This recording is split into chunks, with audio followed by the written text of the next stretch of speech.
S caret dash caret caret JTJ, RF, RCI diamond suit dot. Caret AUW star dot, S caret SE caret ESET. USA.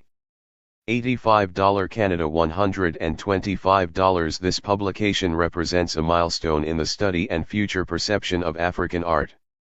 Roland A. Biodun, from the preface informed by the latest scholarship yet written for the general reader, this is the first comprehensive book to present the arts of Africa in art historical terms. The authors treat individual pieces as tangible manifestations of changing beliefs and customs, as products of complex cultural interactions, as expressions of historical and economic realities, and as creations of gifted individuals, and in so doing brilliantly offer up African.rt on its own terms. Organized in 5 parts, a history of art in Africa covers every of the continent, including Egypt, from Prh Ori to the present day, and includes the art of the American diaspora. The Islamic influence and the Christian arts of Ethiopia and Nubia are treated as only African expressions, as are tourist arts and the Chinating hybrid art that periodically arose from interaction with Europe. All art forms are given equal consideration, from such familiar categories as sculpture to such quintessentially African forms as masquerades, festivals, and personal and domestic adornment. The arts of daily life, of royal ceremony, and of state cosmology also receive compelling discussions. And throughout, the authors emphasize the cultural contexts in which art is produced and imbued with meaning. Contemporary art forms are explored both as part of the living splendors of modern Africa and as ingenious responses to the experience of diaspora. The illustrations present a vast and rich range of images, including superb color plates of artworks, archival and contemporary field photographs, explanatory drawings and plans, and individual objects displayed in museum and in me. 700 I carat Ustratiaj. Carat me JS lul, 111 plates in full color, and digitized by TIE Internet Archive in 2011. lip/www.archive.org/details/leister Yofartanafo Oviso. Art in Africa. Art in Africa. Monica Blackmun Visana Robin Poynor Herbert M. Cole Michael D. Harris. Introduction by Suzanne Preston Blyer. Preface by Roland A. Biodun. Harry N. Abrams, Inc., Publishers. Acknowledgements. This book is the result of more than 2 decades of work by hundreds of people, including those noted in the annotated bibliography. We have been assisted by art historians, anthropologists, archaeologists, photographers, photographic researchers, editors, and designers. The initial discussions on the need for this book were held by members of the Textbook Committee of the Arts Council of the African Studies Association, ACASA. These led to discussions with Yves Sinico of Abrams, whose vision and commitment were eventually to bring the book to publication. Sinico helped shape the first few chapters, then relinquished development to the consummately professional Mark Getline, who is responsible for making a whole cloth of many strands. After the initial gathering of text and images by Abrams' New York staff, the entire project was moved to London and placed in the capable hands of Cara Hattersley Smith of Common and King. Hattersley Smith and her colleagues, especially photographic researcher Julia Ruxton, have graciously and effectively managed to coordinate the efforts of contributors on 3 continents. The book has finally become a reality through the unstinting work of Julia Moore, our editor at Abrams for the duration. A generous grant from the National Endowment for the Humanities allowed Robin Poynor and Monica Blackmun Visana to visit photographic archives in London, Cambridge, Oxford, Paris, and Tervuren, and to take leaves of absence from teaching in order to write the first drafts. We thank those who offered us advice and hospitality in Europe, especially the staffs of the Photothèque of the Musée d'Iam, the Musée National des Arts Africains et Océaniens, the Institut du Monde Arabe and Hoaki in Paris, the Royal Anthropological Society and the Royal Geographical Society in London, and the Africa Museum in Tervuren. While we do not have space to Thank all the scholars, photographers, and photographic researchers who have assisted the four principal authors since that trip. We are especially grateful to the staff at the Fowler Museum of the University of California Museum and Christ Giri at the Elisabon Archives of the National Museum of African Art. The four of us would also like to thank our fellow faculty and administrators at Metropolitan State College of Denver, University of Florida, University of California at Santa Barbara, and University of North Carolina at Chapel Hill for allowing us release time from our teaching and administrative duties so that we could produce this book. Our students have suffered through early versions of chapters, yet they have sustained us with their enthusiasm. Most of all, the authors wish to acknowledge the wisdom and generosity of the men and women in Nigeria, Ghana, Côte d'Ivoire, Mali, Kenya, Malawi, and the Republic of Benin who over the years have molded our lives as scholars and as people. We could not have written this book without the support of our spouses, Paolo, Donna, Shelley, Janine, Rudy, and Lee, and we dedicate it to our children, Mark, Marion, Chris, Sarah, Thomas, Peter, Luke, Shanina Ima, Dara Ayana, Jocelyn, Adabia, Aina, and Oluwole. For Harry N.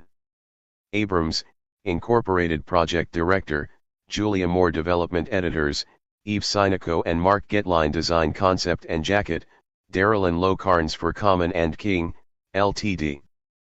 Editor, Kara Hattersley Smith Designer, Karen Stafford Maps, Eugene Fleury Picture Research, Julia Ruxton. This book was produced by Common and King, Limited, London Library of Congress. Cataloging in publication data: A History of Art in Africa / Monica Blackman Vizana. ETAL. Preface by Roland A. Biodun, Introduction by Suzanne Preston Blyer. P centimeter includes bibliographical references and index. ISBN 0-81093448-5 ISBN 0-13-442187-6, PHPB, 1. Art, African. Ivizana, Monica Blackman, 1953 and 7380.H54 2007 09.6 DC 2100-22796 Copyright 2001 Harry N. Abrams, Inc. Published in 2001 by Harry N. Abrams, Incorporated, New York. All rights reserved. No part of the contents of this book may be reproduced without the written permission of the publisher. Printed and bound in Italy. Frontispiece, gourd-shaped vessels on basketry stands, Ganda. 20th century. Terracotta, graphite, glaze, fiber, height of tallest vessel 13 v8, 34 cm. The British Museum, London. H. Harry N. Abrams, Inc. 100 5th Avenue, New York, New York. 10011 www.abramsbooks.com. Contents. Preface 10 Roland A. Biodun, Contemporary Art of North Africa. 46 Aspects of African Culture, Personal Adornment. 44 Africa, Art, and History, an Introduction. 14 Suzanne Blyer I. From the Nile to the Niger. 24 1 The Sahara and the Maghreb. 26 Monica Blackman Vizana, Central Saharan Rock Art. 27 Large Wild Fauna Style. 27 Archaic Style. 28 Pastoralist Style. 29 Later Styles and Subjects. 30 The Maghreb and the Ancient Mediterranean World. 30 Carthage. 31 Numidia and Mauritania. 32 Rome. 32 The Coming of Islam. 33 The Great Mosque of Kairouan. 33 The Karawian Maskuj. 34 Regional Berber Arts. 37 Architecture and Household Arts in the Northern Mountains. 37 Architecture and Household Arts in the Sahara. 40 Personal Arts of the Shlu and Tuareg. 42 Two Lands of the Nile, Egypt, Nubia, and Ethiopia. 48 Monica Blackman Vizana, Early Nile Cultures. 49 Kemet. 52 Old Kingdom and Middle Kingdom. 52 New Kingdom. 56 Kush. 60 Aksum and its time. 64 Egypt in the sphere of Greece, Rome, and Byzantium. 64 Palaces and TJMBS of Aksum. 66 Balana. 66 Early Christian Arts of Nubia and Ethiopia. 67 Faras. 68 Lalibela. 68 Early Solomonic Pano. 70 Islamic Art of Egypt. 71 Later Christian Art of Ethiopia. 72 Lower Nubia before the Aswan Dam. 74 Contemporary artists of Sudan and Ethiopia 76-3 The Central Sudan 78 Monica Blackman Vizana Ancient Art in Fired Clay 79 Knox 79 Bura 80 Sao 81 Living Arts of Small Communities 82 The Dakakari and the Nigerian Plateau 82 The Gianda and the Gongola River 83 Muscum and the Lagan River 86 The Jukan of the Middle Binya River 88 The Chumba of the Nigeria/Cameroon borderlands 88 The Mumwe of the Upper Binya River 91 The Mambila of the Nigeria/Cameroon borderlands 92 The Imperial Arts of the Kanuri and Hausa 94 Hausa Mosques and Civic Architecture 95 Art, Literacy, and Mystic Faith 99 The Fulani 100 The Futa Jalan 100 The Inland Niger Delta 101 Southern Niger 103 Northeastern Nigeria and the Adamawa 105 4 Monde Worlds and the Upper Niger 106 Monica Blackman Vizana In the Sphere of Ancient Empires 107 Wagadu 107 Mali and the Inland Niger Delta 109 The Architectural Legacy of Gen 110 Takrur and Yalaf 113 Recent Monde Arts, Niamakala and their work 113 Guan and Jo 114 Antimo and Tai Iwara 116 Bagalanfanai 119 Como and Kono 121 Kore, Secular Masquerades, and Puppetry 122. Arts of the Home 124 Art for the International Market 126 5 The Western Sudan 130 Herbert M. Cole The Telem 131 The Dogon 132 Sculpture 133 Architecture 137 Masks and Masquerades 140 The Sinyafo 144 Poro 145 Sandogo 147 Masks and Masquerades 149 Places of Assembly and Celebration 152 Tiburist Arts 153 Related Peoples of Burkina Faso 155 Lobi Sculpture and Metalwork 155 BWA Masquerades 158 Mossi Sculpture and Masking 161 Nankani Architecture 162 2 Western Africa 166 6 West Atlantic Forest 168 Monica Blackman Vizana Early Arts 169 Stone Figures 169 Epiport Ivories 171 Masking and Related Arts 173 Initiations of the Jola, the Bitjago, and their Neighbors 173 Performed Art of the Baga and their Neighbors 176 Women's and Men's Societies, Sandi/Bondo and Poro 180 Masks and Sacred Authority, the Dan and their Neighbors 184 Women's Arts among the Dan and the We 187 Masquerades of the Guro 189 Cross Currents and Hybrid Forms 191 American African Architecture 191 Festival Arts 191 Contemporary International Art 192 7 Aaron Worlds 194 Herbert M. Cole The Visual Verbal Nexus 195 Regalia and Arts of Statecraft 196 Regalia in Ghana 197 Stools and Chairs 198 State Swords 199 Linguist Staffs 200 Ball and Lagoons Regalia 201 Metal Arts, The Culture of Gold 203 Textiles 206 Terracotta Funerary Sculpture 208 Wood Sculpture and Shrines 210 Akuama 211 Asante Carvings and Shrines 211 Ball and Lagoons Carvings and Shrines 213 Siadar Cawings 215 Royal Festivals in Ghana 216 Ball Masks and Masquerades 218 Goli 218 Bonamivan and Do 219 Age Grade Arts of Lagoons Peoples 220 Arts of Fanti Military Companies 221 Lives Well Lived, Contemporary Funerary Arts 225 International Art 226 Aspects of African Culture,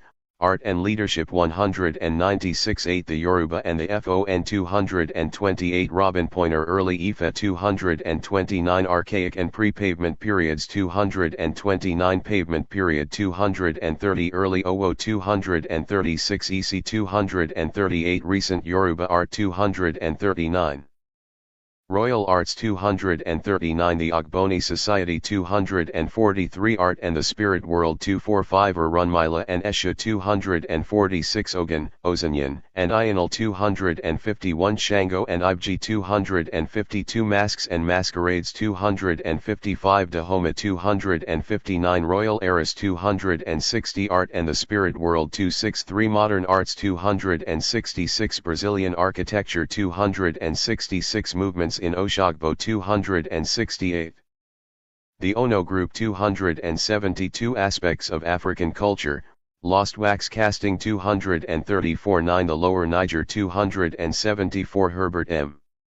Cole Igbo Yakuya 274 Recent and Contemporary Igbo Arts 278 Tidal Arts 279 Shrines and Shrine Figures 280 Tumbari 285 Yagonakonma 289 Masks and Masquerades 290 Shared Themes in Lower Niger Arts 296 Personal Altars 296 Light/Dark Masking, Beauties and Beasts 298 Hierarchical Compositions 302 Ibibio Memorial Arts 303 Oron Ancestral Figures 305 Kalahari Aja Festivals and Memorial Arts 306 Benin, 6 Centuries of Royal Arts 310 Art, Ideology, and the Benin World 311 Plagues 316 Royal Altars 318 Portuguese Presence in Benin Eras 323 Masks and Masquerades 325 Mami Wada 326 Aspects of African Culture, Shrines and Altars 283 3.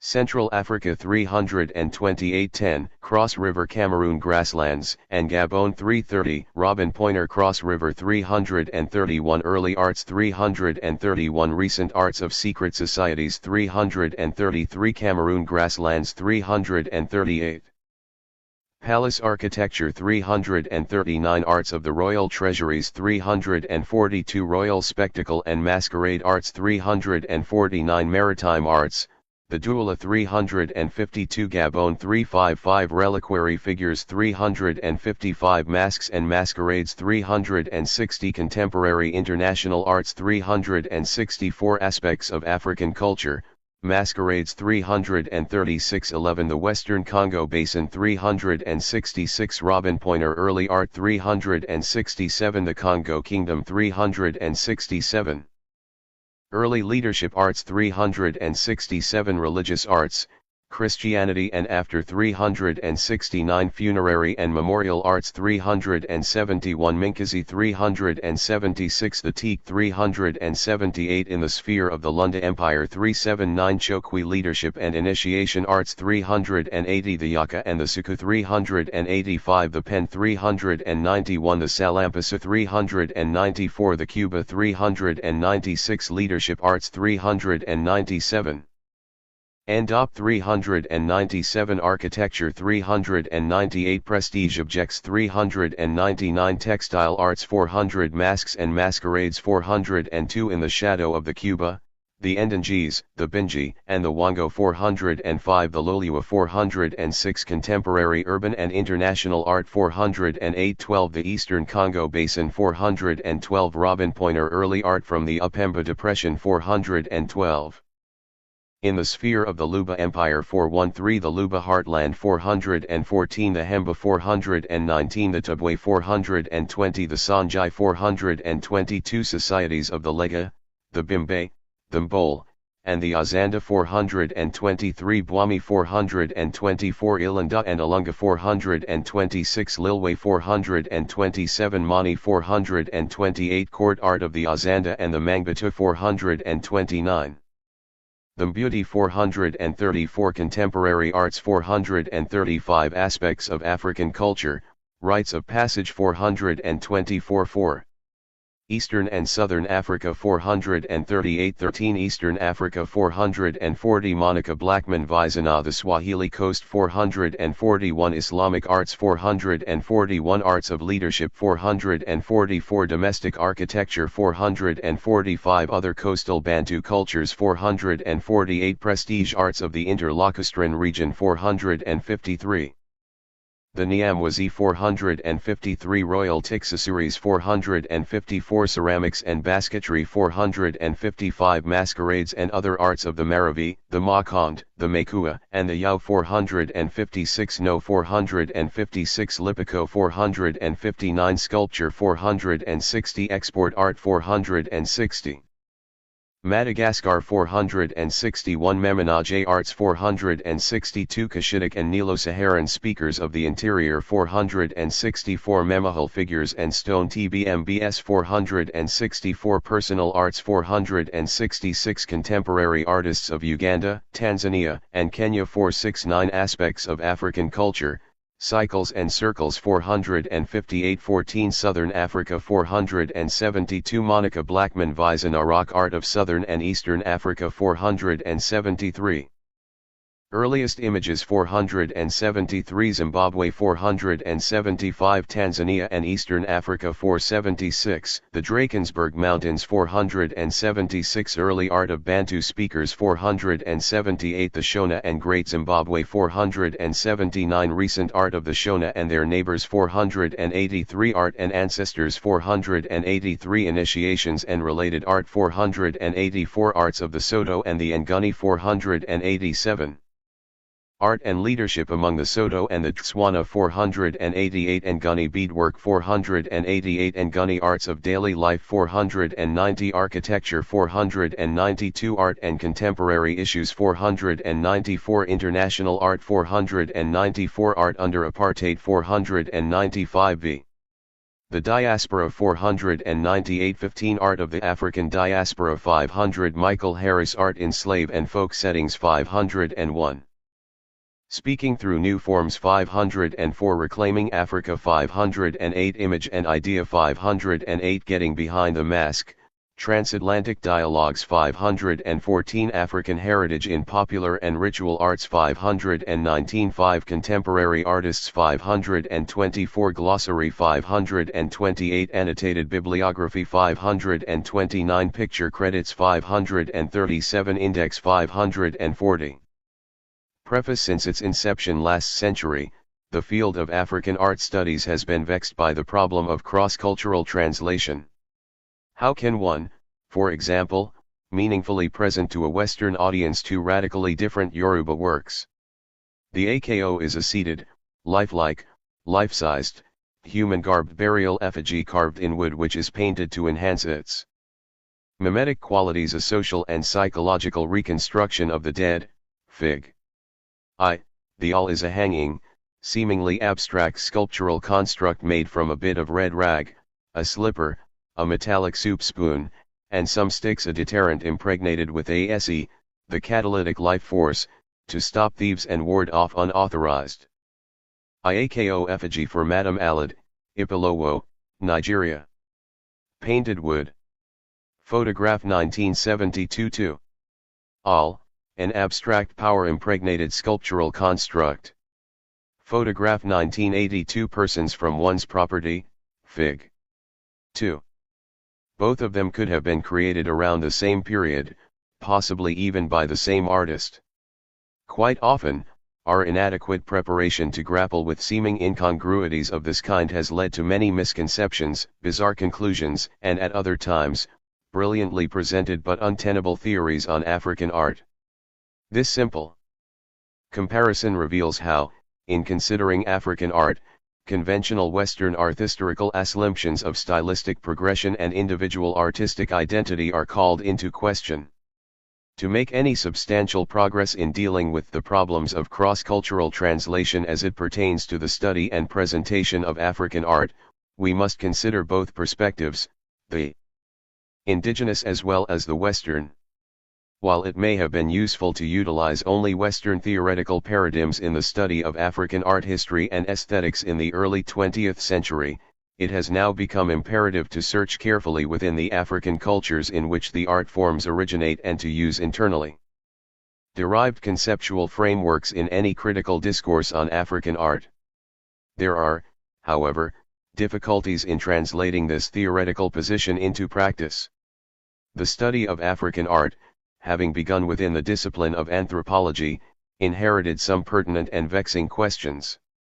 Among these is the false assumption that Western scholars can fiddly understand and interpret the cultures of other peoples only by using their Western cultural notions, values, and standards, a claim that cannot be divorced from a long-standing Western, imperialistic involvement in Africa.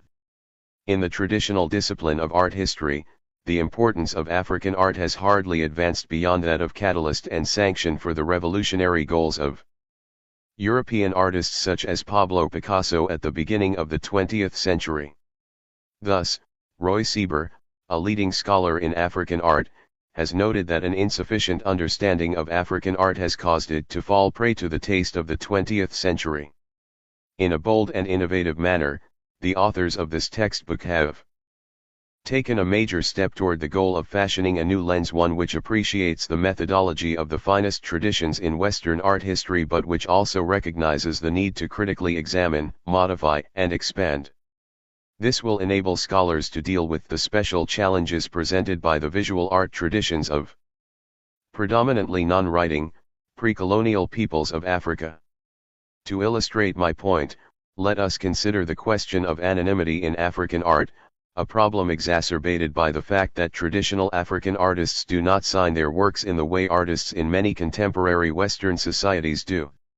Western audiences have become accustomed to appreciating and enjoying African works of art without knowing the names of their creators. Why should there be an interest in the issue of artists' identities now? Have we not read works by many scholars and even some African art experts premised on the notion that supposedly rigid African traditions are oblivious or even hostile to notions of individuality itself?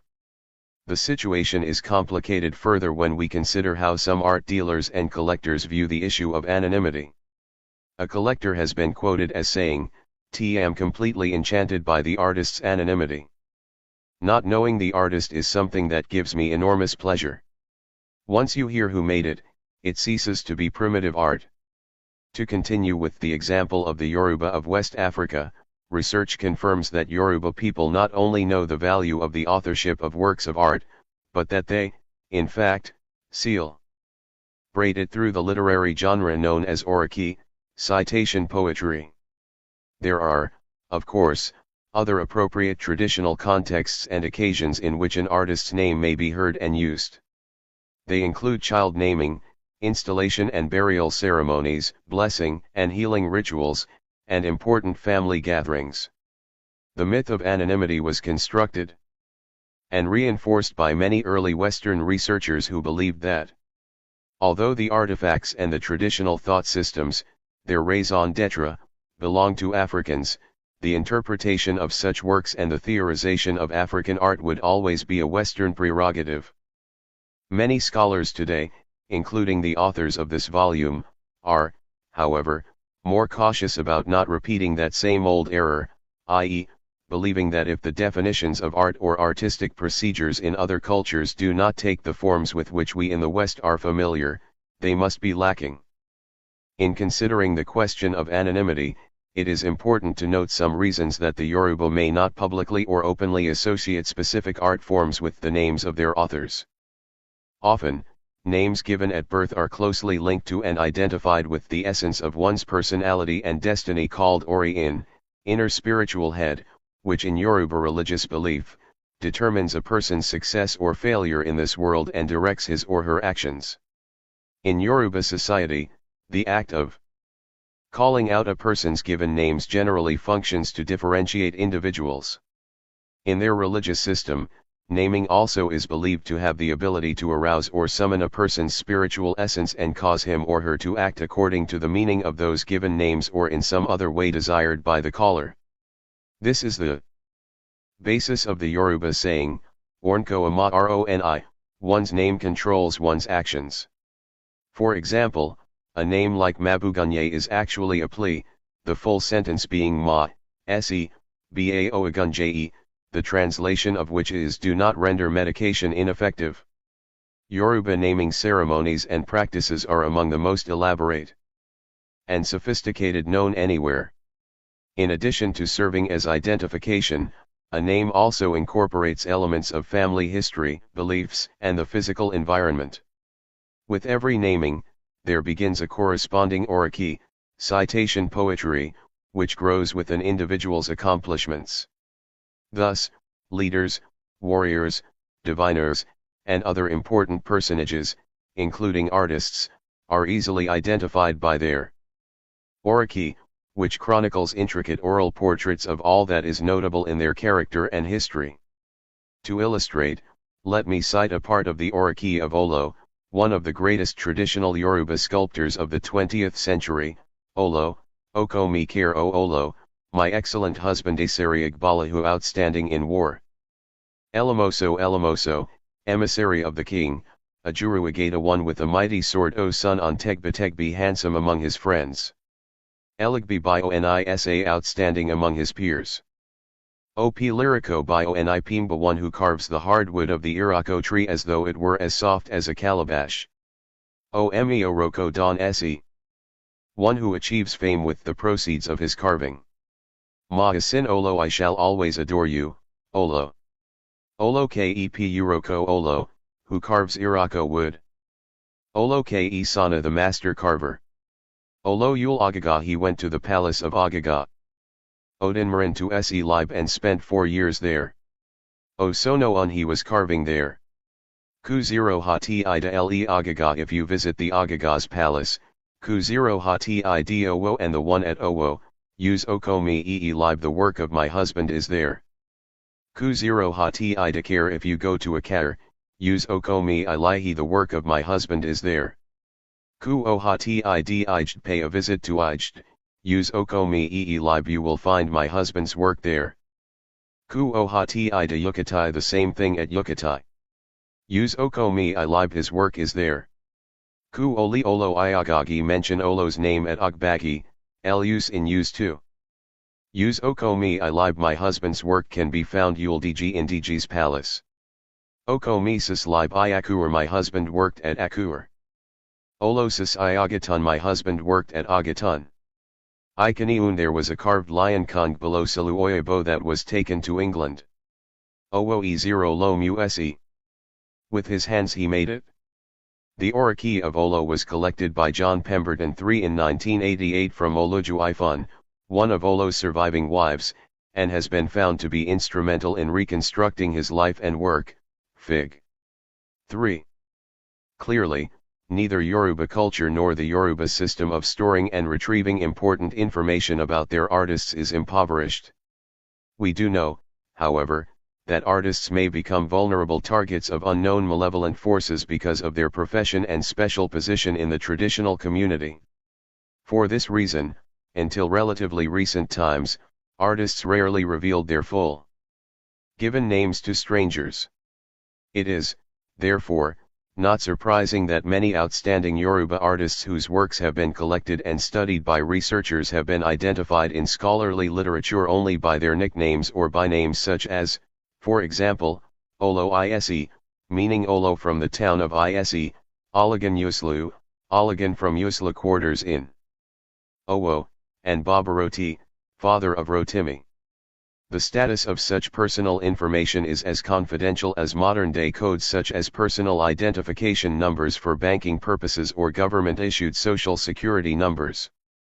Early researchers were clearly ill-equipped in their training to grapple with the problems of naming traditions different from those with which they were familiar. This initial lack of understanding may have led them to assume that the authorship of artworks was unimportant among the Yoruba. Moreover, the biases of these early researchers must have prevented them from carrying out any diligent probing for artists' full given names. It is ironic that such 3 Ibg, twin figure, Olo of Ise, before 1938.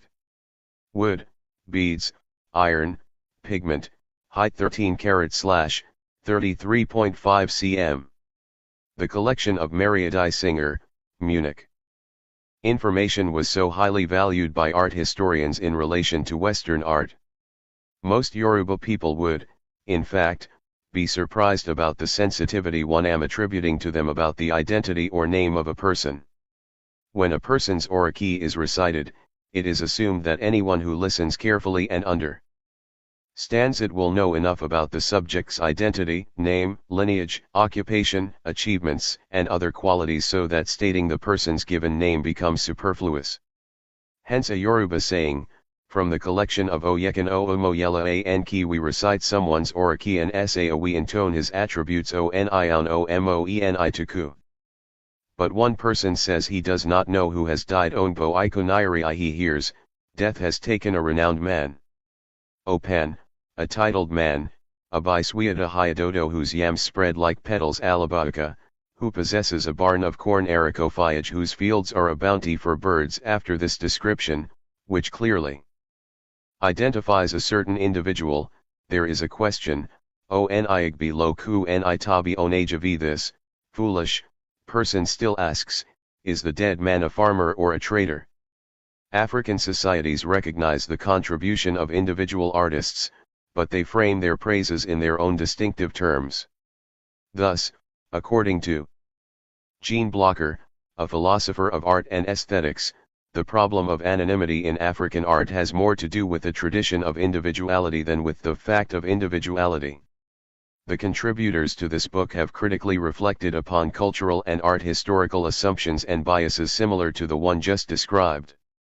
They have sought to locate meanings within the thoughts and practices of Africans themselves. This assembled volume on the art of the continent of Africa is also measurably more comprehensive than previous works of its kind. It includes, notably, Africa north of the Sahara and the African diaspora, both of which embody some of the most important developments spatially and temporally in the history of African art. These areas have likewise either been underrepresented or simply ignored by a majority of textbooks on African art. In their detail and sympathetic insight, these chapters are a testament not only to the massive amount of research that the contributors have conducted over the years but equally importantly, to an open-eyed alertness to individual human achievements. This publication, therefore, represents a milestone in the study and future perception of African art. Africa, Art and History, an introduction for Mask for Sandy/Bondo, Mend, or Sherboro, Sierra Leone. Late I9th early Zote century. Wood and Silver, height 16, 40.5 cm Brooklyn Museum, New York. Africa, a continent of striking cultural richness and ecological diversity, is distinguished by the visual power and creativity of its arts. This book examines the full corpus of these arts. It includes ancient art from Egypt and northern Africa as well as rock art from southern Africa and archaeological artifacts from western Africa. Fig. V.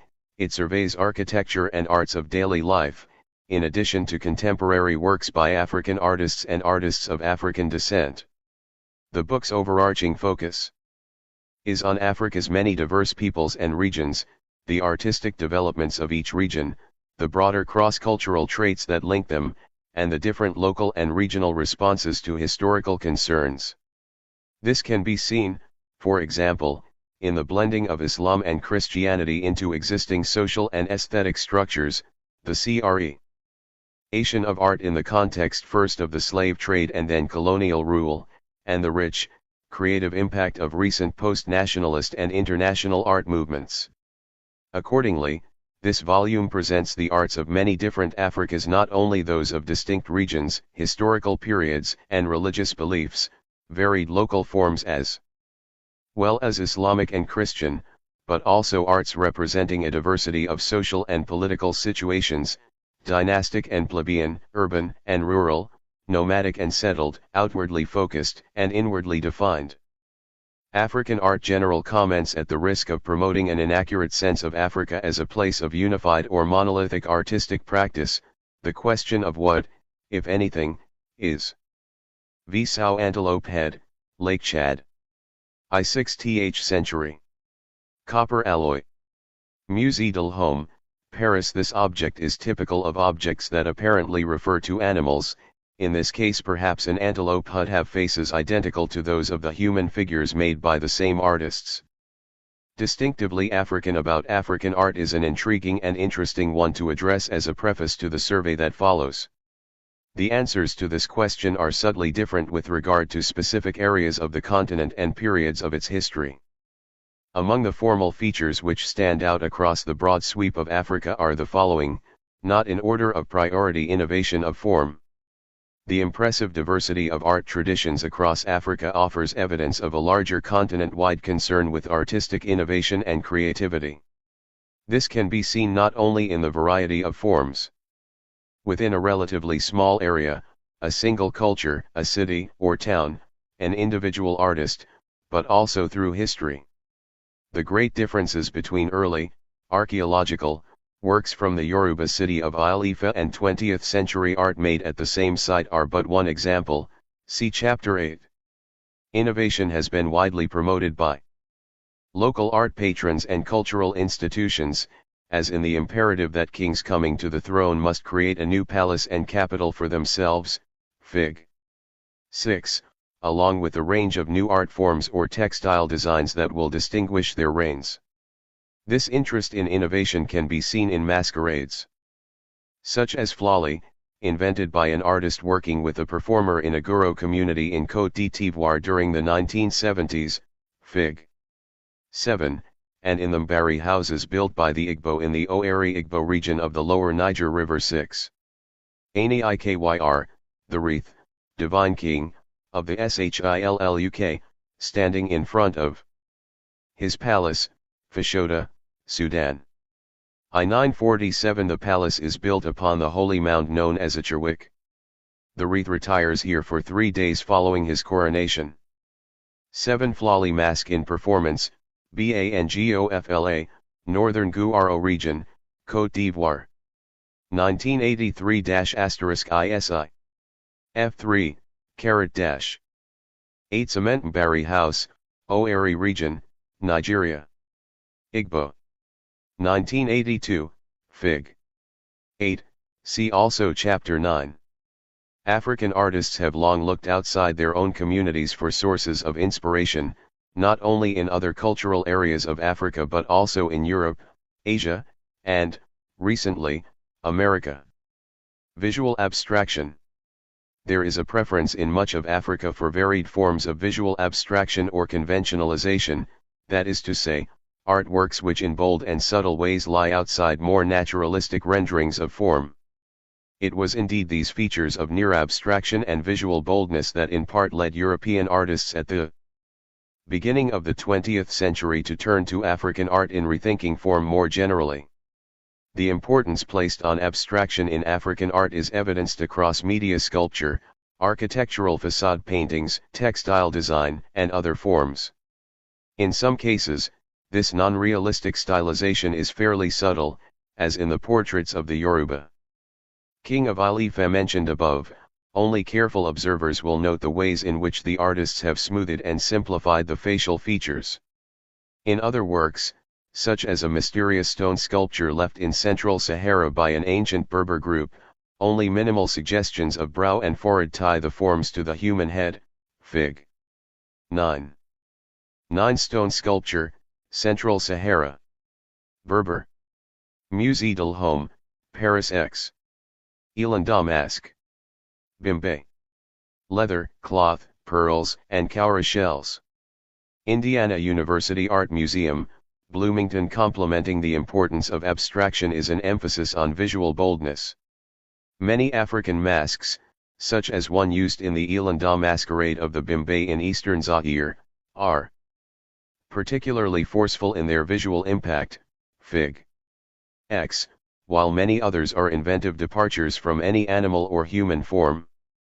Such dazzling images, however, are not confined to performed artworks. A Christian manuscript painting from Ethiopia displays large staring eyes, juxtaposed patterning, and the color palette of Ethiopia, Fig. 11, while illustrating similar biblical scenes to those in Christian European manuscript painting.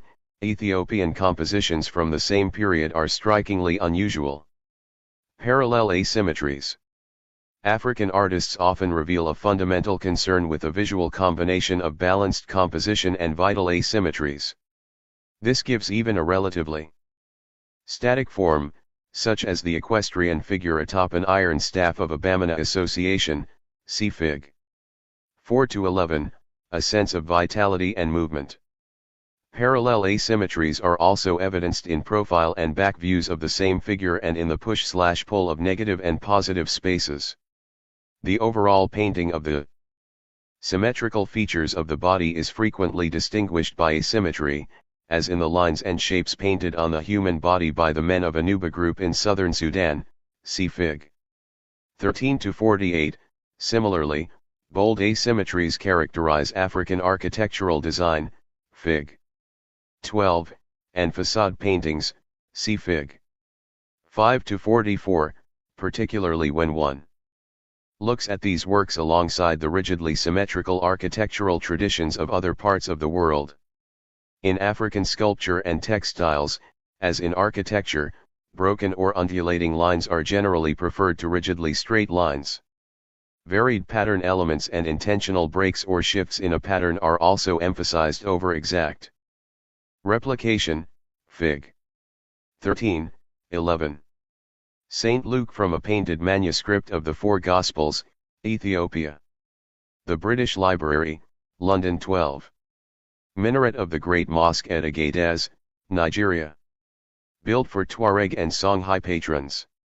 Adobe. The gently uneven slopes of the minaret resemble those attached to the mosques of Sahara oases further south, Perdiku. Largely those of Mza, see Fig. 1-2/1. Sculptural primacy. Most art in Africa is carved, molded, or constructed into three-dimensional forms, even though important traditions of two-dimensional painted, engraved, or raised designs also exist. In many cases, even two-dimensional art forms are 14.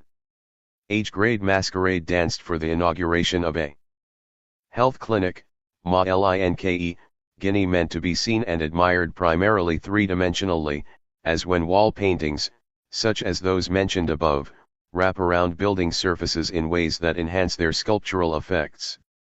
Flat textiles become three-dimensional when used as tents or enclosures, they become four-dimensional, spanning time as well as height, breadth, and depth, when they move through space on the human body, as in the astounding variety of performed masquerades, Fig.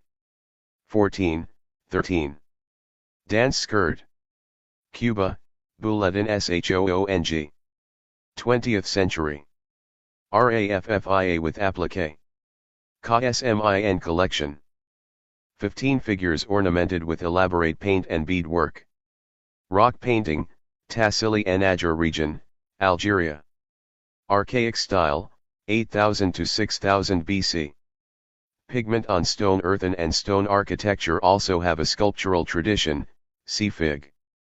12, that distinguishes African Islamic and Christian examples from those of other areas. Performance. Many of the visual art forms surveyed in this volume were first seen in performance contexts. Indeed, it may well be that for African peoples, performance, which always implies music and dance, is the primary art form. Elaborate personal decoration, for example, nearly always involves public display and very often invokes gesture, dance, and other stylized forms of behavior, in short, performance. Many groups of people both perform with art, such as sculptures, masks, and dance wands, and, in their collectivities, often become art. Statuary that resides in a shrine for most of its life may be ceremonially carried to the site in a festival of images. The ultimate performance genre is the festival, with events invoking visual, audio, and kinetic forms of great variety and richness.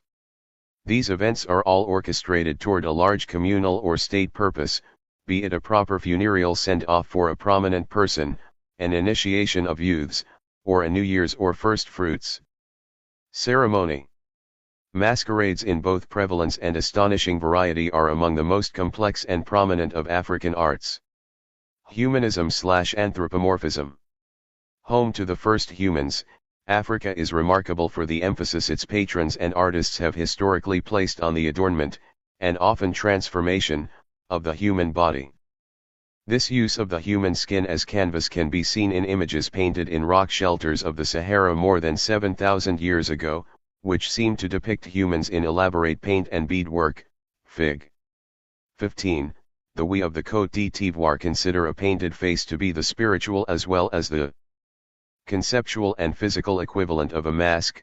Fig. 16. African art also focuses on representations of the human body, human spirit, and human society, and most sculptural traditions in Africa incorporate human beings as their primary subjects. Even portrayals of animals in masquerades and other arts often include human-derived elements, such as jewelry or elaborate coiffures. Virtually all art and architecture on the continent, with the exceptions of ancient Egypt, has been conceived on a human scale. Anthropomorphism also features prominently in African architecture, with the naming of particular construction elements to represent parts of the human anatomy, or the decoration of building facades to suggest textile patterns. Or body scarification. Ensemble/assemblage. An isolated statue or other African work is rare and exceptional. Varied works are usually assembled together, as in a shrine or multi-character masquerade. And many individual works are themselves composite, having been made from diverse meaningful materials. Power figures from Mali to Benin and Nigeria and on to the Congo make this point with particular force, as the purposes of these images derive from their varied materials, just as their visual character is dependent upon them. Thus the ensemble, the collection of works or the assembling of composite materials. 16 Audit OK, titled Female Dancer, performing at a women's festival, Oladibli Village, B6 region, Western Côte d'Ivoire in a single work is a vital trait of visual arts all over Africa. The idea is driven home by the elaborate assemblages of personal decorations featured for ceremonies nearly everywhere. Scarification or tattoo, coiffure, jewelry, cloth, and sometimes body or face painting, and by the combination of varied arts, including music and dance, in festivals. It follows, then, that these artworks and ensembles, in part because they comprise many materials and forms, will have many meanings. Multiplicity of meaning. Like a telephone line that carries multiple messages simultaneously, African art is characterized by its multiplicity of meanings and intellectual complexity. As in the varied rhythms and competing melodies of jazz, these differential meanings exist concurrently and harmoniously within the same work, giving it an even larger, broader, sense of symbolic and intellectual grounding than it otherwise might have. In contrast to the Western Christian art traditions of symbolism, iconography, where a form would carry a single meaning, so that observers would associate a rose with the Madonna, for example, in African art a single form is often intended to mean different things to different members of society, depending on age, level of knowledge, and level of initiation. A Dogon Kanaga mask form, see Fig. 5-19, signifies at once a variety of beings, such as a bird, a crocodile, or a primordial being. Another example of this multiplicity of meanings is that of an Asante. Gold weight depicting a bird scratching its back with its beak or looking backwards. Pick it up if it falls behind is one common translation. This can refer to the wisdom of hindsight, how one can learn from one's mistakes, or it can indicate more literally that one needs to clean up things left behind, such as an incomplete task or a mess. Thus there are many possible meanings for an apparently simple image depending on the circumstances of its occurrence or use, as well as each viewer's experience, knowledge of proverbs, and wisdom. This multireferential quality in African art makes research into art symbolism both challenging and rewarding. Artists and users frequently offer different interpretations to the meanings of a single given form. Changing perceptions of African art. Africa was known to the ancient world for the power, wealth, and artistic magnificence of Egypt's monarchies, and was a place of thriving art production during much of Europe's Dark Ages. Great inland art centers, such as Zimbabwe and Ife, were flourishing at this time and have left behind striking evidence of the aesthetic and cultural complexity of powerful indigenous political systems. Africa has also been host to larger artistic encounters. Early on, Nubia, and later Ethiopia, became important global sites of Christianity, with local rulers commissioning handsome works of painting, sculpture, and architecture, co-joining the new liturgical concerns with indigenous African aesthetic vibrancy. Africa also played a crucial role in the development and expansion of Islam. Timbuktu, in present-day Mali, became the home to one of the world's most important universities, its large library specializing in law. The kings of Mali, who controlled much of the world's gold trade at this time, were wealthy beyond compare. In addition to the gold-ornamented horse trappings and other decorative arts, made in Ma, court builders created magnificent multi-storied architectural projects using local earth. During this period, 11th to 15th centuries, East Coast cities such as Zanzibar were said to be among the most handsome in the world, both for their inhabitants' elegant fashions of dress and for their unique traditions of decorative choral architecture. Asian merchants sought out these rich East African ports and interior markets, leaving behind large quantities of export ceramics and other materials that have been important for the dating of sites. In the 16th through 18th centuries, Africa continued to be known as a place of powerful kings and lavish courts. In this era of broad-based sea exploration, many European travelers to Africa compared the continent's court architecture and thriving cities favorably with the best of Europe. They also brought home ivories, textiles, and other artworks that eventually found their way into the collections of the most distinguished art patrons and artists of Europe, such as the Medici family and Albrecht Dürer. Even during the horrors of the slave trade, which resulted in inconceivable personal suffering, massive political instability in much of Africa, and the transportation of a significant proportion of Africa's own essential labor force to the Americas to provide for the West's industrialization drive, outside observers continued to hold highly favorable views of Africa and its arts. These generally positive images of Africa changed dramatically in the late 19th and early 20th century. Members of the British punitive expedition in the Benin Palace with the treasury of royal ivory, brass, and other arts which were removed to London. 1897 centuries. Western desire for greater control over Africa's trade partners, religious beliefs, and political engagements led to an era of widespread colonial expansion. Consistent with the aims of 19th century colonialism, Africa was then frequently described in published accounts as a place of barbaric cultural practices and heinous rulers. If art was mentioned at all, it tended to be in negative terms. Charles Darwin's theories of biological evolution also had a negative impact and were used to support popular parallel theories of social evolution that falsely maintained that African societies, as well as those of other minority peoples such as American Indians, Indonesians, Irish, and peasants more generally, represented a lower level of humanity, indeed an earlier prototype within the human evolutionary sequence. Arts and other contributions of these societies were similarly disparaged as lacking in rational foundation, true innovation, and sustained cultural accomplishment. For example, when the great archaeological finds at Ile-Ife, in present-day Nigeria, were discovered at the beginning of the 20th century, it was wrongly assumed that a group of lost Europeans was responsible for these technically and aesthetically sophisticated sculptures. With the growth of colonial interests in Africa, writing about the social fabric of its arts also changed. Africa was described primarily as a place of separate, and fixed, tribal entities which lack sophisticated political and economic institutions as well as broad-based authority. This was also the period when many major European collections of African art were started. Wealthy state treasuries of kingdoms such as Benin, Asante, and Dahomey, and their accumulated arts, were taken to Europe as war booty following the defeat of their rulers by European forces, Fig. 17, and formed the basis for the rich collections of newly founded ethnographic museums. In the literature of the time, the broad regional influences of these kingdoms were often played down in favor of narrow ethnic identities. Regional dialects of larger language groups in turn became erroneously identified as distinct fixed languages, each supposedly unique to a separate tribe and artistic style.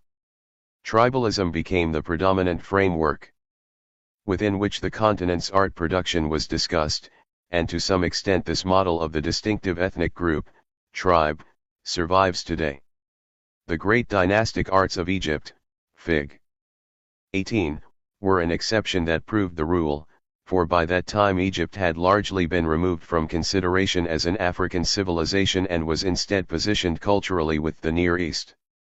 The Christian arts of Nubia and Ethiopia were rarely, if ever, discussed alongside other African works.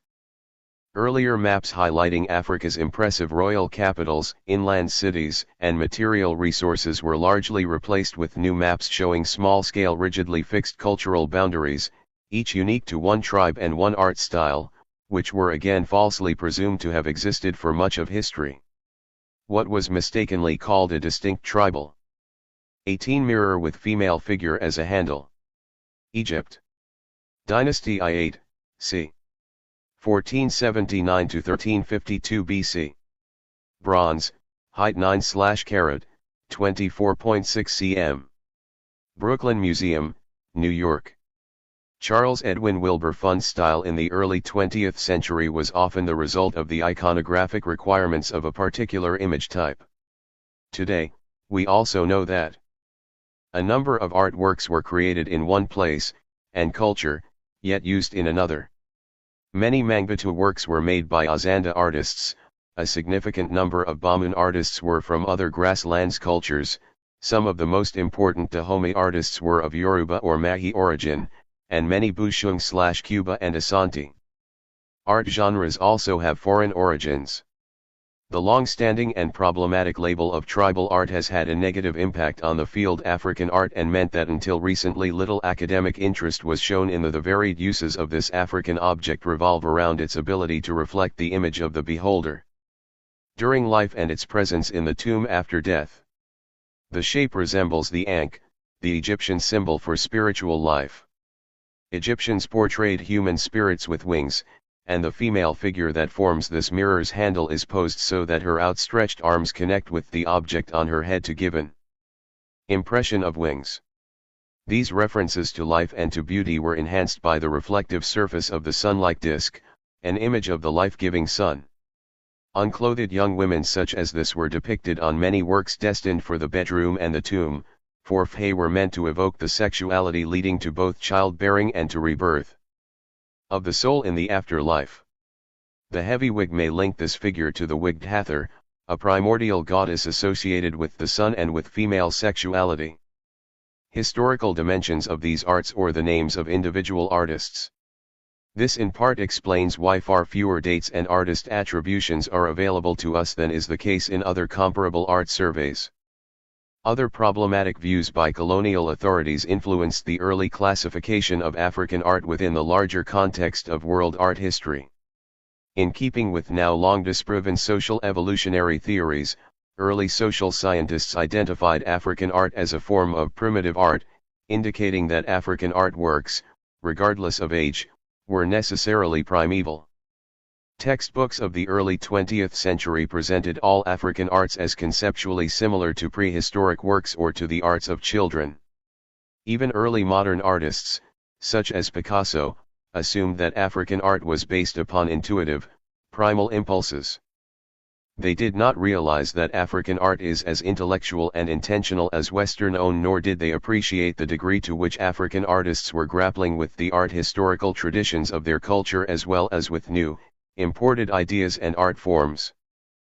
Partly as a result of African art's primitive label, and even though today most art historians acknowledge its importance to the development of European modernism, too few African artists are credited for their understanding of the unique intellectual and formal possibilities of abstraction or for utilizing the vital aesthetic power of collage and assemblage, both of which were so central to the development of Western Cubism.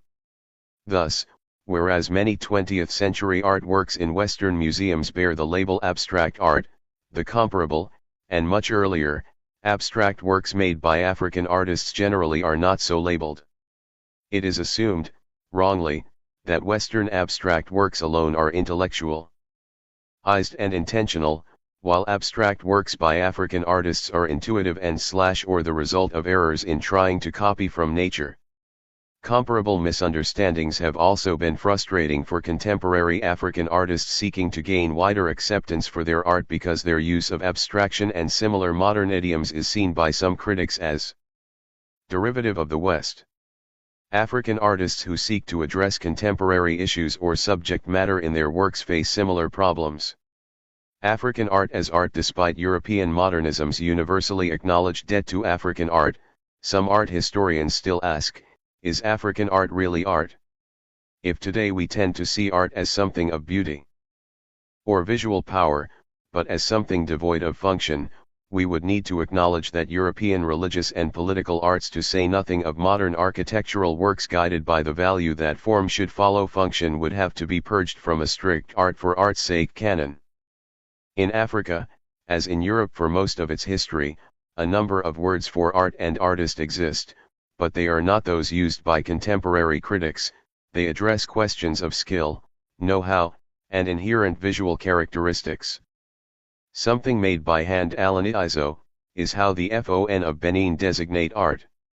The nearby U of Togo use a similar term, Adani, meaning accomplishment, skill, and value, to refer at once to art, handwriting techniques, and ornamentation.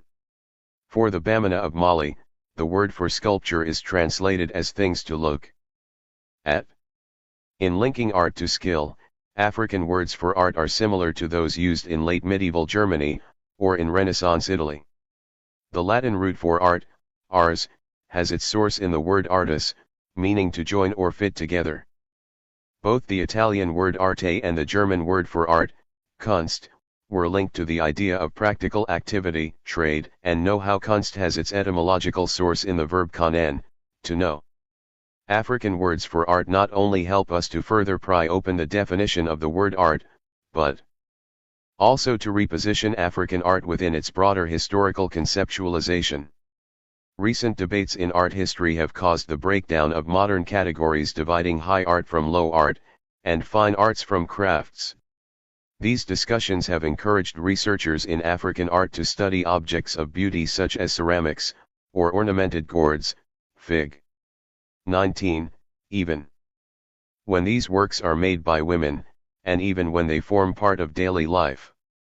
Contemporary Western art forms, such as performance projects and installations, also have parallel African conceptualizations: the masquerade, versus the mask, and the altar complex, versus the shrine figure. As with all art forms, the market, collection history, and museum display also have an impact on whether or not Western observers can understand African art as art. When works of African art are exhibited on special mounts under bright spotlights and behind the antiseptic barriers of glass. 19 Fulani woman carrying intricately carved calabash, Nigeria vitrines in fine arts museums as high art, or under fluorescent HGHTS and enlarged display cases in natural history museums as artifacts. They take on qualities more accurately attributed to the viewing than to the creating culture. Removed from their local contexts, they look very different from how they were seen by local viewers. This is equally true for other arts too, of course, such as ancient Greek and Roman art, medieval art, and Renaissance Christian art, suggesting not that African art is different from these other arts, and must be displayed in different ways, but rather that museums need to be more creative in thinking about displaying all art forms. In beautifully produced books such as this one, certain ways of isolating, lighting and photographing, and labeling objects also signal art to viewers, the camera lavishing a form of attention on the object that substitutes for the attention we would bestow in person.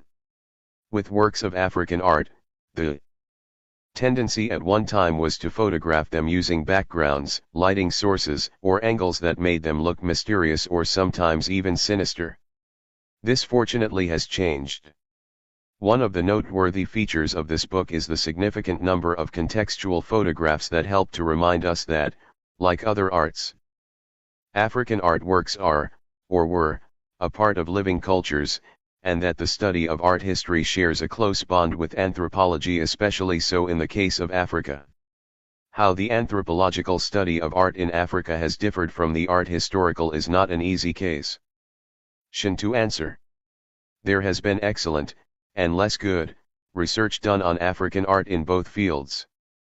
Anthropology, a field within the social sciences, historically has focused on the broader contexts of visual experience.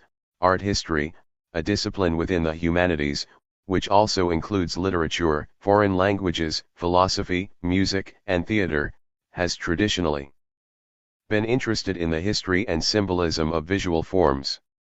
Methodologies used for studying African art necessarily draw on the best features of both disciplines, as is done in the pages that follow. Let us briefly examine one particularly beautiful, refined sculpture, a regal head once worn by a female leader in a masquerade, Fig. 4.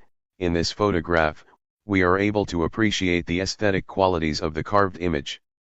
While the artist and the owner of this work would also have been able to view it in such splendid isolation, everyone else in the region would have experienced it as fleeting part of an exciting performance, one feature in a ceremony such as that illustrated in Figure 6-1. Both views of this type of sculpted mask are true, even though only one may conform to the modern museum or gallery. Experience of art. The importance of including the whole continent of Africa and the long history of its arts, including contemporary forms, within a survey such as this one is in part the result of the specific contexts in which Africa and its arts have been problematized in the past. By including Egypt, the authors of this book seek to bring back this art-rich civilization to the continent of Africa as one of its own.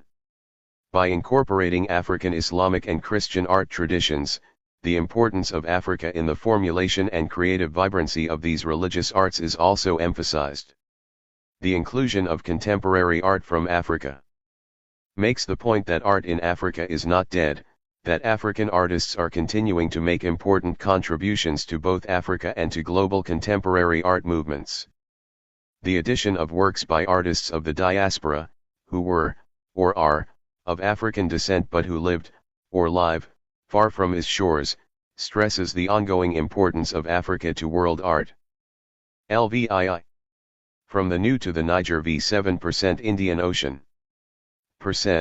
Happy Face, v aim 14I4 T X F R VW Banfez Morocco Marrakesh Berber v Berber Timjid Carthage Caroan J O at UAS Gardea Algeria v Mediterranean Sea Jerusalem Alexandria Berber Libya Tassili FEZZ Niger Highlands Tuareg Ching Edi Mauritania Olani Walida Kumbi Saleh Mali Timbuktu Megal Gao J Malinki Futa degree V /T Jalan Geen Onink Dogon V Mopti **I, Gen. C/IN NURKINA Biamakoi Masi FASC Layman /Y Black K Nankani Korhago Niger Chad Saktara Cairo Lower Egypt Memphis, Egypt *Tel El Amama Ancient Ghana Empire Ancient Mali Empire Ancient Songhai Empire Kingdom of Borno Kingdom of Kush Roman Empire Berber Kingdom of Numidia Finds Jukan peoples mentioned in text Nikata Akama Thebes, Nekon, Hierarchon Polis, Upper Lower Aswan Egypt, Nubia Balana Inasa Pharaohs Ajafu Upper RJB, Ajayib J Barkal Dongola Napeda. Maraka Khartoum $. House Adaka Kari, Happy Face, Zaria Kanuri Sudan Sinyafo Cote Dlvoire Gon J Nigeria equal to 500 miles *. Ya Jumba Adamawa Plateau Cameroon Central African Republic Iy Adolai S Akshern Gondar Yemen Lalibela Addis Ababa Ethiopia 700 knmm. The Sahara and the Maghreb 1-1. Shlu Berber woman. Su, Morocco. 1950s. This Berber woman is playing the one-stringed instrument used to accompany songs of love and war in many desert Berber groups. Tuareg women who compose these long ballads perform for large groups under the desert stars. At these concerts women of distant clans exchange news and young people form romantic attachments. The Arabic name Al-Sahara means simply the desert, as though the Sahara were the definitive example of a dry, barren landscape. A vast expanse of stone and sand covering a land mass larger than the continental United States, the Sahara would seem to sever the coastal regions of northern Africa from the rest of the continent to the south. In fact, trade routes crossing the desert are older than the desert itself, and cultural exchange across the Sahara and in the oasis cities has played an important role in the history of African art. Furthermore, the Sahara has not always been arid and forbidding. During a geological phase that began around 11,000 BC and lasted for some 8,000 years, the region was a well-watered savanna, a fertile land where diverse peoples invented new technologies and created new art forms. After around 3000 BC, as drought followed upon drought, Saharan populations would have migrated to more welcoming regions to the north, east, and south. The early arts of the Sahara thus most probably laid the foundation for artistic traditions in many areas of the African continent. By about 1000 BC the desert as we know it had emerged. The cool mountains and coastal plains to the northwest, however, remained green and fertile. Divided today between the countries of Morocco, Algeria, and Tunisia, this region is known by its Arabic name, the Maghreb. The Maghreb has a long history of attracting foreign settlers, beginning with colonies founded by the Phoenicians and ancient Greeks during the first millennium BC and continuing through successive periods of conquest and rule by Romans, Vandals, Byzantines, and Arabs. The Greeks referred to the indigenous peoples of the region, as they referred to all foreigners, as barbarians, barbaroi. Their term is the origin for the word Berber, the name still used to refer to these peoples. Inhabitants of the region since at least the 2nd millennium BC, Berbers speak languages related to ancient Egyptian. Their arts, and the art of early Saharan peoples, are the principal focus of this chapter. Central Saharan rock art. Early arts discovered in North Africa include incised shells from Paleolithic sites in central Tunisia and intriguing semi-abstract stone sculptures from the Central Sahara which may date to the 1st millennium BC. The oldest and most widespread Stone Age art form of the Sahara, however, is rock art.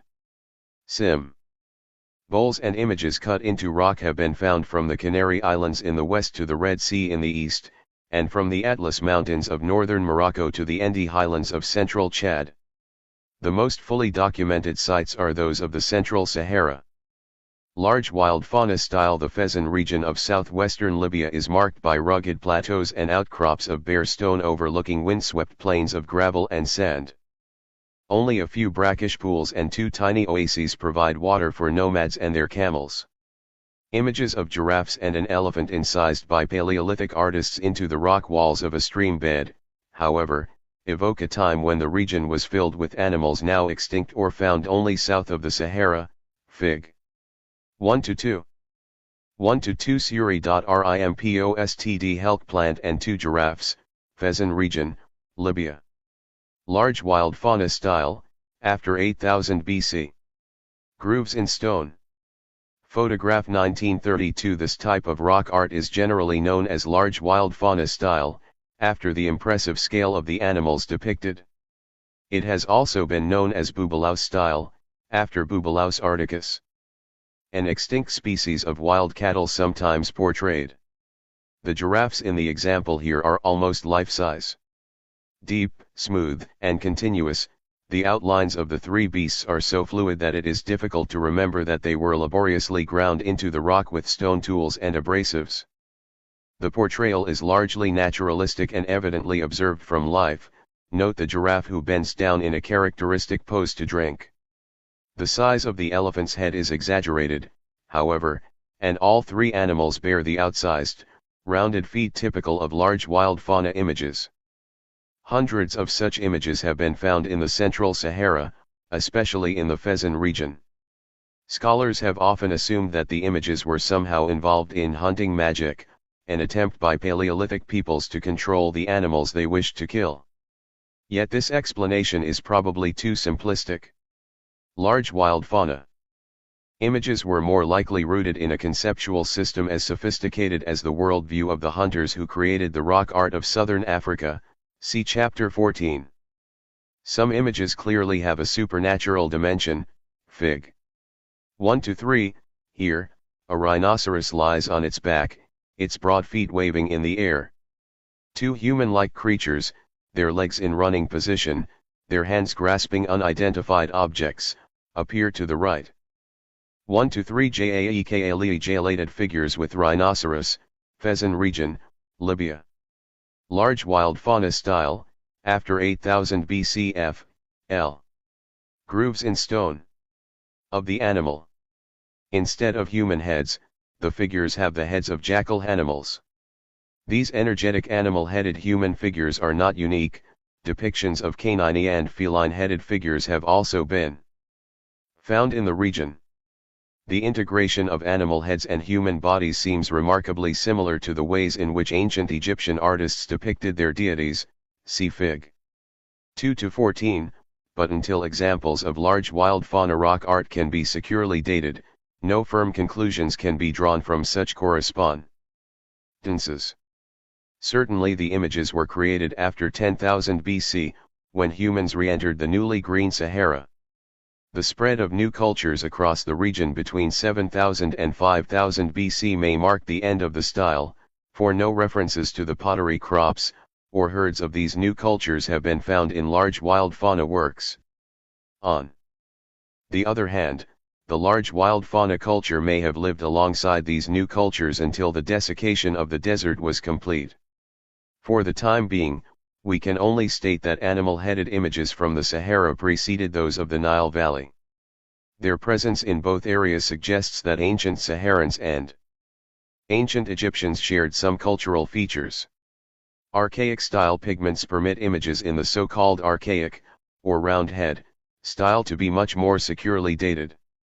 Carbon-14 testing in the Tadrit-Akaukas region south of Fezzan has yielded dates of 8000 to 6000 BC for works in the same style as this splendid horned female figure from the Tassili and Ager highlands of southeastern Algeria, Fig. 1-4, as in other archaic works, shapes of 1-4. Horned female figure, rock painting, Tassili and Ager region, Algeria. Archaic style, 8000-6000 BC. Pigment on stone. By the beginning of the 3rd millennium the Egyptians worshipped a cattle-headed goddess named Hathor, whom they called the mistress of the western desert.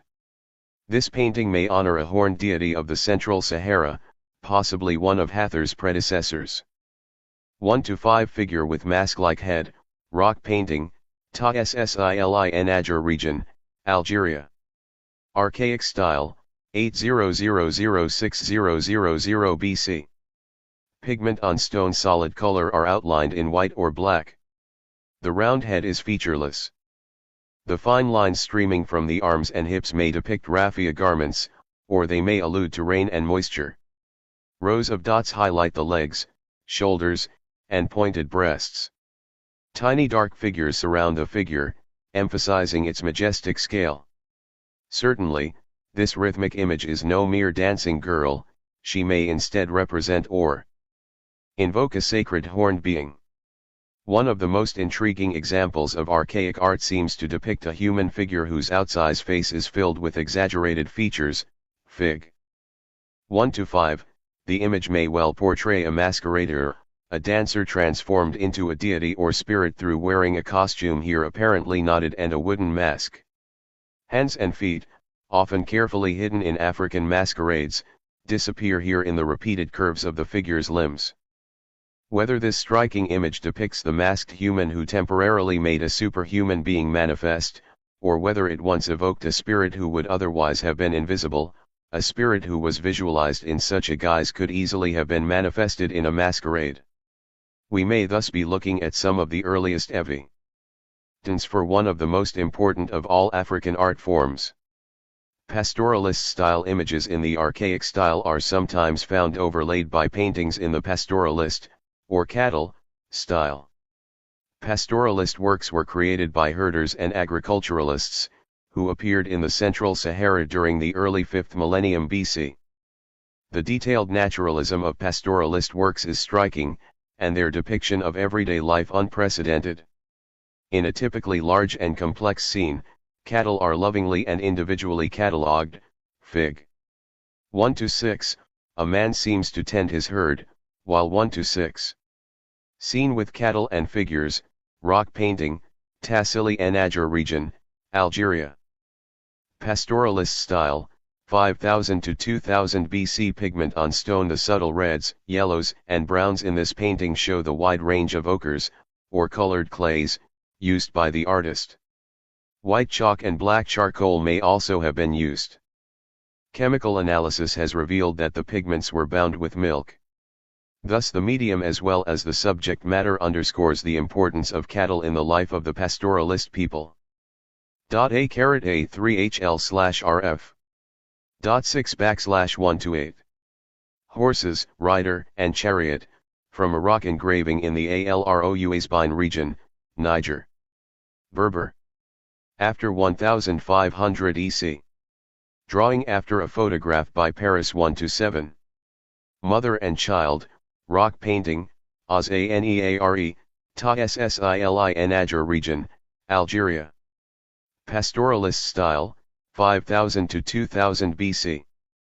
Pigment on stone. Women and children carry on a conversation.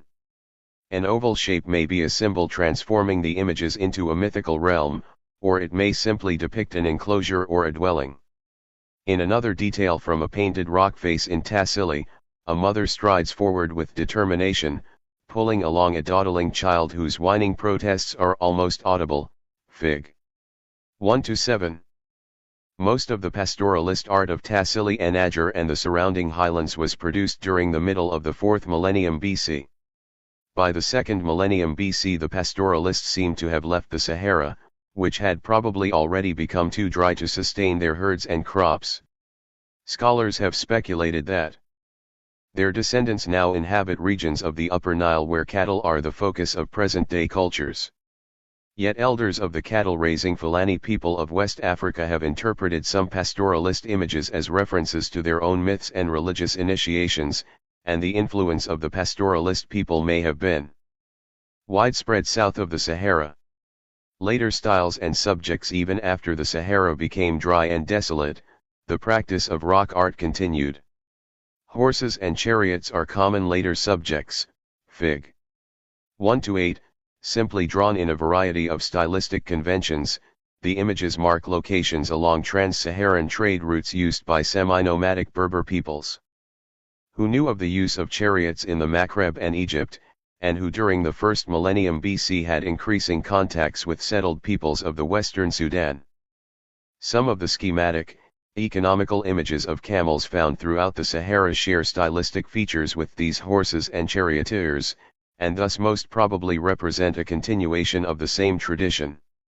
For example, the rod-shaped heads of the figures in one energetic painting, Fig.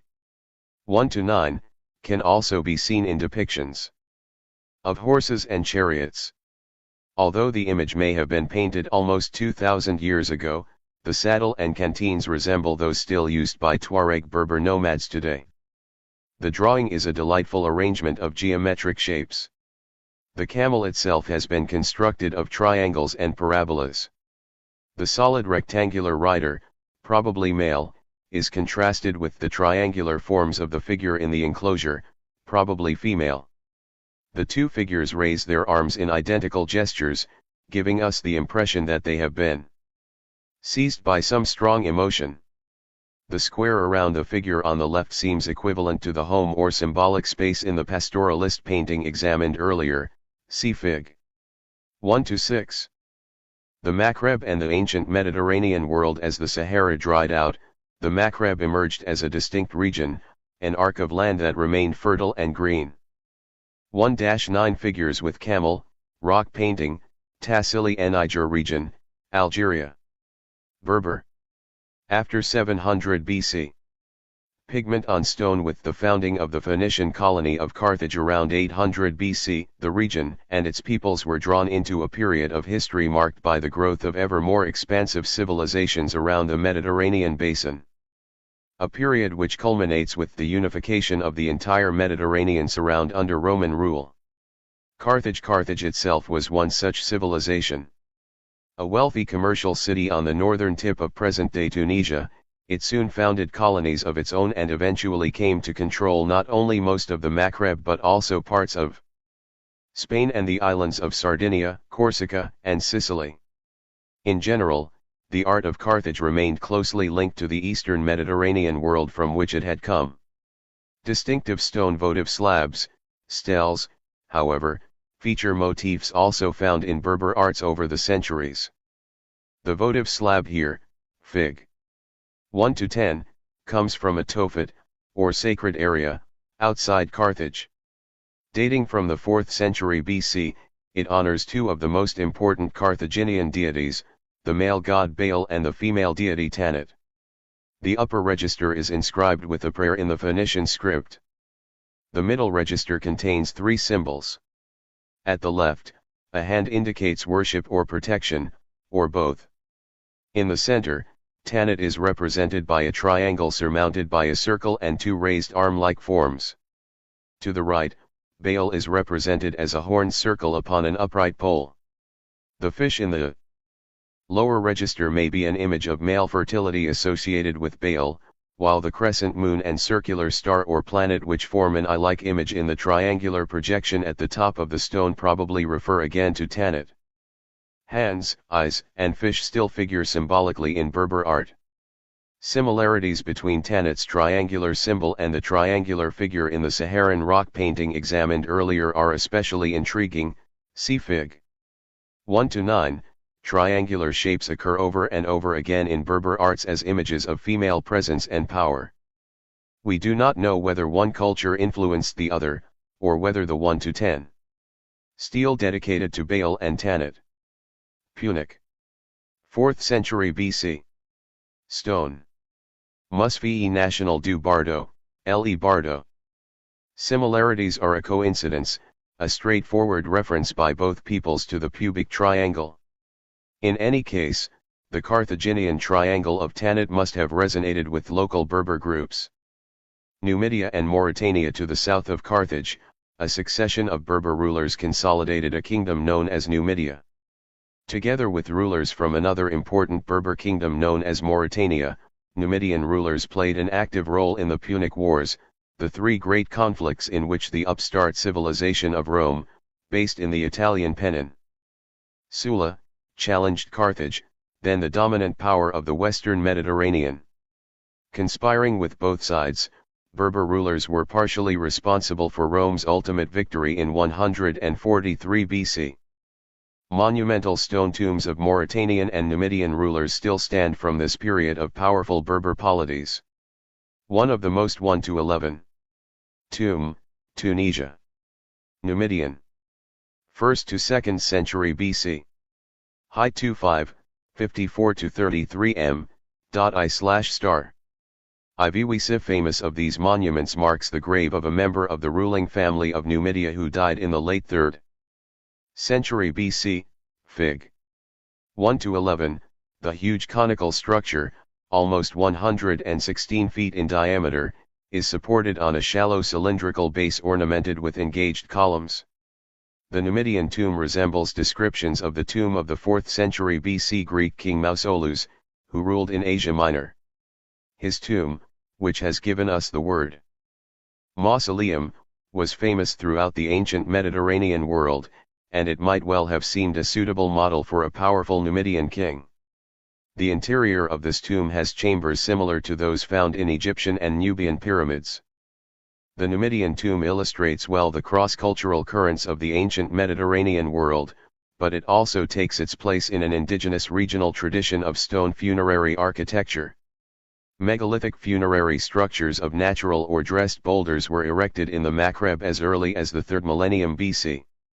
In the northern Sahara, chambered tombs of stone with earth and mortar are contemporary with later Berber, Carthaginian, and Roman monuments, while throughout the central Sahara are found numerous stone tumuli, mounds of uncut rocks piled into ovals or concentric circular patterns, which have not yet been dated.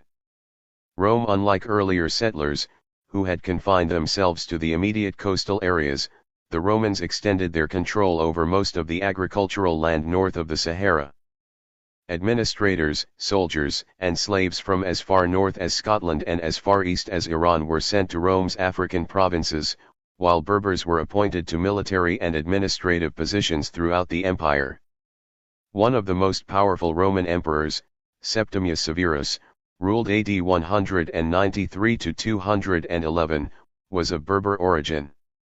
Perhaps the most important legacy of Roman presence in Africa is the Roman city.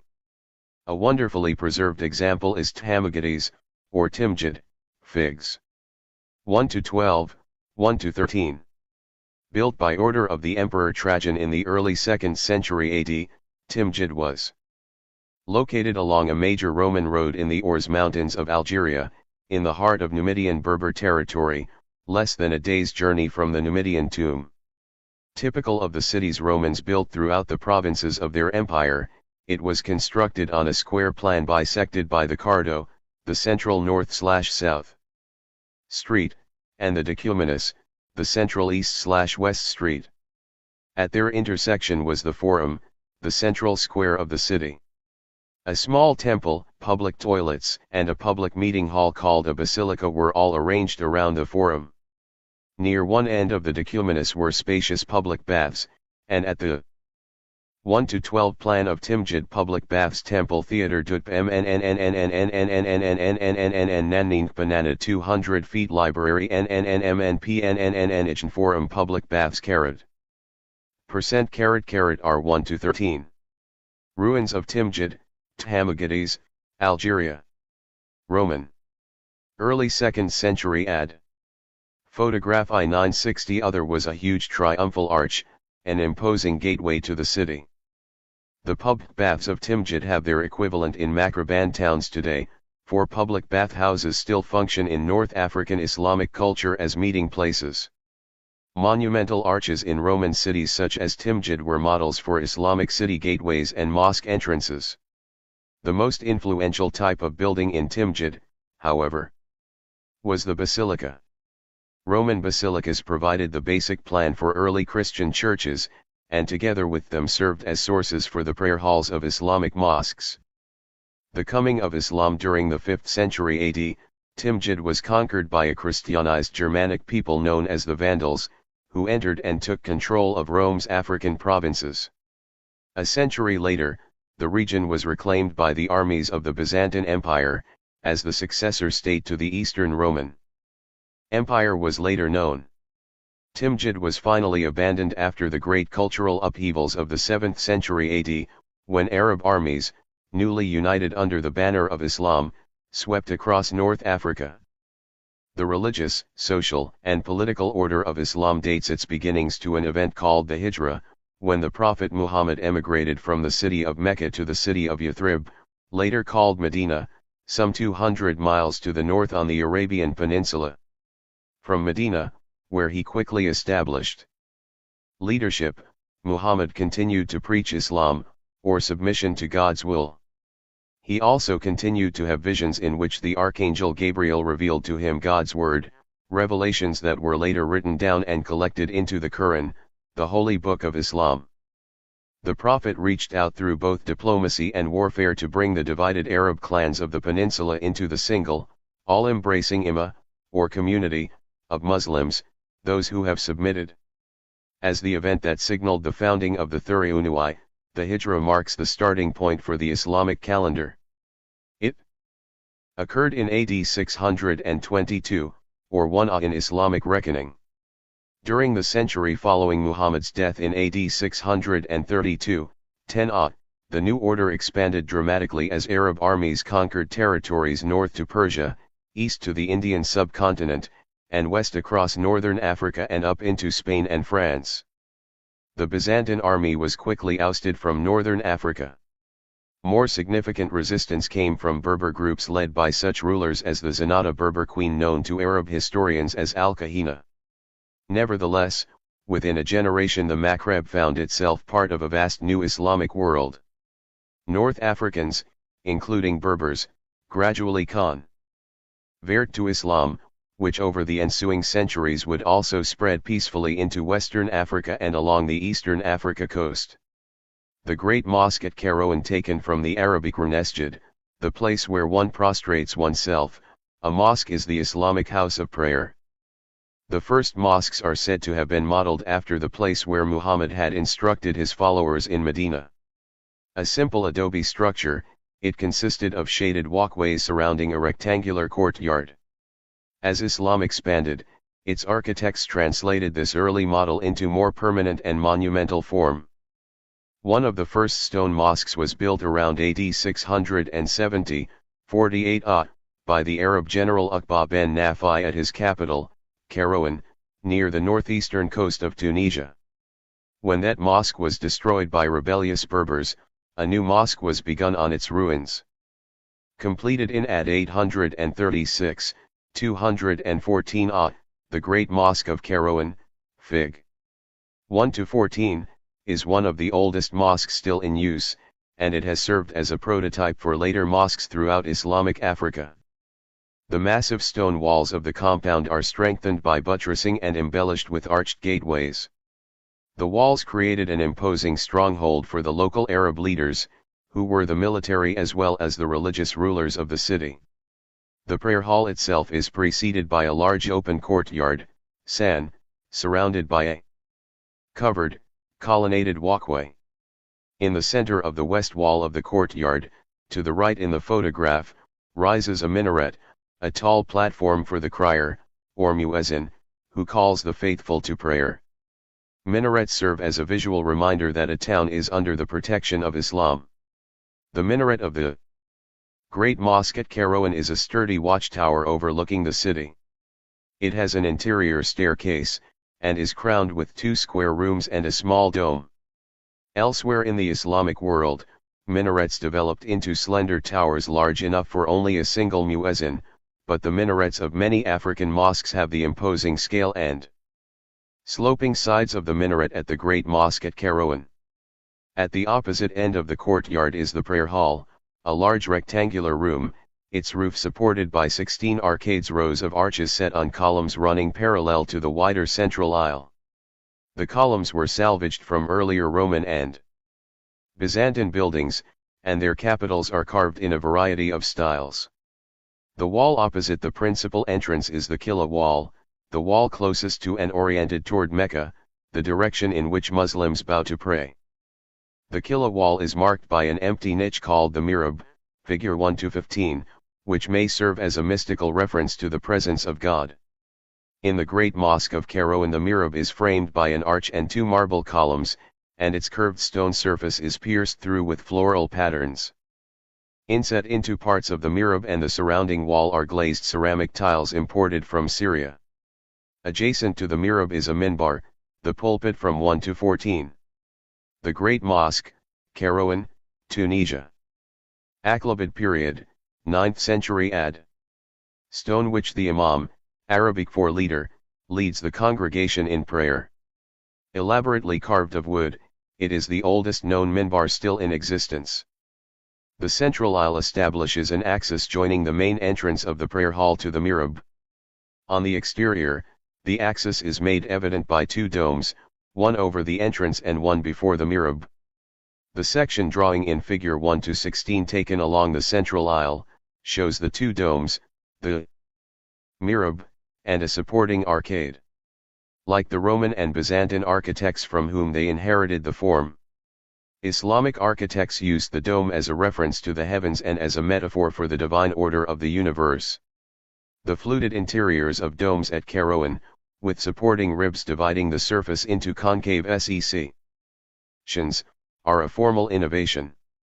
The Kairouan Mosque during the 11th century AD, nomadic Berbers from the southwestern Sahara, a region in present-day Mauritania, converted to a militant form of Islam. Led by charismatic generals, A group of these Berbers known as the Almoravids swept northward to conquer Islamic territories in Morocco, Algeria, and Spain. Within 2 generations the Almoravids ruled the lands from the Senegal River in western Africa to the Ebro River in northern Spain.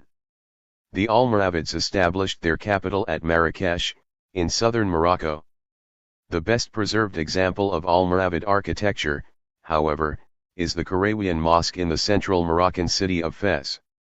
The mosque was named for a pious woman of Kairouan, who had established it as a 1-15 interior of the Great Mosque at Kairouan. Aqlabid and Fatimid periods, 9th IIth centuries add 1-16. Section taken along the center aisle of the prayer hall of the Great Mosque at Kairouan, showing mihrab at far right, drawing after H. Saladin. 1-17 Plan of the Karawiyan Mosque, Fez, Morocco. Hemispherical arches set on slender columns. Karawiyan's arcades are formed of horseshoe arches on massive square plinths, Fig. 1-18, the austerity of these, who calls the faithful to prayer. Minarets serve as a visual reminder that a town is under the protection of Islam. The minaret of the Great Mosque at Kairouan is a sturdy watchtower overlooking the city. It has an interior staircase, and is crowned with 2 square rooms and a small dome. Elsewhere in the Islamic world, minarets developed into slender towers large enough for only a single muezzin, but the minarets of many African mosques have the imposing scale and sloping sides of the minaret at the Great Mosque at Kairouan. At the opposite end of the courtyard is the prayer hall, a large rectangular room, its roof supported by 16 arcades, rows of arches set on columns running parallel to the wider central aisle. The columns were salvaged from earlier Roman and Byzantine buildings, and their capitals are carved in a variety of styles. The wall opposite the principal entrance is the Qibla wall, the wall closest to and oriented toward Mecca, the direction in which Muslims bow to pray. The Qibla wall is marked by an empty niche called the mihrab, figure 1-15, which may serve as a mystical reference to the presence of God. In the Great Mosque of Kairouan the mihrab is framed by an arch and 2 marble columns, and its curved stone surface is pierced through with floral patterns. Inset into parts of the mihrab and the surrounding wall are glazed ceramic tiles imported from Syria. Adjacent to the mihrab is a minbar, the pulpit from 1-14. The Great Mosque, Kairouan, Tunisia. Aqlabid period, 9th century AD. Stone which the Imam, Arabic for leader, leads the congregation in prayer. Elaborately carved of wood, it is the oldest known minbar still in existence. The central aisle establishes an axis joining the main entrance of the prayer hall to the mihrab. On the exterior, the axis is made evident by 2 domes, one over the entrance and one before the mihrab. The section drawing in figure 1-16 taken along the central aisle, shows the 2 domes, the mihrab, and a supporting arcade. Like the Roman and Byzantine architects from whom they inherited the form, Islamic architects used the dome as a reference to the heavens and as a metaphor for the divine order of the universe. The fluted interiors of domes at Kairouan, with supporting ribs dividing the surface into concave sections, are a formal innovation.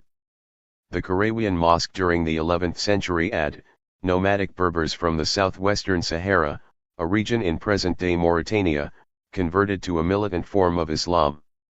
Led by charismatic generals, a group of these Berbers known as the Almoravids swept northward to conquer Islamic territories in Morocco, Algeria, and Spain. Within 2 generations the Almoravids ruled the lands from the Senegal River in western Africa to the Ebro River in northern Spain.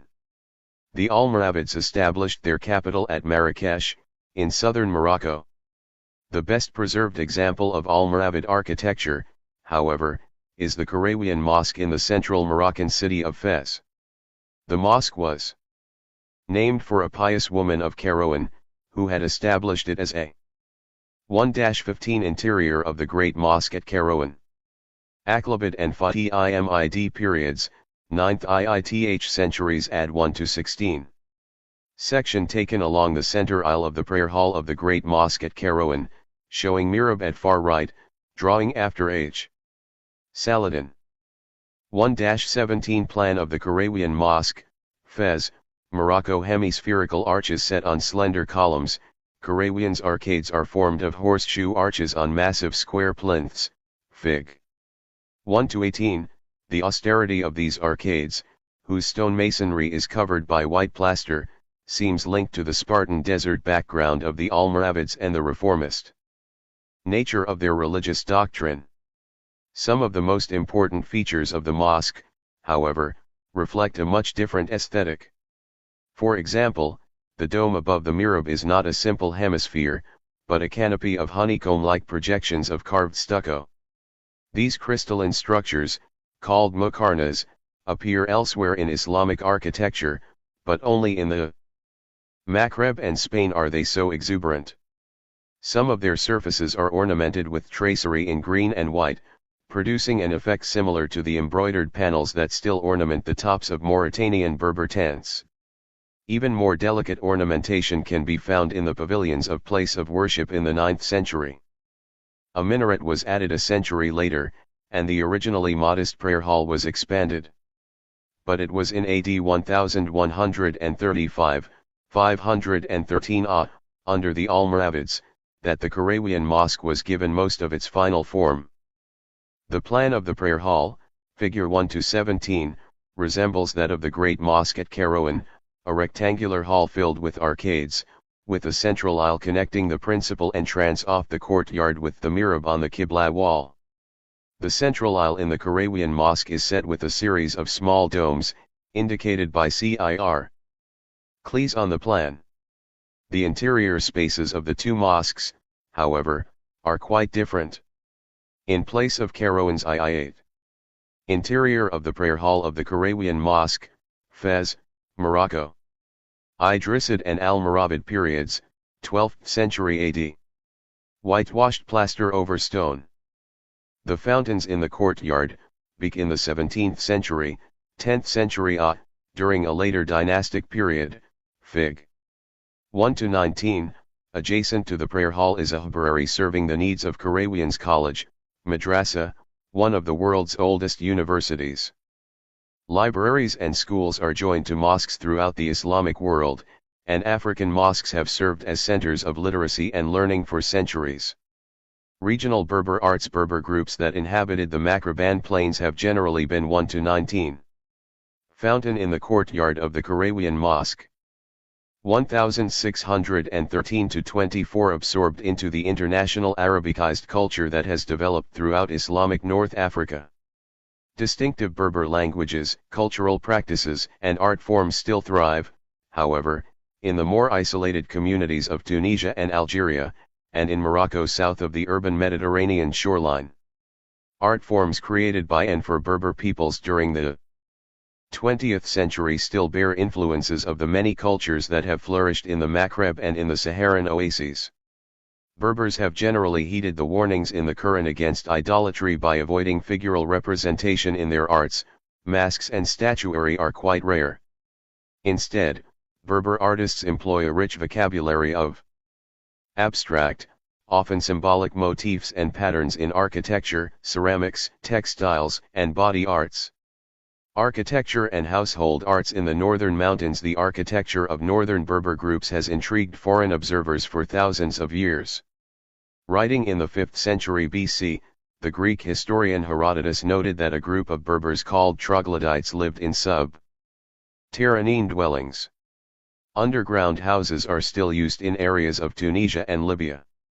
Studies have shown that the interiors of these excavated spaces maintain a remarkably even temperature year-round. Furniture in underground dwellings is carved from the surrounding stone and earth, then covered with whitewash, clay, or paint. Hearths, benches, and shelves of dried mud covered with plaster and paint are also found in Berber homes constructed above ground. In Kabyle homes, which are owned and decorated by women, rows of painted triangles surrounding square or rectangular niches in the interior walls are references to femininity.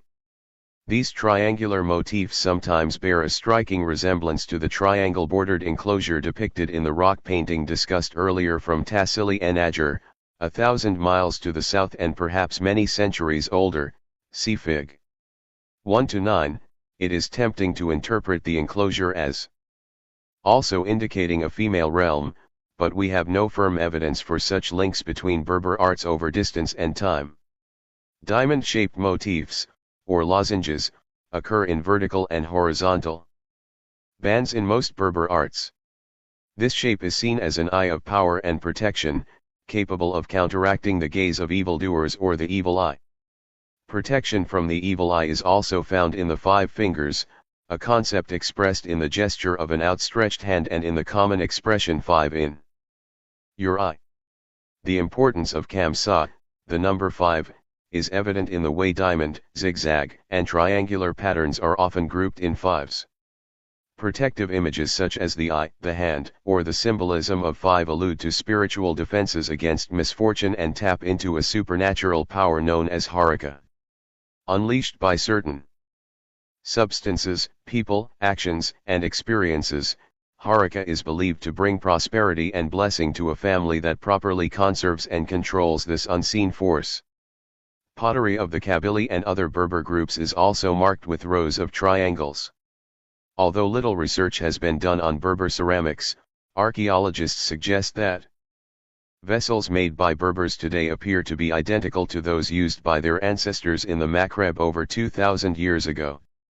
Both the overall shapes and the decoration with dark patterns over buff surfaces seem to have changed remarkably little over time. The protective shapes found on the walls of this Kabyle house are also found in Berber textiles. A splendid wool rug or saddle blanket, woven by a Zamur Berber woman from the hilly region between Fez and the northern Moroccan coast, displays multiple variations of these popular symbols. Fig. 1-20, the horizontal bands feature at least 8 different types of lozenges, some of which are 1-20. Rug or saddle blanket. Zamur Berber. 2th century. Wool, 2x 3%, 1.57x 1m. The British Museum, London. Spiked with 5 projections on each side. 5 tiny diamonds stacked vertically may be a motif known as the Tree of Life, and at least one of the zigzag forms may be a reference to a motif called fishtails, an ancient image of blessing and power. Textiles woven in the Maghreb have traveled over trans-Saharan trade routes for over 500 years.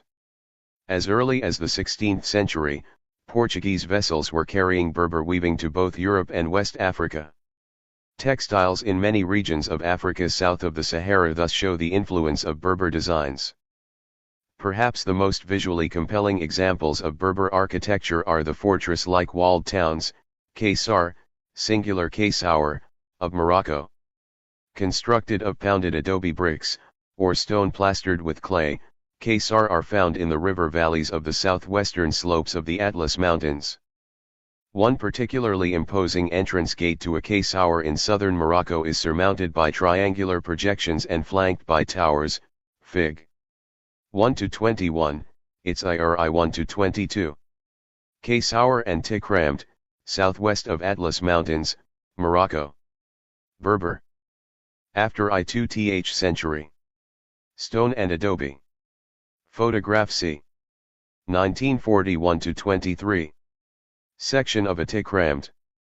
Drawing after Adam, happy face, subtly pointed horseshoe arch bears a resemblance to the arches inside the Karawian Mosque far to the north in Fez, see Fig. 1-18, above the arched opening is a paneled relief protected by 1-21 gateway to a Kaysour, south of Atlas Mountains, Morocco. Berber. After I2th century. Stone and adobe a shallow roof. Inside a Kaysour, closely packed 3 to 5 story dwellings line narrow streets, creating cool canyons sheltered from the harsh sunlight and fierce winds of the desert. Fortified farmhouses known as Tiger Maiden, singular Tyramt are often found near Kaysar, though isolated Tiger Maiden are also known. A recent photograph shows a Tyramt adjacent to a Kaysour in central Morocco. Fig. 1-22, on the facade of the Tyramt the bricks have been placed in layers to form relief patterns around the narrow openings. Sometimes fresh and crisp, as in this example, sometimes weathered and crumbling, these geometric decorations adorn the exteriors of both Caesar and Tiger Maiden. A section drawing of a similar tyramb, Fig. 1-23, reveals the structure of this fortified farmhouse. Animals are stabled in the ground floor, where storerooms and granaries are located. A central courtyard opens to the sky, providing light and ventilation. Arched doorways open from the reception hall and living areas onto interior balconies overlooking the courtyard. The roof serves as a work area, and the towers as observation posts. We do not know when or how these distinctive architectural forms developed. A 4th century AD Roman mosaic from Carthage depicts a farmhouse whose fortress-like aspect, ground floor granary, and corner towers suggest an early version of a tyrant. The names and locations of Caesar can be found in Arabic geographies written in the 12th century. But beyond these isolated clues nothing is known. 1-24 View of Gardea, Mzab region, Algeria. Photograph 1980s Architecture and household arts in the Sahara Oasis cities of the Sahara have also developed distinctive architectural forms, all adapted to the task of sheltering dwellers from the extremes of the desert climate. In the northern Sahara, many oasis communities are administered by religious groups. Islamic congregations of Arab refugees and their Berber followers. They were joined in the past by Jews and Christians fleeing religious persecution. As important centers along the trans-Saharan trade routes, these northern oases have also attracted nomadic peoples as well as immigrants from the south. The architectural forms of these towns thus reflect influences from many African regions. The cities of the Mzab oasis of north-central Algeria were founded by Ibadate, a group of Qajarite Muslims, in the 11th century AD. The smooth and organic forms of their mosques may be the result of sustained contact between the Mzab and the inland Niger Delta Empire of Mali after the 13th century AD. Gardea, the largest community in the Mzab, is dominated by the tapering cone of its minaret and the curved walls of the mosque flowing over the hillside beside it, Fig. 1-24. 1-25 Minaret of the mosque at Ching-Edi, Tagant region, Mauritania. Haradan builders. For Arab and Berber patrons. After 13th century. Stone. The oasis of Ching-Edi may have been settled in Neolithic times, and was perhaps connected to trade routes serving copper and salt mines in the 1st millennium BC. The mosque and other stone buildings were probably constructed after the 13th century AD. Ostrich eggs set atop the 4 pinnacles of the minaret may share the symbolic meanings of fertility, purity, and adherence to Islam associated with eggs adorning mosques on the Niger River, which were also constructed by Manding architects. In the 1970s, prolonged droughts left the region extremely arid, and today the city of Ching-Edi has been virtually abandoned. This photograph, taken the IG-OS, shows the minaret after its most recent restoration. The Gardea minaret echoes the square base, sloping sides, and general proportions of the minaret at the Great Mosque of Kairouan to the northeast, see Fig. 1-14, but its soft contours and adobe plastering link it as well to the mosques of the Sudan across the desert to the south, see Figs. 12 and 4-8. The 4 horn-like projections at the top are similar to those found on the gates of the Caesar illustrated above, see Fig. 1-21, a striking minaret flanks the main mosque of Ching-Edi, pronounced Chinjit, an oasis over 2,000 miles to the southwest in what is now central Mauritania, Fig. 125, the stone minaret of Ching-Edi. Shares the geometric outlines of the minaret at Kairouan, but has the 4 projections of the minaret at Gardea. Like all the buildings in Ching-Edi, the minaret and its mosque are made of narrow slabs of schist fractured from nearby outcrops of rock. The facades of important structures in the town are ornamented with layers of stones in different colors, with triangular openings above doorways, and with decorative courses of slanting rocks. The history of the mosque at Ching-Edi may be deduced from what we know of ethnic relationships in the southwestern Sahara. The dominant populations of Mauritania today are of Berber and Arabic origin, and speak an Arabic dialect known as Hassaniya. They call themselves the Beaten, in contrast to their vassals, whom they call the Haraden. The Haraden appear to be the descendants of Manding populations such as the Sinink, who founded the ancient empire of Ghana, see chapter 5. Similarities between the stone buildings of Ching Edi and those found to the south at the ruined site of Kumbi Saleh, assumed to have been the capital of ancient Ghana, suggest that stone architecture in Mauritania was developed by Haraden/Sinink builders. Stone architecture appears in the 13th to 15th century layers of Kumbi Saleh, and the stone buildings of Ching Edi also seem to date from this period. The oasis city of Wailata, in southeastern Mauritania, was also constructed by Haraden masons. The stone buildings of Wailata are plastered with reddish clay, and their interior courtyards are ornamented with murals painted by Haraden women. Professional potters, the women are classified as artisans, ma'alim, by the Beaten patrons who own the houses. Each window and door of an aristocratic Beaten home in Wailata is framed in white, and the whitewashed panels of the doorways leading to a wife's bedroom from the central courtyard are covered with designs. A photograph taken in Wailata shows designs in a courtyard which include most of the motifs recorded by scholars, Fig.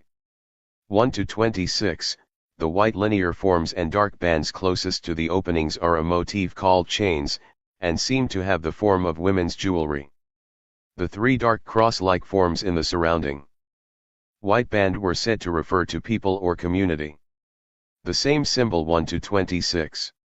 Courtyard with entrance to a woman's room, Wailata, Mauritania. Haraden artists for Arab and Berber patrons. After 14th century.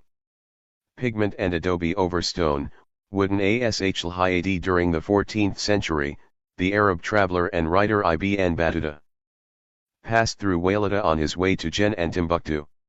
He was impressed by the piety of the Muslims of Wailata, but he was scandalized to find that both men and women had friends of the opposite sex who were not their spouses. He was particularly shocked to see the wife of one of his hosts talking to a male acquaintance while seated on a canopied bed in a courtyard such as this. AD 1-27. Tuareg Berber tent structures. Drawings after La Belle Prussian, taken from Nicolas Foucault, Lhot, and Cassages. AC Kel Ahagar leather tents. Dekel Denik leather tent. Ekel Fairwan mat covered tent occurs in the corners of the white band above. Between the crosses are a series of semicircular linear forms with the wonderful and suggestive name Mother of Thighs. A similar motif isolated in the center of the white band above is a variant of the woman with long hair motif, identifying the owner of the room as a mature married woman. On the same panel, two motifs flanking the door are elaborate versions of the Arabic letter Vav, which has associations with male sexuality. Beds can be seen in the courtyard, and a pair of wooden posts are set on either side of the doorway. Called ashenat in Hassaniya Arabic, these are supports for calabashes, a type of gourd used as a container. In a Beaten tent, an ashenat is set up on the woman's side of the central partition, and the calabash it holds is filled with milk. The ashenat is thus an indicator that this space belongs to a woman. And it reinforces the visual messages of fertility and sexuality surrounding the door. Although the buildings of the Saharan oases are of great beauty, the most important architectural form of the Sahara is the tent. A bewildering variety of tent forms exists, reflecting the multi-ethnic history of Saharan peoples. There are considerable differences from region to region, and from clan to clan. The drawing here illustrates some of the variations of the matter leather-covered tents of the nomadic Berbers known as the Tuareg, Fig. 1-27, speakers of a Berber language called Tamashek. Tuareg aristocrats and their retainers travel through desert territories spanning thousands of miles in the central and southern Sahara. Droughts have driven some Tuareg south of the Niger River into Burkina Faso. A tent of the Kel Air Tuareg illustrates the interior furnishings of these structures, Fig. 1-28, made of straw mats upon an armature of bent acacia roots. It resembles tents of the Kelfairwani in Fig. 1 to 27, in the center. Is a bed, easy to disassemble and tie to a camel's back. Each leg and crosspiece is carved from a single piece of wood and ends in a flat ornamented disc. A man's shield and water container are suspended on the wall nearby. Elaborately appliqued multicolored leather pouches and packs suspended from the walls are often used to hold the clothing and other personal articles of Tuareg men and women, though none are visible in this photograph. Their panels are dyed in vibrant contrasts of green, red, and yellow. The rectilinear geometric shapes created through painting and applique may be based upon the calligraphic forms of Tifinagh. The script used to write Tamashek, just as the more curvilinear forms of the Hassaniya-speaking peoples are based upon Arabic calligraphy. Most Tuareg leatherwork is fashioned by women known as Tamaiden. Wooden implements and metal objects, such as a man's saddle and sword, are made by their male relatives, the Anaden. Tamaiden and Anaden form an endogamous group of artisans within Tuareg culture. Such hereditary occupational groups are often found in African societies. Personal arts of the Shlu and Tuareg well into the 20th century. Berbers, Arabicized Berbers, Arabs, ANC Jews of the Maghreb wore distinctive. 1 to 28 The interior of a 20th century Kelair tent. Leather, wood, and other materials. A Tuareg tent belongs to a woman, who both obtains the materials to build it and supervises its construction. The association between women and their tents is so strong that the same term, a hen, refers to both a wife and a tent. Styles of dress and jewelry, allowing knowledgeable observers to determine their ethnic identity, status, and even marital situation at a glance. See Aspects of African Culture, Personal Adornment, page 44. Today these references to identity are less clear, since social and economic hierarchies are more fluid.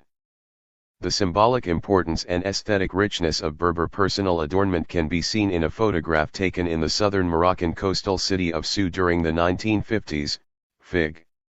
1 to 1, it shows an entertainer of the Shlu people, who live in the southern Atlas Mountains. Her head is framed by distinctive jewelry and cloth, for Berber peoples believe that the head needs particular protection from the evil eye. The silver coins are believed to contain baraka, as is the pure white color of the head cloth. The deep reds, blues, greens, and yellows of her heavy enameled silver jewelry also increase the protective power of the ornaments.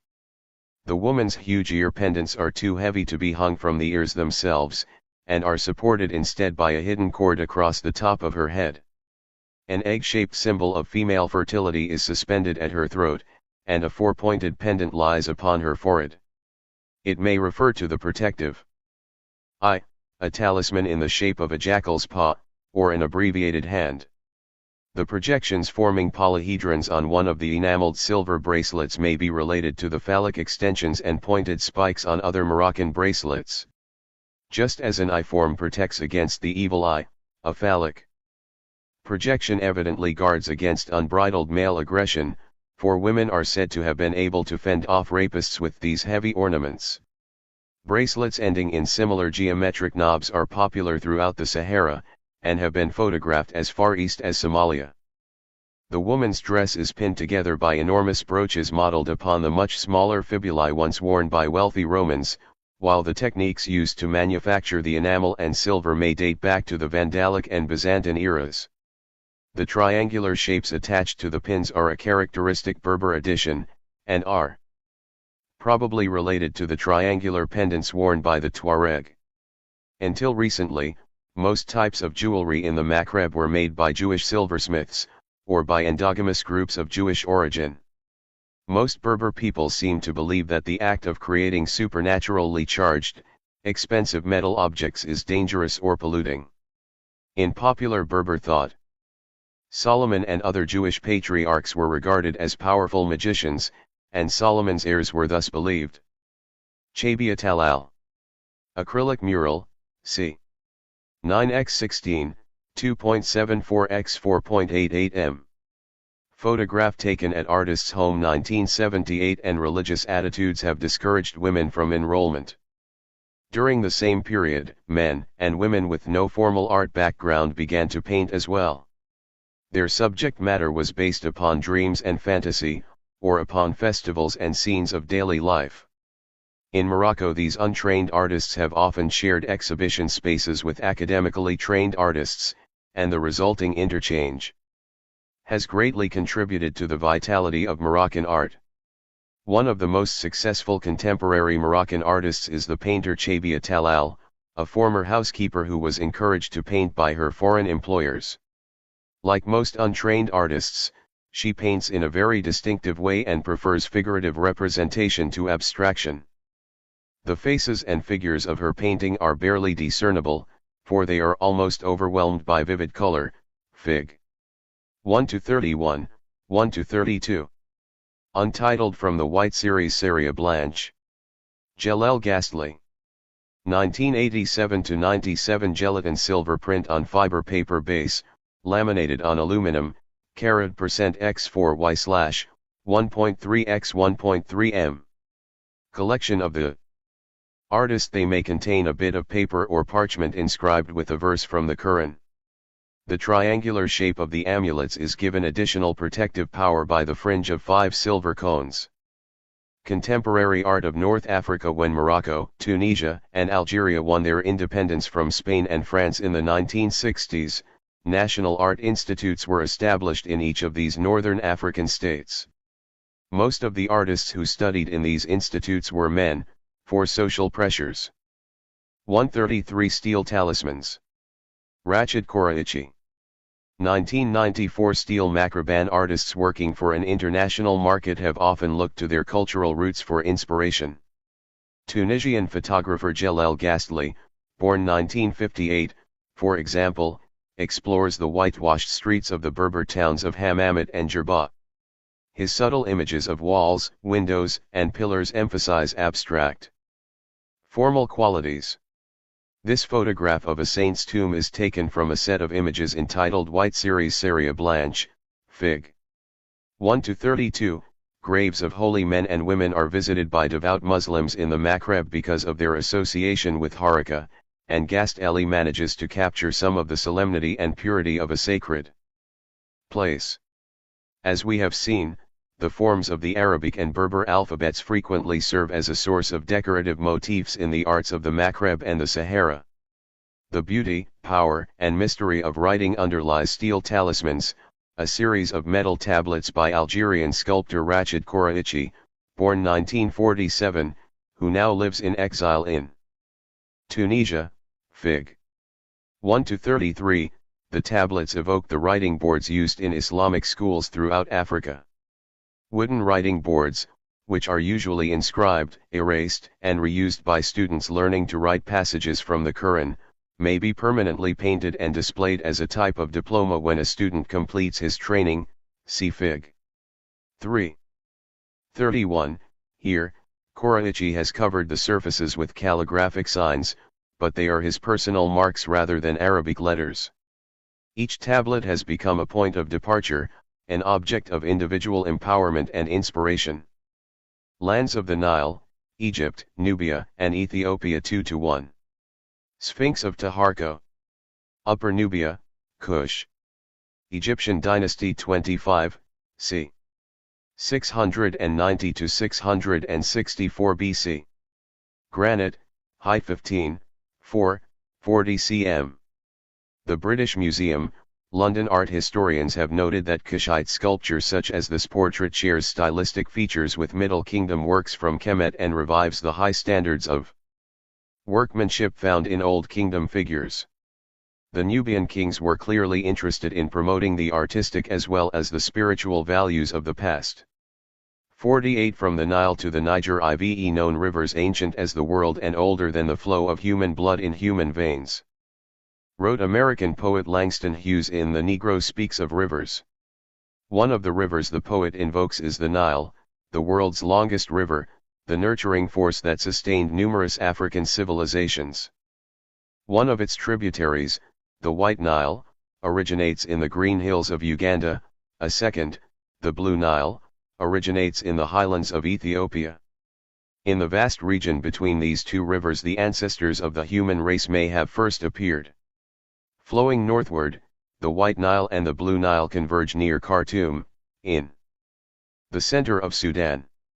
The Nile then describes a broad S-curve punctuated by a series of 6 unavigable rapids known as cataracts. The region along this stretch of the Nile is known to his Itorians as Nubia. After the northernmost, or first, cataract the Nile flows smoothly northward, finally fanning out into a marshy delta before emptying into the Mediterranean Sea. Before the river was dammed at Aswan II during the 20th century, the Nile gently flooded its banks for several months every year and then receded, leaving this stretch of the valley covered with a layer of fertile black silt. Ancient Egyptians called their country Kemet, the Black Land, after the color of this life-giving mud. While the people of Kemet distinguished between Upper Egypt, the narrow southern floodplains, and Lower Egypt, the northern marshes of the delta, the entire region shared a common culture. Their language belonged to the Afro-Asiatic family, and was thus related to Hebrew, Arabic, and the Amharic spoken in the Ethiopian highlands, as well as to forms of Berber and early Cushitic and Chadic languages. In contrast to the people of Kemet and the peoples of central Ethiopia, most Nubians seem to have spoken languages of the Nilo-Saharan family. Distantly related Nilo-Saharan languages are still spoken today by nomads in the Central Sahara, by farmers in southern Sudan and southern Ethiopia, and by cattle-raising pastoralists in Kenya and Tanzania. Unlike Kemet, which was bordered by particularly inhospitable desert, Nubia was linked to lands and peoples to the south, east, and west. Although little is known of the history of the Ethiopian highlands prior to the first millennium BC, the region has been in contact with other regions of the Nile Valley for at least 2,000 years.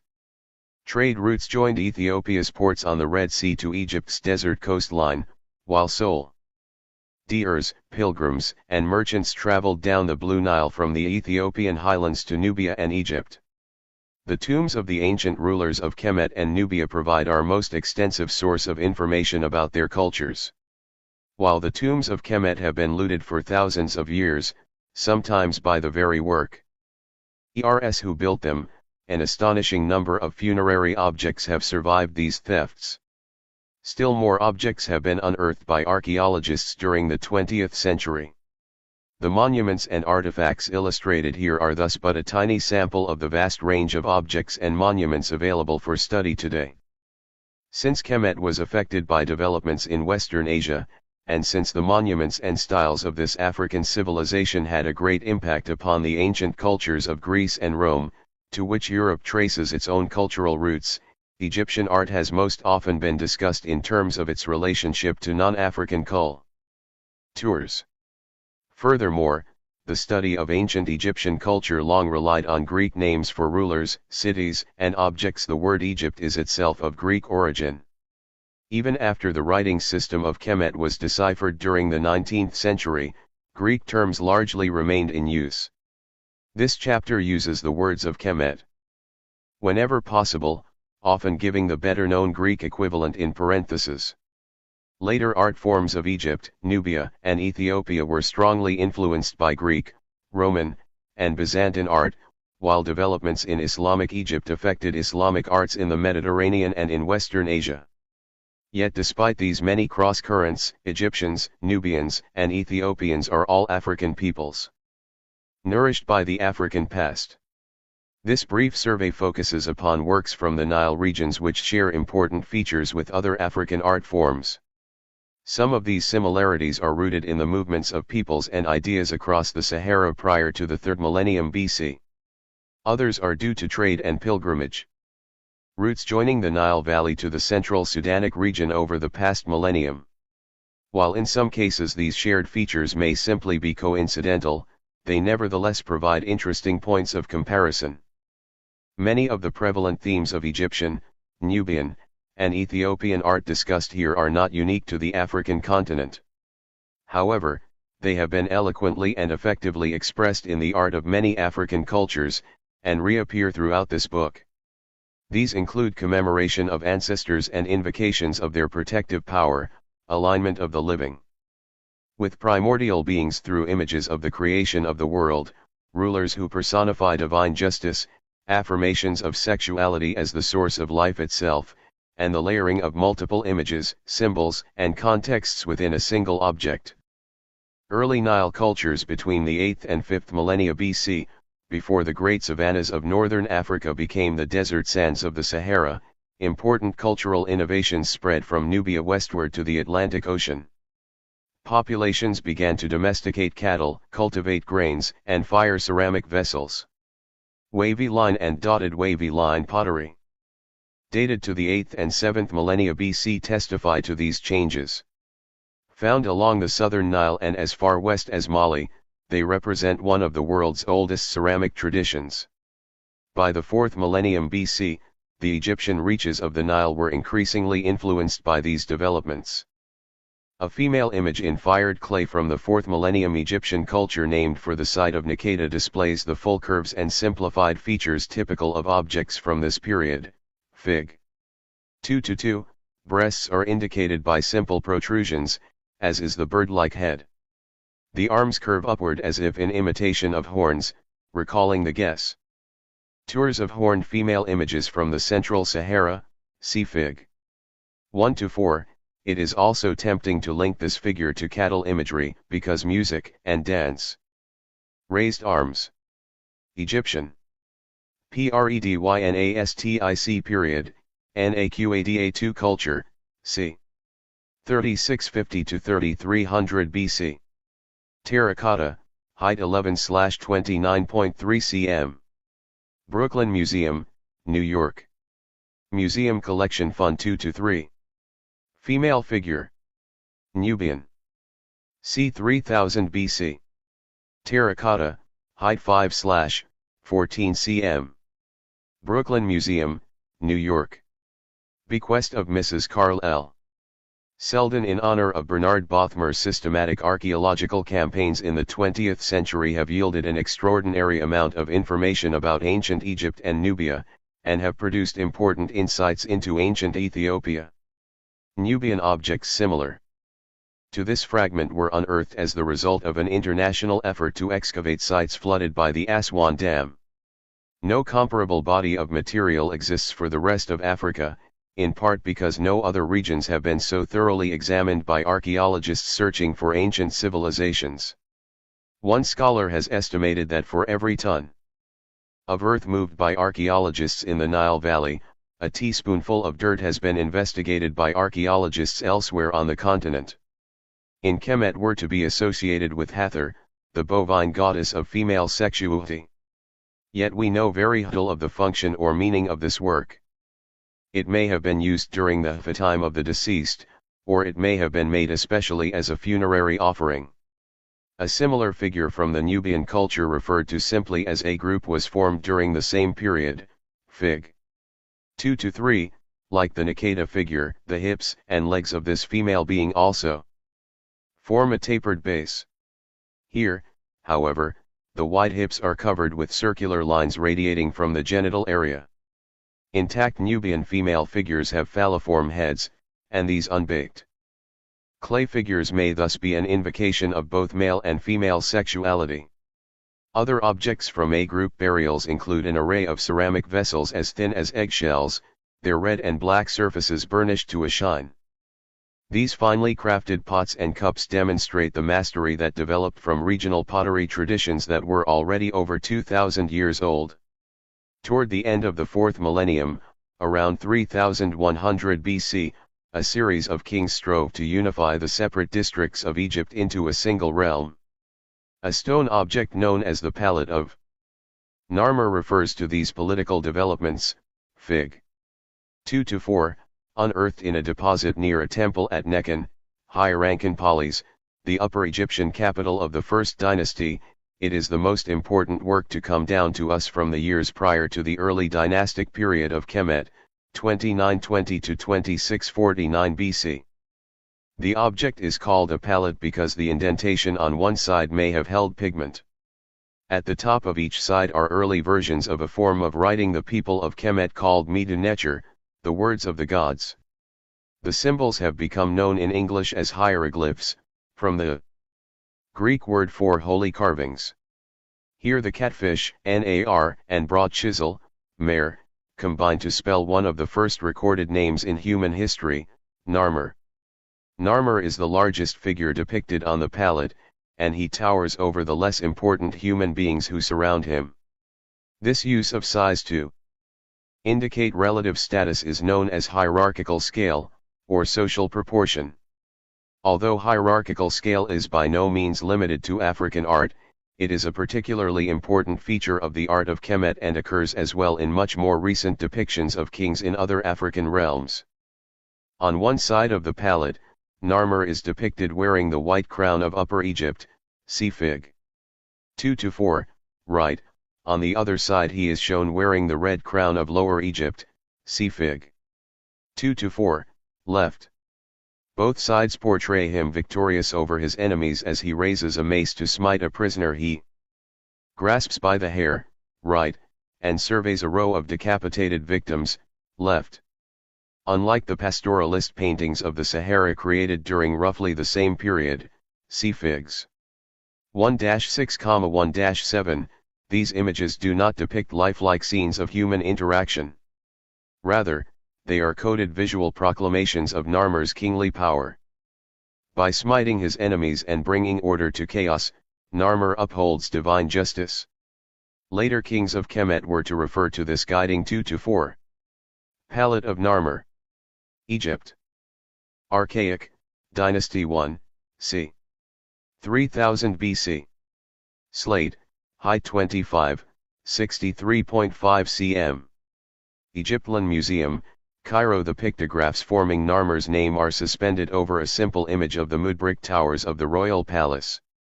The close association between kingship and the dwelling place of the king also occurs in the word pharaoh.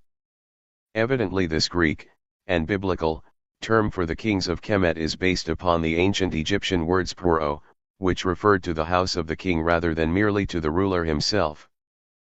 Principle as Ma'at. The king's victory is supported by divine beings who will reappear in the art of Kemet for the next 3,000 years. His aggressive stance is mirrored by the actions of a bull, an emblem of virility and power later linked to the god Ta, and a falcon, almost certainly representing the solar god Horus. Horus was closely identified with the kings of Kemet, and during this period the king was believed to make manifest the powers of the god.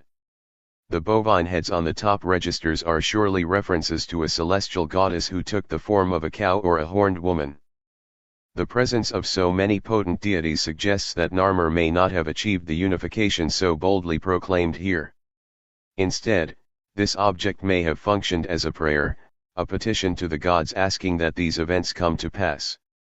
Later art of Kemet is full of images serving as incantations, as visual spells to bring about a desired state of affairs. The priestly role of the king, an important aspect of his reign, is also set forth in this work. The small figure behind Narmer holds the sandals of the king and a water container, evidently to wash and purify Narmer so that the king can walk clean and barefoot on holy ground in the presence of the gods. In later periods priests fulfilled their duties on behalf of, or as substitutes for, the sacred ruler. Narmer and the other humans in this work are composed of disparate elements. Torsos, arms, hands, and eyes are turned toward the viewer and shown frontally, while legs and the rest of the head are seen in profile. Both feet are planted firmly on the ground, even though the knees are straight. Thus every part of the body is easy to read as part of the human form, just as Midu Necher are easily identifiable images combined into legible words. Even at this early stage of Kemet, both written words and figurative art are conceived as visual equivalents of verbal statements. This specific combination of frontal and profile features to produce a figure, and the nature of images as elements in a visual language, were to be typical of Egyptian art for the next 3,000 years. Many other African artworks, although created thousands of years later and by very different cultures, were also meant to convey a clear message to the viewer. Elsewhere on the continent, figurative images were not joined to a system of writing, and were not visual extensions of a prayer or incantation. Yet African sculptors in many regions emphasized features which depict a ruler's supernatural attributes, or metaphors connected to the reign, rather than his or her physical appearance. An appreciation of the symbolic nature of ancient Egyptian art thus heightens our ability to understand more recent African art as well. Kemet. The history of Kemet after the early dynastic period is marked by three broad periods of unity and stability known to historians as Old Kingdom, c. 2649 to 2134 BC, Middle Kingdom, c. 2040 to 1640 BC, and New Kingdom, c. 1550 to 1070 BC. Each of these kingdoms was succeeded by an intermediate period, a time of disunity. After the third intermediate period comes a late period, 712 to 332 BC. Marked by intermittent centuries of foreign domination, the late period ends with the conquest of Kemet by the Greeks. Old Kingdom and Middle Kingdom. Perhaps the most influential monument of the Old Kingdom was the funerary complex constructed for the dynasty 3 King Netyerke Djoser at Saqqara around 2620 BC, Figs. 2-5, 2-6. A funerary district, Saqqara was located on the west bank of the Nile near the city of Mennefer, Memphis in Greek, the capital of Kemet during this period. An inscription in the tomb complex itself suggests that Djoser entrusted the architectural work to his advisor Imhotep. If so, Imhotep is the first artist in history whose name is known to us. Djoser's future grave was first marked with a large rectangular platform with sloping sides. The bench-like platform, known by the Arabic word mastaha, was placed over vertical shafts leading to underground chambers where the king would be buried. Previous kings had been buried under similar structures, but theirs were made of adobe, while Djoser's was stone. In a further innovation, 5 progressively smaller stone platforms were then stacked on top of the mastaha base, giving the finished monument a stepped pyramidal form some 195 feet tall. The pyramid stood near the center of a walled compound. Next to it was a stone temple for the priests charged with the daily worship of the deceased king and the upkeep of his soul. Near this temple were 2 non-functional stone replicas of Djoser's Upper Egyptian and Lower Egyptian. 2-5 Djoser's funerary complex, Saqqara, Lower Egypt. Imhotep. Dynasty 3, c. 2620 BC. Stone, partially reconstructed, 2-6. Plan of the funerary complex of Djoser. Drawing after J. P. Lauer. The west bank of the Nile River, where the sun sinks into the horizon and the dead enter the afterlife, was considered to be an especially suitable site for tombs, just as the east bank where the sun emerges, was the land of living.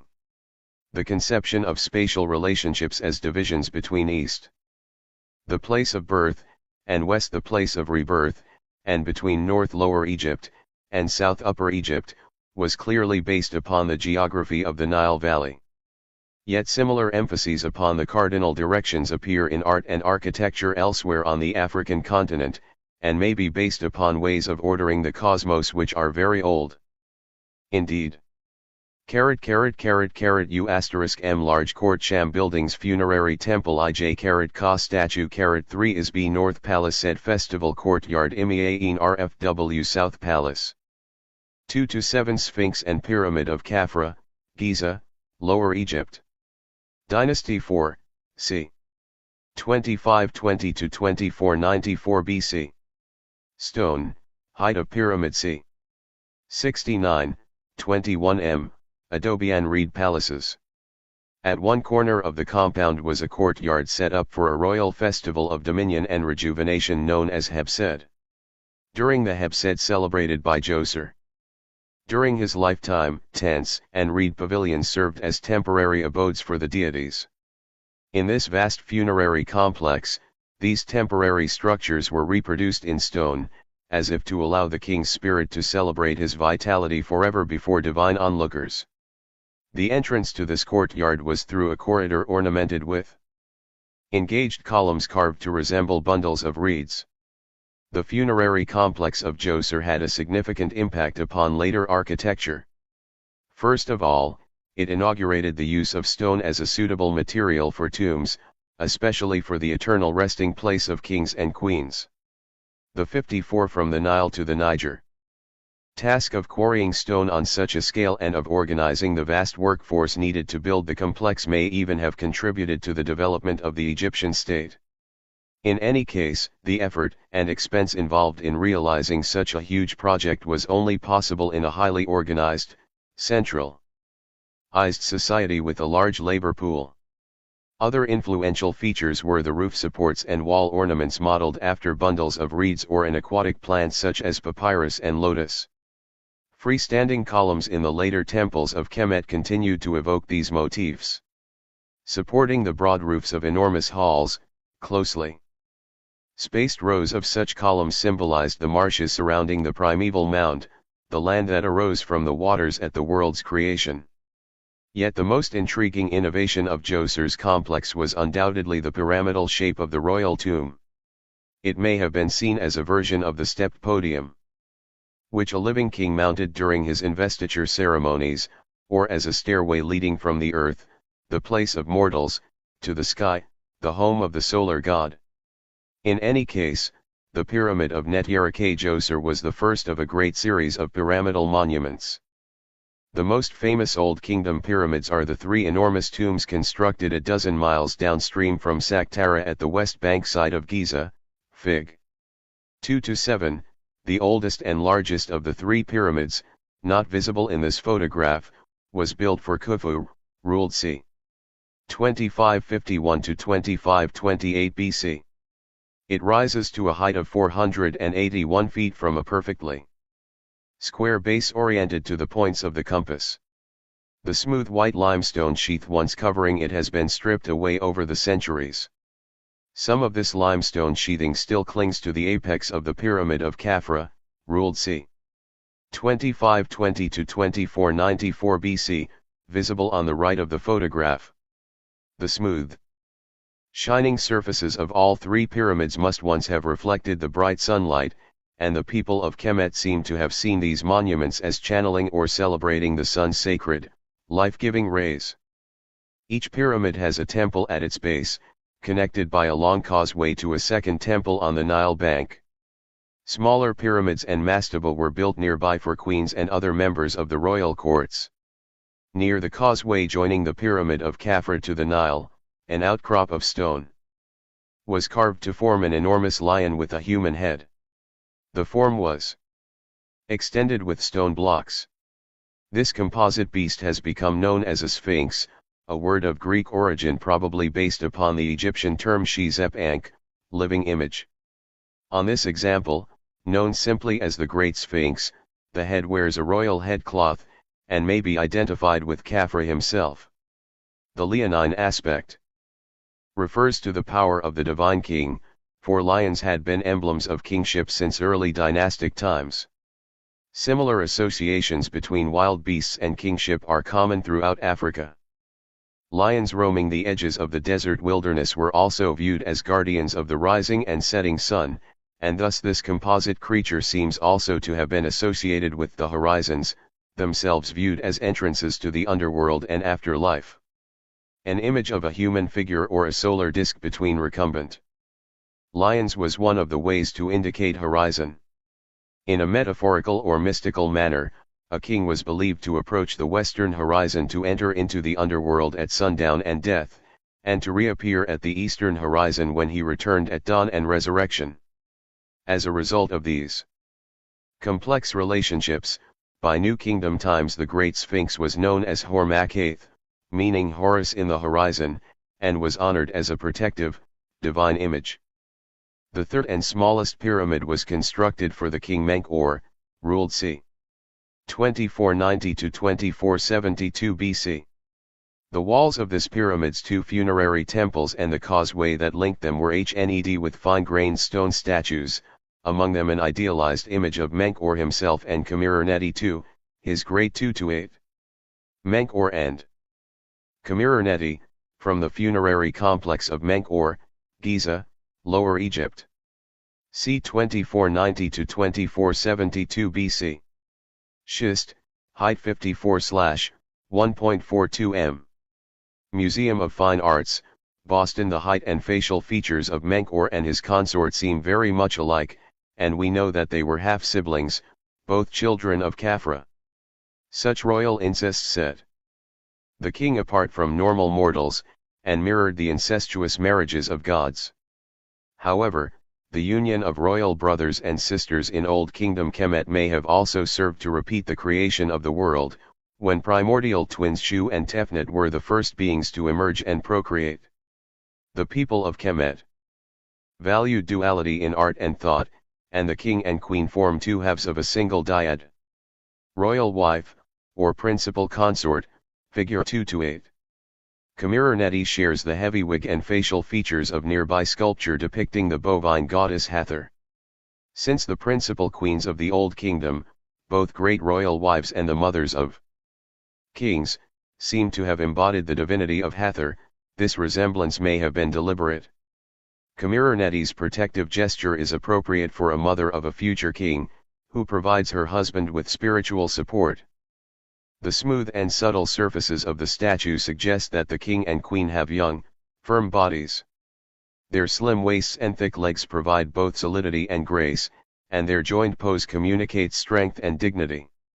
The artist or artists may have intended to cover the stone surface with a layer of painted plaster, a common practice in the Old Kingdom.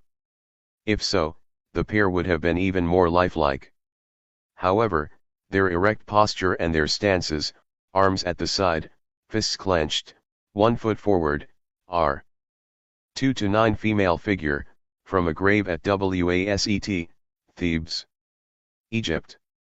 Dynasty 11, 2050–1991 BC. Wood, pigment, clay, height 9, 23 cm. Egyptian Museum, Cairo. Almost as conventionalized as those of Narmer's palette, and their poses reappear in the art of Kemet until the beginning of the Christian era. The Middle Kingdom is perhaps best known for art found in the tombs of the non-royal elite. While most human and animal figures placed in Middle Kingdom tombs were quite naturalistic, some images were highly abstracted, such as this flat, paddle-like female form carved in wood and carat 6 from the Nile to the Niger. Painted with geometric patterns, Fig. 29, the head and arms are tiny, while the mass of hair, the pubic triangle, and the contours of the hip region are greatly enlarged. The people of Kemet considered abundant, well-groomed hair to be erotic, and the emphasis on genitalia suggests that the figure is concerned with sexuality. The hair is made of tiny beads formed from the black mud of the Nile floods, and was considered imbued with the mud's life-giving fertility. The wood may be sycamore or one of the other trees sacred to goddesses of sexuality and motherhood. Figures such as this have been found in Middle Kingdom houses as well as tombs.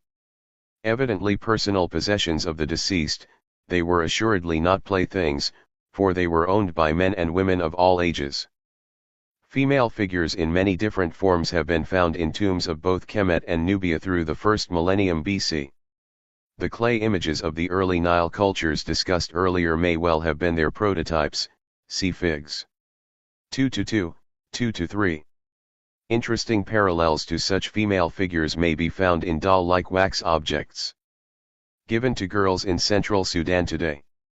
In fact, in many African regions similarly abbreviated female figures in wood or wax are given to young people when they are betrothed, or to women who have had problems conceiving a child. Although there is no clear HNK between the Egyptian and Nubian female figures and these other African works, it seems safe to generalize that all of these images may have had a role in protecting the sexual and reproductive health of their owners. In Kemet, this protective role would have made them quite suitable as grave objects, for by the time of the Middle Kingdom, the souls of the dead seem to have been expected to draw upon sexual energy in order to be born again in the afterlife, just as sexual union is necessary for birth into the world of the living. New Kingdom. The New Kingdom was the era of Kemet's greatest military and political expansion. To the south, Egyptian control reached far into Nubia. To the north, alliances were formed with peoples of the Mediterranean and Western Asia. As in the past, tombs were full of artistic treasures, but now grave goods were particularly lavish. Allusions to sexuality and rebirth were still important in New Kingdom tombs, but there was a new emphasis upon the god of death and rebirth, Osiris, his consort and redeemer, Isis, and his son and champion, another manifestation of Horus. Funerary chapels adjacent to the sealed burial chamber served as settings for annual memorial ceremonies. Their walls were adorned with paintings, or with painted images carved in low relief, which often portrayed the feasting, music, dancing, and drinking desirable at a memorial festival. In addition to inspiring the family who gathered to commune with their ancestors. These murals encouraged passers-by to visit the chapel, where they might leave a small gift for the deceased. A particularly beautiful New Kingdom painting, Fig. 2-10, was removed from the walls of a chapel that may have belonged to a man named Nebamun, in the funerary district west of Wayzet, Thebes. The scene is both visually rich and conceptually dense. On one level, the deceased man is depicted young and alive, enjoying a pleasant family outing on the river. He stands in a reed boat, with his beautiful wife behind him and his young daughter between his feet. Both female figures are much smaller in scale than the man, one of whose hands is raised to throw a stick while the other grasps a clutch of waterfowl.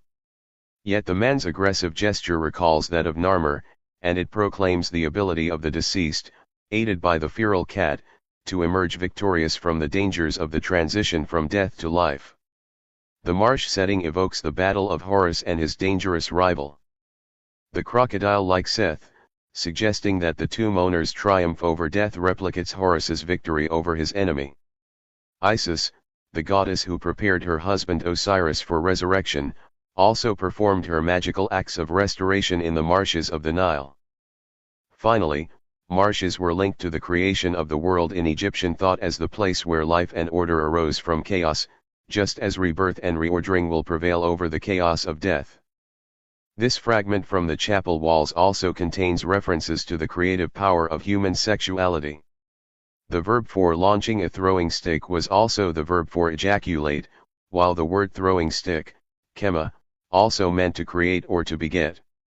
The action of the deceased is thus a visual 2-10 fragment of a hunting scene, from the tomb of Nebamun, Wayzet, Thebes, Egypt. Dynasty I8, c. 1380 EC. Pigment on plaster, height 32, 82 cm. The British Museum, London Pun. The elegant young wife, holding objects used in the worship of Hathor, is obviously dressed for a feast or ceremony, not a day in the country. The child is placed in a position to remind us that she is the fruit of the owner's loins. All these layers of meaning are echoed by the Medu Necher written between husband and wife, which translate as enjoying oneself, viewing the beautiful, at the place of the constant renewal of life. The scene was probably painted during the reign of Amenhotep III, father of the extraordinary Dynasty 18 king who began his reign as Amenhotep IV but then changed his name to Akhenaten, son of Aten. With this change the king proclaimed his devotion to the deity Aten, or Aten, whom he worshipped as a supreme being, and the corresponding suppression of the worship of Amun, also Amen or Aman, the solar deity of Wayzet. Akhenaten built a new capital, Akhetaten, whose ruins are now known as Tel el Amarna. The period of his rule is thus called the Amarna period, c. 1353 to 1333 BC. Akhenaten has always been a highly controversial figure. He may have been a religious mystic, or he may have been a wily politician who sought to curb the wealth of the powerful priesthood of Amun and the other gods. He composed or commissioned evocative hymns to Aten as Lord of Creation, and his chief sculptor, Bach, wrote that he had been instructed by Akhenaten himself. Thus the king seems to have played an important role in developing a new artistic language to express his radical restructuring of Egyptian cosmology. 2-11 Colossal statue of Akhenaten, from a temple of Aten, Karnak, Egypt. Dynasty I-8, Amarna period, 1353-1335 BC. Sandstone, height 3.96 m. Egyptian Museum, Cairo. An excellent example of the earliest and boldest art commissioned by Akhenaten is a fragment of a colossal sandstone statue representing the king himself, Fig. 2-11, over 3 times. Life-size, it is one of several statues of Akhenaten discovered in the ruins of a temple to Aten near Wayzet. All had been thrown down and desecrated after Akhenaten's death. The headdress and the crossed crook and flail are familiar Egyptian symbols of kingship, but the proportions of the face and figure are completely novel. Bach and the other artists working for Akhenaten were purposefully rejecting previous Egyptian conventions in favor of a different, equally artificial system of representation. The head is elongated, with sharp planar cheekbones, narrowed eyes, sensuous lips, enormous ears, and a prominent chin. The slim waist, broad hips, full pectorals, and distended abdomen evidently portray Akhenaten as a bisexual being, the embodiment of the creator and omnipresent god Aten. As the son of Aten, Akhenaten no longer worshipped separate male and female deities, but a single creator who was the source of both male and female sexuality. In the words of one of his hymns, Aten was all alone and shining. Figures and reliefs created later in the Amarna period were somewhat more naturalistic. We would know little about art from the end of Akhenaten's reign, and from the reigns of his successors, if an archaeologist named Howard Carter had not discovered the tomb of Akhenaten's son-in-law, Tutankhamun, in 1922. Compared to the powerful New Kingdom kings who preceded and followed him, Tutankhamun, c. 1333-1323 BC, was a minor ruler indeed. Yet his tomb, unlike theirs, survived almost intact into the modern era. As we contemplate the fabulous treasures buried with this adolescent king, we must remember that most kings of Kemet were given far richer burials. In one of the underground chambers of Tutankhamun's small tomb, Carter discovered a large rectangular sarcophagus. Inside it were 3 coffins, including one of solid gold. The mummified body of the young pharaoh still lay within, its head, chest, and arms encased in gold inlaid with semi-precious stones. After the garlands of long-dead flowers were removed, the expedition's photographer recorded the appearance of the body in its golden mask and golden gloves, Fig. 2-12, although only par. Tilely cleaned, the lustrous gold of the helmet mask still shines with the radiance of the life-giving sun. The precious metal affirmed the divinity of the king, for the flesh of the gods was gold and it never decayed. The cobra and the vulture, symbols of protective goddesses, are clearly visible on the brow of the mask. Among the hundreds of artworks accompanying the young king was a headrest carved of elephant ivory imported from the south, Fig. 213. As in other African cultures, headrests supported the heads of sleepers in Kemet, taking the place of a pillow, and were treasured personal possessions. During the New Kingdom, headrests were also placed in tombs to protect the neck and fragile head of the deceased. This example is formed of a kneeling male figure holding the curved neck support. The figure's soft stomach reflects the lingering influence of the Amarna style. Tutankhamun as discovered in his tomb. Photograph 1922. A small lion lies on each side of the oval base. The headrest is thus a reference to horizon, for these are the lions of the desert who flank the hills framing the rising or setting sun. Here the hills are formed by the curve of the upper surface, and the head of the king would have taken the place of the sun. Falling asleep and rising from sleep were thus linked metaphorically to the journey of the sun as it sets yet rises again. Conceptually, this small ivory object is related to the Great Sphinx, the colossal leonine sculpture near the Pyramid of Khafra, see Fig. 2-7, by Dynasty 19, 1307 to 1196 BC, increasingly elaborate mummification processes were used for royals and non-royals alike, and the ceremonies designed to bring the souls of the dead safely into the afterlife became more codified. Funerary practices in Kemet during this period were similar to those of many other African peoples, in that deceased elders were elevated to ancestral status by the rites performed by their heirs. Preparations for the afterlife were recorded and illustrated in long papyrus scrolls buried with the dead. Because the prayers, actions, and directives were present in the tomb as word and image, the people of Kemet believed that they were eternally and perfectly recited and reenacted for the deceased. Such collections of funerary texts are known to Egyptologists as the Book of the Dead. In Kemet they were called Coming Forth by Day. One of the most important rituals recorded in these collections is the opening of the mouth ceremony 2-13. Headrest, from the tomb of Tutankhamun. Egypt. Dynasty 28, 1333-1323 BC. Ivory, height 6K, 17.5 cm. Egyptian Museum, Cairo 1% carat. 2-14 Opening Oith Mouth Ceremony, Trom The Book of the Dead of Hunfer. E.g. carat PT Dynasty 19, c. 1260 BC. Pigment on papyrus, height 15, 38 cm. The British Museum, London, Fig. 2-14. These rites were performed both on a statue placed in a temple or funerary setting and, as illustrated here, on a mummy before it was sealed into a tomb. The carver's adze was applied to the inanimate figure's lips during the ceremony, as if the physical act of cutting out the mouth supernaturally allowed the statue or mummy to breathe. The priests depicted in this papyrus carry the adze and other implements in addition to water vessels for purification. They are supervised by a temple official, or possibly by the heir himself, who wears a leopard skin and holds a smoking censer of incense.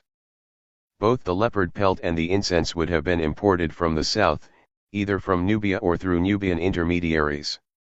To the far right is a tomb in the shape of a tapering pillar topped with a small pyramid. Now known as an obelisk, this form was called Tekken by the people of Kemet, who used it in several contexts. Enormous monolithic Tekken commonly flanked temple entryways. In front of the tomb is a stone slab covered with medu. The two women in attitudes of grief who touch the mummy may be impersonating the goddesses Isis and Nephthys, just as the deceased was believed to become the goddess's brother, Osiris. Behind the mummy stands the jackal-headed god of the dead, Anubis. It is possible that the role of Anubis may have been played by a masked attendant, although we cannot draw such a conclusion from the evidence of illustrations such as this one alone, just as we cannot be sure that the peoples of the Sahara used masks thousands of years ago on the basis of their art alone, see Chapter 1. The papyrus probably places Anubis in the scene as a symbolic, invisible presence. Yet two masks of Anubis are known to exist in museum collections, and their rarity might be due to some type of ceremonial destruction. If masquerades did indeed play a role in the religion of Kemet, religious experiences in this ancient culture would have been more similar to those of the peoples of Western and Central Africa, and less similar to those of the peoples of Northern and Northeastern Africa, than we have previously believed. Kush, the A-group culture of Lower Nubia, discussed earlier, see Fig. 2-3, flourished until roughly the beginning of the Old Kingdom in Kemet. Slightly later, around 2300 BC, a new cultural phase called C-group emerged in northern Nubia, while near the Third Cataract a wealthy cultural center arose at Kerma. Kerma and the C-group culture were overwhelmed around 1500 BC, when Kemet at the beginning of its new kingdom conquered Nubia as far south as the Fourth Cataract. With the waning of Egyptian power at the end of the new kingdom, however, a new Nubian polity arose between the Third and the Sixth Cataracts of the Nile, in the region where the river curves back toward the southwest before resuming. IIS 2-15. Plan of the Temple of Amun at Gebel Barkal. Drawing by Pierre Hamann its northward course. It is known as the Kingdom of Kush. The culture of Kush synthesized Nubian and Egyptian elements, reflecting both the centuries of Egyptian presence in Nubia and the heritage of Kerma. The kings of Kush built pyramidal tombs near their capital, Napata, and placed within them artworks of gold, silver, and rock crystal. In the 8th century BC, Kushite kings responded to a period of divided rule in Kemet by marching northward and unifying it under their rule. Their reign forms Dynasty 25 of Egypt, 770 to 657 BC, and ushers in the late period of Egyptian history. As rulers of Egypt, the Kushites did not consider themselves to be alien overlords. In fact, they attributed their victories to the divine favor of the gods of Kemet, whose worship had been neglected during the upheavals following the end of the New Kingdom. The rulers of Kush particularly honored Amun or Amun, the solar deity of Wayzet, for they believed that his true home was a sacred mountain near Napata. New Kingdom kings of Kemet had built a temple to Amun in the shadow of this rocky peak, and the first kings of the Kushite dynasty restored and expanded it. The site of the temple is known today by its Arabic name, Gebel Barkal, meaning Mountain of Holiness. Only the foundations of the Temple of Amun at Gebel Barkal are visible today, but they have enabled archaeologists to reconstruct its plan and general appearance. Fig. 2-15. There may have been an encircling wall of adobe or molded clay surrounding the entire structure, for in Kemet temples were identified in this way with the primal, muddy mound of creation. A monumental gateway, or beckonet, marked the southern entrance to the structure. Usually known by the Greek word pylon, a beckonet took the form of two flat, sloping towers linked by a shorter, rectangular portal.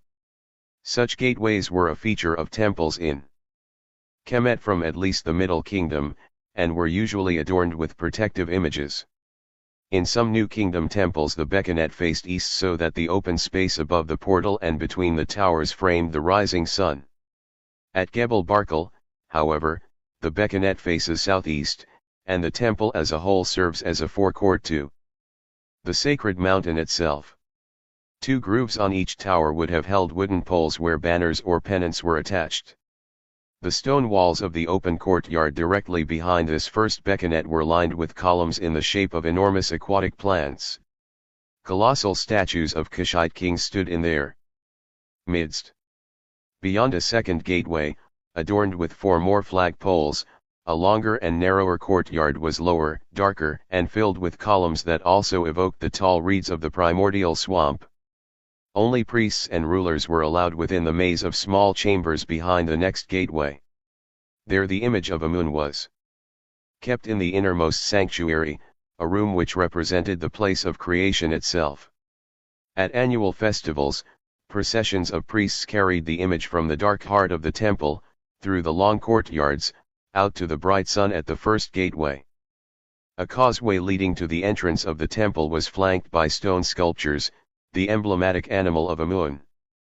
Figures of rams were also found before a temple at the site. 2I6. Royal Pyramids, Merge, Upper Nubia, c. 337 BC at 339. Stone. A 19th century Italian adventurer searching for treasure dynamited many of the pyramids at Miro, causing much of the damage evident in this photo. He took the burial goods of Queen Amenishukatu from the blasted rubble of her tomb. Of Kawa, modern Dongola, about a day's journey upstream from Kerma. Also from Kawa is a sculpture of a composite creature, Fig. 2-1, it portrays a Kushite ruler of Kemet, Taharko, ruled c. 690 to 664 BC, with the body, ears, and short mane of a lion. Although the headdress of double cobras was given only to Nubian kings, the combination of leonine and human features was well established in representations of the kings of Kemet, such as the Great Sphinx, Khafre's huge protective structure at Giza, see Fig. 2-7. After almost a century of Kushite rule, kings arose in Kemet to form new dynasties. Warriors from Western Asia invaded the Nile Valley on two separate occasions, but were driven back by Egyptian armies. Meanwhile, the Nubians moved their capital to Meroe, far to the south, a move that marks the shift from the Napatan to the Meroitic phase of Kush. By 337 BC, Nubian rulers were also buried at Meroe rather than Napata. Deep in the southern reaches of Upper Nubia, between the 4th and 6th cataracts, the kings and queens of Kush were to reign for 7 more centuries. The pyramids erected at Meroe for the kings and queens of Kush attest to the rich history of this enduring Nubian kingdom. Fig. 2-16, built between 337 BC and AD 339, they are much smaller than the Old Kingdom tombs constructed at Giza more than 3,000 years earlier. In contrast to the pyramids of Kemet, each of the 4 faces of these pyramids is an isosceles triangle, and ridges along each side lead the eye upward. A mortuary temple with a beckonet entrance attached to each tomb marked the last point of contact between the living and the dead. From the pyramid of Queen Amenishukatu at Meroe comes a gold ornament made during the 1st century BC, Fig. 2-17. Many of the images depicted on this precious object are familiar from the art of Kemet, including the ram's head of the solar deity 2-17. Ornament from the tomb of Queen Amenishukatu. Upper Nubia, Kush. Meroitic period, 50-1 BC gold with glass inlay, height IK5 cm. Stadtlich Sammlung Ägyptischer Kunst, Munich. A moon and the circular sun above it. Behind the solar disk is a portal, the central portal of a HCKHCNCT, perhaps representing the entrance to a temple or tomb. The erect snakes at the top were associated in Kemet with an ancient protective goddess.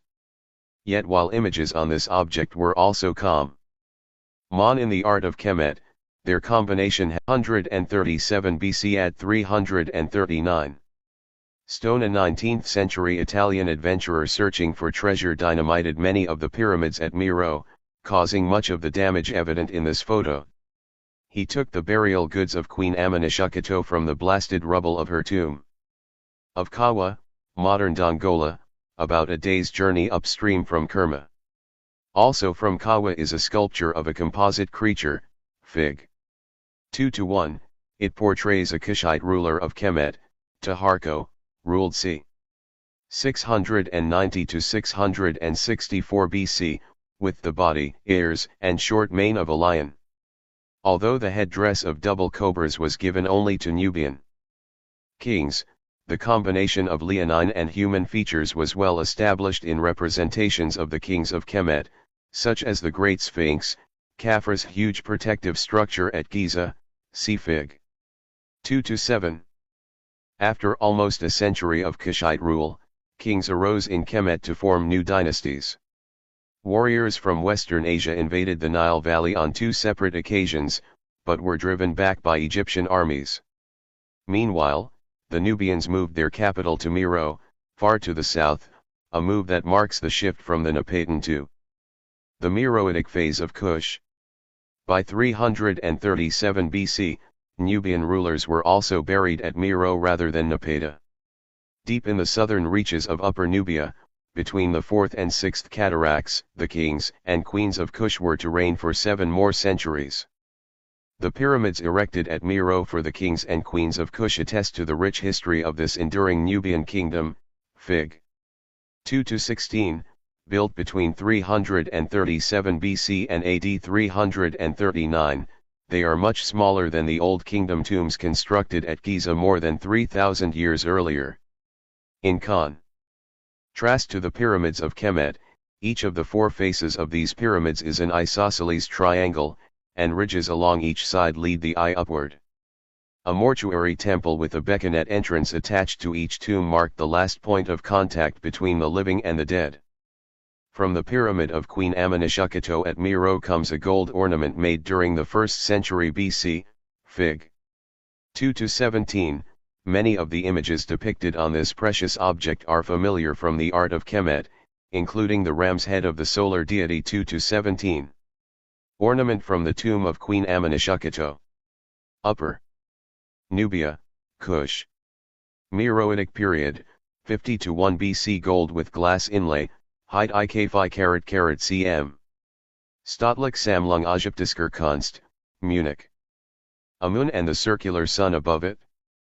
Behind the solar disk is a portal, the central portal of a HCKHCNCT, perhaps representing the entrance to a temple or tomb. The erect snakes at the top were associated in Kemet with an ancient protective goddess. Yet while images on this object were also common in the art of Kemet, their combination has no counterpart in the north. A fringe of cowrie shells, or gold replicas of cowries, originally hung along the lower edge of this piece of jewelry. In Kemet, cowrie shells were associated with female genitalia because of their shape, and were worn by women as amulets to safeguard their sexual and reproductive well-being. Nubians probably used these shells in the same context. It is interesting to note that cowries are still worn today by women and babies in northeastern Africa for protection and blessing. This gold object may have been a ring which covered the entire hand, or an ornament worn on the chest or on a belt. As recently as the mid-20th century, women from this region of Sudan wore golden discs on their foreheads. Perhaps the ornament here was the centerpiece of Queen Amenishuketo's headdress, a distant prototype of more recent Nubian jewelry. Many temple forms were used by the Nubians during the Meroitic phase of Kush, including some evidently equipped with enclosures for elephants. An example of the simplest is the temple to the lion-like god ape Demiakhet Naka, Fig. 2-18, commissioned by King Natakamani and Queen Ameneter during the early 1st century AD.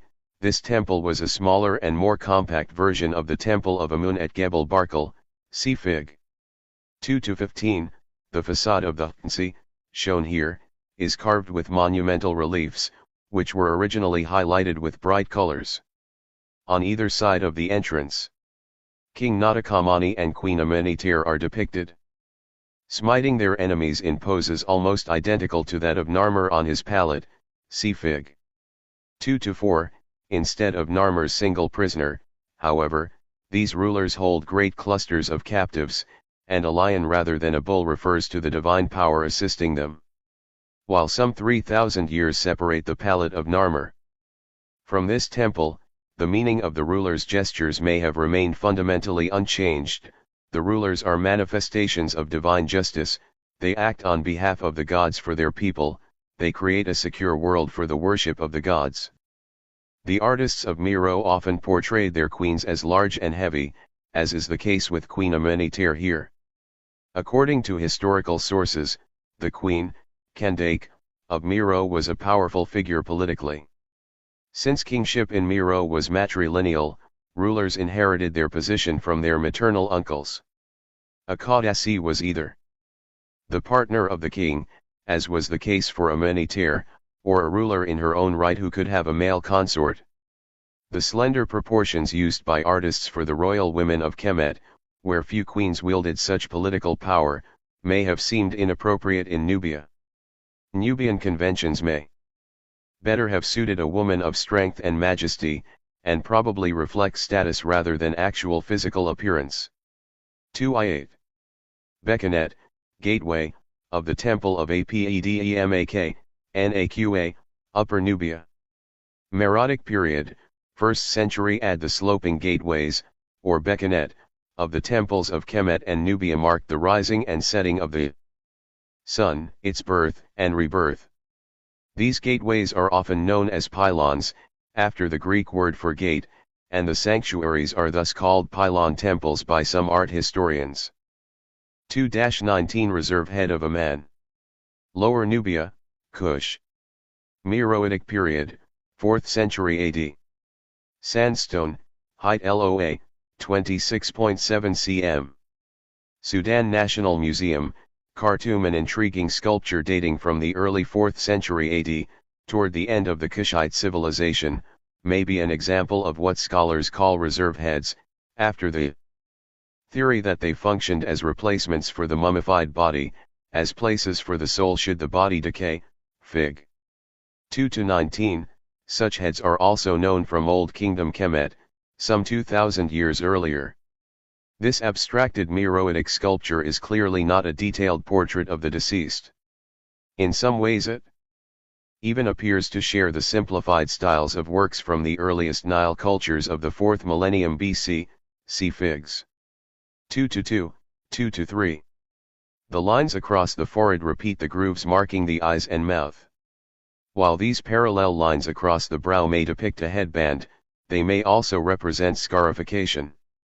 Today newer warriors in southern Sudan incise their brows with identical furrows to celebrate their bravery and strength, their adult status, and their ethnic identity. Aksum and its time. While Mero flourished in Upper Nubia, Kemet became increasingly tied to the political events of Western Asia and Southern Europe. Conquered and ruled first by the Assyrians, then by the Persians, the country finally fell in 332 BC to the invading armies of the Macedonian king Alexander, one of whose generals founded the Ptolemaic dynasty, 304-30 BC, of Egypt. Egypt became a possession of the Roman Empire in 30 BC when the Ptolemaic queen Cleopatra VII was defeated by the Roman general Octavian, later Augustus. After the Roman Empire was split into eastern and western territories during the 4th century AD, Egypt was administered by the Eastern Byzantine emperors, who reigned at Constantinople, present-day Istanbul. The Greek, Romans, and Byzantines all engaged in trade along the Red Sea, in some cases even traveling by ship to distant India. It was the Red Sea trade, in part, which caused the state of Aksum to flourish in the Ethiopian highlands, and it was Aksum which emerged as the strongest of the three Nile civilizations at the beginning of the Christian era. Egypt in the sphere of Greece, Rome, and Byzantium. Egyptian art in the Ptolemaic period included many conscious revivals of past styles, for the Ptolemies portrayed themselves as heirs to the glories of the New Kingdom. Religion for ordinary Egyptians, meanwhile, came to stress personal ties to specific deities, ties which could be strengthened through pilgrimage to the deity's holy city. Their animals sacred to the deity were raised in the temple precinct. Ceremonially killed and mummified by priests, they were sold to pilgrims, who left them in the sanctuary as offerings. Animal sacrifice was thus an important feature of Egyptian religion during the Ptolemaic period. Wealthier worshippers often provided the holy animal with a splendid coffin in the shape of the animal itself. One particularly beautiful sarcophagus was built just prior to Ptolemaic rule for a sacred ibis of the god Thoth, Fig. 2-20, manifest as an ibis or a baboon. Thoth was 2-20. Coffin for an ibis. Egypt. Late period, 332-30 BC. Wood, gold, silver, rock crystal, LiAOX 15, 58.8 x 38.2 cm. Brooklyn Museum, Brooklyn, New York. Ryen ** believed to be present at the final judgment of the soul, and his blessing was needed for the afterlife. The ibis, like the hornbill in other African cultures, was viewed as an embodiment of divine wisdom. This precious object served as a reliquary, a container of Thoth's sacred power, as well as a gift. Linking deity and supplicant. The ungainly appearance of the living bird has been transformed by the sculptor into an elegant, asymmetrical arrangement of forms. The simultaneous attention to detail, on the head and feet, and overall composition is particularly satisfying. The expensive and supernaturally potent materials of gold, associated with the sun and the flesh of the gods, and silver, associated with the moon, with the bones of gods, and with the foreign lands where it was mined, indicate that this ibis was offered by someone with unusual wealth, or by a person with a particularly pressing need for Thoth's divine favor. The worship of ancient Egyptian gods and goddesses gradually faded during the first centuries of the Christian era. Christianity was formulated first in Western Asia from the teachings of a Jewish preacher and healer named Jesus, whose followers believe him to have been the Christ, or Anointed One, the Messiah spoken of in Hebrew Scripture. In Christian belief, Jesus was both fully human and fully divine, both the Son of God and one with God. He is believed to have risen from the dead, and in this act to have triumphed on behalf of all humanity over mortality. Like other religions, including the worship of the Egyptian goddess Isis, Christianity spread through the network of travel and communication made possible by 2-21. Coptic Tapestry Band. Egypt. AD 475 to 500. 1% x low/I, 147 x 26 centimeters. Musée du Louvre, Paris. The Roman Empire, which at that time ringed the entire Mediterranean Sea. One of its most important early centers was in Egypt at Alexandria. Many Egyptians had already converted to Christianity by AD 325, the year the Roman Empire legalized Christianity. During the 3 centuries that followed, until Egypt's surrender to Islamic Arab armies in the early 7th century, Egyptians produced Coptic art, the term Copt being derived from the Greek word for Egypt. However, Coptic art is also used to describe works created as late as the 11th or 12th centuries by Christian or non-Arabic Egyptians, or by artists working in a conservative, pre-Islamic style. The Coptic textile shown here is typical of the complicated and colorful tapestry strips that ornamented the white linen garments of Egyptians during the centuries of Byzantine rule. Fig. 2-21, it was woven during the late 5th century AD, when Christianity was the dominant religion of Egypt, yet the subject matter is tied to a pre-Christian past. The female nude in one frame and the male wearing an animal skin in the other may refer symbolically to Christian values, but it is more likely that they are simply dancing figures, celebrations of life. Based upon the poetry of the Greco-Roman world. \\\1 UV JTT. Palaces and JBMBS of Aksum. Beginning in the 1st century AD, a flourishing commerce joined the Horn of Africa, present-day Ethiopia, Djibouti, and Somalia, and the western shores of India. This trade in incense and other goods stimulated the development of interrelated cultures on both the eastern and western shores of the Red Sea. In southern Arabia and Eritrea, Ethio-Saban kingdoms shared similar Afro-Asiatic languages and scripts. By the beginning of the Christian era, an Ethio-Saban culture in the Ethiopian highlands had formed the kingdom of Aksum. Aksumite merchants, warriors, and diplomats traveled between the capital, the city of Aksum, now in Ethiopia, and the coastal port of Atolis, now in Eritrea. During the first 2 to 3 centuries AD, the kings of Aksum built a 2-22 reconstruction drawing of a palace at Aksum, drawing after Krenker series of spectacular stone palaces. Unfortunately, these palaces have since fallen into ruin, but by using the surviving foundations as ground plans, archaeologists have reconstructed the appearance of these lost works. Fig. 2-22, square in plan, the palaces of Aksum were set upon stepped platforms. Judging from the construction techniques of stone churches built several centuries later. In the same region, windows and doors were set into recessed panels in the layered stone and mortar walls. Wooden beams supporting the upper floors protruded slightly from the exterior walls, forming decorative bosses. Valuable information about these lost palaces also comes from the enormous granite monoliths that marked royal Aksumite burials. Fig. 2-23, erected between the 3rd and 5th 2-23.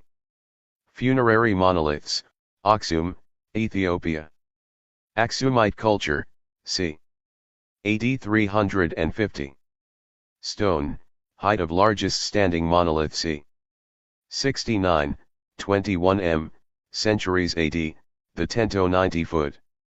Tall monoliths are carved in relief to resemble skyscraper versions of the royal residences.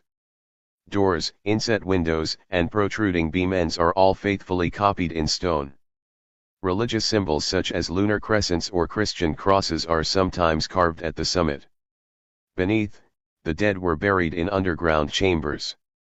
Balana. Around AD 330, the Aksumite king Exena invaded Meroe, apparently bringing to an end the Kushite kingdom, which had flourished for 1,000 years. Nubia eventually recovered some of its former prosperity, however, and a royal court was established at the city of Balana, which flourished from about AD 350 to 700. Rich grave goods, including silver crowns for a king and queen, were found there by archaeologists in the 1960s. While some of the Balana works are quite similar to objects found at Miro, others such as this large wooden chest show the influence of the late Roman and Byzantine world. Fig. 2-24, small insets of ivory are delicately etched with voluptuous figures in various states of undress. Some evidently portray Roman gods and goddesses, although Bes, the pot-bellied, large-headed deity, is from Kemet. Each ivory piece is framed in an architectural niche surrounded by organic and geometric ornaments, and the chest may be a miniature version of a many-storied palace. The lightly clad ladies and gentlemen of the Bal Lana chest may also be linked to the dancing figures of Coptic fabrics. Early Christian arts of Nubia and Ethiopia. References to Ethiopia in Hebrew scripture attest to many centuries of relations between the peoples of Ethiopia and the Israelites. The Jewish faith itself was adopted by various communities in Ethiopia. During the 4th century AD, Judaism was joined in the Ethiopian highlands by Christianity. Exena, the Aksumite king who crushed Miro, established Christianity as the religion of Aksum and was one of the first kings in history to strike coins with a cross. 3 Christian kingdoms later arose in Nubia, all with close ties to the Byzantine world and to their Egyptian and Aksumite neighbors. 1. The kingdom of Makuria, grew out of the culture at Balana. Its neighbor to the south was the kingdom of Nobatia or Nobotia, while still further south arose the kingdom of Iwa. 2-24 chest. Lower Nubia. Balana culture, c. AD 375 to 400. Wood with ivory inlay. Aswan Nubia Museum. 2-25 The Madonna and Child with Bishop Marianos, detail of a wall painting from the Great Cathedral at Faras. See AD 1030. Pigment on plaster. Museum Narodowy, Warsaw in a detail of an 11th century mural from the cathedral. Mary and the baby Jesus give their blessing to Marianos, a local bishop who was buried nearby. Fig.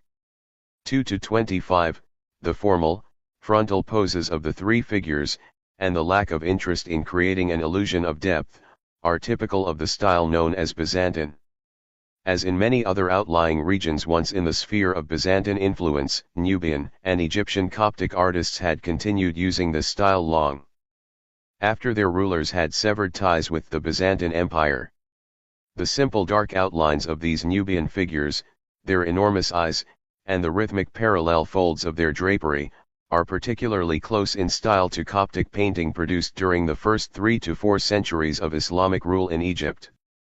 The pallid, greenish complex ion of Mary and the rich brown tones of Marianos may reflect local conventions for showing gender or ethnicity. Lalibela. Although art historians have compared Nubian murals to Coptic paintings, the murals at Faras have rarely been compared with Ethiopian art of the same era. This is due in part to the limited number of Aksumite paintings which have survived. Many seem to have been destroyed during the 11th century, when Aksum was invaded and conquered by the Zagwe, or Igwe, a people of the western highlands.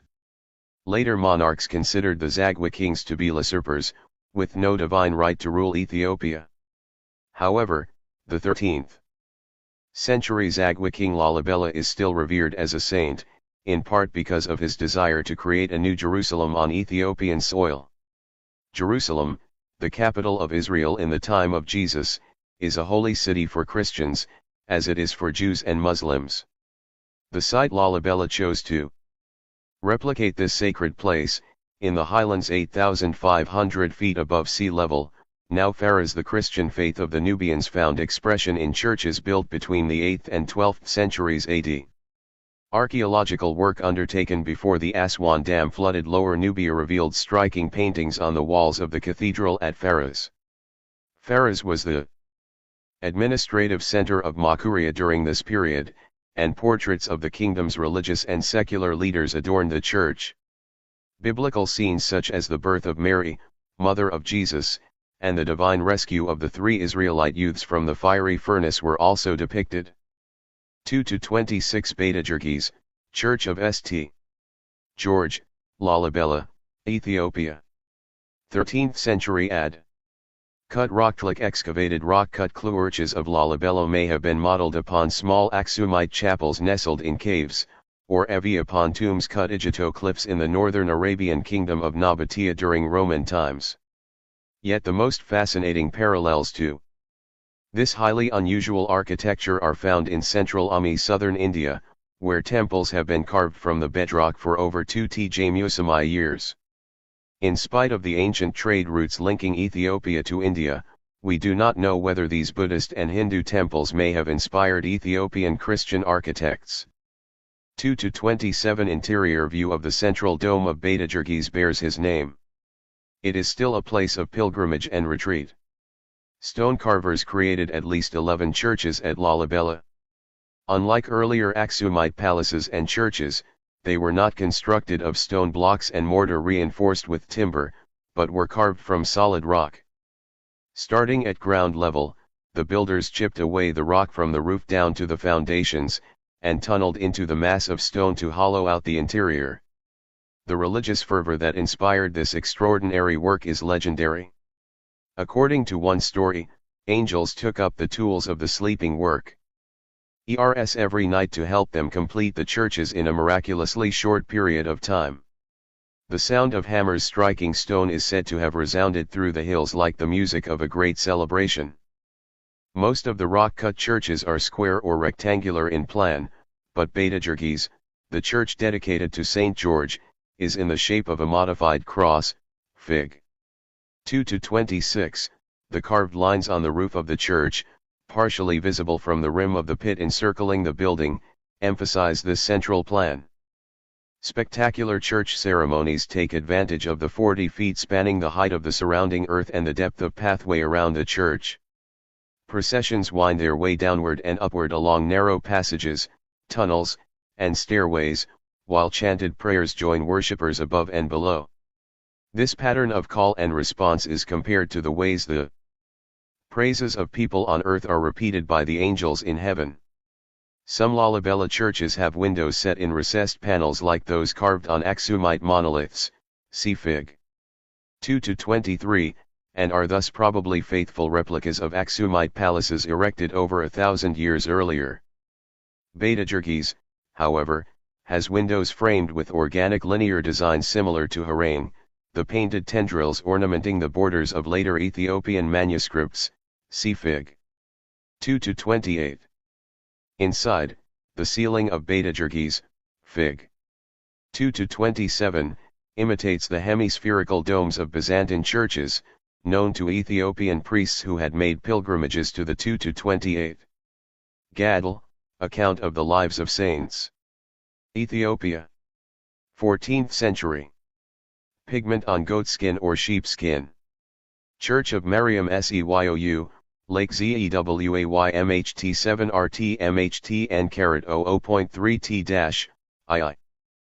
nfmf.r/nmtnrmhrnrifftKFHHHCNKTFMTAH, PAMIR/.J_live, @aria-1h.r.of-f, h/.tt, / Original Jerusalem.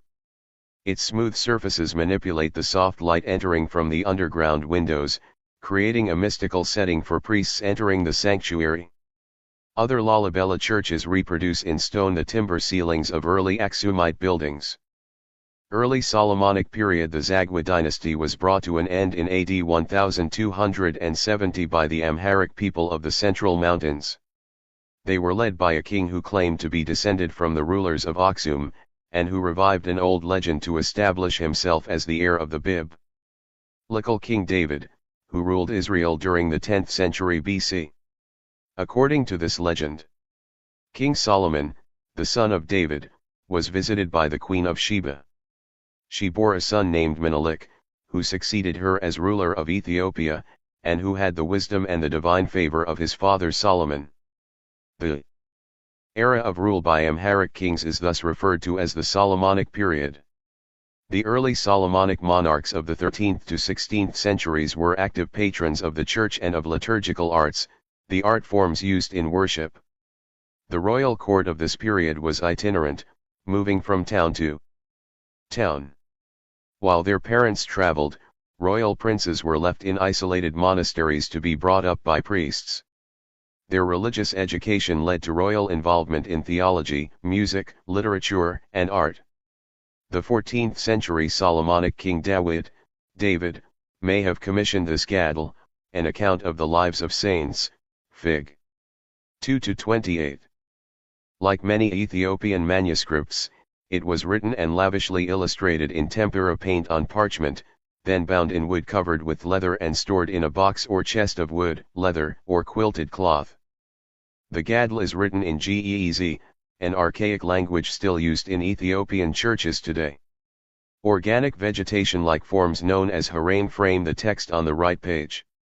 The illustration on the left page depicts a church official named Abba Daniel and the Roman Emperor Honorius. The two men are visualized almost as mirror images of each other. Each holds a staff topped by a cross. Their robes, indicated through broad areas of geometric patterns enclosed in black lines, cover all of their bodies with the exception of their heads, hands, and tiny triangular feet. While the flat, patterned surfaces and the boldly elongated heads and fin jars of Daniel and Honorius are unique features of this particular Gadol. High degrees of abstraction can also be found in some other early Solomonic manuscripts. In general, this period of Ethiopian art is marked by a rich variety of highly diverse styles. 2-29 Diptych altarpiece. Pharisaian. 1445-80 tempera on gesso covered wood, I/x24/44x62 cm.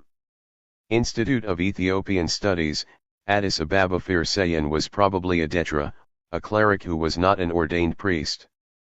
For centuries the detra have served the Ethiopian church as poets, cantors, dancers, musicians, sculptors, and painters. During the 15th century, King Zara Jacob, established new forms of worship for Mary, the mother of Jesus, encouraging his people to use images of Mary, painted on wooden panels in their personal prayers and meditation. He invited foreign painters to work in Ethiopian monasteries, and imported devotional images from Jerusalem. The most influential artist of his court was the Ethiopian painter Pharisaian, who 2-30 Bol. Egypt. Mamluk period, c. 1300 brass with silver inlay. Victoria and Albert Museum, London translated Zara Yacob's hymns and sacred poetry into visual form. The portable diptych illustrated here is an elegant example of Pharisaian's work, Fig. 2-29, painted in tempera on two pieces of wood. It can be closed for transport, then opened like a book and stood upright on a flat surface for use as an altar. The left panel shows Mariam with the infant Jesus in the crook of her left arm. As in many African depictions of motherhood, faces show little expression, but gestures are full of meaning. The child rests his foot upon his mother's arm, stroking her chin with one hand while grasping in the other the branch she is extending to him. Two angels fill the corners of the scene. On the right panel, 3 rows of saints turn to view the mother and child. Slight differences in their hair, beards, and hand gestures give variety to the assembly. A comparison between the altar of Pharisaian and the mural from Pharaoh's, see Fig. 2-25, shows the Ethiopian artist's debt to Byzantine art. His work displays the rhythmic lines, stylized faces, and simplified shapes of the earlier Nubian painting of Mary. Yet Pharisaian's work is smoother, more delicate, and more intimate, reflecting his patron's desire to interpret Mariam's role as a loving mother and an effective advocate for sinners, one who could petition her son on their behalf. Islamic art of Egypt. Egypt was among the earliest of the Islamic conquests, surrendering to Arab armies around AD 639, 17 AH. Ruled initially as a province of the rapidly expanding Akhlabid Empire, it came under the control of Fatimids, a North African dynasty, in AD 969, 357 AH.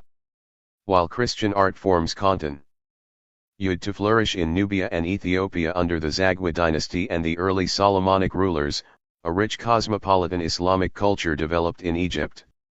Mosques, schools, tombs, palaces, fountains, lavish private residences, and imposing city gates embellished Fustat, the first Islamic capital, and Cairo, Al-Qahira in Arabic, the capital founded by the Fatimids. The impact of Egyptian Islamic art can perhaps best be seen in the portable art forms which traveled far from their place of origin. Among these treasured objects are brass vessels. Made during the Mamluk period, AD 1250 to 1517, the shallow brass basin here is inlaid with silver and covered with bands of decoration, Fig. 2 to 30, at the widest part of the bowl, Arabic letters are transformed into several series of vertical strokes. While many Mamluk brass basins displayed inscriptions, often quotations from the Quran or a short blessing, the calligraphy here is quite difficult to decipher, and may have served as a visual and verbal puzzle to amuse the owners. Beside the Arabic letters are circular shapes made of interlocking and radiating lines. These are part of the vast repertoire of Islamic designs drawn from geometry, calligraphy, and sacred divisions of space, which fascinated both Muslim and non-Muslim owners. Metal basins were used for ritual washing before prayers and before entering mosques, and were proudly displayed in Muslim homes. In other cultures, these exotic and expensive objects took on other roles and meanings. In Northern European churches, for example, imported Mamluk vessels sometimes served as baptismal fonts.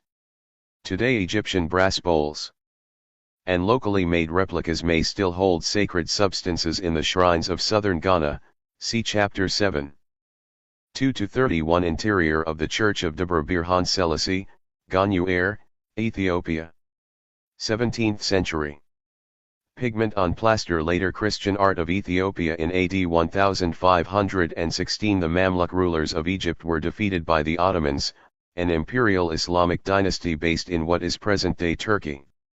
Nubia came under Ottoman control as well. And Christians in these regions of the Nile were pressured to convert to Islam. Further to the south, the Christian highlands of Ethiopia were overrun by Islamic forces led by Ahmed ibn Ibrahim. After 20 years, however, the Solomonic kings regained control of the highlands. While these Christian kings of the late Solomonic period continued to move their courts from place to place, they began to spend the entire rainy season at Gondar, in the northwest of their diminished kingdom, building there a series of palaces.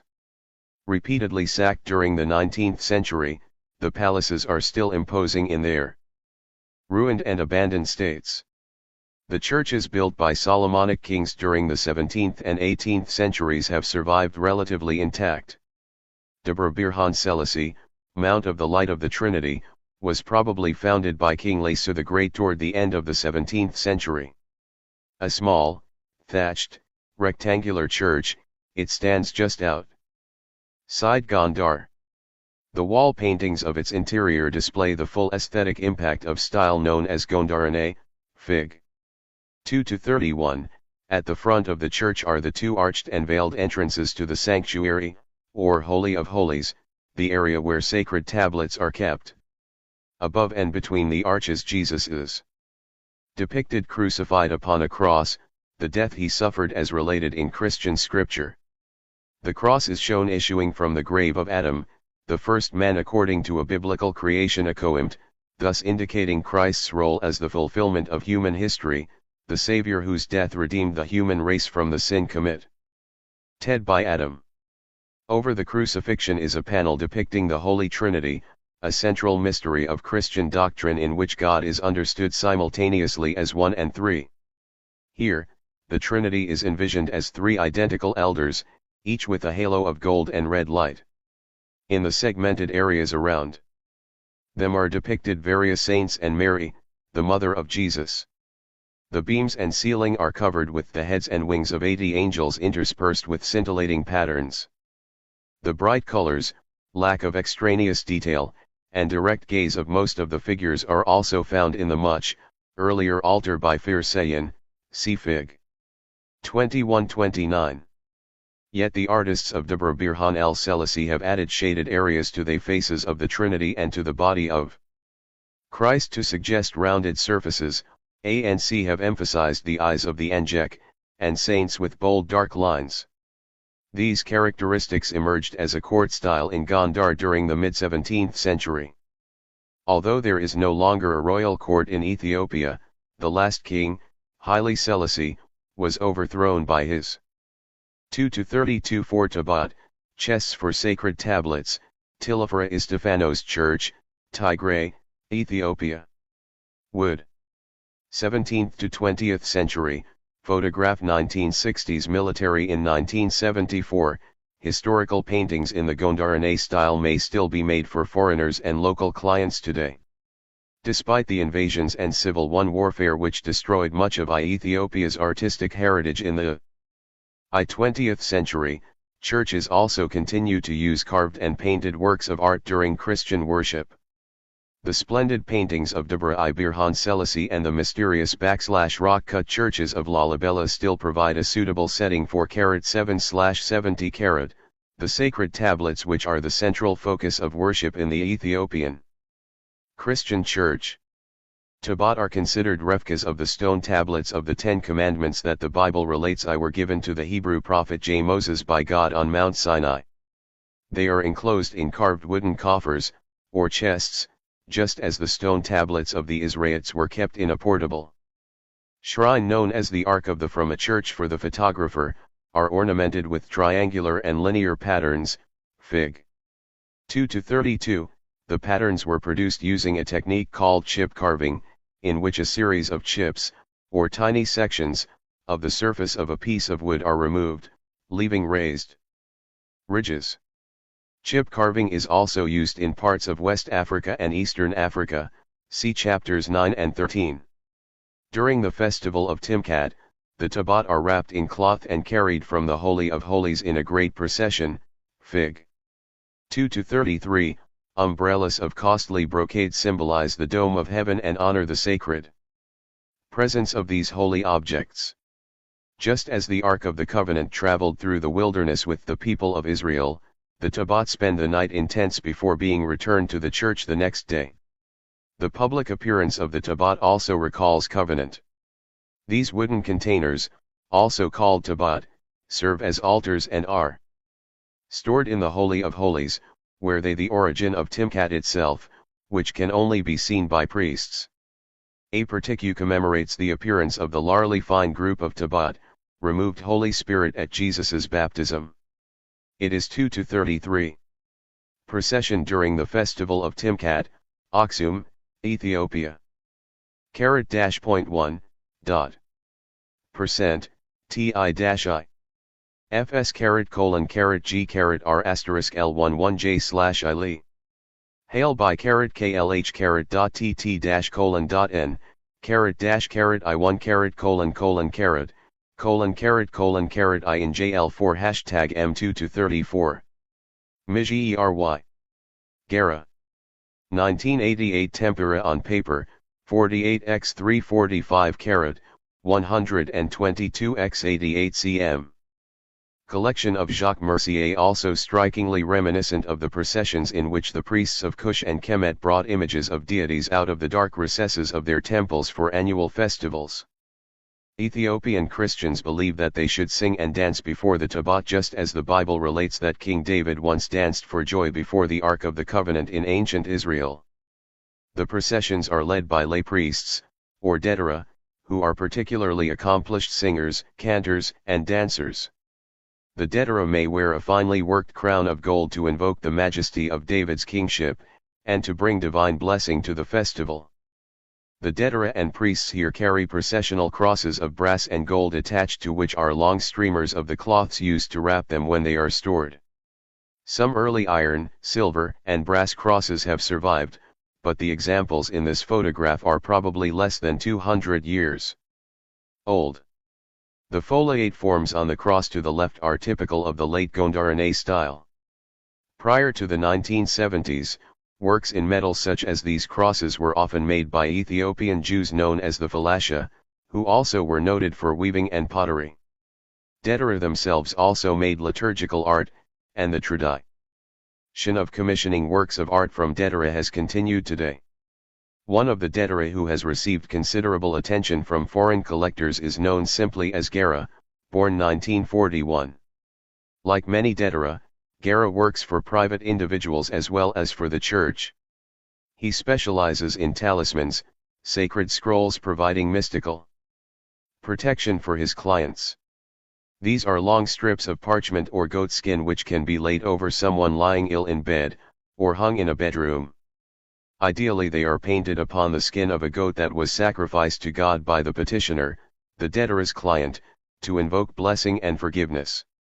Based upon the Jewish mystical tradition known as the Kabbalah, these scrolls contain prayers written in Ge'ez and faces and figures representing both protective beings and monsters to be overcome. In function, the scrolls are quite similar to the ancient Egyptian collection of spells known as the Book of the Dead, see Fig. 2-14, for the words and images they contain are believed by their presence alone to offer continual protection to the individual, living or dead, who owns and displays them. Gara's recent work consists of original interpretations of these ancient protective paintings. He still uses the faces and intersecting geometric shapes painted on mystic scrolls, manuscripts, and pleated fans by Dedera for centuries. In works such as Mystery, Fig. 2-34, the motifs originally painted on long strips expand to fill a rectangular format, and patterns radiate to form stellar, circular designs similar to those on the Mamluk brass bowls, see Fig. 2-30, the hues are rich and intense. Created largely for foreign collectors, paintings such as Mystery are no longer intended to bless and heal, but rather to intrigue and decorate. Lower Nubia before the Aswan Dam. The Aswan High Dam, completed in 1971, blocked the free flow of the Nile to create Lake Nasser, a huge reservoir that supplies the present-day nation of Egypt with electricity and water for irrigation. The waters of Lake Nasser filled the Nile Valley between the first and second cataracts, the core of northern Nubia. Inhabitants were relocated, but nevertheless an old and deeply rooted culture was lost. Before these Nubian communities were submerged, their distinctive architecture was documented by photographers. In the Kanozi Nubian region of southern Egypt, domestic architecture was decorated by women, who painted the walls of interior courtyards with delicate polychrome patterns similar to those of their textiles and jewelry, Fig.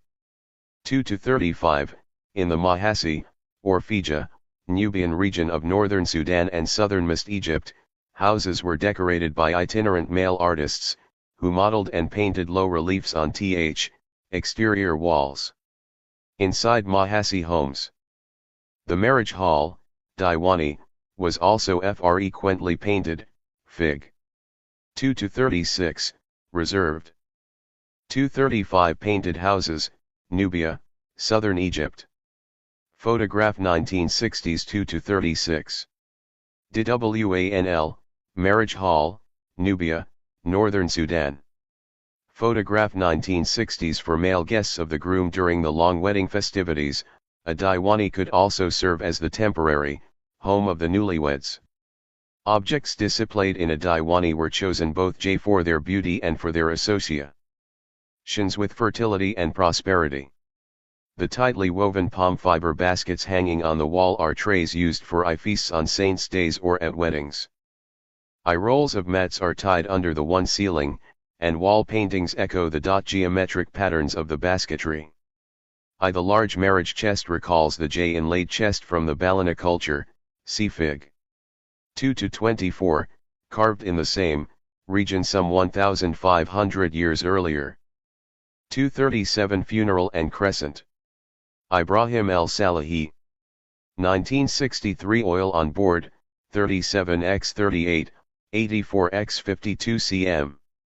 Collection of Mrs. Markiza Marker Contemporary Artists of Sudan and Ethiopia. While the contemporary arts of Egyptian villages have been documented by writers and photographers, artists working in the capital, Cairo, are relatively unknown outside of Egypt. Artists trained in Khartoum and Addis Ababa, on the other hand, have become important figures in the international art world in addition to enriching the culture of their local communities. This brief discussion of contemporary Sudanese and Ethiopian art introduces a few of the many artists whose work is shown internationally.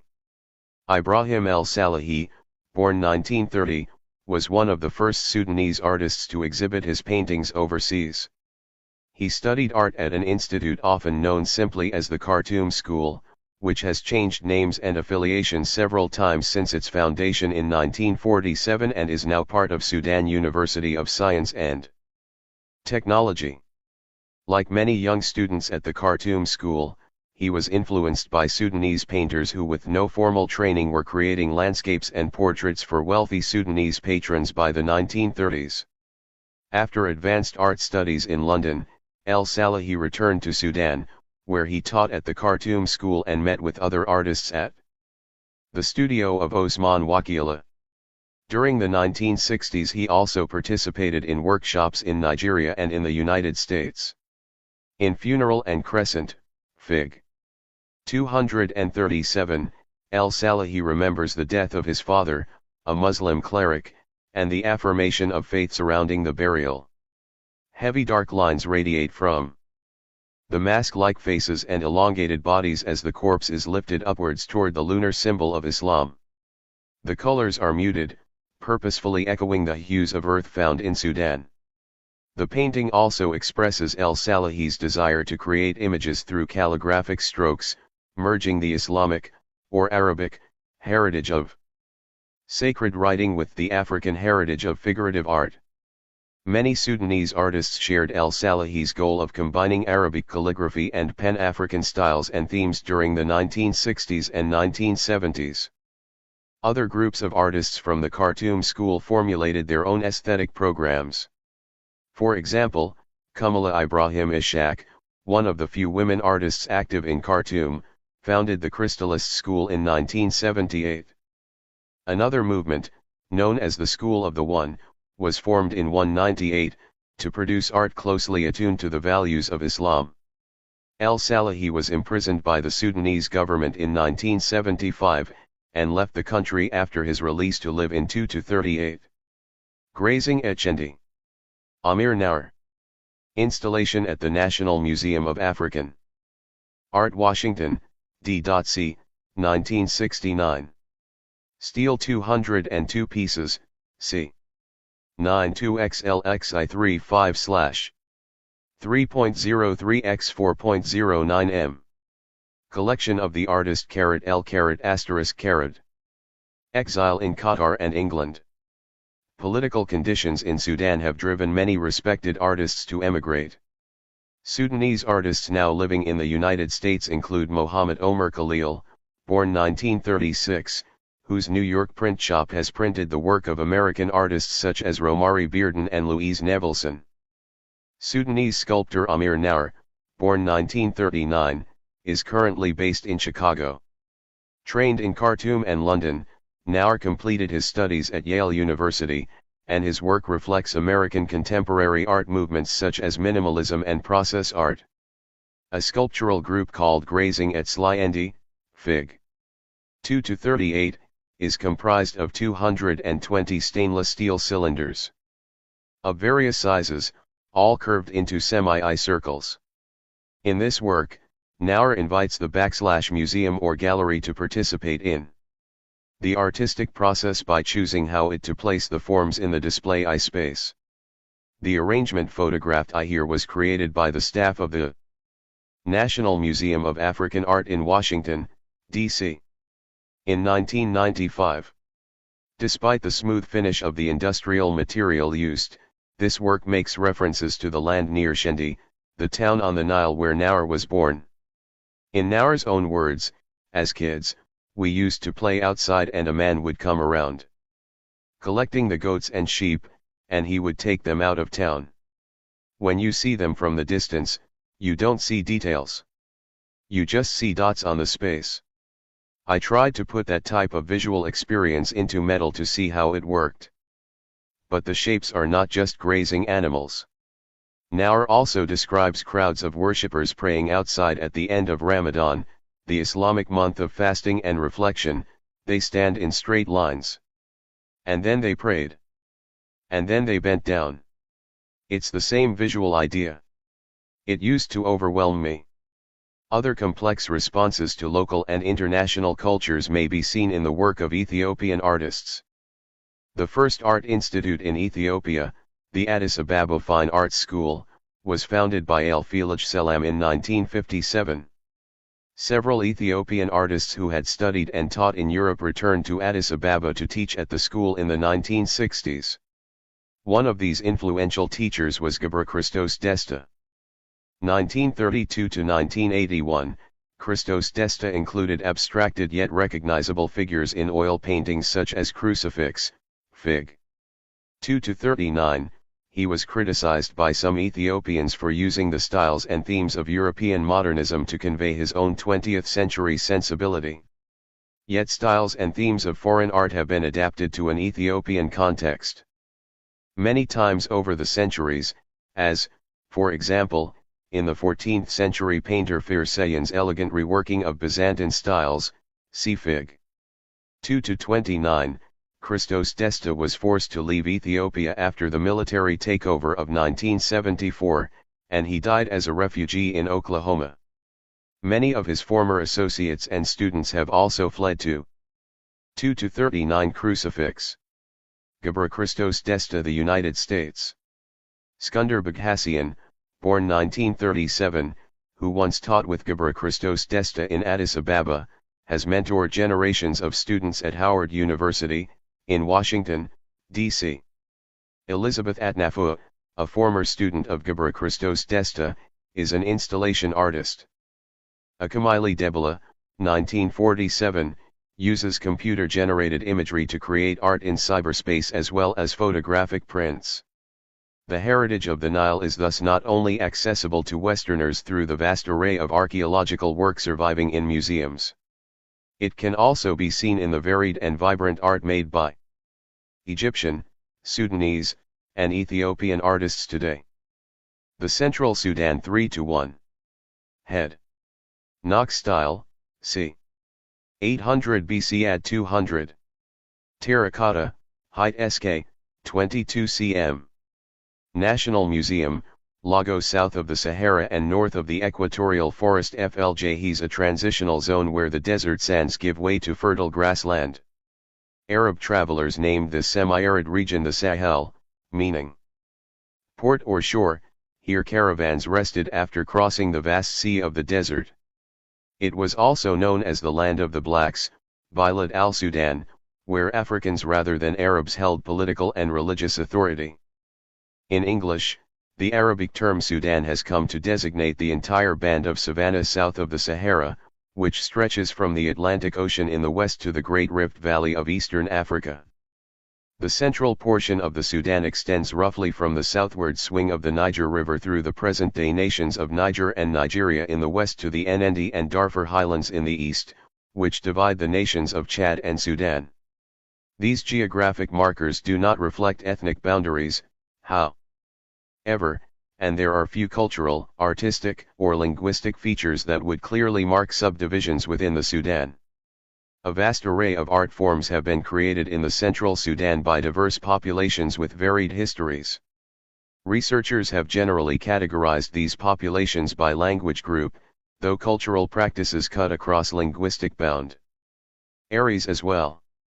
One such linguistic group comprises peoples who speak Nilo-Saharan languages and live in the lands east and south of Lake Chad, the large body of water at the heart of the central Sudan. While many are nomadic pastoralists, populations such as the Kanuri have built fortified cities. Little is known of the art history of these Nilo-Saharan-speaking groups, who are mostly Muslim. Other Central Sudanic peoples speak Chadic languages of the Afro-Asiatic family. Having migrated westward over the millennia, they now live in northern Nigeria and southern Niger. Of these Chadic-speaking groups, the Islamic Hausa have attracted the most attention from art historians, for their mosques, palaces, manuscripts, regalia, and embroidered clothing are spectacular examples of Islamic art. However, other Chadic speakers are not Muslims. They live interspersed among the earlier inhabitants of this region, who speak either Adamawa or Niger-Benue languages of the Niger-Congo family, and share their art forms. These include body arts, metal and ceramic objects, statuary, and masks. Finally, a West Atlantic language of the Niger-Congo family is spoken by the Fulani people, who have entered the region over the last several centuries. Textiles and gourds made by Fulani artists may be purchased by their neighbors, just as the Fulani themselves patronize artists from other groups. Despite this linguistic and artistic diversity, the peoples of the Central Sudan do share some important features. Spiritual leaders wear distinctive dress and display sacred regalia. In the complex atmosphere of cross-cultural interactions that characterizes the region, personal adornment celebrates ethnicity as well as beauty and social rank. Objects used in daily life are given serious aesthetic attention, and architectural forms are among the most varied and most impressive in all of Africa. Ancient art in fired clay. The ceramic arts of the Central Sudan are rooted in regional practices which are thousands of years old.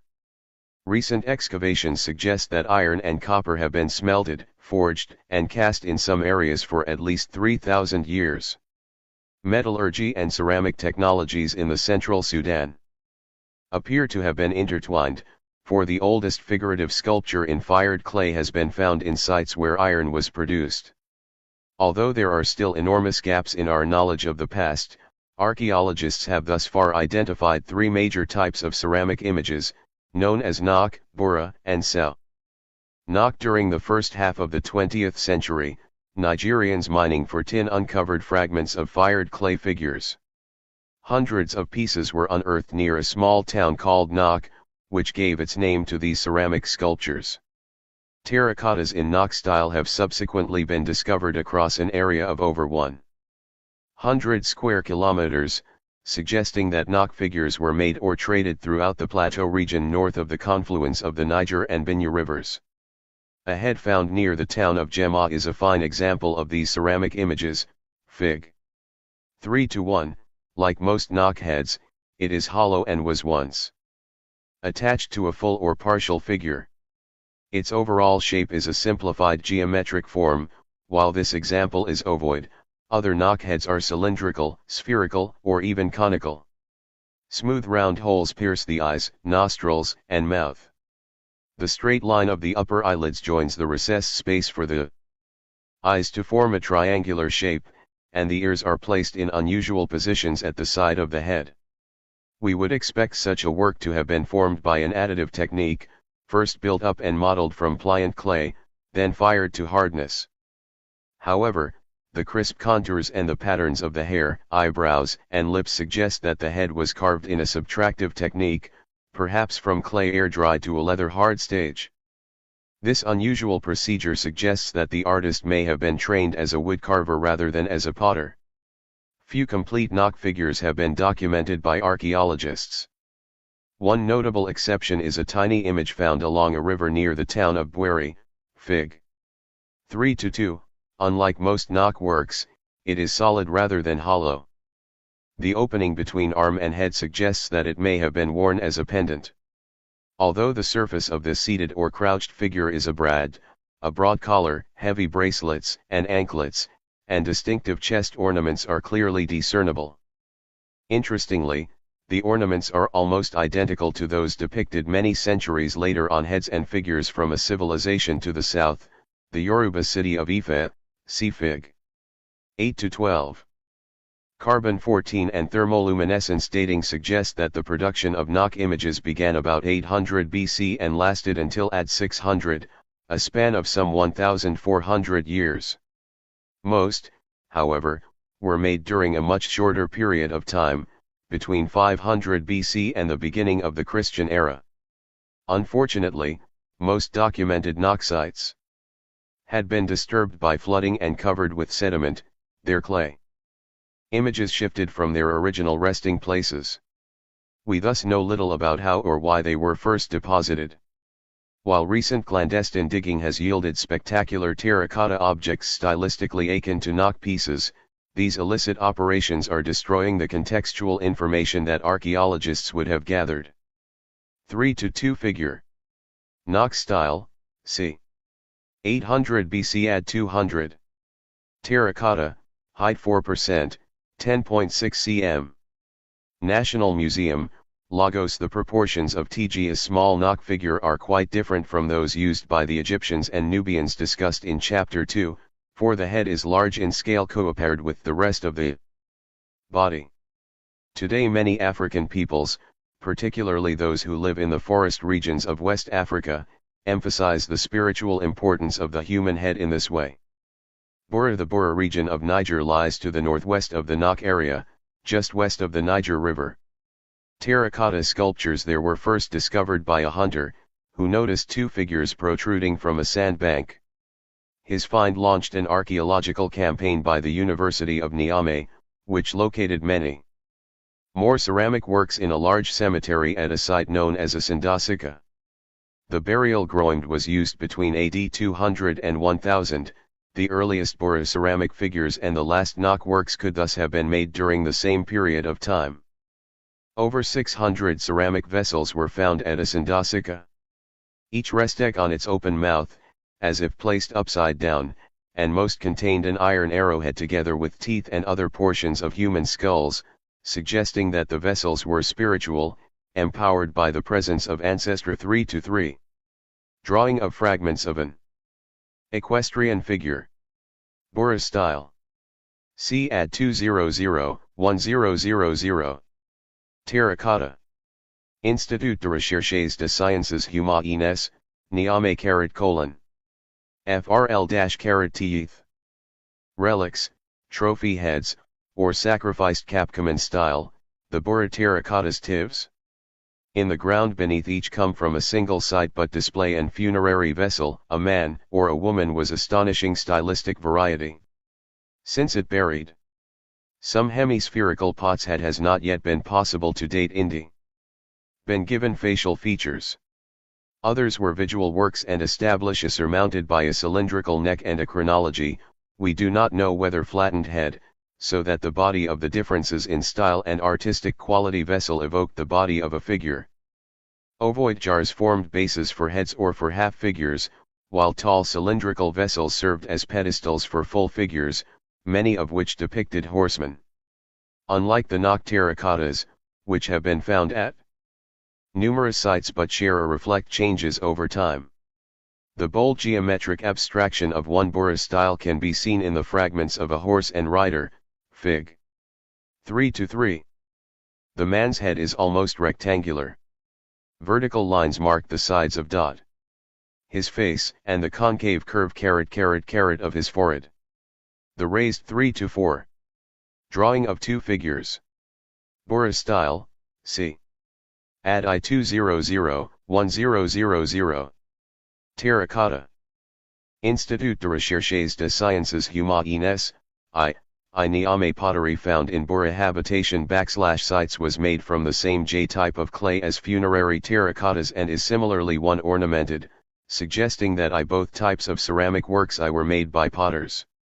Since the carrot production of household pottery in the central Sudan is usually the domain of women, the Bura terracottas were probably made by female artists. Oval eyes of both horse and human are punctured by slits, like the underside of a cowrie shell or a coffee bean. Long, tubular sections form the arms and torso of the proud rider and the head of the marvelous horse.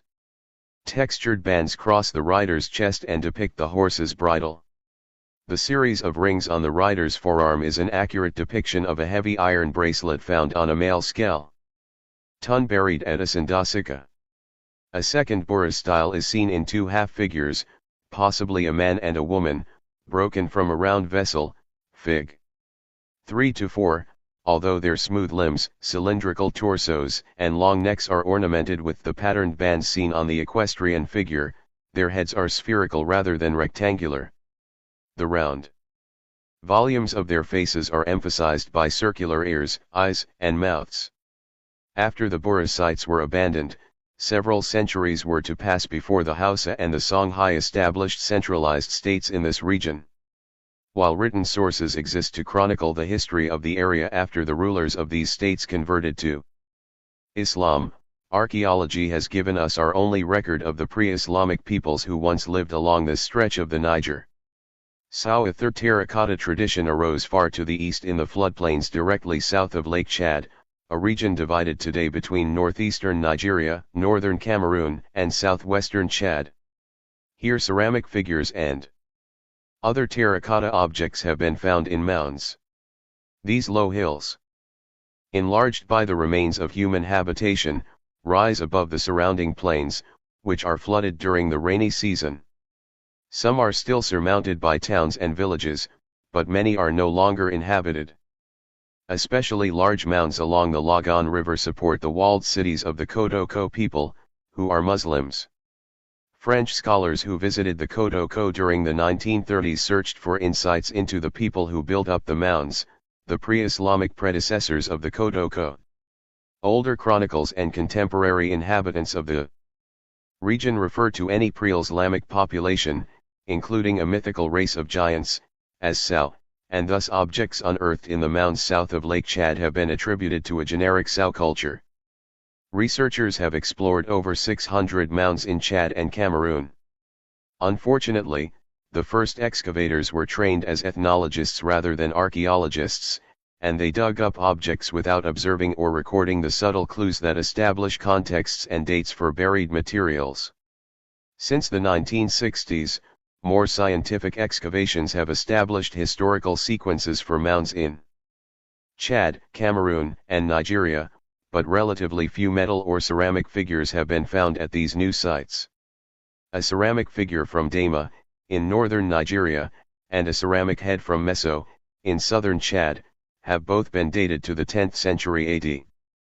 Like all of the Sao terracottas first unearthed by French ethnologists, the small ceramic head illustrated here was originally dated by guesswork to the 14th or 15th century, Fig. 35, while the archaeological data from Dama and Meso suggest that it could 82 from the Nile to the Niger 3 to 5. Head. Sao culture. Before c. AD 1600.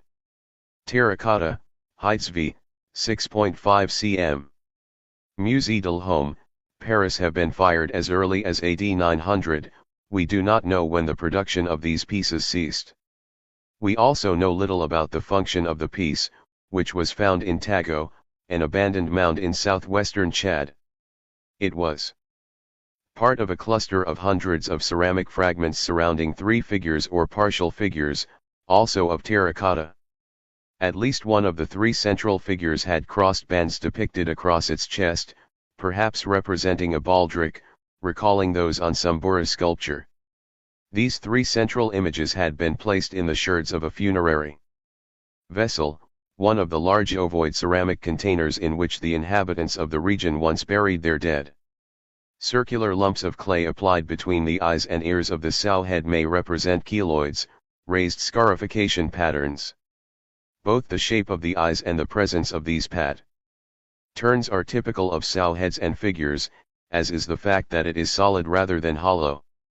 The protruding lips are found on heads of many sow terracottas, even those assumed to be images of animals or other non-human beings. The attachment on the chin probably represents a beard, but may depict a lip ornament. While ceramic figures are apparently no longer used in ceremonial contexts by the present occupants of the raised mounds south of Lake Chad, the Kodoko have identified some geometric clay objects found by excavators one as offerings to supernatural forces. Today only Kodoko children form figures of people and animals, asking a sympathetic potter to fire their clay toys as she fires her pots. Living arts of small communities, vessels, figures, and other objects of fired clay are still very important in the lives of many rural peoples in the Central Sudan. In these communities, ceramic arts can be studied in conjunction with architecture, body arts, and sculptural works in other media. Yet just as the archaeological record for the Central Sudan is still incomplete, there are important gaps in our knowledge of its 20th century art forms. The accounts of the arts of various peoples discussed here are drawn from scholarly studies, but little has been written about the traditions of many of the other small art-producing groups in this region. The Dakakari and the Nigerian Plateau / numerous cultural groups now inhabit the Plateau region of Nigeria, the highlands north of the confluence of the Niger and Benue rivers. In contrast to the statistic unity of the Nok figures unearthed in this area, the art forms now found on the plateau are quite varied. These include the arts of the Nuk people, who live on the southeastern corner of the plateau and have had an important impact upon their neighbors both north and south of the Niger River. Their pottery, textiles, and mysterious masquerades, featuring a mobile cylinder of ghostly white cloth which ascends to an awesome height, have intrigued art historians. Research has also focused on the memorial figures made by the Dakakari people.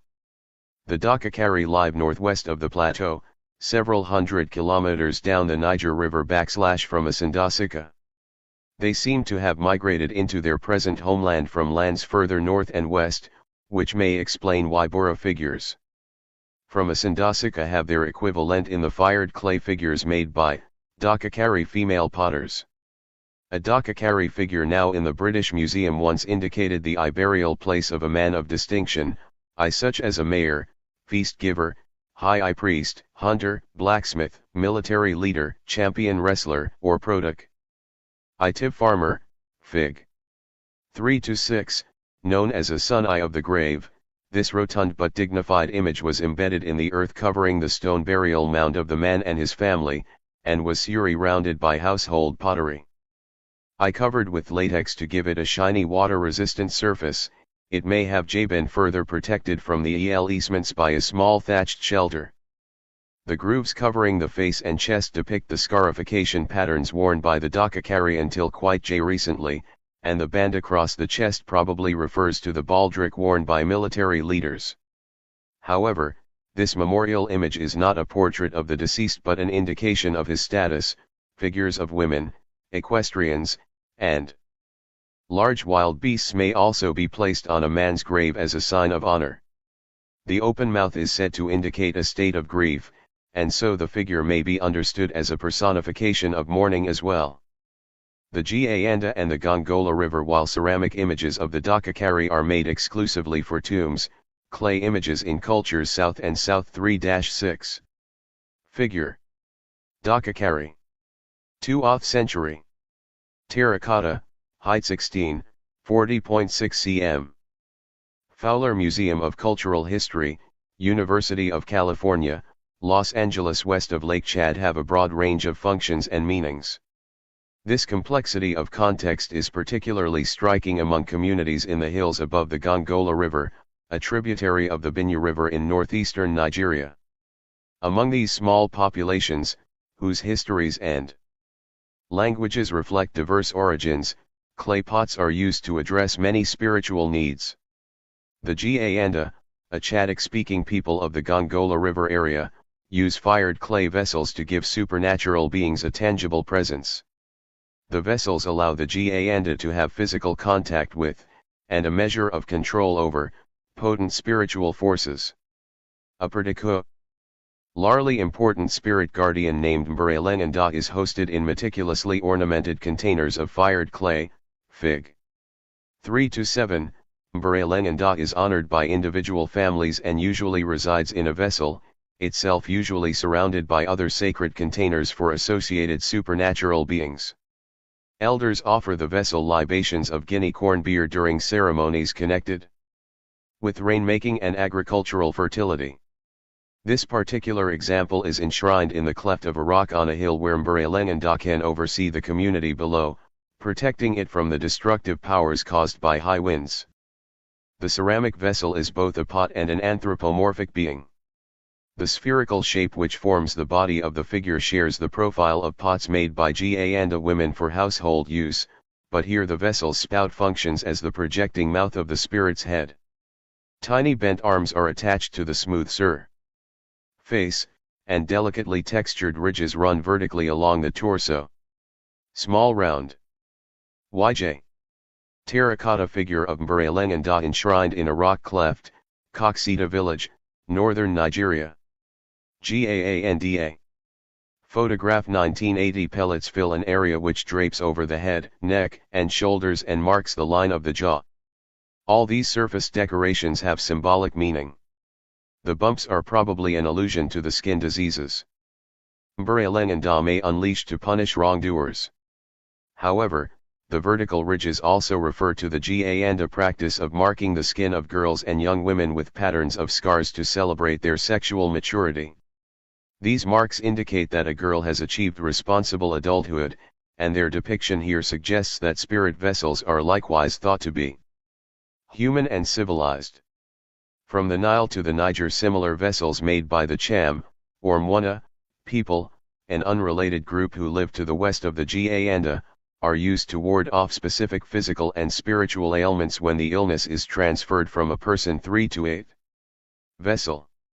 Cham. Terracotta. Fowler Museum of Cultural History, University of California, Los Angeles. PY-J_y-.rags_imp** to a pot. A particularly expressive container protects pregnant women and prevents them from vomiting. Fig. 3 to 8. Sacred ceramics from the Gongola River region share motifs and underlying meanings with other art forms, including objects of iron and brass, domestic pottery, ornamented gourds, basketry, architecture, and body arts. Perhaps the most dramatic art form in the region is the mobile, tactile art of scarification. For several generations, the elaborate scarification patterns of men and women living near the Gongola River have been hidden under clothing. However, women once left visible much of their sculpted skin. Among the Ganda, this form of body art, called hlita, is created by making hundreds of tiny cuts in the skin, small wounds which heal to produce carefully spaced raised marks of identical size and shape. Lines of marks form single, double, or triple outlines for geometric shapes. Fig. 3 to 9. Neither photographs nor drawings convey the subtle, textured effect of these patterns. The older women who perform hlita are directed by a creative spirit named Ngamsa, and other supernatural beings may oversee the healing process.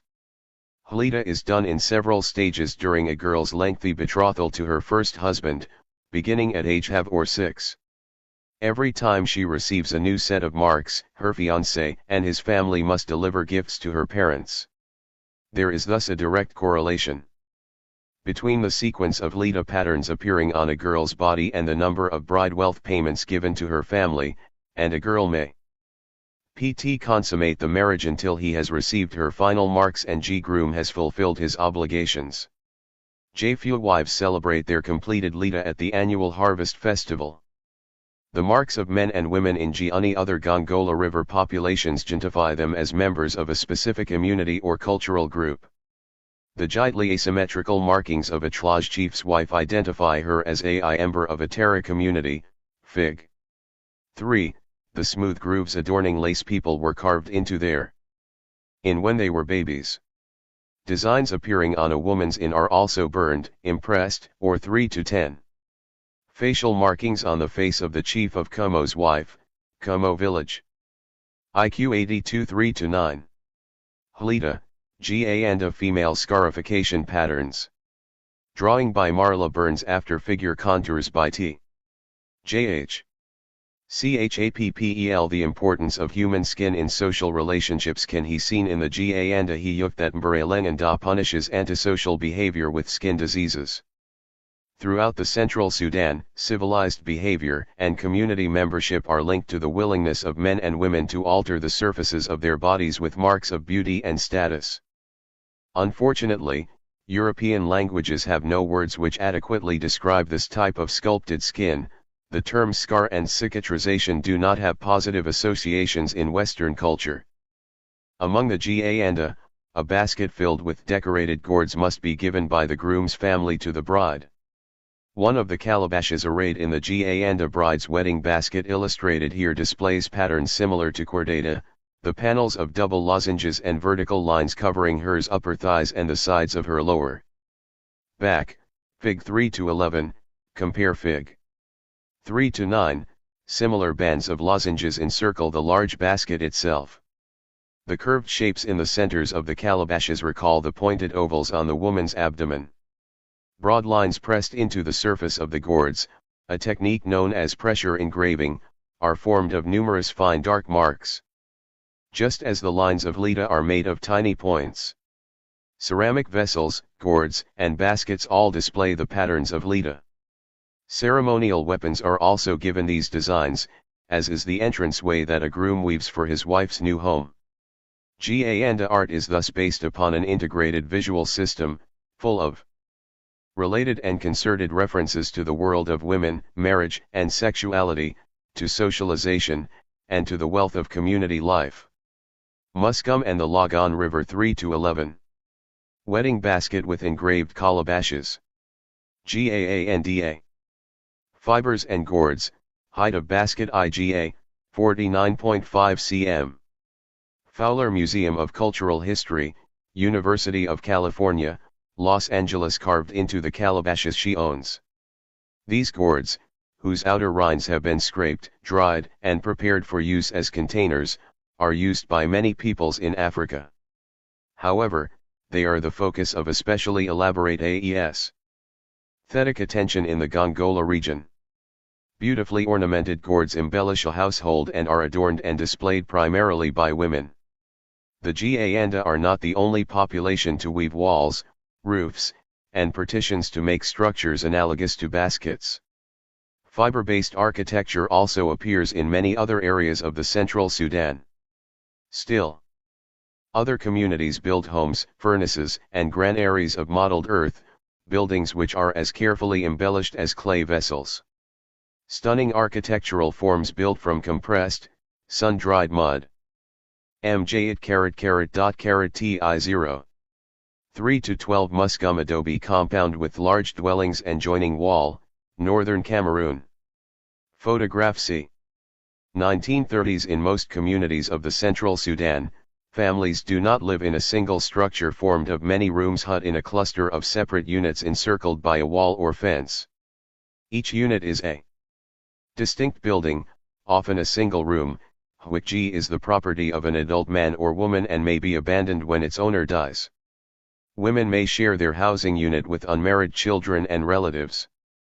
The individual buildings of a Muscum compound were of two basic types: large, domed dwellings divided into cooking and sleeping areas, smaller, smoother granaries. I.R. pound and Is.T. were once built by the Muscum and their neighbors, heterogeneous Chadic and Nilo-Saharan populations living east of the Mandara Mountains in southwestern Chad and northern Cameroon. During the early 20th century, visitors to Muscum communities on the Logan River photographed and sketched the tall, conical structures that rose above the low curved walls surrounding each household. Fig. 3-12, the structure's raised patterns, which varied from household to household, served to channel rainwater and to provide toeholds for repair work, but were obviously chosen for their aesthetic impact as well. The walls were thin but strong. The interiors, rarely photographed by outside observers, were also finely sculpted, and almost all pieces of furniture were modeled out of clay. Fig. 3-13, the Muscum still live in the Logan River Valley, but today they build smaller, simpler homes. The iron weapons of the peoples who live south of Lake Chad have also impressed outside observers. The curved blades forged by blacksmiths in many of these groups are described as throwing knives, for they can be hurtled sideways to slice through a target, or tossed into the air like a baton. Throwing knives vary in form, reflecting ethnic affiliation, individual workshops, intended use, and the social rank of the original owner. Fig. 3-14, Muscum warriors and their neighbors once kept these graceful and dangerous blades in leather cases strapped to their backs. Although throwing knives are rare in the central Sudan today, men of high status may still carry a single weapon slung over their shoulder. However, some of these weapons were not meant to be thrown but to be carried as prestige items. Iron knives, which are ceremonial or sacred objects, may receive sacrificial offerings, or be said to cause lightning storms. Some have associations with female anses. Tours, or, as among the Ganda, are carried by female dancers. Apart from sacred ceramic vessels, few figurative images have been 3 to 13. Interior of a muscum dwelling showing sculpted shelving over doorway. Drawing after a photograph by MacLeod. 3-14 Throwing knives.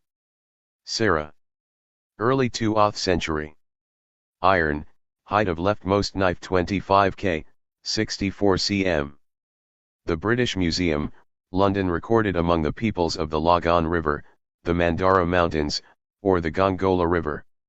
Farther south, along the Binya River, wooden figures and a variety of masquerades appear along with arts in metal and clay. As a corridor for migrations, the Binya River Valley has facilitated the movement of peoples and art forms. Of the intersecting groups who live between the Binya River of Nigeria and the Adamawa Plateau of Cameroon, those known as the Jukan, the Chumba, the Mumwe, and the Mambila have been most fully studied. All four groups speak Niger-Congo languages, some of which are distantly related to the forms of Bantu spoken in the southern half of the African continent. The Jukan of the Middle Binya River. The Jukan have a history of political authority in the Middle Binya region. From the Nile to the Niger, and they share art forms with former allies and vassals on both sides of the Binya River. The divine kings of the Jukan are rainmakers charged with responsibility for agricultural and human fertility. Their brass regalia are similar to the staffs and swords of many neighboring groups and appear to be part of a corpus of sacred metallic arts found throughout this part of the central Sudan. A ceremonial brass adze collected among the Tiv people illustrates the cross-cultural interactions characteristic of Jukan arts. Fig. 3-15. This adze was probably made by the Abakwaraga, nominally Islamic Hausa artists who work in the Jukan capital, Wukari, and who have produced regalia in copper alloys for Jukan kings. Yet the adze was carried in a Tiv healing dance led by Abakwaraga women, who were possessed by spirits similar to those known as Bori in other Hausa groups. The anthropomorphic brass head is adorned with a crest, as are most figures and even some helmet masks in the region. From its mouth issues an iron blade. In fact, this bold object may be the Jukan/Abakwaraga/Tiv counterpart to the ceremonial knives used further north. The Chumba of the Nigeria/Cameroon borderlands. Like the Jukan, some Chumba peoples have kings whose authority is mainly religious. These Chumba kings are assisted by royal women who serve as queens, and by members of their 3-15 adze. Abakwaraga artist for Jukan or Tiv patrons. Brass, height 17, 42 cm. Fowler Museum of Cultural History, University of California, Los Angeles. Arnold Rubin Collection. Matriclans. Leaders of royal matriclans are sometimes responsible for the appearance of a masquerade, known by many names, that incorporates powers of the ancestral wilderness. The masquerade is danced with a wooden mask which covers the top of the dancer's head like a helmet. Fig. 316. From the helmet a muzzle projects forward and horns project backward in a single horizontal plane. Generically this is known as a horizontal helmet mask, a type of zoomorphic mask that appears across Western Africa. The hemispherical dome of this Chumba mask is related to death, for it is said to be like a skull, an ancestral relic taken from the grave of an elder. Other features are related to the wilderness. The open jaws are the jaws of the crocodile, the horns those of the forest buffalo. Painted red, the color of the blood of the hunt and of men; black, the color of night, witches, and women, or both red and black. The mask is linked to 3-16. Chumba helmet mask in performance, Northern Nigeria. 1965 Dangerous Forces. The masquerader is hidden under a thick costume of plant fiber. Royal matriclans claim descent from a forest buffalo who had been transformed into a beautiful woman, and in some way the Chumba Queen is understood as her incarnation. In at least one Chumba region, the masquerade refers to this buffalo ancestor. For example, the king plays a crucial role in crop fertility, and the royal moss Karator appears during planting ceremonies to assist its royal offspring in this important task.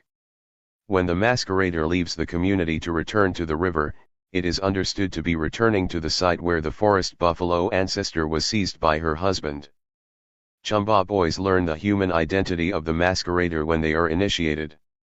The legend of the royal matriclan's origin teaches them that a man animates the wild, death-masked creature just as a woman had been hidden under the skin of a forest buffalo. The boys also learn that the royal ancestor killed her husband when he shared his knowledge of her true identity, and that therefore they should never reveal the secret of the masquerade. The masquerade appears at public funerals of elders and royals as well as during agricultural ceremonies. It thus presides at crucial times of transition in the life of the community. In fact, the masquerade dances when the world of the wilderness and the world of the dead merge with our own. Other powerful objects are owned by Chumba clan organizations referred to as Jup or Voma, and are linked to their secret knowledge of remedies for illnesses and misfortunes. Among wood, height 21, 53.3 cm. Collection of Robert and Nancy Nutter sagittal crests, the central ridges appearing on the heads of the ceramic and wooden figures as well as the masks of many peoples of the central Sudan, often represent specific hairstyles. Yet these prominent extensions may also be references to supernatural authority. 3 to 18 figure. Mumwie. Wood, height 36x1, 93.3 cm. The Metropolitan Museum of Art, New York. These highly charged works may be ceramics, brass figurines, musical instruments, and wooden figures. All are kept hidden in a bundle or under a large pot. The unseen presence of this sacred material transforms the pot or bundle into an altar, a place of contact between the natural and supernatural worlds.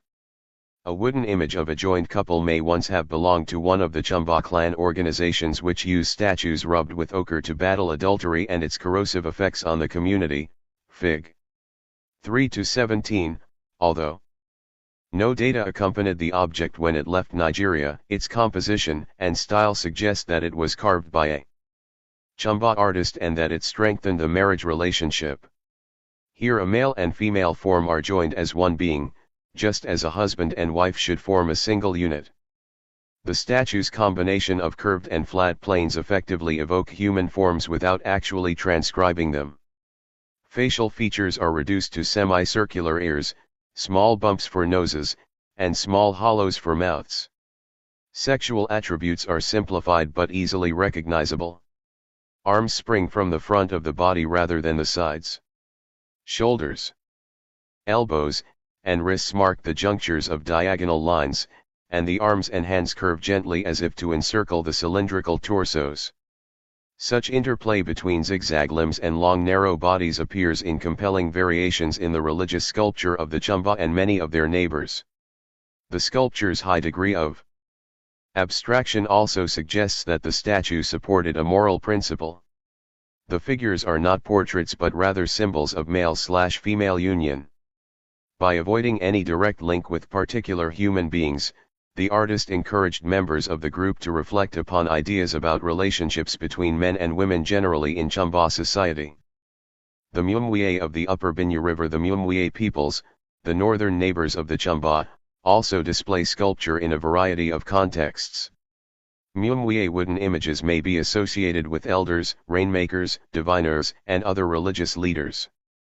Like Chumba sculpture, Mumwie figures are highly abstracted, perhaps in part because they invoke forms of human and supernatural authority. A particularly powerful Mumwie statue is formed of long fluid shapes, figure 3 to 18.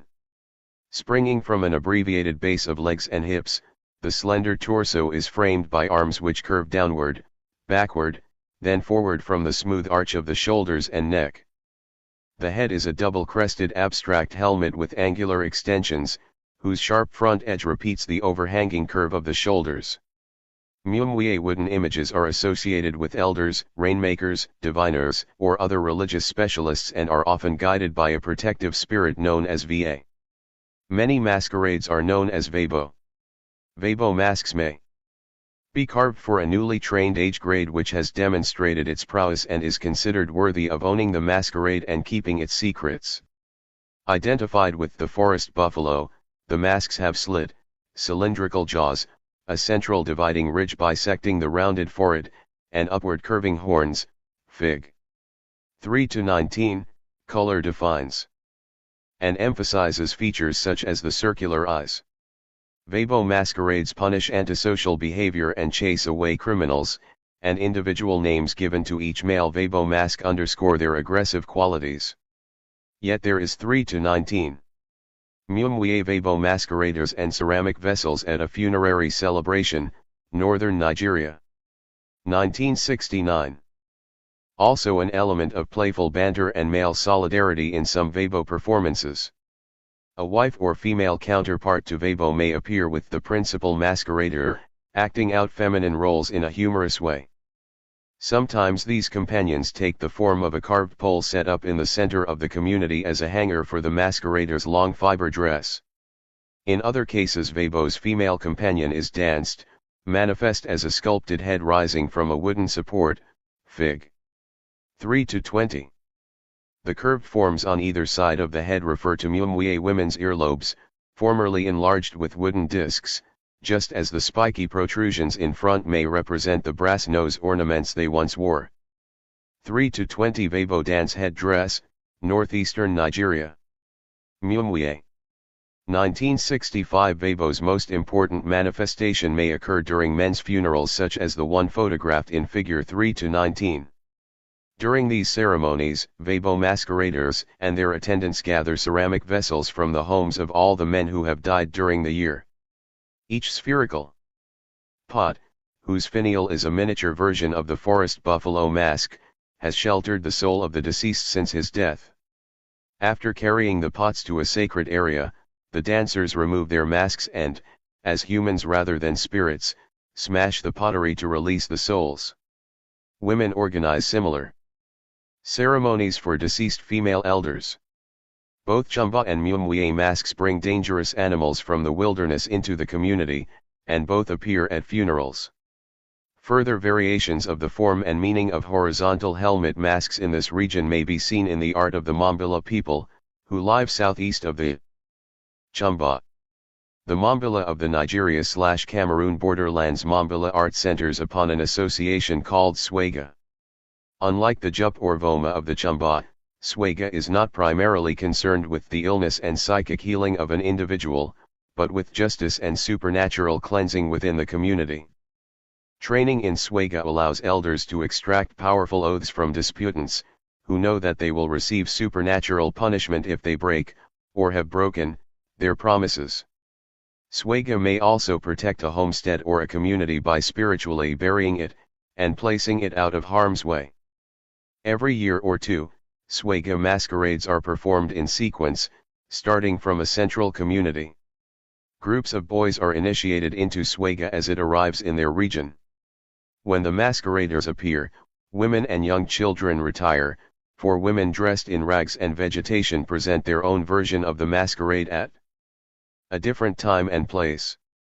Male masqueraders wear knitted or knotted fiber costumes of solid black or colored patterns.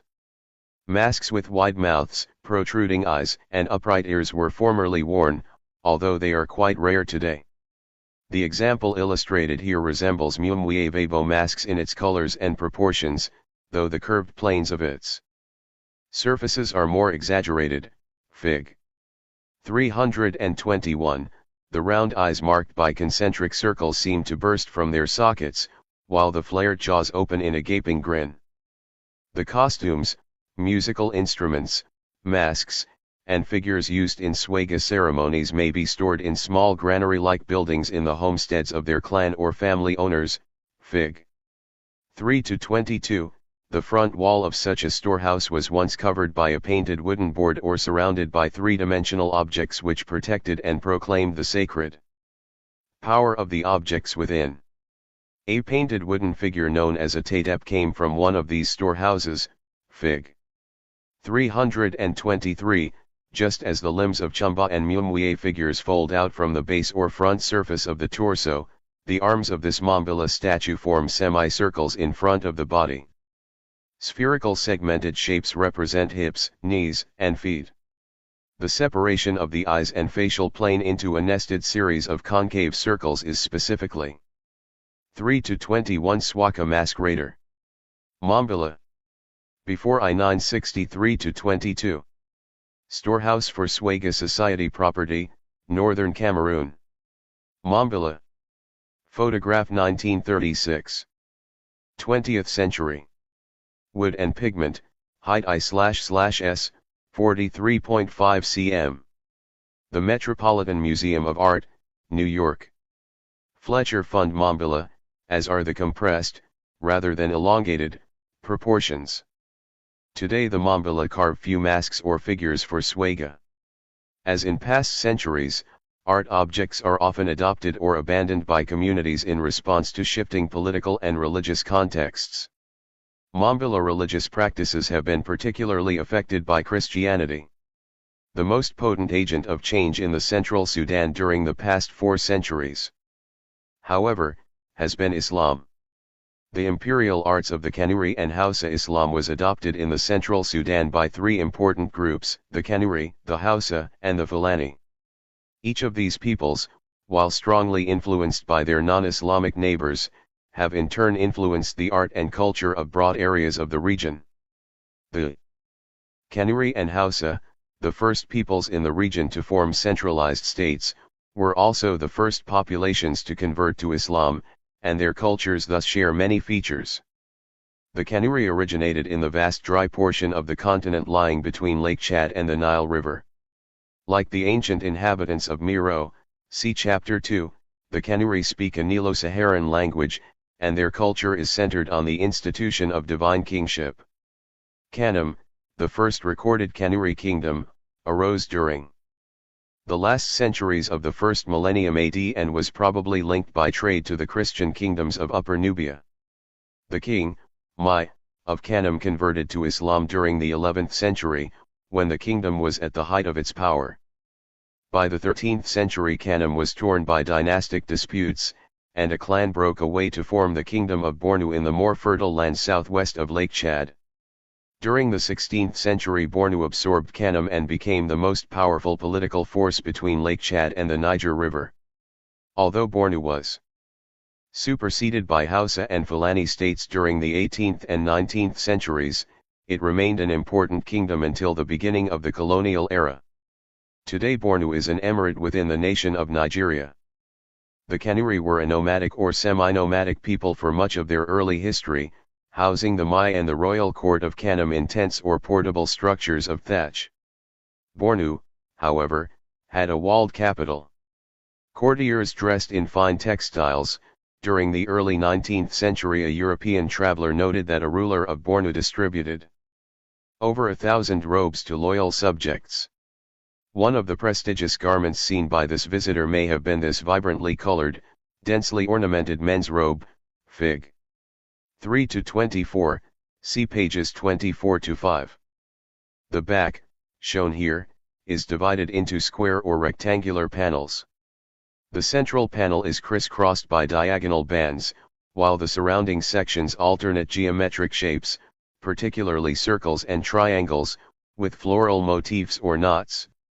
While some of these designs are quite similar to triangular and lozenge-shaped motifs on textiles from North Africa, many are probably derived from patterns found on glass, pottery, or metalwork made in Islamic Egypt, see Fig. 2-30. Kanuri warriors and dignitaries once carried impressive weapons and wore costly armor, including plumed helmets and shirts made of chain mail. Even today, mounted courtiers and equestrian guards in Bornu and other kingdoms of the Central Sudan perform spectacular maneuvers on horseback at festivals. Young riders of the Jerma or Zerma people, who are unrelated to the Kanuri and live far to the west of Bornu, nonetheless display helmets similar to those photographed on Kanuri warriors almost a century ago. Fig. 3-25, the thick, quilted cotton armor worn by the horses and their riders is said to have been invented in the Hausa city of Kano some 600 years ago. The bold stamped patterns of the cloth here are much brighter than the original Hausa armor, however, which was probably plain white cotton. Hausa mosques and civic architecture. According to legend, 6 of the original Hausa cities were founded by the sons of a heroic stranger who had slain a mighty serpent and married a local queen.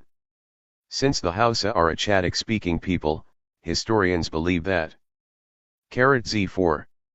Embroidered robe. Kanuri.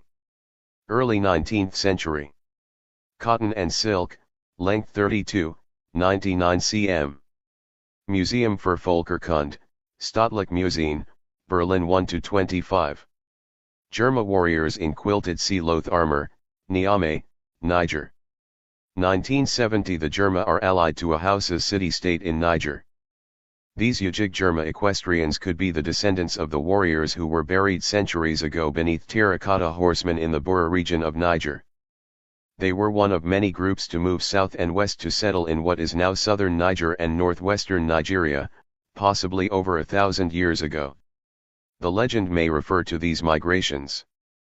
By the 16th century, important Hausa city-states such as Kano, Katsina, and Zaria were fortified with thick adobe walls and administered large areas of neighboring territory. During this period the king, Sarki, of most Hausa cities was a Muslim. His official allegiance to Islam allowed the Hausa to conduct alliances with the Islamic states of Songhai, a multi-ethnic empire further up the Niger River, and Bornu. During the early 19th century, many Hausa lands were conquered by the Fulani.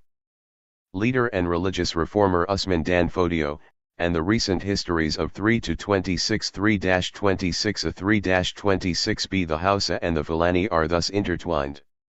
The Friday Mosque of the old Hausa city of Zaria was designed during the first half of the 19th century by Mikailu, both a great artist, Babon Gwani, and a Hausa flag-bearer of Usman Dan Fodio. Parts of the mosque were probably commissioned by Usman Dan Fodio himself and by his son Mohammed Bello. Like all Hausa architects responsible for the design of important buildings, Mikailu was also a malam, a learned man who could read Arabic and interpret the Quran. Instructed in geometry. Malam have the skills needed to plan a building complex, and as religious specialists they know the prayers and incantations required for such an enterprise. Having made at least one pilgrimage to Mecca, a malam such as Mikailu had also seen many mosques and architectural forms in the course of his travels, and could incorporate this knowledge into his work. Square in plan, the prayer hall of the Friday Mosque of Zaria is capped with 6 domes, Fig. 3-26, it was once set within a square courtyard. Entry to the courtyard was through one of 4 entrance chambers built into the enclosing wall. Each entrance chamber, Zor, had a dome, a doorway leading to the exterior, and a doorway leading to the interior courtyard. Inside the prayer hall, the domes are crossed by ribbed arches resting upon large piers. 3-26 Plan of Friday Mosque, Zaria, Nigeria. Drawing by J.C.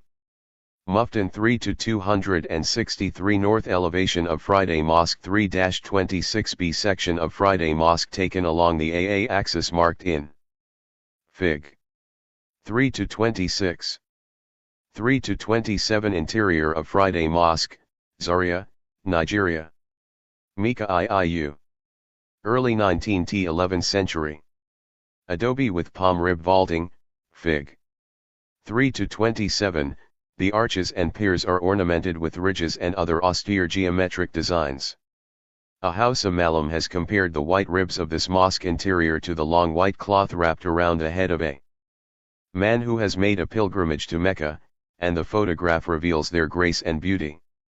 Unfortunately, the Friday Mosque has since been partially dismantled, repainted, lit with fluorescent lights, and placed inside a larger cement structure, resulting in the loss of much of its original character.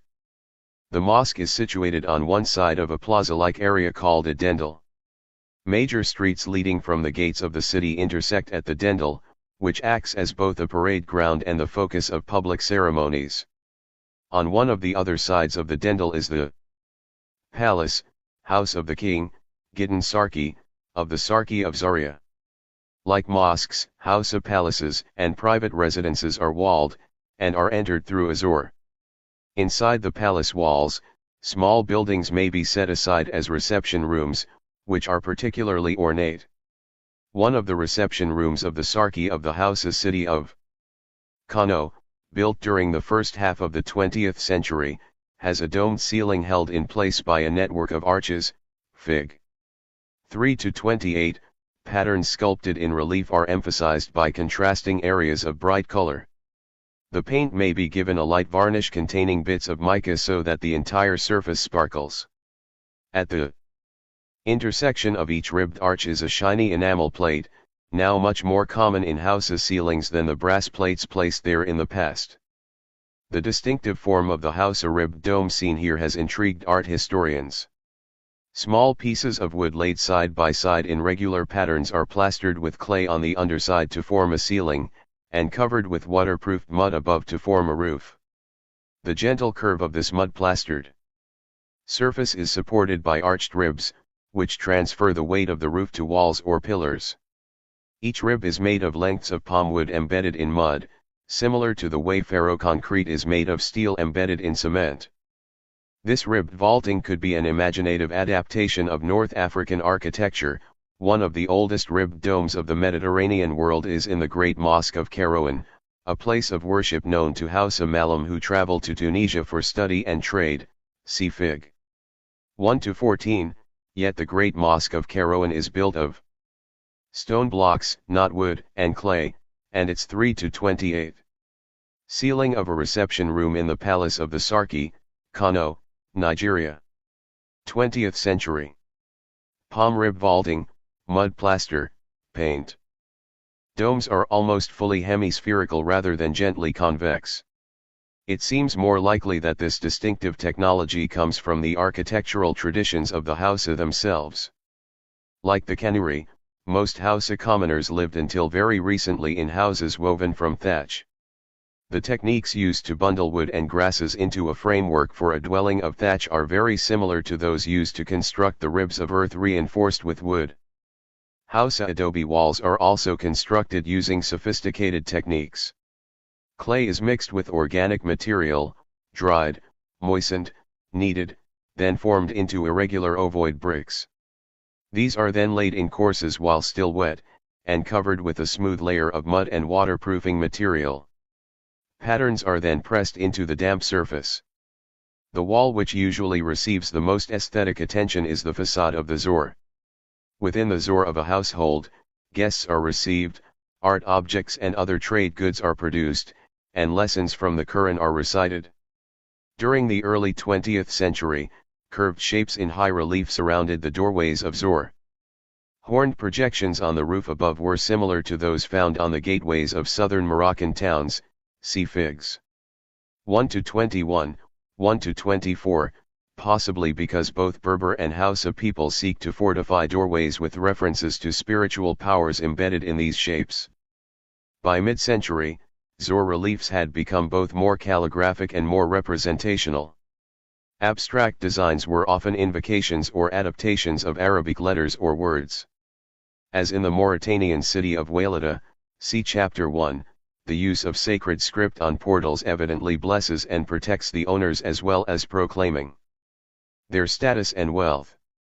Other reliefs featured motifs evoking power and modernity such as swords, cars, rifles, or bicycles, Fig.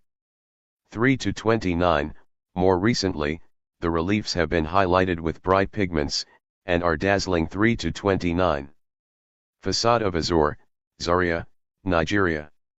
Hausa. Adobe. Announcements of the social role of the family that lives within the compound. Art, literacy, and mystic faith-learned men in many Islamic African cultures are known as malam, a title akin to master or teacher. In addition to designing buildings, Malum use their knowledge of geometry, calligraphy, and numerology to produce visually and spiritually effective works of art. Most rely on income from embroidering clothing, hats, purses, and from making charms and other protective devices to supplement the alms they receive from students and benefactors. A great robe, babariga, is usually embroidered by a malum with cotton or with tsamiya, the thread of wild silkworms. A particularly popular motif sewn onto the panel on the left side of such a garment is called 8 knives because of the 3 long triangular forms at one side of the opening for the head of the wearer and the 5 long triangles in a row at the base of the opening. Such motifs were evidently protective devices, possibly similar to the horned and pointed motifs on Islamic arts from the Maghreb, see Chapter 1. These Hausa robes were both exported for sale to non-Muslims, and copied by neighboring peoples. The garment shown in Figure 3-30, described as an Aobeta, was collected among the Yoruba people in the late 19th century. Unlike the Kanuri garment, where designs cover the surface, ornamentation here centers around the opening for the head, just as architectural ornamentation is richest on the facade of the Zor, where the household opens onto the street. On the right shoulder is a segmented square within a circle. Squares correspond to the 4 corners of the world and other Quranic images of God's creation and power. The divisions of this square, and its placement within a circle, are probably also references to magic squares, which the Fulani call Haytumara. Drawn in ink by a malum on paper or cloth, magic squares are divided into compartments filled with letters or numbers. Since Arabic letters may be assigned a numerical value, letters may correspond to powerful holy numbers or sums of numbers, while a sequence of numbers may spell the name of God. Based in part upon ancient Jewish mysticism, this sacred numerology has been practiced for centuries throughout the Islamic world. Though it is rare to find a Hausa malum able to construct a true magic square, in which numbers actually correspond to letters and can be added or subtracted to produce holy numerals, most Islamic scribes in the central Sudan can construct convincing facsimiles, drawings of grids containing bits of script or simple geometric shapes.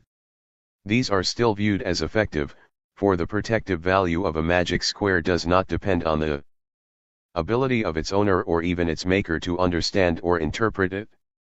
Magic squares are often enclosed within leather, cloth, or metal to form an amulet, a protective object whose power derives from the mystical wisdom hidden within. The square within the circle on the Hausa robe is thus the equivalent of an amulet, which alludes to sacred power but does not display it overtly. Muslims believe that the Quran contains the words of God as recited by his prophet Muhammad. The text itself is thus held to be imbued with 3-30 robe embroidered with 8 knives motif. Hausa or Yoruba. Late 19th century. Cotton and tsamiya, wild silk, length 4 feet 2 inches, 1.26 m. Museum for Textiles, Toronto. God's power. Hausa respect for the sacred written word may be seen in their treatment of writing boards, alio. An alio is a flat piece of wood with a short handle. Students use it to practice writing verses from the Quran, washing the ink from the board after each verse is memorized. As in many parts of Islamic Africa, upon completion of his studies a student writes a passage from the Quran onto his writing board in permanent colors rather 3-31.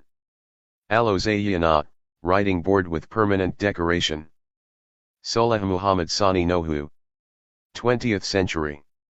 Wood, pigment, leather, height lié, 60 cm. Collection of Salah Hassan then washable ink. The permanently adorned writing board, Alozayyana in Hausa, serves as a sort of diploma and testifies to the owner's ability to recite the entire Quran. The Alozayyana illustrated here was painted by Solah Muhammad Sani Nohu, a malum of the Hausa city of Kano, Fig. 3-31, the crescent-shaped handle is covered with fringed red leather. The decoration at the base is a zayyana, a decorative panel that may ornament a writing board or divide sections of a manuscript. The Zayyana is also an allusion to magic squares, for its geometric design contains both square and circular shapes. The Zayyana thus refers to the graduate's mystic knowledge of amulets, prayers, and medicinal charms, while the passage from the Quran refers to his familiarity with the principles of the Islamic faith. The Fulani as the Kanuri were forging the empire of Kanem on the Lake Chad floodplain at the end of the first millennium AD. Another group of semi-nomadic pastoralists began to travel eastward from the arid savannas south of the Senegal River. These peoples are called the Fulani, after Fulbe, the West Atlantic. Language they speak, or the Pool, after Pulo, their term for a Fulani man. However, they prefer to refer to themselves by the name of their lineage and their occupational group. A lineage is ranked by the Fulani according to whether its members herd cattle, weave cloth, compose songs, make objects of wood, leather, silver, or iron, or act as servants to other groups. The cattle herders, Wodabi, consider their occupation superior to all others. The original homeland of the Fulani may not be in Senegal. A Fulani scholar has claimed that some of the ancient pastoralist art of the Sahara depicts scenes from the creation and migration legends of Fulani. Pastoralists, see Fig. 1-6, in any case, by the end of the first millennium AD the Fulani had entered the lands of the Mande speakers north of the Niger River and found pasturage in the floodplains of the inland Niger Delta. During the next few centuries they moved south to what is now Burkina Faso and began their westward migration toward the Kingdom of Bornu. Isolated groups also brought herds of cattle southward along the Niger River to the highlands near its headwaters. This southern region, in the present-day nation of Guinea, is known as the Fouta-Djallon. Today there are Fulani groups from the Atlantic Ocean to the Nile River, and from the edges of the Sahara to the edges of the coastal Rhine forests, an area larger than the continental United States. Despite common features shared by all Fulani pastoralists, important regional variations in Fulani arts reflect separate histories. The Fouta-Djallon The Fulani who entered the Fouta-Djallon region gradually abandoned pastoralism and replaced their portable tents with permanent homes. At some point these settled Fulani adopted Islam. By the late 18th century they were the dominant ethnic group in the region, and during the 19th century they launched a military religious campaign against their non-Muslim neighbors. 32. Great Mosque, Fouta-Dallon region, Guinea. Fulani builders working Rohr El Hajj Umar. C 1883. Mud, Ihach, wood as visible symbols of their sacred and secular authority, the Fulani erected numerous mosques in the Fouta-Djallon. A mosque built during the late 19th century shows the scale of these impressive structures, Fig. 3-32. The prayer hall is square, with mud walls, but it is completely covered by an enormous thatch roof, which rises from the ground to a height of some 3-33. Fulani woman, Fouta-Djallon region, Guinea. 1950s to the power of fifth, me 30 feet, pierced only by tiny doors. The faithful must crouch or kneel to enter the mosque, thus preparing themselves for the humble act of prayer. The plan of the mosque recalls the square within a circle motif on the house gown above, see Fig. 3-30, and signals the importance of magic squares in architecture as well as in two-dimensional arts. During the first part of the 20th century, Fulani women could be easily distinguished from women of other groups in the Fouta-Djallon by their distinctive hairstyles. A photograph taken during the 1950s shows the elegance of sculptural forms created from hair, silver, and other materials, Fig. 3-33, the crests arched over the head of this young woman are constructed as if they were tent supports, and must have been particularly lovely in motion. The dramatic appearance of Fulani women was both a vivid reminder of the leisure and wealth of this elite group, who obviously did not have to carry loads on their heads like their hard-working neighbors, and a demonstration of their refined tastes. The inland Niger Delta. The cultivation of physical beauty is a characteristic of Fulani culture, and wealthy pastoralists present themselves in gorgeous attire, Fig. 3-34, CV 34 Fulani woman in a market, MOPTI, Mali. 1970s. 335 Fulani tent interior with Arkilla, wedding blanket, belonging to MRSCEYDO Bakuyate, Nguma, Mali. Photograph 1982 also page 45. This young Fulani woman was photographed as she sold milk in the town of Mopti in the inland Niger Delta region of Mali. Her normal business attire featured huge flared earrings beaten from solid gold and etched with discrete symbols, which were both items of display and a family investment. The gold or gold-plated pendant on her chest was made by a Senegalese jeweler in the style of the Wolof or Tukulur people, and her machine-embroidered robe is Hausa in inspiration if not manufacture. The small circular ornaments are made of gold wire, or finely twisted straw, which looks like gold, and were purchased in Mali, while the massive amber, or imitation amber, beads in her hair may have been imported from the Red Sea. Each visual element has been gathered from complex international and inter-ethnic trade networks. In a tent owned by another woman from a very prosperous family in the inland Niger Delta, the marriage bed is shielded from view by a magnificent wool hanging known as an arkilla, fig. 3-35, far wider than an ordinary blanket, it has 4 or 5 times the number of panels used in an average textile. The color red predominates, and each panel is richly ornamented with geometric motifs. Such large arkilla are rare today, for they are extremely costly too. 3-36 Keza, blanket. Fulani. Before 1928. Wool. Smithsonian Institution, Washington, D.C. Commission. Owned by Fulani women of the cattle herding group, Wodabi, arkilla are woven by men of a different Fulani occupational group, the weavers, Maabub. Fulani weavers often live in settled communities where they may also cater to non-Fulani clients. In some regions, Fulani pastoralists also purchase large blankets from non-Fulani weavers such as the Jerma of Burkina Faso, who are able to work in a Fulani style. A particularly fine example of a wool blanket, Keza, was purchased in 1928 in the Hausa city of Kano, in Nigeria, but may have been woven in northern Burkina Faso, Fig. 3-36, modern weavers have identified the designs as scenes from Fulani pastoral life and ancient myths. The 6 motifs at the right are called either water container or mother of the Keza.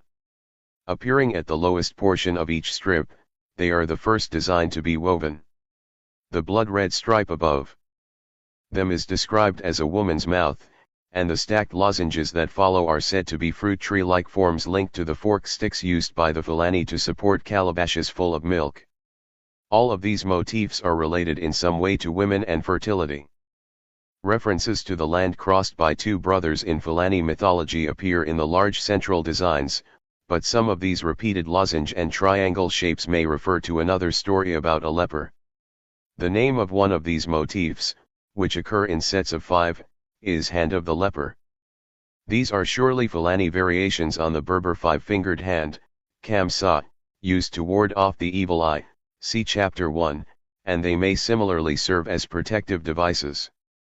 Southern Niger. The Keza illustrated above was brought to Kano along trade routes linking the inland Niger Delta to the Fulani and Hausa Emirates of northern Nigeria. Although an urban, settled Fulani elite now lives in this region, the lands to the north are still home to Wodabi. These Fulani share some of the grasslands of Niger with the Tuareg, see chapter 1, and purchase silver jewelry and multicolored leather work from Tuareg blacksmiths. Cloth, brass, and decorated gourds are made for the Wodabi by Hausa artists. In this dry region, Fulani women do not build large mat-covered tents, but sleep in simple shelters of grass or woven materials. The shelter is placed within an area encircled by a brush enclosure and segmented by a rope to tether calves. Apart from the marriage bed, the only important furnishing of the woman's half of the enclosure is a type of table or rack, where calabashes, mats, and other belongings may be stacked. During annual lineage meetings, Wurso, married women bring their racks to a public area to display their calabashes formally, Fig. 3-37, to amass such an impressive collection, a woman must sell many gallons of milk and spend many hours adorning or arranging the gourds. The centerpiece of this array consists of 1 or 2 elaborately wrapped packages of calabashes, cloth, and mirrors. The larger bundle, cackle, is given by a woman to her daughter when the young woman leaves her mother's home with her newly weaned firstborn child to establish a household with her husband. The smaller package, ahel, is a gift to the bride from her husband's mother. These presents acknowledge a woman's right to fill gourd containers with the milk of her husband's cows, and they are carried on poles so that they can be seen as the household travels or sets up camp. 3-37 Fulani, Wodabi, Calabash displays, Southern Niger. Loso S 3-38. Fulani, Wodabi, women at Agarwol, Southern Niger. IQ80S calabashes are grown and prepared by farmers, and both Hausa men and Fulani women carve, burn, or press designs into their outer surface.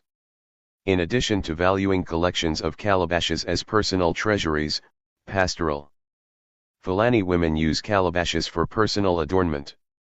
Calabashes filled with milk are carried to market on the heads of these graceful women, who believe that well-arranged images on calabashes both attract clients and accentuate their own slender beauty. Though less prosperous than their counterparts of the inland Niger I Delta, pastoralist Fulani women of Central Niger also create personal immobile art forms, covering themselves with multicolored wire, embroidered cloth, beads, and brass, Fig. 3-38. Numerous small areas of color complement the women's feathery facial tattoos. The 2 unmarried girls shown here are participating in Agarwol, a Fulani festival celebrating masculine beauty and charm. Garwol is similar to other Fulani festivals that test the restraint and endurance of young men in that the dancers are not allowed to show signs of fatigue or discomfort. Women act as judges, selecting a champion from among the dancers.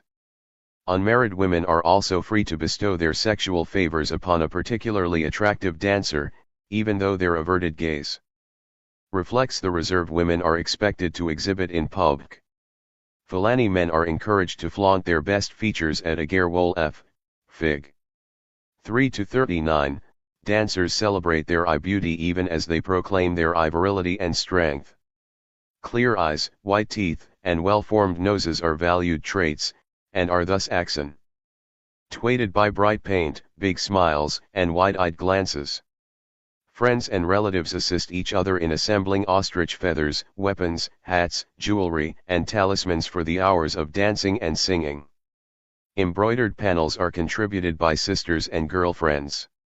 The Garwol reflects Fulani delight in male and female beauty and the culture's acknowledgement of sexual desire. This sensuality is directly linked to their desire for healthy and beautiful children, however, and is not solely oriented toward personal pleasure. Northeastern Nigeria and the Adamawa, a generation after Usman Dan Fodio founded the state of Sokoto, a Fulani warrior named Mobato Adama brought Islamic armies to the lands north of the Benue River. The Adamawa Plateau of Nigeria and Cameroon, named for this leader, is still dominated by Islamic emirates. Settled Fulani live in the capitals of these Islamic states, and pastoralist Fulani drive their herds through the Adamawa and the Upper Benue region. Both groups are known for their ornamented calabashes. 3-40 motifs from a pyro-engraved calabash drawing after T. J. H. Chappell. A drawing based upon a calabash collected in the valley of the Upper Benue River records the delicate lines burned onto the gourd's surface by a young Fulani woman, Fig. 3-40, she described the central motif as a tor toisy and the square designs as writing boards, the Hausa alio. Other motifs were named for the fine, feathery facial tattoos worn by Fulani women. The artistically embellished calabashes in Fulani culture remind us of the importance of calabashes to peoples of the Gongola Valley discussed earlier in this chapter. Just as Fulani calabash displays at a Werso proclaim a woman's status as mother, wife, and provider, the wedding basket of decorated gourds made by Ganda artists is linked to female identity, see Fig. 311. Such parallels demonstrate how common artistic practices are shared by neighboring yet unrelated peoples in the Central Sudan. The different styles and varied cultural references of their motifs also reflect the diversity of art in this region of Africa, whose history has yet to be fully studied. 4 Monde Worlds and the Upper Niger 4-1. Equestrian figure. Ancient Mali. 13th to 15th century. Terracotta, height 27x, 70.5 cm. National Museum of African Art, Smithsonian Institution, Washington, D.C. Sweeping northward and inland from the eastern hills of Guinea, the Niger River floods the marshy inland Niger Delta in central Mali before turning to flow southward through Niger. Along this curved stretch of the river, known as the Niger Bend, inhabitants of the savanna encounter peoples of the desert, and traders from the coasts of northern Africa meet merchants from the southern forests. Urban life developed in the inland Niger Delta as early as the 1st century BC, eventually giving rise to the multi-ethnic empires of Ouagadougou, Ghana, Mali, Mandan, Takrur, and Songhai, which flourished variously between the 9th and late 16th centuries AD. The peoples who live in this region today stress their historical relationship to these empires. The Soninke often identify with Ouagadougou. Groups such as the Malinke, people of Mali, and the Mandingo or Maninka, people of Mandan, are named for their links to the Empire of Mali, as are the closely related Monde languages themselves. Some Monde-speaking groups are identified by their homeland, others by their occupation or their relation to Islam. The farmers of southwestern Mali who long resisted Islam are thus known as pagans. Hamhara, and call themselves Bamana. 1. The Bamana are famous for their metal work, their mud-dyed cloth, their masquerades, and their sculpture. The influence of Monde-speaking cultures has extended far beyond the banks of the Niger. The Jula, Diola, traders who speak a Monde language, established mercantile networks which still link the western Sudan to the Atlantic coastline. Over the centuries, the Jula converted to Islam, and some Jula groups formed independent Islamic states in Côte d'Ivoire and Ghana. Jula textiles, manuscripts, and amulets are still traded over vast distances. People speaking Monde-related languages have also spread outward from the upper reaches of the Niger River to settle in Guinea, Mali, Senegal, Gambia, Guinea-Bissau, and Côte d'Ivoire. Their arts are discussed in Chapter 6. In Monde-speaking communities today, leaders take an active role in educating children and guiding youth. Art objects assist elders in their search for esoteric knowledge and encourage both young and old to pursue wisdom and justice, the foundations of the Monde worldview. As in the past, arts viewed as imbued with timeless power coexist with secular arts of entertainment, and artists create new art forms to address a changing society. Yet the diverse arts found along this section of the Niger River still instruct the viewer, imparting moral values and enforcing ethical behavior. In the sphere of ancient empires, the floodplains of the Niger and Senegal rivers and their tributaries are dotted with raised mounds known as Taj, Sing, Tajir, to the Fulani herdsmen who live among them. Formed over the centuries by layers of sediment, Taj are the remains of ancient towns. The oldest were occupied over 2,000 years ago. While most have been abandoned over the last 500 years, some are still inhabited, or are connected with modern communities. 4-2 Qlbla wall and 2 aisles of a stone mosque, Kumbi Saleh, Mauritania. So Ninke builders. Ancient Ghana, Ouagadougou, 10th to 15th century Ouagadougou, one of the first mounds to be excavated was Kumbi Saleh, a large site located just north of the present-day border separating Mali and Mauritania. The site has been identified as Kunbi, the capital of the early state known as Ghana to Arab historians, and called Ouagadougou by the Soninke, the Monde-speaking people who are descended from its inhabitants. Arabic.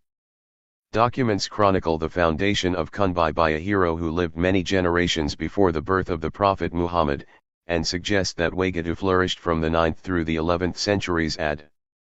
Excavations of Kunbi/Kumbi Saleh support these dates, documenting occupation levels ranging from the 6th through the 15th centuries. According to reports gathered by al-Bakri, an 11th century Muslim scholar, Kunbi consisted of two towns. 1. Inhabited by Muslims, sheltered a dozen mosques.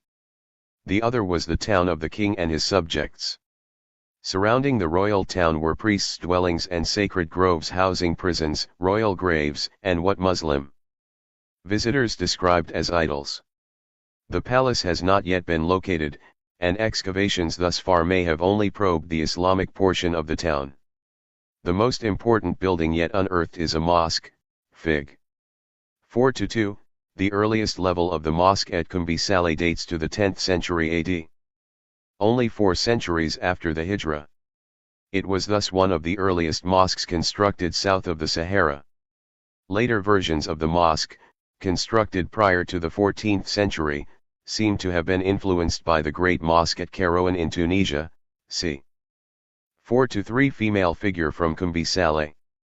6th to 7th century AD. Terracotta, height 4/10.5 cm, Musée National, Nouakchott Fig. 1-14, 4 in the prayer hall were rows of cylindrical columns, and the Qibla wall was ornamented with painted stone plaques. Yet unlike Kairouan, where Roman and Byzantine ruins supplied builders with monolithic columns and capitals, Kumbi Saleh is located in a region where stone is found only in thin slabs. Builders created columns by stacking stone discs. A pre- or non-Islamic presence in Kumbi Saleh was revealed by a few ceramic objects found in a layer of reptus beneath the 11th and 12th century levels of a dwelling. One of these objects, a fragment of a small female figure in terracotta, has a slim waist with a large protruding navel and strikingly pronounced buttocks, Fig. 4-3. The excavators believe that it may have been made as early as the 6th or 7th century AD, before the arrival of Islam. Dwellings of Muslim merchants dating from the 11th to the 15th centuries have also been found at Kumbi Saleh. Like the mosque, they were built of layers of flat stone fragments, sometimes ornamented with triangular niches. Their rectangular plans and the techniques used to stack the locally quarried, irregular stones recall the architecture of Saharan cities such as Chinguetti, in Mauritania, see Fig. 1-25. The similarities suggest that buildings throughout a vast area of the Western Sahel were constructed by Soninke peoples, even when, as is the case with the Soninke-speaking Haradan of Mauritania, they were working for Arabic or Berber patrons. Many Taj in the inland Niger Delta may well have served as burial mounds rather than habitation sites. One such mound near the town of Tondaideru, between the ancient cities of Jen and Timbuktu, has been excavated and dated to the 7th century AD. Near this site are several clusters of monoliths. During the 4-4 drawings of 2 monoliths from the Tondaideru region, AD. Terracotta, height 4/10.5 cm, Musée National, Nouakchott Fig. 1-14, 4 in the prayer hall were rows of cylindrical columns, and the Qibla wall was ornamented with painted stone plaques. Yet unlike Kairouan, where Roman and Byzantine ruins supplied builders with monolithic columns and capitals, Kumbi Saleh is located in a region where stone is found only in thin slabs. Builders created columns by stacking stone discs. A pre- or non-Islamic presence in Kumbi Saleh was revealed by a few ceramic objects found in a layer of reptus beneath the 11th and 12th century levels of a dwelling. One of these objects, a fragment of a small female figure in terracotta, has a slim waist with a large protruding navel and strikingly pronounced buttocks, Fig. 4-3. The excavators believe that it may have been made as early as the 6th or 7th century AD, before the arrival of Islam. Dwellings of Muslim merchants dating from the 11th to the 15th centuries have also been found at Kumbi Saleh. Like the mosque, they were built of layers of flat stone fragments, sometimes ornamented with triangular niches. Their rectangular plans and the techniques used to stack the locally quarried, irregular stones recall the architecture of Saharan cities such as Chinguetti, in Mauritania, see Fig. 1-25. The similarities suggest that buildings throughout a vast area of the Western Sahel were constructed by Soninke peoples, even when, as is the case with the Soninke-speaking Haradan of Mauritania, they were working for Arabic or Berber patrons. Many Taj in the inland Niger Delta may well have served as burial mounds rather than habitation sites. One such mound near the town of Tondaideru, between the ancient cities of Jen and Timbuktu, has been excavated and dated to the 7th century AD. Near this site are several clusters of monoliths. During the 4-4 drawings of two monoliths from the Tondaideru region, Mali *5 SI. VI carat E5 carat, dot dash, I dot dash carat T, I, happy face, carat V dash carat 7, dash dash carat dot I dash carat dot colon equals dot carat FJYJ carat J carat V7, V carat colon carat dash dot. 1930s The largest cluster was set upright, and several of its stones were shipped to a museum, Fig. 4-4. Even though this grouping is now disrupted and incomplete, an undisturbed group of monoliths has allowed archaeologists to determine that the stones are contemporary with the nearby funerary mounds. The monoliths were thus erected by a people who may have been in contact with Wagadu, which was being established less than 200 miles to the west. The monoliths may have served as sanctuaries, stone equivalents of the sacred groves used by many cultures in the region to shelter boys during their initiation into adulthood. This emprise Zion is strengthened by some of the linear designs carved into the stones, which make their phallic nature clear. Ranging from 80 to 160 centimeters in height, the stones are about as tall as initiation age boys. One of the stones has a circular boss possibly representing a navel or face, see Fig. 4-4, left. Mali and the inland Niger Delta south of Wagadu, in the hills along the upper Niger, the Kingdom of Mali, or Mandan, arose during the 12th century AD. According to the epic songs of Mande bards, Mali was organized as an empire by Sund Jata of the Kita clan of the Malinke people. The son of Sund Jata, who succeeded him as King Musa, was a Muslim. During the 14th century, a king of Mali named Musa became famous in the Islamic world for the wealth and generosity he displayed during his pilgrimage to Mecca. Musa was instrumental in establishing the cities of Timbuktu, Wailata, and Gao as centers of Islamic learning, and he controlled the oases of the Saharan trade routes. Excavations at Niani, believed to be the ancient capital of Mali, have thus far yielded few objects of any aesthetic interest. The most fascinating archaeological finds come from other sites connected to this wealthy kingdom. One of the most important is near the present-day city of Jen, a site usually referred to as Gengino, or Old Len. Gengino was inhabited by the beginning of the Christian era.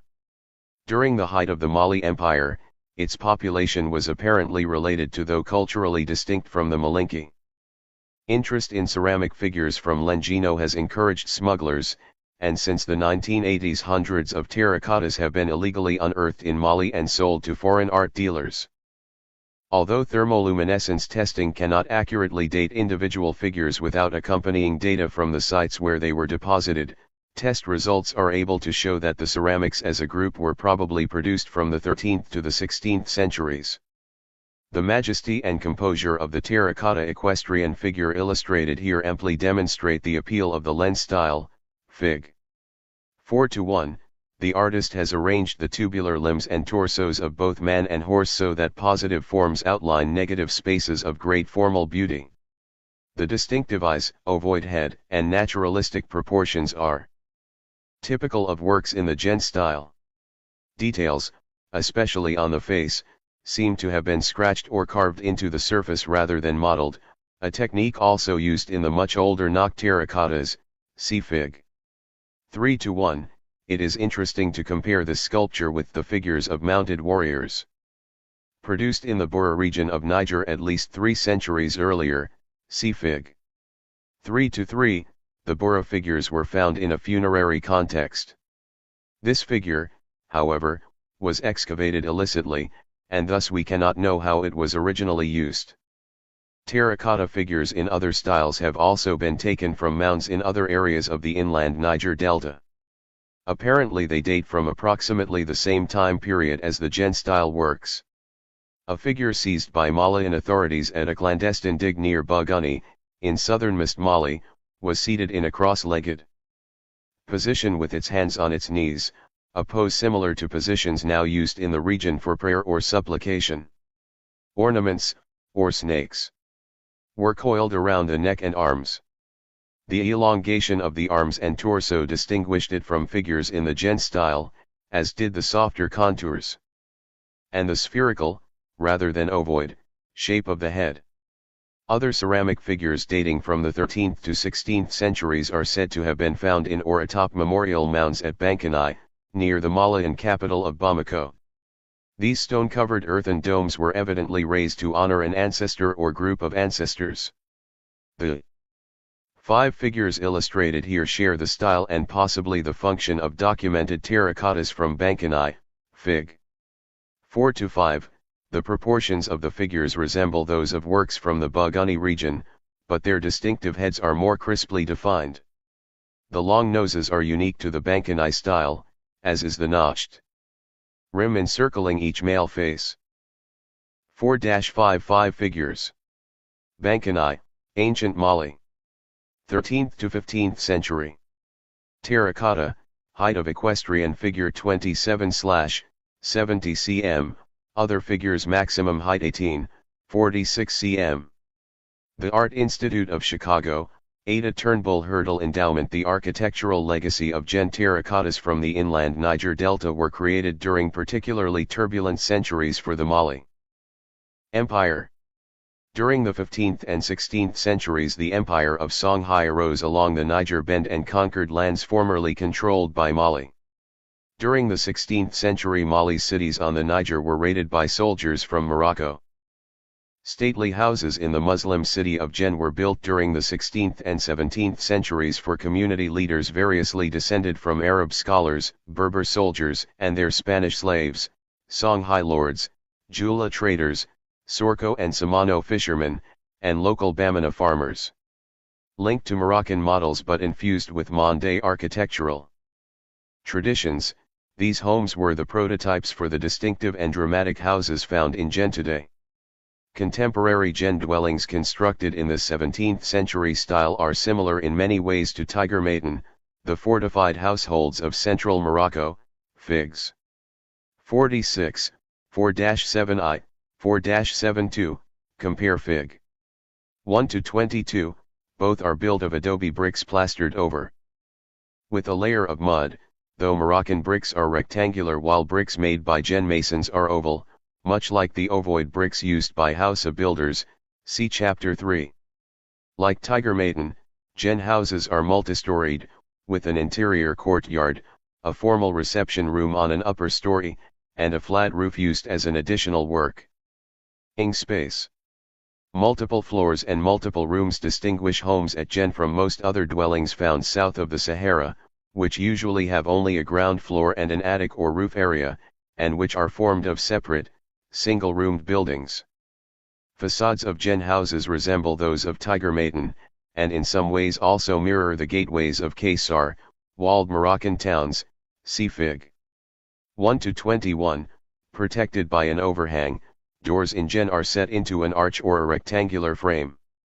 Earthen benches along the base of the wall invite passers-by to sit and rest even as they protect the foundation from water damage. A central window covered with an iron or wooden grill marks the location of the formal reception area, Higandi, on the upper floor. Some older window grills in Gen are almost identical to those of central Morocco.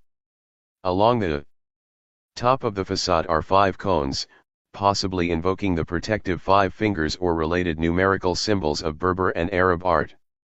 The interior rooms are divided into areas for men near the front of the house and areas for women at the back. The entrance room, sifat, is a semi-public space similar in function to the houses or, see Chapter 3. Other rooms on the ground floor are set aside for storerooms and kitchens.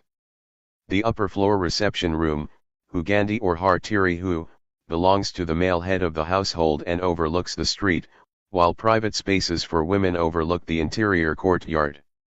A screen toilet is located on the roof, over an earthen shaft that reaches to ground level. The shaft can eventually be broken open at the base and the decomposed waste removed for use as fertilizer. No from the Nile to the Niger. Point 2. Most architectural terms in N are Songhai, for the Guild of Sorko Masons is Songhai speaking. The names reveal an interest in identifying architectural elements with the family. The doorway is the mouth of the house, me, and the archway of the mouth/gum hu, surrounds it. The two central engaged columns are the feminine pillars/sarafar way, possibly in opposition to the obviously phallic projections of the framing columns at the corners, sarafar har. The five central cones are the sons of the pillars, sarafar ide. Sarafar ide Turan Sarafar Woygum Hu Sarafar Har Sifa entrance room 4 to 6. Facade of an adobe house, Jen, Mali. Songhai builders for Monde patrons. After I6th century 4-7. Facade of an adobe house in Jen. Drawing after P. Moss and G. Mamerstieg 4-72. Plans of the ground floor, A. Second floor, B, and rooftop terrace, C, of an adobe house in Jen. Drawing after P. Moss and G. Mamerstieg Sorrow, terrace, Salangat, latrine, Hugandi, reception room. 4-8 Great Mosque, Jen, Mali. Founded 13th century, rebuilt 1907. Adobe Monde influence is also strong in these Jen homes, however. The term for the facade itself is potage, a local adaptation of Monde words used in greeting a respected person. The house can thus be seen as a self-presentation by its owner, evoking honor and status. The features of the potage seem related to the importance of doorways and facades as the intersection of public and private domains. They also reflect ancient religious practices in Monde-speaking communities, where sacrifices to the ancestors are often poured out on doorways. Projecting from the potage are 5 bundles of wood known as toran, sing. Toro. While their functions may be both aesthetic, an accent repeating the 5 projections and 4 recesses above them, and practical, as supports for masons repairing the adobe, the word toran connects them to the Monde term for a sacred tree, and they may be conceptually linked to the forked branches placed next to altars by Monde-speaking peoples. A more dramatic use of toran can be seen in the Great Mosque of Jen, one of the most imposing adobe buildings in all of Africa, Fig. 48. According to Arabic accounts, the first version of this mosque was constructed during the late 13th century, 7th century when the king of Jen converted to Islam. He erected the mosque on the site of his palace, so that the new building absorbed the religious and political power of the old social order. Subsequent rebuildings of the mosque reflected the tastes of later Moroccan and Songhai overlords of Jen. In 1909, French colonial authorities allowed the city, then under Fulani leadership, to reconstruct the mosque under the direction of Ismail Traore, head of the Masons Guild. As was the case with earlier mosques, the varied ethnic patronage of the Great Mosque resulted in a building uniquely suited to this multicultural city. The Qibla wall forms a backdrop for the huge central marketplace which dominates the cultural and economic life of Jen. The mihrab is located in the interior wall of its central tower. On the exterior, horizontal rows of toran balance the strong vertical lines of the square towers and engaged pillars, grouped in fives. Each pillar projects above the wall in a point, echoing the 5 sons of the pillars in the center of the potage of a Jen house. The pinnacle of each square tower of the Qibla wall is set with an Ostrich egg. Eggs were similarly placed on the minaret of the mosque at Ching Eti, see Fig. 1-25, in Gen, both Monday and Muslim philosophers see these white, moon-like objects as linked to fertility and the cosmos. The main entrances and windows to the prayer hall are set into the north wall, in shadow in the photograph here. The slightly lower wall beyond it encloses the open courtyard, a parallelogram whose size and shape mirrors that of the covered hall. Inside the 4-9 interior of the Great Mosque at Gen. Prayer Hall, massive square adobe piers are joined by narrow pointed arches, Fig. 4-9, unadorned and unpainted. The interior is cool, dark, and austere.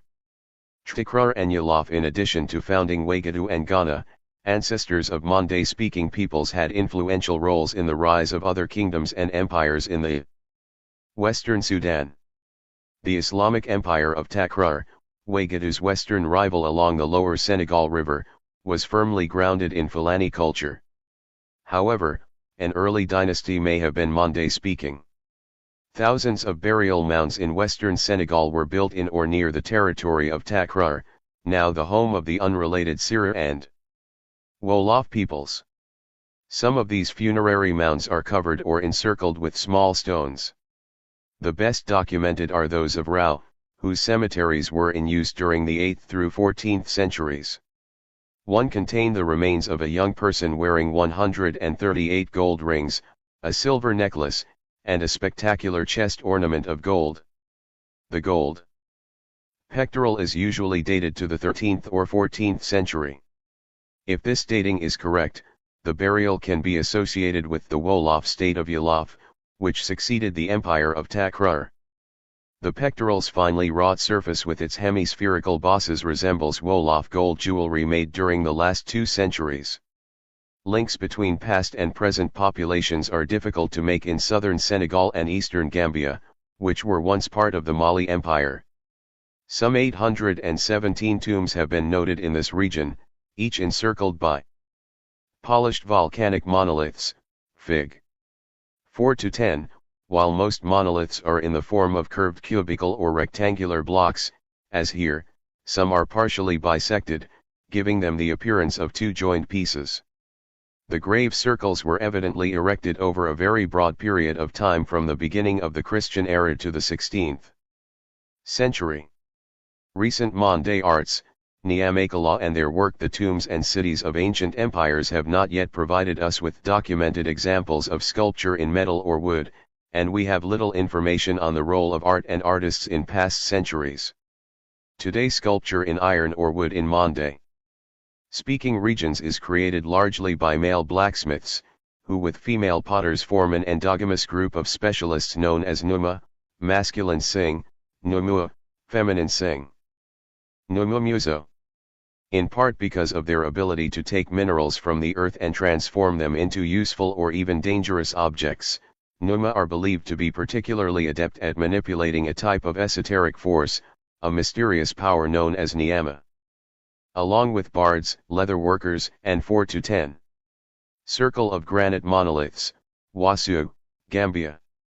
/THSTH century, photograph I-97OS monoliths mark or encircle graves in many African cultures. Stone slabs were placed before the tombs of the kings of Kemet before 000 BC, and stones incised with images of cattle were placed on Nubian graves less than 1,000 years later. Prior to the Christian era, monoliths were erected over graves in the Buere region of Central African Republic.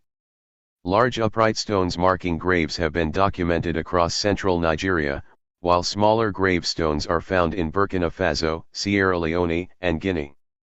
Other unusually talented groups of people, sculptors, and other blacksmiths are categorized as Niamakala, sometimes translated as handles of Niyama. Niamakala lineages are found in many Mande-speaking groups, especially the Malinki and Bamana. Given and Joe blacksmiths are particularly proud of the staffs they forge from iron. These slender metal rods, created in secret and shaped with fire, are highly charged with Niyama. They may serve as the insignia of leaders, or provide a spiritual charge for ancestral altars or graves. Staffs surmounted by figures are also placed near the sanctuaries of Bamana religious associations and are displayed during their initiations and funerals. These hissa-nej, rods of iron, or kala-nej, staffs of iron, receive libations of beer and other sacrificial drinks, and they warn visitors that potent forces are present.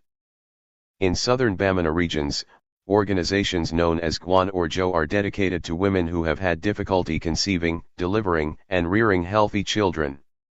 Each Guan congregation assists women of the community who seek the support only sons and daughters can provide in Bamana society. The iron staff illustrated here, topped by an obviously male equestrian figure, was probably owned by one of these associations, Fig. 4-11, the rider's erect pose and aggressive gestures allude to the heroism, occult power, and accomplishment of Guan's leaders. His broad hands have been compared to the feet of a crocodile, a dangerous animal whose body parts are used by sorcerers as 4-11 staff with equestrian figure. Bamana. 19th to 20th century. Iron, height 24y/61.2 cm. The Metropolitan Museum of Art, New York. Michael C. Rockefeller Memorial Collection. Bequest of Nelson A. Rockefeller, 1979, well as by members of benevolent associations. Other staffs used by Guan or Jo are topped by female equestrians, or by female figures in similarly assertive positions. Blacksmiths also carve wooden statuary for Guan and Jo. A regal seated female figure was probably the central image in a group of 3 or more statues once displayed during annual festivals, Fig. 4-12, known generically as Guanjisu, the figure of a mother and child would have been given a personal name as well. It was accompanied by a male figure, Guantiji, and 1 or more female attendants.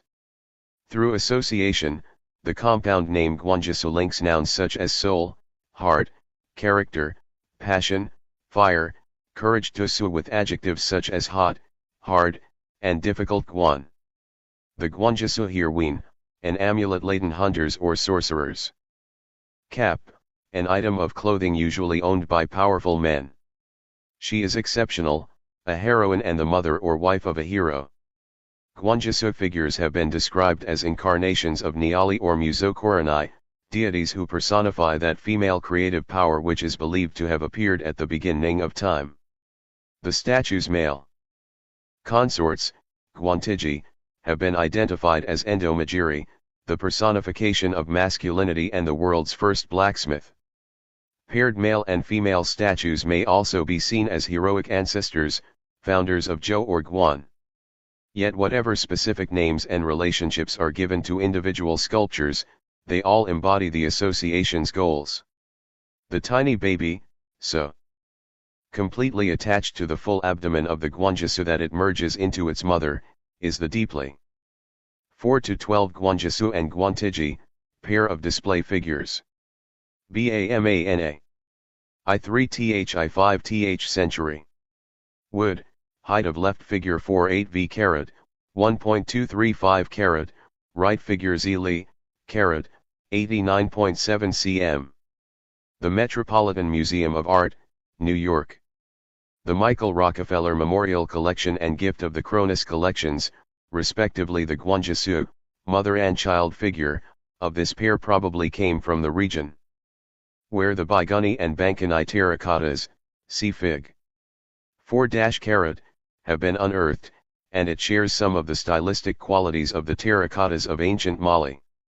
In fact, analysis has revealed that the wood from which it was carved is 5 or 6 centuries old. Since trees may have been standing for 100 years or more before being used by carvers. The statue is likely to date from the 16th or 17th century AD. It thus bridges the time between the terracotta figures of the distant past and the wooden figures still being carved today. Desired result of the successful pregnancy that Guan works to obtain for its members. The heavy breasts appear to be full of sustaining milk. In some associations, Numa-EIV youths are welcome to join all other young men of the community when an age grade forms, usually about every 7 years. The youths are taken to a sacred grove of trees, where they set up an initiation camp.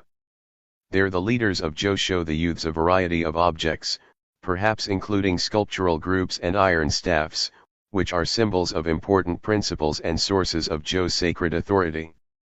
At the end of their initiation, young men celebrate their new maturity and knowledge by dancing for their community.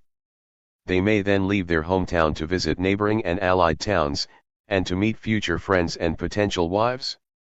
Each of these traveling groups of Jo initiates invents costumes, musical instruments, and theatrical skits to entertain their hosts.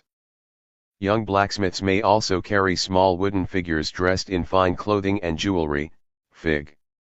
4-13, called Pretty Little One of Jo, Genial. These small statues remind both elders and eligible girls that the young men are seeking brides. The polished and decorated surfaces of a genial do not detract from their strong, almost stark translation of the human form into geometric shapes and abruptly intersecting planes. Display sculpture for Jo and Guan are today also carved in this style, which contrasts remarkably with the style of the older Bamana Guan. Dusu and Guantiji figures discussed above. The genial's circular hips, narrow cylindrical torso, and conical breasts echo the praises of an epic sung by renowned Malinki bard Situ Kamara. A well-formed girl is never disdained, Namua. Her breasts completely fill her chest, Namua. Her buttocks stood out firmly behind her. Look at her slender, young bamboo-like waist. All of the genial's features are clearly visible. When it was in use, the dramatically organized shapes could have been easily read as a female form, even in a crowd or at a distance. Antimo and T/Jiwara. In most Bamana communities, the roles played by Jo and Guan are divided among other associations. Of the associations concerned with sacred power, Niyama, the most widespread is Antimo or Andomo. Antimo gathers prepubescent boys, separates them from their families, organizes them into age grades, and conducts the training that culminates with their ritual circumcision. As part of their training in Antimo, boys wear masks alluding to principles of conduct they are being taught. Carved of wood, the masks 4-13. Figure, perhaps a genial, Pretty Little One of Jo. Bamana. Wood, height 24, 61 cm. The New Orleans Museum of Art, bequest of Victor K. Khayyam. Although the crested head of this female figure may refer to the rainbow-like arches of wood or fiber worn by new Jo initiates, we cannot be completely sure that it is a genial. It may instead be an image of a twin, a Flanitakili. The Bamana consider twins to be living replicas of the first two human beings created, and a source of great blessing. When a twin dies in infancy, a wooden statue may be carved to represent the deceased child, and figures for deceased female twins are given the attributes of sexually mature young women. A female Flanitakili is thus indistinguishable from a genial. May be covered with kaura shells, a form of currency formerly used throughout the Sudan, blood red seeds, or shining brass.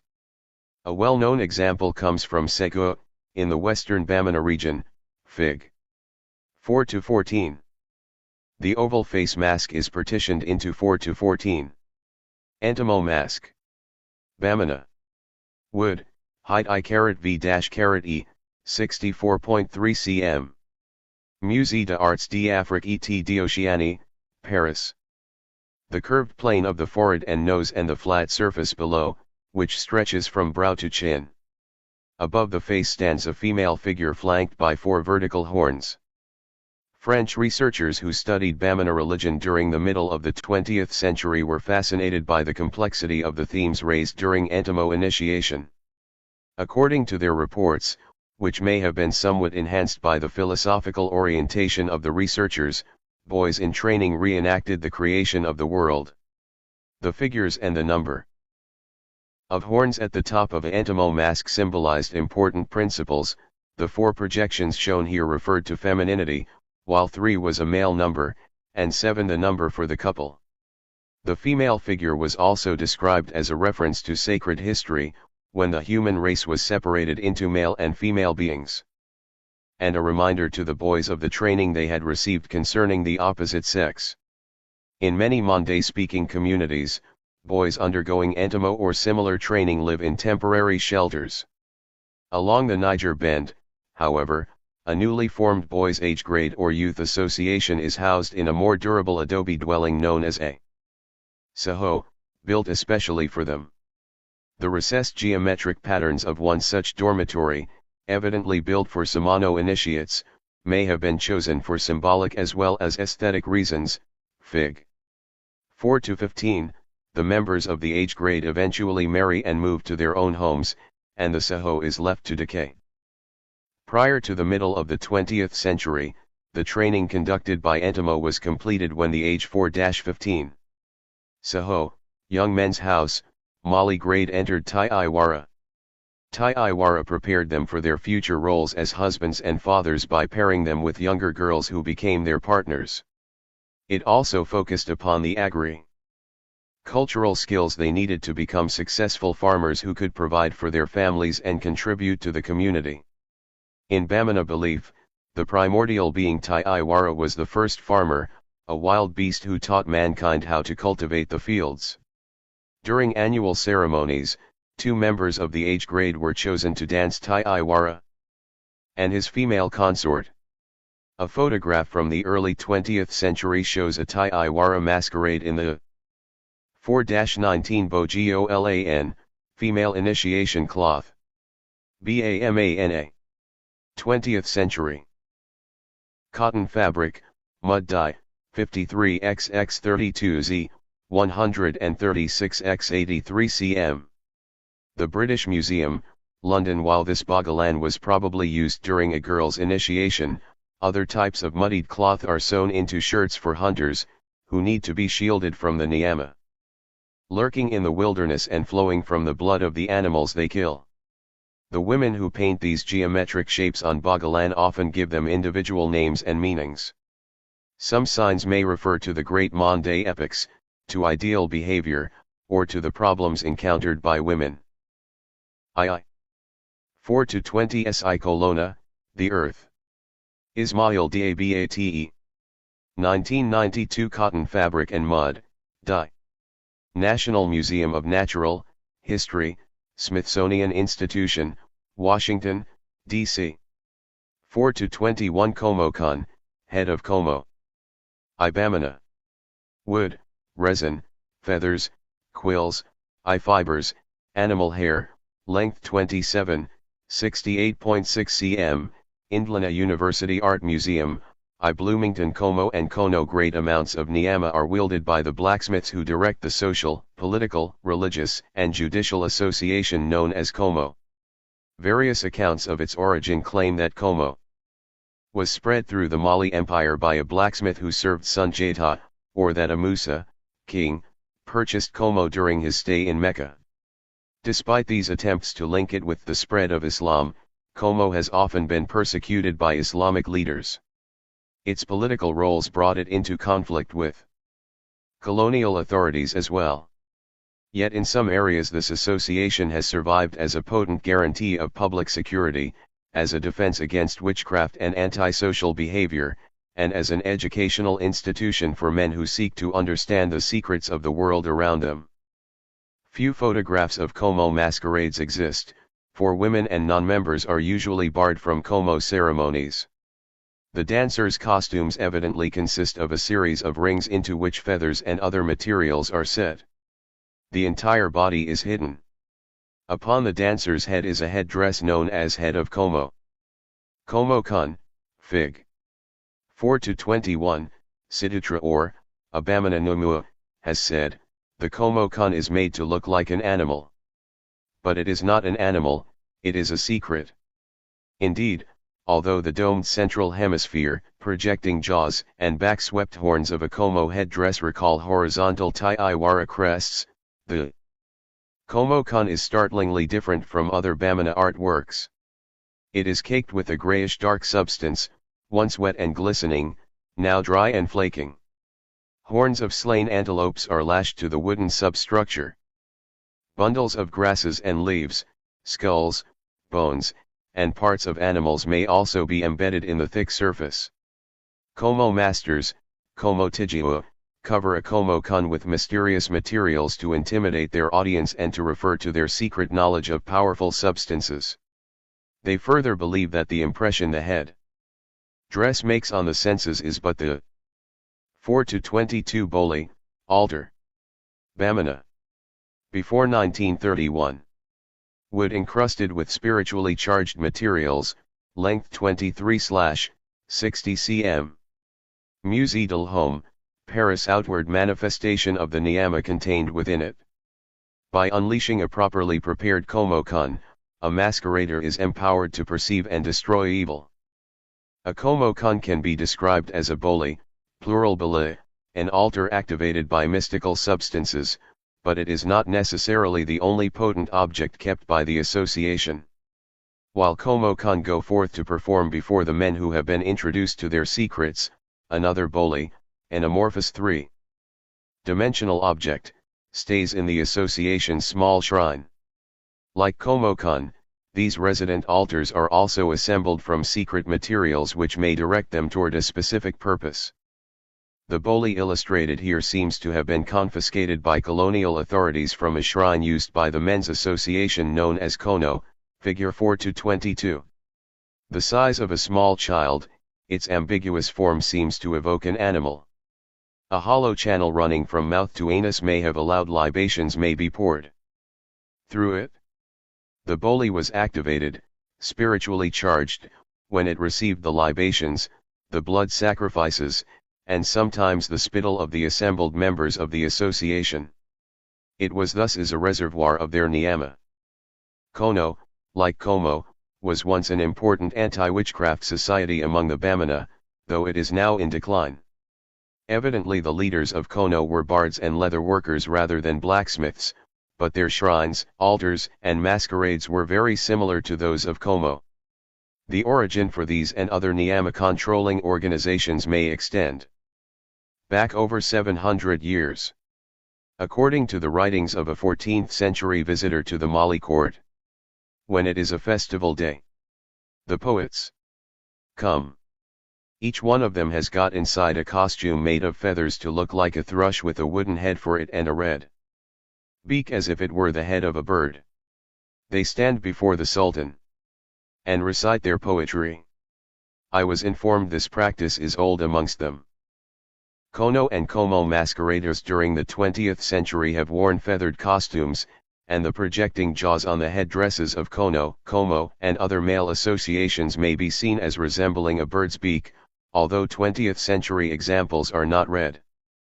Photographs of shrines used to store the bali, staffs, and other sacred belongings of Kono and Como are quite rare, for these sanctuaries were kept hidden from outsiders in sacred groves, or in the compounds of their leaders. The shrine photographed here was usually screened from view by a woven barrier.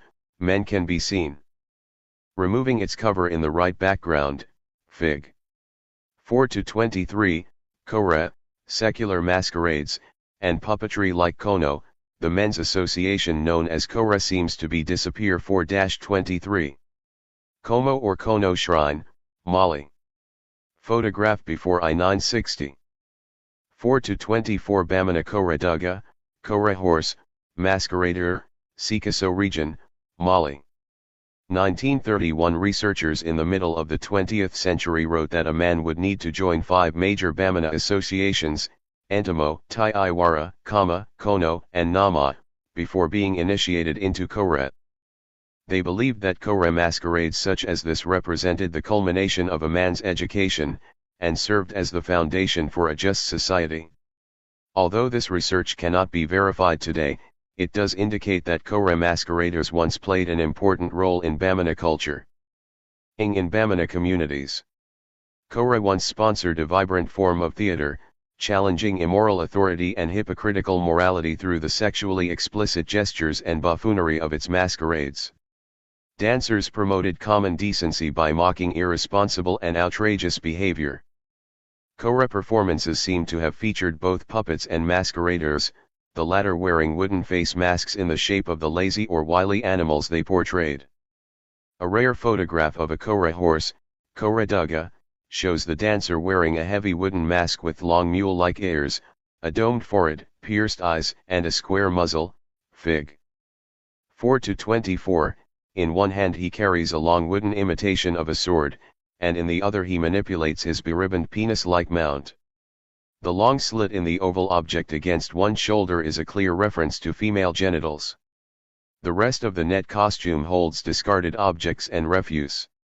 The Koreduga is clearly the antithesis of a polite Bamana person. Kore's role in exposing human frailties, and in reinforcing the common values of society, is partially filled today in Mande-speaking regions by community age grades. These associations, usually called Kamelantun, organize young men and women into groups by age, just as Entamo or Tai Wara once did. Yet they have no hola, no altars allowing them to manipulate Niyama. Their displays are open to all, and although individuals may enhance their performance skills with mystical substances and prayers, the festivities themselves have few religious overtones. The most dramatic of the various performances presented by Bamana, Samano, or Bozo Kamelantun are those involving rod puppets, Fig. 4-25, consisting of carved heads or partial figures on sticks. The puppets may perform behind a screen or on a large mobile stage. The stage is conceived of 4-25 Bamana puppets as bush animals in Paramance, Nyena village, Mali. 4-26 Karanka, people of Karen. Carving by Siraiman Fain, costumes and performance by members of a Bamana Kamelantun, Sego region, Mali. Photograph Ikuso as a large animal, constructed of wood, cloth, and plant fiber and fitted with a carved, movable head. Performers hidden within manipulate both the puppets and the stage itself. Karanka, meaning people of Karen, is an elaborate puppet show carved and painted by Bamana blacksmith Siraiman Fain, active c.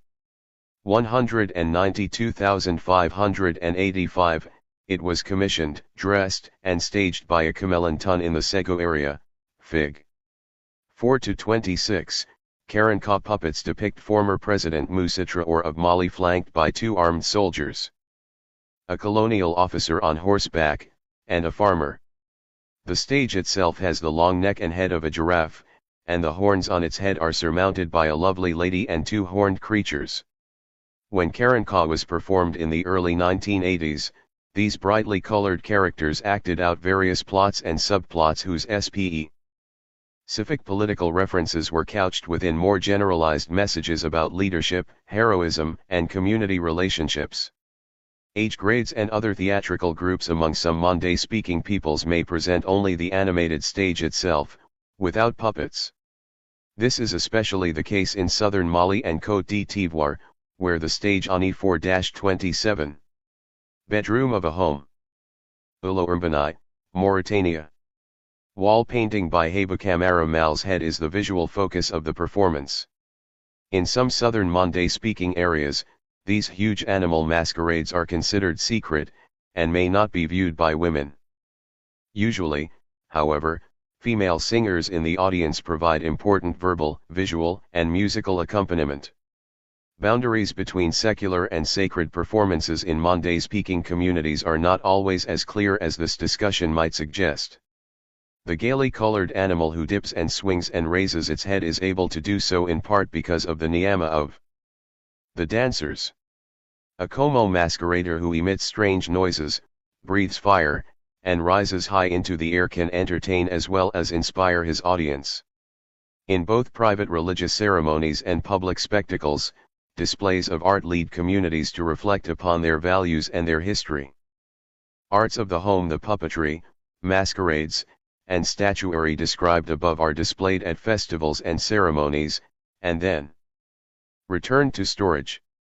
While these dramatic art forms impress locals and outsiders alike, well-made items used in everyday life are often overlooked by visitors. These household arts include the large ovoid water storage pots and other impressive ceramic vessels made by Mande-speaking Numumuzu and by other female potters in neighboring groups. In some Mande-speaking regions, Domestic art forms made by women also include the painted and sculpted ornamentation of houses and compounds. Soninke women who live along the Senegal River in southern Mauritania and eastern Senegal paint the interiors and exteriors of their homes. The bedroom of Madame Heba Camara is an excellent example of this vibrant art. Fig. 4-27, unlike the more tightly organized shapes of Bamana women's Bogolanfanai, which are monochromatic, this mural uses a range of yellows and reds. Other Soninke women also use bright blues and greens in their energetic designs. Their murals may offer protection and blessing as well as beauty, just as the wall paintings created by Soninke-speaking Haradan women for patrons in the oasis city of Wailata, Mauritania, relate to ideas of prestige, fertility, increase, and community. See Fig. 1-26. Men and women throughout Africa hang photographs on their walls both to embellish their homes and to honor family members. The practice began during the early 20th century, when wealthy Africans in the cities of Dakar, St. Louis, and Bamako began to commission portraits from local photographers.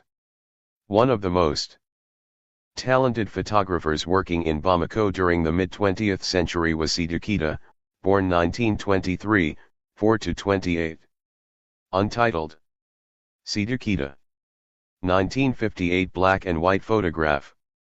Contemporary African art collection. The Pgiozzi collection, Geneva, who produced thousands of portraits between 1949 and his retirement in 1977. A photograph from 1958 demonstrates his meticulous craft. Fig. 4-28. Keita has posed his pensive subject with a flower, created an interesting range of textures and patterns with his cloth backdrop, and selected an exposure which enhances the range of light and dark in this black and white composition. The subject chose her own hat and her dress, which reflect both contemporary French fashion and Malinke preferences for elaborate headdresses and bright cloth. Muslim families display devotional images as well as photographs in their homes and businesses. In Senegal, views of Mecca, figures of holy men, and inscriptions from the Quran are often painted on glass, as are satirical and proverbial scenes criticizing misbehavior. Les Amoureux, a painting on glass. By Gora Mbenge, 1931-88, depicts a contemporary couple. Fig. 4-29, the 4-29. Les Amoureux. Cora Mbenge.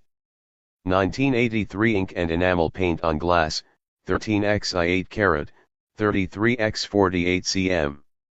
Collection of Mr. and Mrs. M. Renato.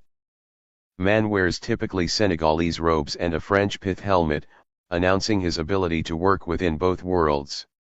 His wife wears granulated gold earrings made by Wolof or Tukulur jewelers, while her large pendant is similar to the 14th century pectoral disc found in a burial near Rao. The black outlines filled in with flat, bright colors are typical of Senegalese paintings on glass. Art for the international market. Glass painters such as Gora Mbenge, who sell their work in local markets and streets, rarely attend art school, but rather learn their trade by apprenticing themselves to an established artist. 4-30 Royal couple. Papa Ibertal. Tapestry, 73xx5i, 2.22x1.55 m. Collection of the Government of Senegal. The philosophical ideas of negritude are evident in the poetic title, the mask-like figure, the simplified shapes, and the bright colors of this tapestry. Negritude, a philosophy espoused by Leopold Sédar Senghor, sought to build a modern Africa by drawing upon an idealized, Pan-African past. Senghor believed that abstraction, rhythm, and expressive color were authentically African contributions to the world's art, music, and literature. He therefore encouraged these tendencies in Senegalese painting. Formally educated artists, in contrast, often work with the international art world in mind, with its network of galleries, museums, collectors, and critics. The art schools and institutions of Senegal flourished under the patronage of President Leopold Sédar Senghor during the 2 decades following its independence from France in 1960. Perhaps the most influential artist of the Senegalese academies of this time was Papa Ibra Tall, born 1935. Tall studied painting and tapestry in France. Upon his return to Senegal, he taught at Senghor's École des Beaux-Arts in Dakar, and in 1965 he founded the Manufactures Nationales de Tapisseries in the town of Thiès.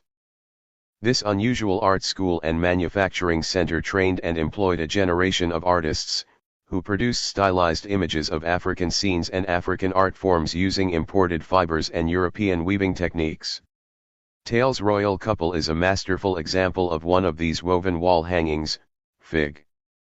4-30. Iba Ndiaye, born 1928, who also studied in France, joined Papa Ibra Tall from 1959 to 1967 as a department head at the École des Beaux-Arts in Dakar. Working in oils, Ndiaye employs a layered, painterly technique that looks back to the 17th century European artists Diego Velázquez and Rembrandt van Rijn. His iconography, however, stems from his observations of contemporary Africa. La Ronde qui est tour? The round whose turn is it, places 3 African sheep around a decapitated and partially butchered animal, Fig. 4-31, one sheep turns to look at the dead relative, while the other 2 flow toward the corners of 4-55 figures. Bankanai, Ancient Mali. 13th to 15th century. Terracotta, height of equestrian figure 27/70 cm, other figures maximum height 18-46 cm. The Art Institute of Chicago, Ada Turnbull Hurdle Endowment. The architectural legacy of Gen terracottas from the inland Niger Delta were created during particularly turbulent centuries for the Mali Empire. During the 15th and 16th centuries the Empire of Songhai arose along the Niger Bend and conquered lands formerly controlled by Mali. During the 16th century Mali's cities on the Niger were raided by soldiers from Morocco. Stately houses in the Muslim city of Gen were built during the 16th and 17th centuries for community leaders variously descended from Arab scholars, Berber soldiers and their Spanish slaves, Songhai lords, Jula traders, Sorko and Samano fishermen, and local Bamana farmers. Linked to Moroccan models but infused with Mande architectural traditions, these homes were the prototypes for the distinctive and dramatic houses found in Gen today. Contemporary Gen dwellings constructed in the 17th century style are similar in many ways to Tigermaten, the fortified households of central Morocco, Figs. 46, 4-7i, 4-72, compare Fig. 1-22, both are built of adobe bricks plastered over with a layer of mud, though Moroccan bricks are rectangular while bricks made by Gen masons are oval, much like the ovoid bricks used by Hausa builders, see Chapter 3. Like Tigermaten, Gen houses are multistoried, with an interior courtyard, a formal reception room on an upper story, and a flat roof used as an additional working space.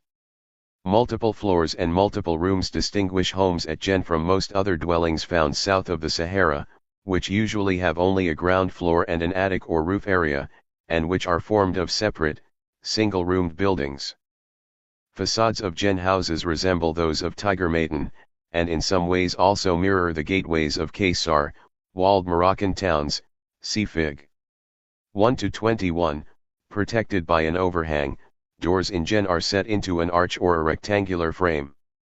Earthen benches along the base of the wall invite passers-by to sit and rest even as they protect the foundation from water damage.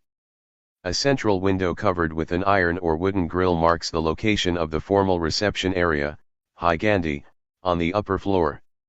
Some older window grills in Gen are almost identical to those of central Morocco. Along the top of the facade are 5 cones, possibly invoking the protective 5 fingers or related numerical symbols of Berber and Arab art. The interior rooms are divided into areas for men near the front of the house and areas for women at the back.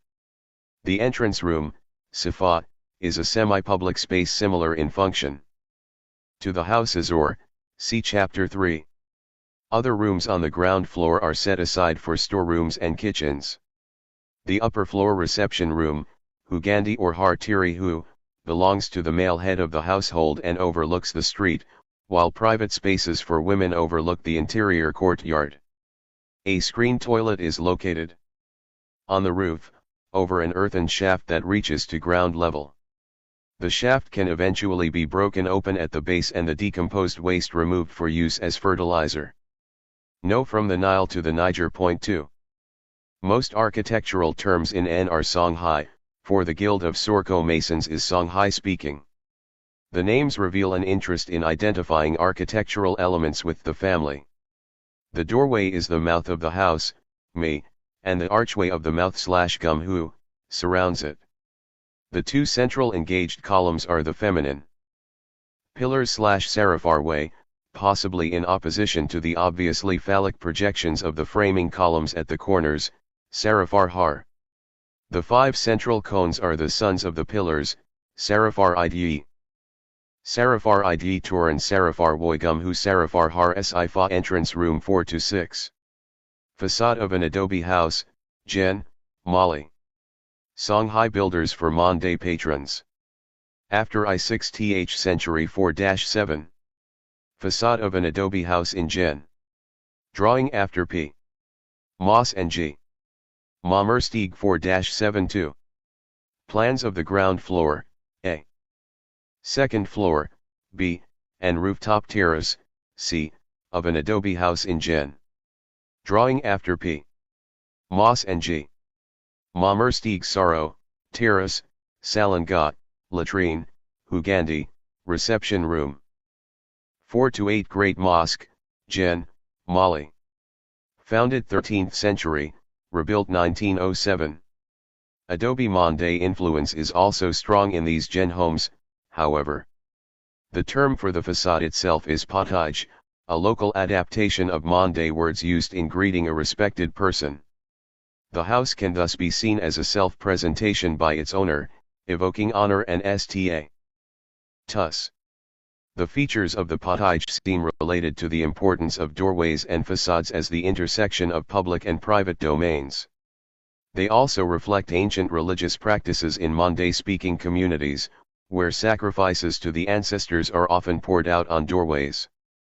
Projecting from the potage are 5 bundles of wood known as toran, sing. Toro.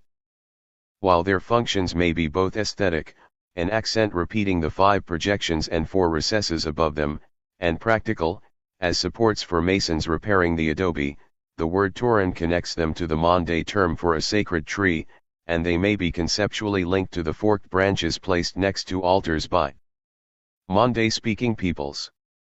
A more dramatic use of toran can be seen in the Great Mosque of Jen, one of the most imposing adobe buildings in all of Africa, Fig. 48.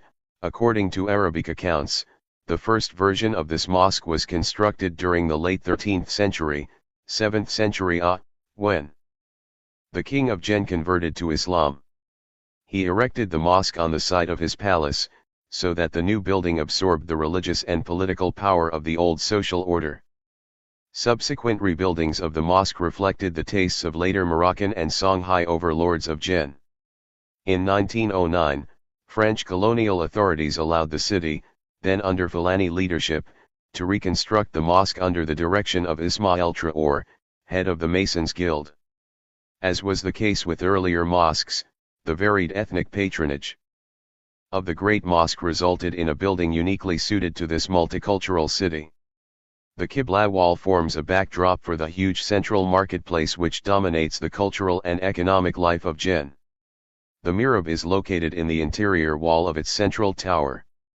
On the exterior, horizontal rows of toran balance the strong vertical lines of the square towers and engaged pillars, grouped in fives. Each pillar projects above the wall in a point, echoing the 5 sons of the pillars in the center of the potage of a Jen house. The pinnacle of each square tower of the Qibla wall is set with an ostrich egg. Eggs were similarly placed on the minaret of the mosque at Ching Edi, see Fig. 1-25, in Jen. Both Mande and Muslim philosophers see these white, moon-like objects as linked to fertility and the cosmos.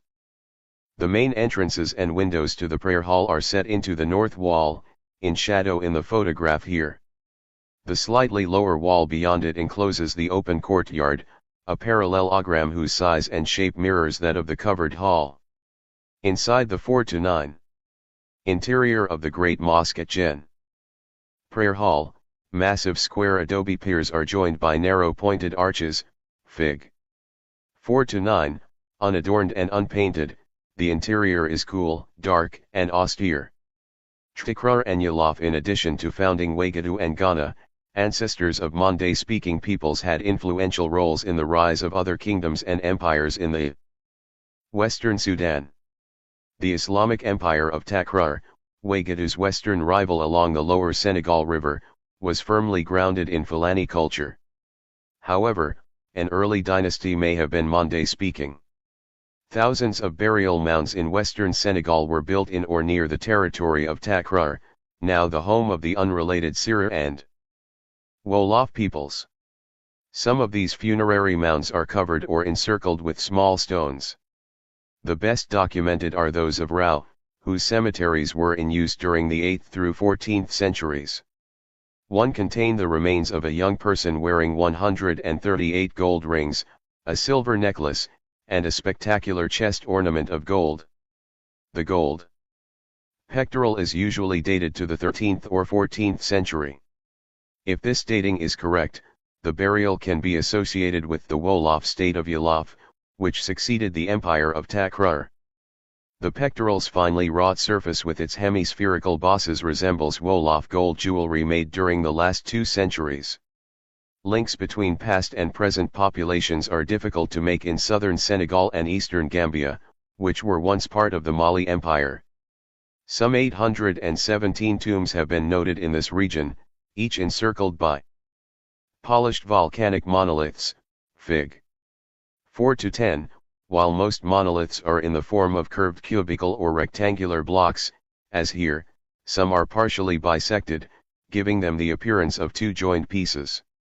The grave circles were evidently erected over a very broad period of time from the beginning of the Christian era to the 16th century. Recent Mande arts, Niamakala and their work, The Tombs and Cities of Ancient Empires, have not yet provided us with documented examples of sculpture in metal or wood, and we have little information on the role of art and artists in past centuries. Today, sculpture in iron or wood in Mande-speaking regions is created largely by male blacksmiths, who with female potters form an endogamous group of specialists known as Numa, masculine Sing, Numua, feminine Sing. Numumuzo. In part because of their ability to take minerals from the earth and transform them into useful or even dangerous objects, Numa are believed to be particularly adept at manipulating a type of esoteric force, a mysterious power known as Niama. Along with bards, leather workers, and 4-10 circle of granite monoliths, Wasu, Gambia. /THSTH century, photograph I-97 OS monoliths mark or encircle graves in many African cultures. Stone slabs were placed before the tombs of the kings of Kemet before 000 BC, and stones incised with images of cattle were placed on Nubian graves less than 1,000 years later. Prior to the Christian era, monoliths were erected over graves in the Buea region of Central African Republic. Large upright stones marking graves have been documented across central Nigeria, while smaller gravestones are found in Burkina Faso, Sierra Leone, and Guinea. Other unusually talented groups of people, sculptors, and other blacksmiths are categorized as Niamakala, sometimes translated as handles of Niama. Niamakala lineages are found in many Mande-speaking groups, especially the Malinki and Bamana. Gibbon and Joe blacksmiths are particularly proud of the staffs they forge from iron. These slender metal rods, created in secret and shaped with fire, are highly charged with Niama. They may serve as the insignia of leaders, or provide a spiritual charge for ancestral altars or graves. Staffs surmounted by figures are also placed near the sanctuaries of Bamana religious associations and are displayed during their initiations and funerals. These Hisanej, rods of iron, or kalanej, staffs of iron, receive libations of beer and other sacrificial drinks, and they warn visitors that potent forces are present. In southern Bamana regions, organizations known as Guan or Jo are dedicated to women who have had difficulty conceiving, delivering, and rearing healthy children. Each Guan congregation assists women of the community who seek the support only sons and daughters can provide in Bamana society. The iron staff illustrated here, topped by an obviously male equestrian figure, was probably owned by one of these associations. Fig. 4-11, the rider's erect pose and aggressive gestures allude to the heroism, occult power, and accomplishment of Guan's leaders. His broad hands have been compared to the feet of a crocodile, a dangerous animal whose body parts are used by sorcerers as 4-11 staff with equestrian figure. Bamana. 19th to 20th century. Iron, height 24y/61.2 cm. The Metropolitan Museum of Art, New York. Michael C. Rockefeller Memorial Collection. Bequest of Nelson A. Rockefeller, 1979, well as by members of benevolent associations.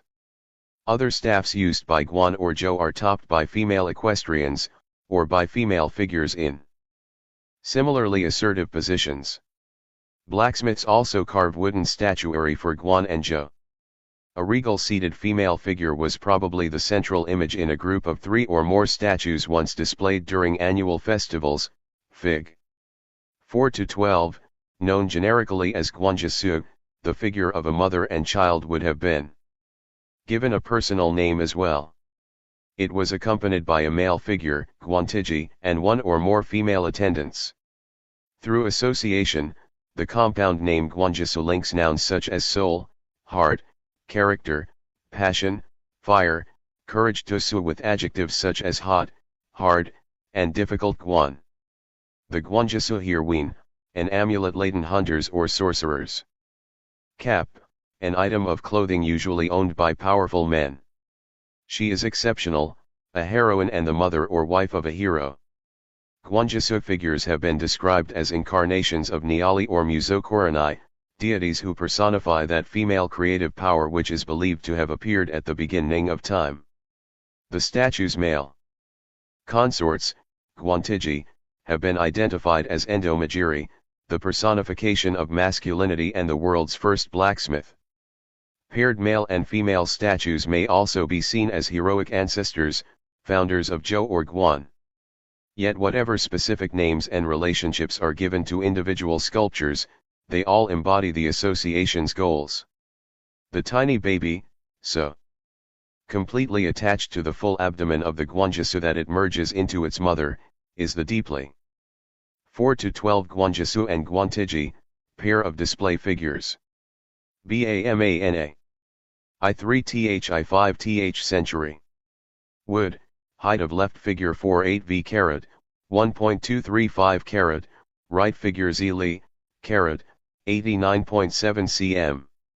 The Metropolitan Museum of Art, New York. The Michael Rockefeller Memorial Collection and Gift of the Cronus Collections, respectively. The Guanjisu, mother and child figure, of this pair probably came from the region where the Baiguni and Bankani terracottas, see Fig. 4-carat, have been unearthed, and it shares some of the stylistic qualities of the terracottas of ancient Mali. In fact, analysis has revealed that the wood from which it was carved is 5 or 6 centuries old. Since trees may have been standing for 100 years or more before being used by carvers. The statue is likely to date from the 16th or 17th century AD.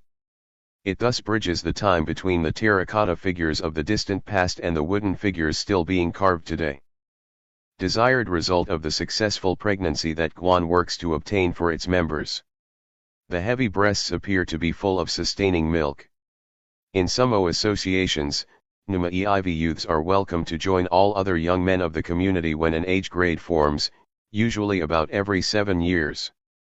The youths are taken to a sacred grove of trees, where they set up an initiation camp.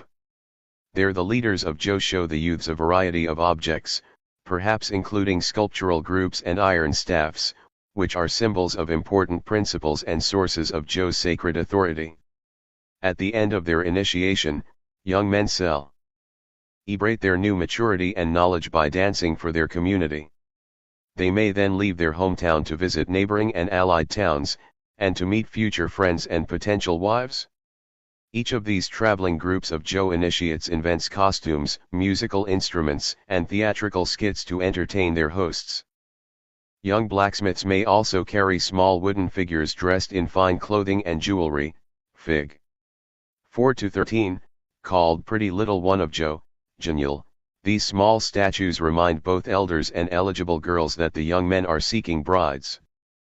The polished and decorated surfaces of a genial do not detract from their strong, almost stark translation of the human form into geometric shapes and abruptly intersecting planes. Display sculpture for Jo and Guan are today also carved in this style, which contrasts remarkably with the style of the older Bamana Guan. Dusu and Guantiji figures discussed above. The genial's circular hips, narrow cylindrical torso, and conical breasts echo the praises of an epic sung by renowned Malinki bard Situ Kamara. A well-formed girl is never disdained, Namua. Her breasts completely fill her chest, Namua. Her buttocks stood out firmly behind her. Look at her slender, young bamboo-like waist. All of the genial's features are clearly visible. When it was in use, the dramatically organized shapes could have been easily read as a female form, even in a crowd or at a distance. Antimo and T/Jiwara. In most Bamana communities, the roles played by Jo and Guan are divided among other associations. Of the associations concerned with sacred power, Niyama, the most widespread is Antimo or Andomo. Antimo gathers prepubescent boys, separates them from their families, organizes them into age grades, and conducts the training that culminates with their ritual circumcision. As part of their training in Antimo, boys wear masks alluding to principles of conduct they are being taught. Carved of wood, the masks 4-13. Figure, perhaps a genial, Pretty Little One of Jo. Bamana. Wood, height 24, 61 cm. The New Orleans Museum of Art, bequest of Victor K. Khayyam. Although the crested head of this female figure may refer to the rainbow-like arches of wood or fiber worn by new Jo initiates, we cannot be completely sure that it is a genial. It may instead be an image of a twin, a Flanitakili. The Bamana consider twins to be living replicas of the first two human beings created, and a source of great blessing. When a twin dies in infancy, a wooden statue may be carved to represent the deceased child, and figures for deceased female twins are given the attributes of sexually mature young women. A female Flanitakili is thus indistinguishable from a genial. May be covered with kaura shells, a form of currency formerly used throughout the Sudan, blood red seeds, or shining brass. A well-known example comes from Segu, in the western Bamana region, Fig. 4-14. The oval face mask is partitioned into 4-14. Antimo mask. Bamana. Wood, height I-V-E, 64.3 cm. Musée d'Arts d'Afrique et d'Oceanie, Paris. The curved plane of the forehead and nose and the flat surface below, which stretches from brow to chin. Above the face stands a female figure flanked by 4 vertical horns. French researchers who studied Bamana religion during the middle of the 20th century were fascinated by the complexity of the themes raised during Antimo initiation. According to their reports, which may have been somewhat enhanced by the philosophical orientation of the researchers, boys in training reenacted the creation of the world. The figures and the number of horns at the top of Antimo mask symbolized important principles. The 4 projections shown here referred to femininity, while 3 was a male number, and 7 the number for the couple. The female figure was also described as a reference to sacred history, when the human race was separated into male and female beings. And a reminder to the boys of the training they had received concerning the opposite sex. In many Mande-speaking communities, boys undergoing Antimo or similar training live in temporary shelters. Along the Niger Bend, however, a newly formed boys' age grade or youth association is housed in a more durable adobe dwelling known as a Saho, built especially for them. The recessed geometric patterns of one such dormitory, evidently built for Samano initiates, may have been chosen for symbolic as well as aesthetic reasons. Fig. 4 to 15, the members of the age grade eventually marry and move to their own homes, and the Saho is left to decay. Prior to the middle of the 20th century, the training conducted by Entamo was completed when the age 4-15. Saho, young men's house, Mali grade entered Tai Iwara. Tai Iwara prepared them for their future roles as husbands and fathers by pairing them with younger girls who became their partners. It also focused upon the agri-cultural skills they needed to become successful farmers who could provide for their families and contribute to the community. In Bamana belief, the primordial being Tai Iwara was the first farmer, a wild beast who taught mankind how to cultivate the fields. During annual ceremonies, 2 members of the age grade were chosen to dance Tai Iwara and his female consort. A photograph from the early 20th century shows a Tai Iwara masquerade in the 4-19 Bogolan, female initiation cloth. Bamana. 20th century. Cotton fabric, mud dye, 53xx32z, 136x83 cm. The British Museum, London. While this bogolan was probably used during a girl's initiation, other types of muddied cloth are sewn into shirts for hunters, who need to be shielded from the nyama lurking in the wilderness and flowing from the blood of the animals they kill. The women who paint these geometric shapes on bogolan often give them individual names and meanings.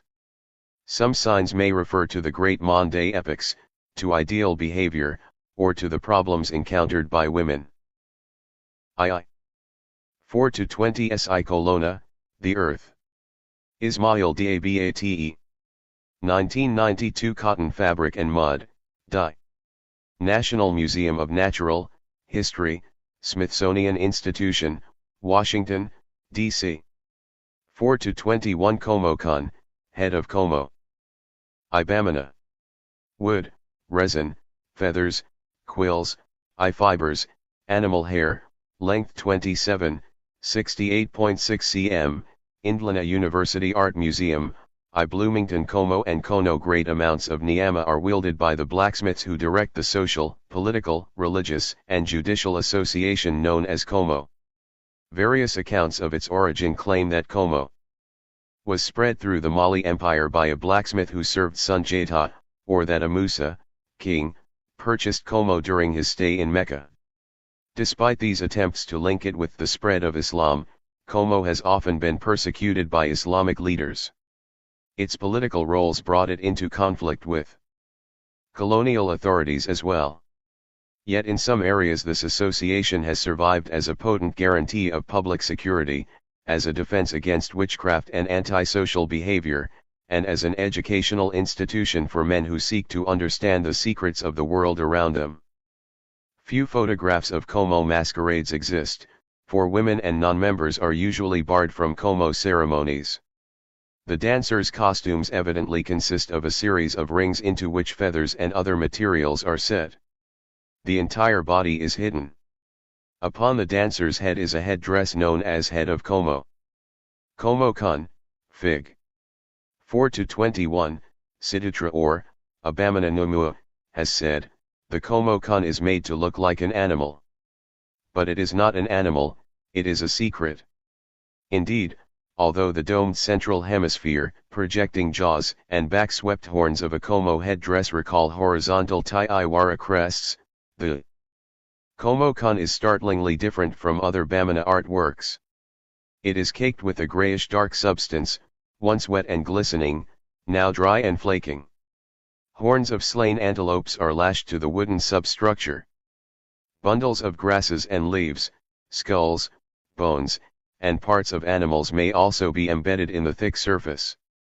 Como masters, Como Tijiua, cover a Como-kun with mysterious materials to intimidate their audience and to refer to their secret knowledge of powerful substances. They further believe that the impression the head dress makes on the senses is but the 4 to 22 Boli, altar. Bamana. Before 1931. Wood encrusted with spiritually charged materials, length 23/60 cm. Musée del Home, Paris. Outward manifestation of the niyama contained within it. By unleashing a properly prepared komo-kan, a masquerader is empowered to perceive and destroy evil. A komo-kan can be described as a boli, plural bali, an altar activated by mystical substances, but it is not necessarily the only potent object kept by the association. While komo-kan go forth to perform before the men who have been introduced to their secrets, another boli, an amorphous three-dimensional object, stays in the association's small shrine. Like komo-kan, these resident altars are also assembled from secret materials which may direct them toward a specific purpose. The boli illustrated here seems to have been confiscated by colonial authorities from a shrine used by the men's association known as kono, figure 4 to 22. The size of a small child, its ambiguous form seems to evoke an animal. A hollow channel running from mouth to anus may have allowed libations may be poured through it. The boli was activated, spiritually charged, when it received the libations, the blood sacrifices, and sometimes the spittle of the assembled members of the association. It was thus as a reservoir of their niyama. Kono, like Como, was once an important anti-witchcraft society among the Bamana, though it is now in decline. Evidently the leaders of Kono were bards and leather workers rather than blacksmiths, but their shrines, altars, and masquerades were very similar to those of Como. The origin for these and other niyama-controlling organizations may extend back over 700 years. According to the writings of a 14th century visitor to the Mali court, when it is a festival day, the poets come. Each one of them has got inside a costume made of feathers to look like a thrush with a wooden head for it and a red beak as if it were the head of a bird. They stand before the Sultan and recite their poetry. I was informed this practice is old amongst them. Kono and Como masqueraders during the 20th century have worn feathered costumes, and the projecting jaws on the headdresses of Kono, Como, and other male associations may be seen as resembling a bird's beak, although 20th century examples are not read. Photographs of shrines used to store the bali, staffs, and other sacred belongings of Kono and Como are quite rare, for these sanctuaries were kept hidden from outsiders in sacred groves, or in the compounds of their leaders. The shrine photographed here was usually screened from view by a woven barrier. Men can be seen removing its cover in the right background, Fig. 4 to 23, Kora, secular masquerades, and puppetry like Kono. The men's association known as Kora seems to be disappear 4-23. Como or Kono Shrine, Mali. Photograph before I-960. 4 to 24 Bamana Kora Duga, Kora Horse, Masquerader, Sikaso Region, Mali. 1931 Researchers in the middle of the 20th century wrote that a man would need to join 5 major Bamana associations, Antimo, Tai Iwara, Kama, Kono, and Nama, before being initiated into Kora. They believed that Kora masquerades such as this represented the culmination of a man's education, and served as the foundation for a just society. Although this research cannot be verified today, it does indicate that Kora masqueraders once played an important role in Bamana culture. In Bamana communities, Kora once sponsored a vibrant form of theater, challenging immoral authority and hypocritical morality through the sexually explicit gestures and buffoonery of its masquerades. Dancers promoted common decency by mocking irresponsible and outrageous behavior. Kora performances seem to have featured both puppets and masqueraders, the latter wearing wooden face masks in the shape of the lazy or wily animals they portrayed. A rare photograph of a Kora horse, Kora Duga, shows the dancer wearing a heavy wooden mask with long mule-like ears, a domed forehead, pierced eyes, and a square muzzle, Fig. 4 to 24. In one hand he carries a long wooden imitation of a sword, and in the other he manipulates his beribboned penis-like mount. The long slit in the oval object against one shoulder is a clear reference to female genitals. The rest of the net costume holds discarded objects and refuse. The Koraduga is clearly the antithesis of a polite Bamana person. Kora's role in exposing human frailties, and in reinforcing the common values of society, is partially filled today in Mande-speaking regions by community age grades.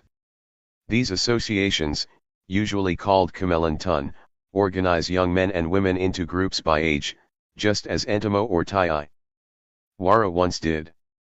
Yet they have no hola, no altars allowing them to manipulate niyama. Their displays are open to all, and although individuals may enhance their performance skills with mystical substances and prayers, the festivities themselves have few religious overtones.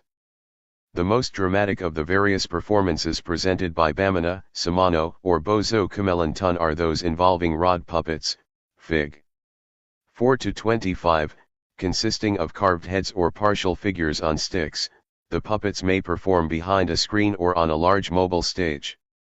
The stage is conceived of 4-25 Bamana puppets as bush animals in Paramance, Nyena village, Mali. 4-26 Karanka, people of Karen. Carving by Siraiman Fain, costumes and performance by members of a Bamana Kamelantun, Sego region, Mali. Photograph Ikuso as a large animal, constructed of wood, cloth, and plant fiber and fitted with a carved, movable head. Performers hidden within manipulate both the puppets and the stage itself. Karanka, meaning people of Karen, is an elaborate puppet show carved and painted by Bamana blacksmith Siraiman Fain, active c. 192,585, it was commissioned, dressed, and staged by a Kamelantun in the Sego area, Fig. 4-26, Karanka puppets depict former President Musitra or of Mali flanked by two armed soldiers, a colonial officer on horseback, and a farmer. The stage itself has the long neck and head of a giraffe, and the horns on its head are surmounted by a lovely lady and two horned creatures. When Karanka was performed in the early 1980s, these brightly colored characters acted out various plots and subplots whose specific political references were couched within more generalized messages about leadership, heroism, and community relationships. Age grades and other theatrical groups among some Mande-speaking peoples may present only the animated stage itself, without puppets. This is especially the case in southern Mali and Côte d'Ivoire, where the stage Ani 4-27. Bedroom of a home. Ulo Urbani, Mauritania. Wall painting by Habu Kamara Mal's head is the visual focus of the performance. In some southern Mande-speaking areas, these huge animal masquerades are considered secret, and may not be viewed by women. Usually, however, female singers in the audience provide important verbal, visual, and musical accompaniment. Boundaries between secular and sacred performances in Mande-speaking communities are not always as clear as this discussion might suggest. The gaily colored animal who dips and swings and raises its head is able to do so in part because of the niyama of the dancers. A Como masquerader who emits strange noises, breathes fire, and rises high into the air can entertain as well as inspire his audience. In both private religious ceremonies and public spectacles, displays of art lead communities to reflect upon their values and their history. Arts of the home, the puppetry, masquerades, and statuary described above are displayed at festivals and ceremonies, and then returned to storage. While these dramatic art forms impress locals and outsiders alike, well-made items used in everyday life are often overlooked by visitors. These household arts include the large ovoid water storage pots and other impressive ceramic vessels made by Mande-speaking Numumuzu and by other female potters in neighboring groups. In some Mande-speaking regions, domestic art forms made by women also include the painted and sculpted ornamentation of houses and compounds. Sinink women who live along the Senegal River in southern Mauritania and eastern Senegal paint the interiors and exteriors of their homes. The bedroom of Madame Haba Camara is an excellent example of this vibrant art, Fig. 4-27, unlike the more tightly organized shapes of Bamana women's Bagalanfanai, which are monochromatic, this mural uses a range of yellows and reds. Other Sinink women also use bright blues and greens in their energetic designs. Their murals may offer protection and blessing as well as beauty, just as the wall paintings created by Sinink-speaking Haradan women for patrons in the oasis city of Wailata, Mauritania, relate to ideas of prestige, fertility, increase, and community, see Fig. 1-26. Men and women throughout Africa hang photographs on their walls both to embellish their homes and to honor family members. The practice began during the early 20th century, when wealthy Africans in the cities of Dakar, St. Louis, and Bamako began to commission portraits from local photographers. One of the most talented photographers working in Bamako during the mid-20th century was Sidou Keita, born 1923, 4-28. Untitled. Sidou Keita. 1958 black and white photograph. Contemporary African art collection. The Pgiozzi collection, Geneva, who produced thousands of portraits between 1949 and his retirement in 1977. A photograph from 1958 demonstrates his meticulous craft, Fig. 4-28. Keita has posed his pensive subject with a flower, created an interesting range of textures and patterns with his cloth backdrop, and selected an exposure which enhances the range of light and dark in this black and white composition. The subject chose her own hat and her dress, which reflect both contemporary French fashion and Malinke preferences for elaborate headdresses and bright cloth. Muslim families display devotional images as well as photographs in their homes and businesses. In Senegal, views of Mecca, figures of holy men, and inscriptions from the Quran are often painted on glass, as are satirical and proverbial scenes criticizing misbehavior. Les Amoureux, a painting on glass. By Gora Mbenge, 1931-88, depicts a contemporary couple, Fig. 4-29, the 4-29. Les Amoureux. Cora Mbenge. 1983 ink and enamel paint on glass, 13x8 carat, 33x48 cm. Collection of Mr. and Mrs. M. Renato. Man wears typically Senegalese robes and a French pith helmet, announcing his ability to work within both worlds. His wife wears granulated gold earrings made by Wolof or Tukulur jewelers, while her large pendant is similar to the 14th century pectoral disc found in a burial near Rao. The black outlines filled in with flat, bright colors are typical of Senegalese paintings on glass.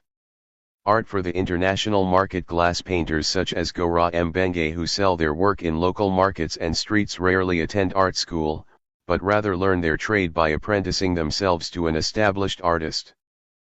4-30 Royal couple. Papa Ibertal.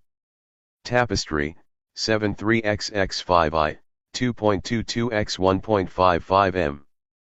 Collection of the government of Senegal. The philosophical ideas of negritude are evident in the poetic title, the mask-like figure, the simplified shapes, and the bright colors of this tapestry. Negritude, a philosophy espoused by Leopold Sédar Senghor, sought to build a modern Africa by drawing upon an idealized, Pan-African past. Senghor believed that abstraction, rhythm, and expressive color were authentically African contributions to the world's art, music, and literature. He therefore encouraged these tendencies in Senegalese painting. Formally educated artists, in contrast, often work with the international art world in mind, with its network of galleries, museums, collectors, and critics. The art schools and institutions of Senegal flourished under the patronage of President Leopold Sédar Senghor during the 2 decades following its independence from France in 1960. Perhaps the most influential artist of the Senegalese academies of this time was Papa Ibertal, born 1935. Tal studied painting and tapestry in France. Upon his return to Senegal, he taught at Senghor's École des Beaux-Arts in Dakar, and in 1965 he founded the Manufactures Nationales de Tapisseries in the town of Thiès. This unusual art school and manufacturing center trained and employed a generation of artists, who produced stylized images of African scenes and African art forms using imported fibers and European weaving techniques. Tales Royal Couple is a masterful example of one of these woven wall hangings, Fig. 4-30. Iba Ndiaye, born 1928, who also studied in France, joined Papa Ibrid Tall from 1959 to 1967 as a department head at the École des Beaux-Arts in Dakar. Working in oils, Ndiaye employs a layered, painterly technique that looks back to the 17th century European artists Diego Velázquez and Rembrandt van Rijn. His iconography, however, stems from his observations of contemporary Africa. La Ronde qui le tour? The round whose turn is it, places 3 African sheep around a decapitated and partially butchered animal, Fig. 4-31, one sheep turns to look at the dead relative, while the other 2 flow toward the corners of the canvas. Sheep are sacrificed at Muslim festivals, but Ndiaye is not celebrating his cultural and religious beliefs here. Rather, he means to remind us of the violence and discord now shaking African nations, and of our ability to ignore the suffering of others in the hope that our turn has not yet come. During the 1980s, dozens of young Senegalese artists attracted critical acclaim in Europe. One of the most successful is Fode Camara, born 1958, whose luminously beautiful canvases have addressed painful issues such as the slave trade. Le Vieux Nègre, La Statue et la Médaille, The Old Man, the Statue, and the Medal. Fig. 4-32, explores identity and the past. Wearing the white beard and cap of an elder, the old man of the title 126 from the Nile to the Niger and point 1. 4-311 Carat Ronde qui le tour? The round whose turn is it? Iba Ndiaye. 1970 oil on canvas, height 4-1.5 m. Collection of the artist 4-32. Le Vieux Nègre, La Médaille et la Statue, The Old Man, the Medal, and the Statue. Fode Camara. 1988 collage and oil on canvas, 47% x 78K, 1.2 x 2 m. Collection of Abdurrahim Agni. Turns to look at the statue, its face an elegant, significative-like mask, see Fig. 530, pieces of tape attach him to the canvas and seal the mask's mouth. A medal lies upon his chest. We assume that the old man is a veteran, one of the thousands of African soldiers who fought for the French in Europe and Indochina. His relationship to a colonial past and a pre-colonial belief system is ambiguous. Ousmane Sow, born 1935, is a sculptor whose work has also been exhibited widely in Europe. He has created series of figures, most larger than life-size. Some series referred to Nuba wrestlers from Sudan, or Fulani herders.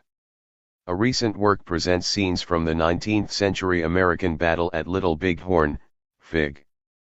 4-33, his modeled and painted figures dramatically capture intense expressions, tightened muscles, and shifting centers of gravity. Their rough, organic surfaces, reminiscent of Bamana Ballet, convey a sense of immediacy. 4-33 Two figures from Battle of Big Horn. Ousmane Sow. 1999 Mixed Media. Installation in Dakar, Senegal 4-34. Untitled. Morphe. 1983. Go ACH and India Ink on paper, 19xx25x, 50x 6 carat cm, collection of Diokane and Lee Senegalese artists who now work in Dakar have lived through very difficult times. The government patronage, art schools, and tapestry workshops of the past are now greatly diminished or gone completely. Sculptors and performance artists recycle found objects in their art, in part from economic necessity. They exhibit their work in banks, in their homes, and in street fairs, to make them visible to the urban population. During Setseatl, an anti-corruption and cleanup campaign of the late 1980s, academically trained artists worked with sign painters, amateurs, and children to create murals and other artworks addressing the problems of urban Senegal. Such events played a role in the tragic career of Morphe, 1947 to 1985, a painter who left his position as an art professor in Dakar to paint in freedom and poverty. Fits of depression, during which he destroyed his work, brought him to a mental institution.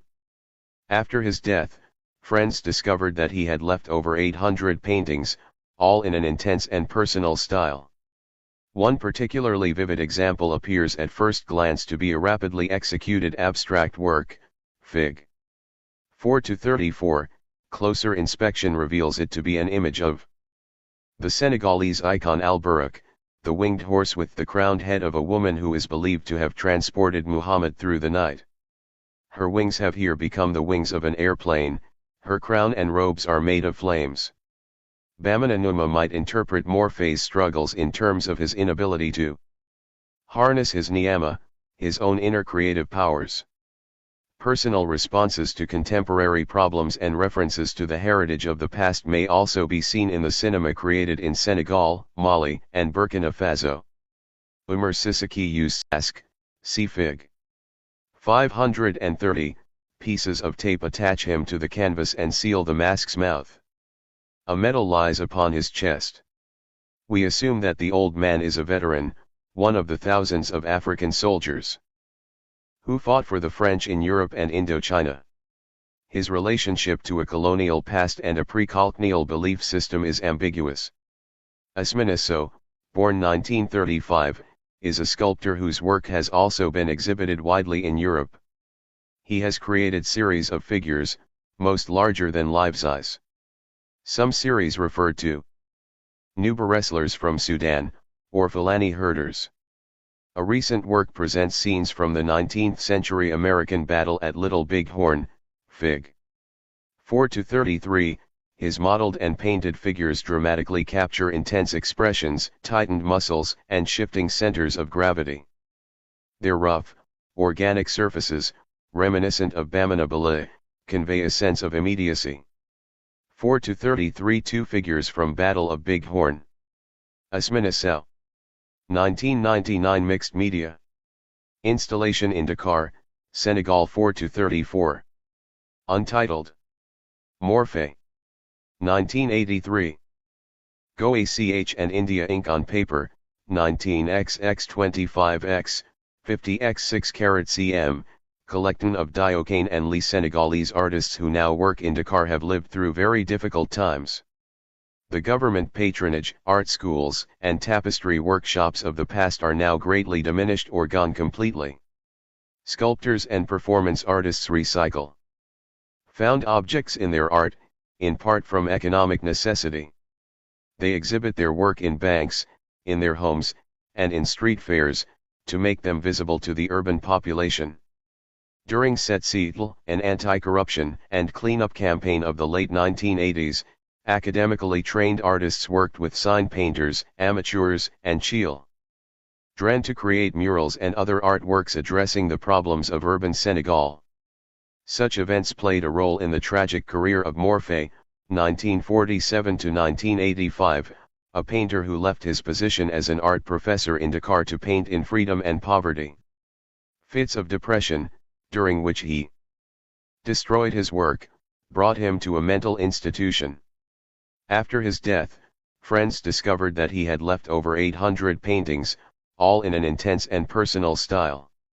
One particularly vivid example appears at first glance to be a rapidly executed abstract work, Fig. 4-34, closer inspection reveals it to be an image of the Senegalese icon Al-Buraq, the winged horse with the crowned head of a woman who is believed to have transported Muhammad through the night. Her wings have here become the wings of an airplane, her crown and robes are made of flames. Bamana Numa might interpret Morphe's struggles in terms of his inability to harness his niyama, his own inner creative powers. Personal responses to contemporary problems and references to the heritage of the past may also be seen in the cinema created in Senegal, Mali, and Burkina Faso. Umar Sissaki used sets and costumes designed by Bogolane Kassobane for his epic film, Gamba, a tale of despotism and revolt, Fig. 4-35, just as the puppets of a Camelanton incorporate references to the past into images of the present. The cinema of these modern nations uses the heritage of the Mande peoples to address the concerns of the modern world. 4-35 still from the film Gamba. The Tyrant. Umar Sissoko, Director. I-995. The Western Sudan 5-1. Kapanango, Funeral Head Mask, Mask. Sinyafo. Early 20th century. Wood, length 41, 1.04 m. University of Iowa, Iowa City. University of Iowa Museum of Art. The Stanley Collection in parts of Sinyafo country. These masks belong to men's anti-witchcraft associations outside of Poro. Both Poro and non-Poro masks of this form call upon spiritual powers that can be invoked against witches or criminals, the marauding spirits of the dead, or malevolent hush spirits. As the kinds of masks sent by death in legends, these powers engage in a kind of psychological and supernatural warfare, combating any forces that might disrupt the well-being of the community. The Western Sudan is the region embraced within the Great Arc of the Niger River. To the north, it extends to the edges of the Sahara, to the south it borders the forested lands of the Atlantic coast. The ancient West African empires of Ghana, Mali, and Songhai all extended into this region, as do the Bamana people discussed in Chapter 4. The ancient empires were partially Islamicized from about the 10th century AD. Like the Bamana, however, most of the peoples examined in this chapter, the Dogon, the Sinyafo, and 4 of the Burkinabe peoples resisted Islam and its way of life for centuries, preserving their religions and other cultural traditions into the 20th century. Linguistic borders in the Western Sudan tend to mark artistic borders as well, with each language group cultivating its own forms and styles. Dogon, Sinyafo, and Burkinabe peoples speak mutually incomprehensible languages. But the complete linguistic picture is still more complex, for the Dogon language includes several diverse dialects, while the Sinyafo actually speak several languages. Even a single Sinyafo village will contain occupational groups with varied origins and different languages. This situation reflects a long history of political decentralization, migrations, and interchanges with neighboring peoples, and it has led to a great variety of styles and sub-styles in the arts. Despite such artistic and linguistic complexity, however, the peoples of the Western Sudan share belief systems, economies, and cultural institutions.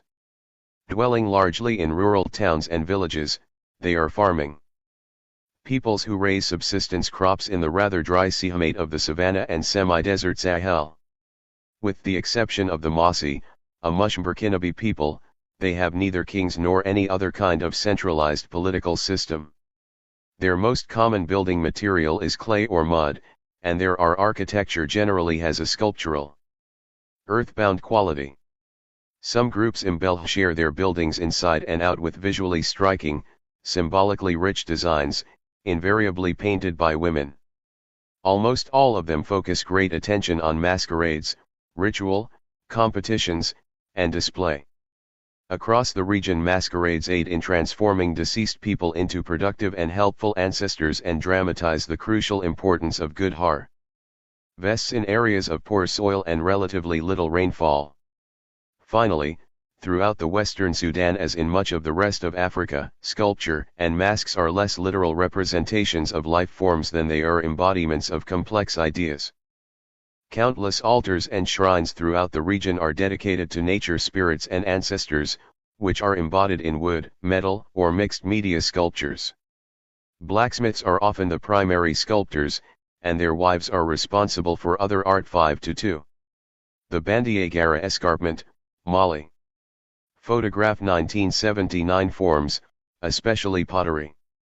Along with other artisan groups such as carvers and weavers, Blacksmiths are usually segregated within the community and accorded considerable ritual power. The Telum running parallel to the Niger on its northward swing through present-day Mali is the Bandiagara Escarpment, Fig. 5-2, a spectacular cliff some 125 miles long and up to 2,000 feet in height. It presides over an austere and dramatic landscape.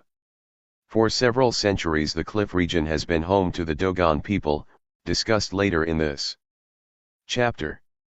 The Dogon were preceded in the area by a people known as Telum, whose burials and granaries have been discovered in the numerous caves that dot the cliff. The Telum seem to have flourished from about AD 1000 until the arrival of the first Dogon migrants some 500 years later. Artifacts testifying to Telum culture include carved figures and neck rests, pottery, implements such as hoes and knives, and the earliest known examples of woven strip cloth in West Africa. The artistic boundaries between Telum and Dogon cultures are improperly understood. Several sculptures thought to be characteristically Dogon have recently been shown to date from the Telum era, while a particular style long associated with the Telum now seems to have continued into the 20th century, see Fig. 5-5. Clearly, Telum and Dogon sculpture cannot be distinguished on the basis of style alone, and what the relationship was between the two cultures remains a mystery. By virtue of an early radiocarbon date, the fragmentary sculpture illustrated here is almost certainly Telum, Fig. 5-3, the body is simplified, showing an enlarged navel, pendulous breasts, and a proportionately very large head with a projecting chin or beard. Widely spaced eyes and a shelf-like mouth define the otherwise indistinct face. The legs are partly missing. The figure projects in high relief from a flat, partially notched 5-3 figure with raised arms. Telum. Encrusted wood, height 18/48 cm. Koninklijk Instituut Voordetroepen, Amsterdam plank, broken off on the right side, which, in its upper portion, becomes the figure's raised arms, connected at the hands. The entire surface is covered with hardened sacrificial materials. Undoubtedly a shrine figure, the carving cannot be further identified as to use or meaning, although its raised arm pose is common in other Telum statuary and is often repeated in later Dogon figures. The Dogon migrated into the Bandiagara region mainly in the 15th and 16th centuries. Oral history traces their origins to the Mande territories to the southwest.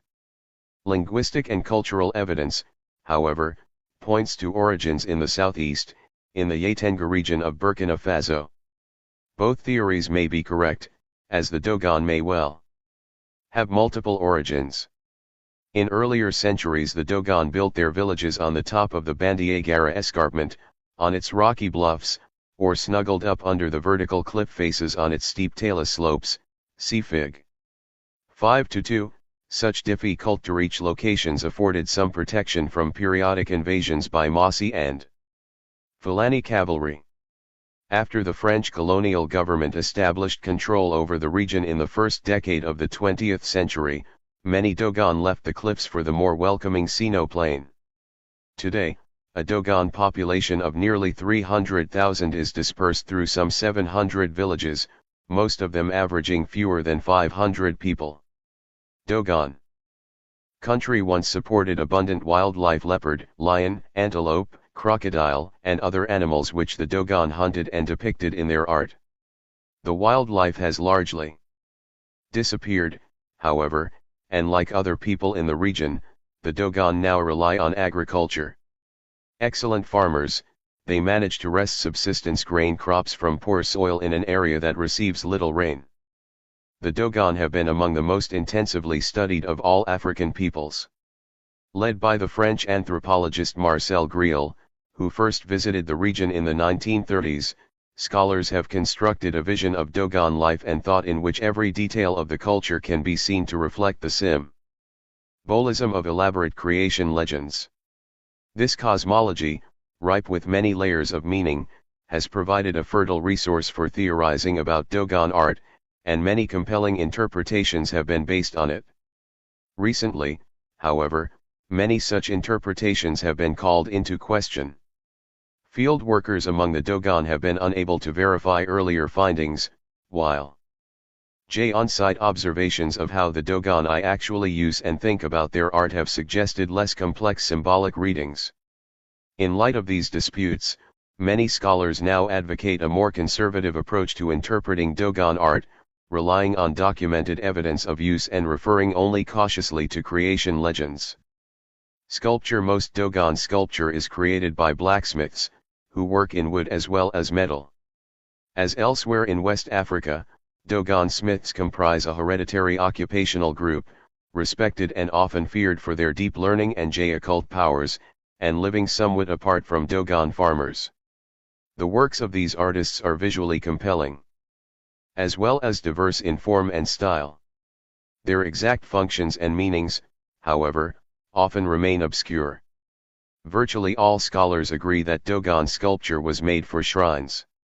Most agree as well that the figures themselves are altars in the sense that they serve as consecrated repositories of sacrificial materials, which may be left nearby or dripped or rubbed over the figures for solutions to such problems as illness, infertility, or drought. On some images these materials have built up a thick crust, as on many Telem figures. As in most African cultures, the human figure is the most frequent sculptural motif. Such works have often been referred to as ancestor figures, yet the degree to which they actually represent legendary or historical ancestors is contested. It may be that they were originally created to represent shrine owners or other living petitioners to ancestors. If this is true, then most Dogon sculpture can be interpreted as orants, or praying beings, whose purpose was to intercede with the spirit world on their owners' behalves. The most distinctive Dogon motif is a single figure standing with one or both arms raised, illustrated here by one of the largest Dogon sculptures known, Fig. 5-4, although the right arm of the sculpture has been broken off above the elbow, clearly it too was raised. The raised arm pose has usually been interpreted as exemplifying prayer, especially for rain. Yet a variety of other meanings also may be implied. For example, the gesture may indicate penance for having caused a drought by breaking ritual law. It may relate as well to the ceremony of casting grain from shrine roofs at the beginning of the planting season, and 5-4 standing figure with raised arms. Dogon. I6th century. Wood, height 6 IO%, 2.1 m. The Metropolitan Museum of Art, Nevje, York. It also resembles a ritual motion made to ward off evil, sorcery or danger. Dogon sculptural styles vary from region to region, though all sculpture cannot yet be assigned confidently to a particular regional tradition. The naturalistic, fleshy style of this life-size statue is associated with the Tintum region of northern Dogon country. Despite slightly bent knees, the figure stands with a stately erectness further emphasized by its elongated neck and strong oval head. Ample pectoral swellings, strongly suggestive of female breasts, undercut the clear masculinity of the figure's genitalia and beard. Bisexual images occur with some frequency in Dogon art, and so this figure too can be seen as androgy. News. As such it may relate to aspects of Dogon thought about beings called Nornmo. The essence of Namo in Dogon belief is not altogether clear, long understood by scholars following Griel's lead as primordial, pre-human ancestors. Noinmo has recently been translated as master of water, and may refer as well to a collectivity of powerful water spirits. Either way, Namo are bound up with ideas about couples, twinness, and sexual duality, all of which are important in Dogon thought. Like Namo, androgynous beings are associated with two pre-social states of being, infancy and childhood. The Dogon practice both male and female circumcision. They believe these operations remove the female element from males and vice versa. Circumcision thus creates a wholly male or female person prepared to assume an adult role without the ambiguities of childhood. Androgynous sculptures may thus refer to ideas of precultural, primordial beings. Figure with raised arms. Dogon. 19th century or earlier. Wood and sacrificial materials, height 16 k, 42.6 cm.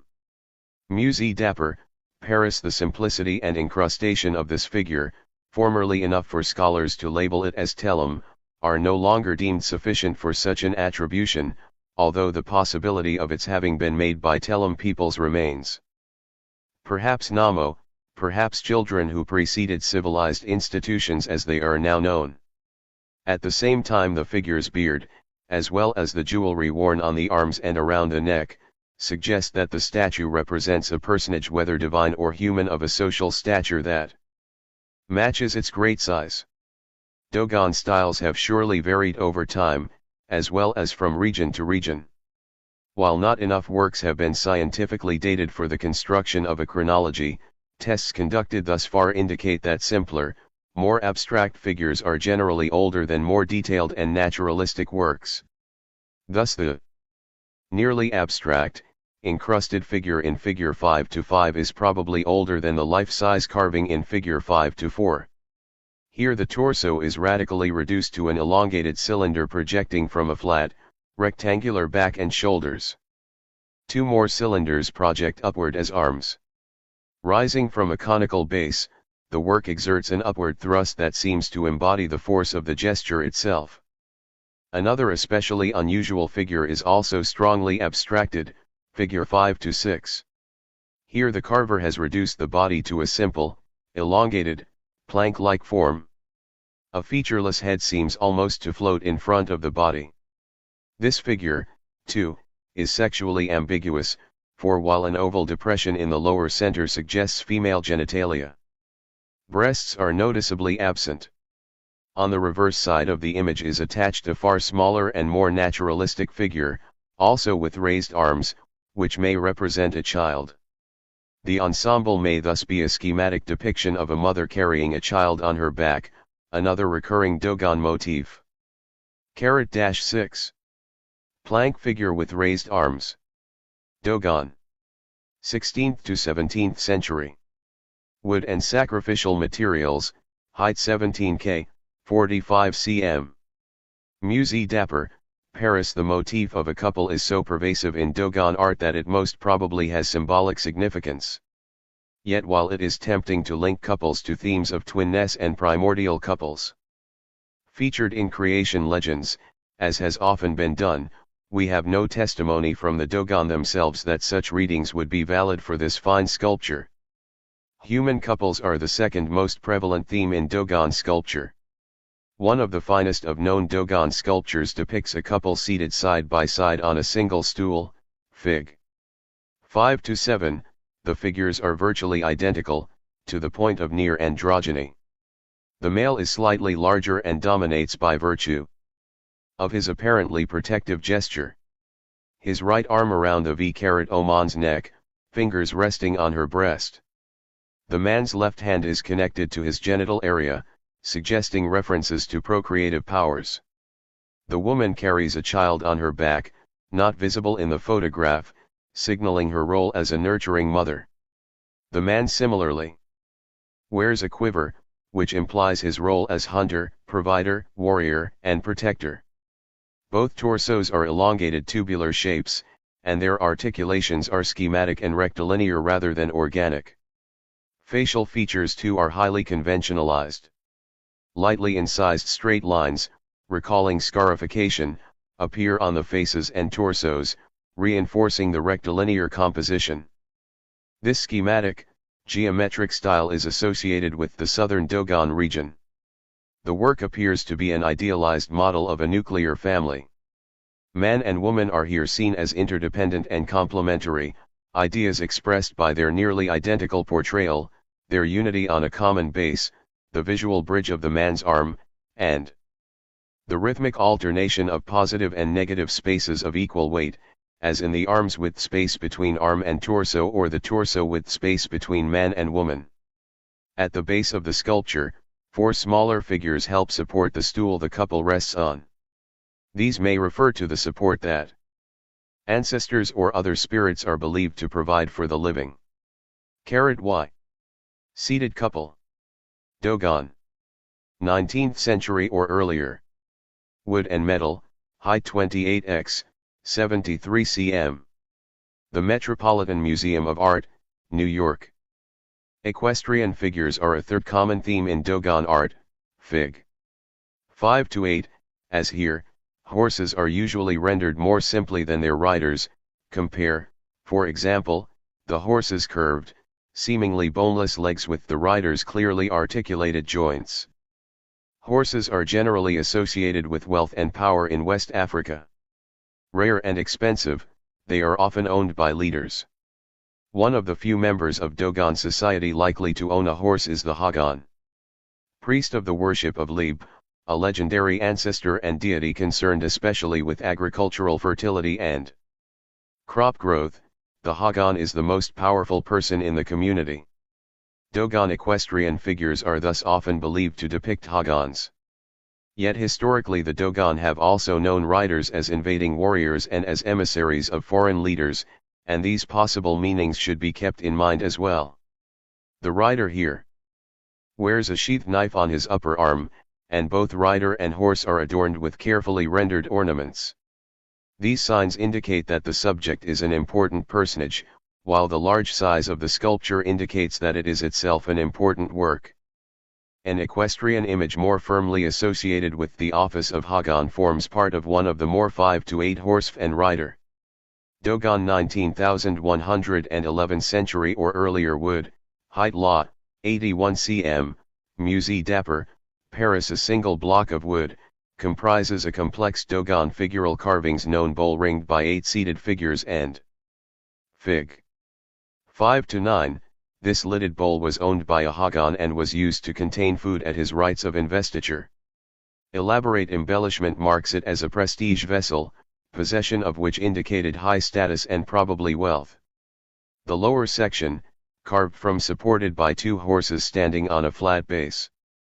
The separate lid is ornamented with small figures in relief and crowned with a large equestrian, which may invoke the first Hagan.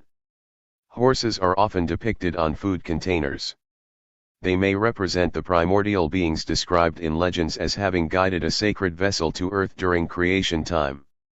This vessel contained everything needed for life, including 8 original pre-human ancestors descended from the first Namo.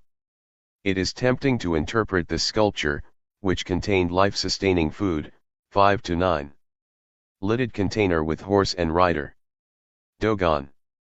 19th century or earlier. Wood with metal staples, height 33/85.8 cm. The Metropolitan Museum of Art, New York. 5 to 10 drawing of wrapped figure with raised arms. Dogon. 20th century or earlier. Iron, cotton thread, cotton cloth, hide thong, fiber cord, sacrificial materials, height, /%, 25. 1 cm. The Lester Wunderman collection of Dogon art as a metaphorical extension of that original sacred vessel. The 8 encircling figures would represent the 8 ancestors, the figure between the 2 horses on the base would depict the original Namo, the equestrian on the lid would be the original Hagan. All we can be sure of, however, is that the container is a virtuosic display of the woodcarver's art.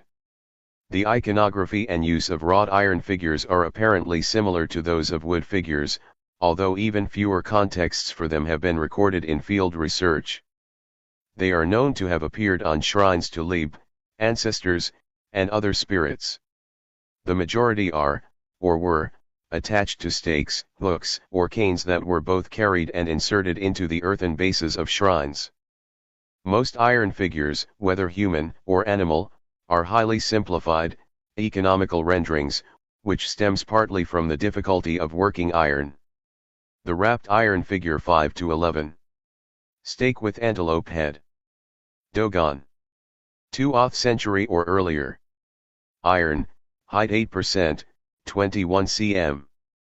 Musée Dapper, Paris with raised arms illustrated here is typical in its spare treatment, Fig. 510, this is a power figure, consecrated with ritual acts of wrapping and tying. By analogy to a documented, Similarly, wrapped iron sculpture, this may have been part of an altar to Lib. While a number of very simple wrought iron horses exist, antelopes, like the one shown here, are rare. Fig. 5 to 11, here the smith has created a delicate but forceful sculpture with a few twists and bends, omitting the animal's body entirely, and playing with the fanciful neck curves. Architecture: like much clay or mud architecture, especially in the African savanna, Dogon buildings are strongly sculptural. Some structures emphasize rounded, organic forms, while others are more severely rectilinear and geometric. The most fluid, organic Dogon structures are sanctuaries, Fig. 5 to 12. Sanctuaries are dedicated to Binu, immortal clan or lineage ancestors. Binu cults and their priests have several roles, but in the largest sense they are concerned with achieving and maintaining a balance between the supernatural world and the present world, itself divided into the two realms of untamed nature and human culture. The rounded forms and fluid lines of sanctuaries may be interpreted as a manifestation of the natural realm, while the rectilinear checkerboard design often painted, as here, on the facade may refer symbolically to the ordered realm of culture. Scholars have for some time pointed to such oppositions between the realms of nature and culture in various Dogon structures and #**5 to 12. Dogon sanctuary with sacrifice in progress. On the roof visible at the far left is a granary. Typically tall, flat-walled rectangular buildings with circular thatched roofs, granaries are numerous in all villages. Each family has several, as if to indicate the importance of life-sustaining grains and sometimes family shrines contained within. Some reports accord granaries an elaborate symbolism derived from creation legends. These legends see the granary both as an anthropomorphic female and as a cosmological structure formed by God, with dozens of references to natural and man-made events and things. Regrettably, however, this intriguing and complex symbolism has not been confirmed in recent research. Symbols. While these interpretations can surely be taken too far, aspects of them seem to hold up under scrutiny. The mystical flow of water and energy in nature, animated by supernatural forces, is associated especially with women in Dogon thought, and is shown graphically as flowing or zigzag lines.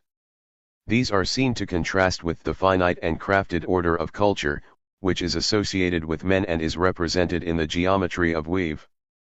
The orderly divisions of cultivated fields, and such rectilinear structures as lineage leaders' houses, Jinnah, Fig. 513, here, numerous rectangular niches create a grid pattern on the facade. As the residence of the elder lineage head and the site of shrines to lineage ancestors, the Jinnah can be seen to represent order and wisdom, which are considered to be especially the province of elder males. Similar geometrical concerns inform the men's meeting houses, Togu Na, Fig. 5 to 14, literally a house of words. The Togu Na is considered the head of the community. Often sited in a high place overlooking the village, the Togu Na is an exclusively male domain.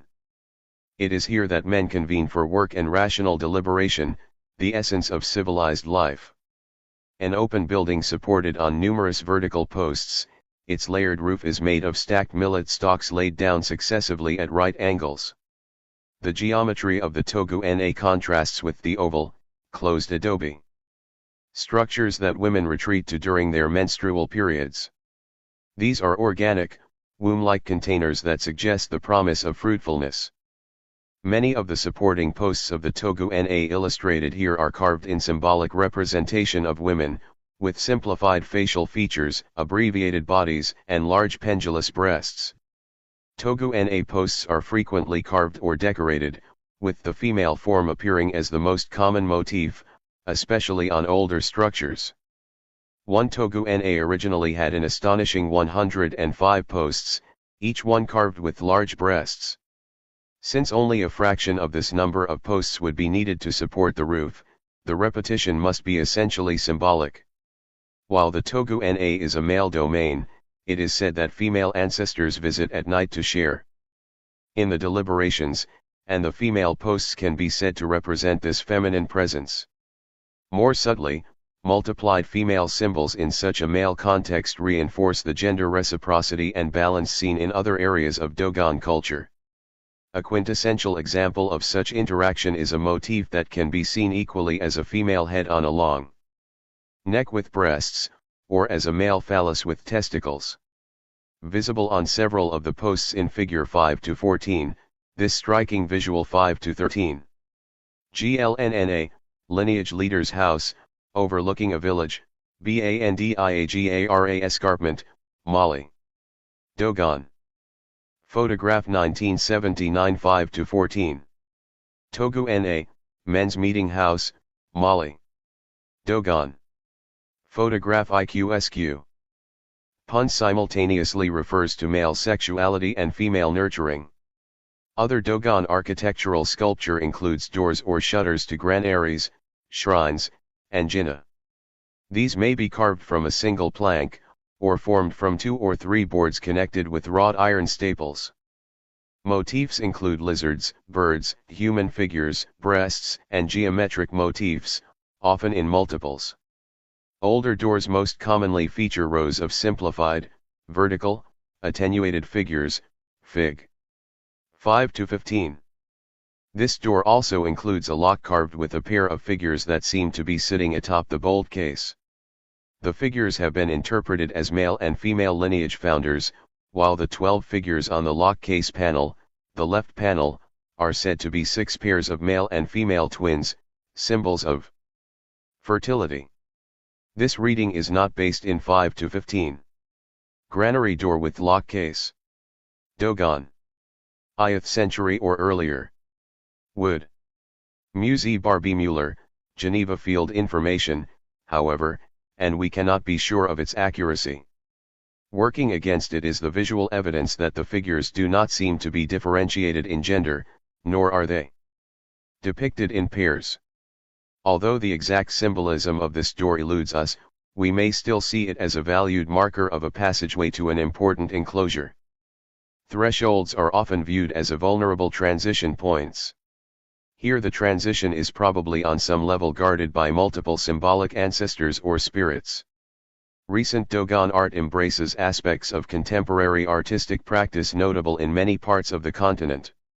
Togu Na posts erected since about 1980, for example, often feature more descriptive, even episodic, and narrative scenes, sometimes brightly colored with imported oil paints, figure 5 to 16.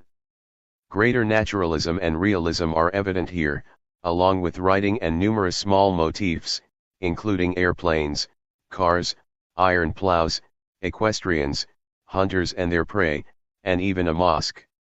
It is as though the singular and symbolic motifs that served an older, more self-contained world have given way to a kind of multicultural collection of images showing contact with wider and more diverse worlds. The artists responsible for these modern posts want recognition for their work, and competitions among them have been held in a few instances. Masks and masquerades. Dogon masking ostensibly has a funerary function, but it touches upon many aspects of life and thought. Masquerades are performed by a powerful corporate body called Awa, into which virtually all men are initiated. 5I6. To Guna, men's meeting house, Mali. Dogon. Photograph IQSG 5 to 17. Great Mask with attendant, Mali. Dogon Awa itself is led by elders, or Olubaru. The Olubaru initiate youths and are masters of Sijiso, the ritual language of the bush spirits that the masqueraders make manifest. All Awa initiates learn Sijiso along with mask rituals, dances, and gestures. Awa has as its principal shrine a 30 to 50-foot tall great mask, also called the Mother of Masks, figure 5 to 17. The mask commemorates the first death in Dogon culture as recounted in legend, the death of a personage named Liebsiro, who was transformed into a snake that is symbolized by the mask's towering superstructure.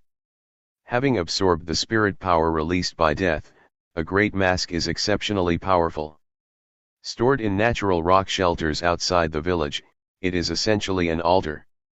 It is not danced in the usual sense of serving as part of a transforming disguise, but rather is called upon to energize all Dogon masquerading. When an adult man dies, for example, the great mask is brought from its cave and stood against the jinnah, where the body lies. A live chicken is attached to the top of the mask, and the death is announced to the mask as though it were a living being. After sacrifices are made to this mask altar, several men dance collectively with it before returning it to the bush. Public rites take place after actual burial and after the jinnah has been purified. There are mock battles by men, wailing by women, and mimicry of wild animal behavior. The next day, a procession of mourners moves into the bush, symbolically expelling the dead man from the village.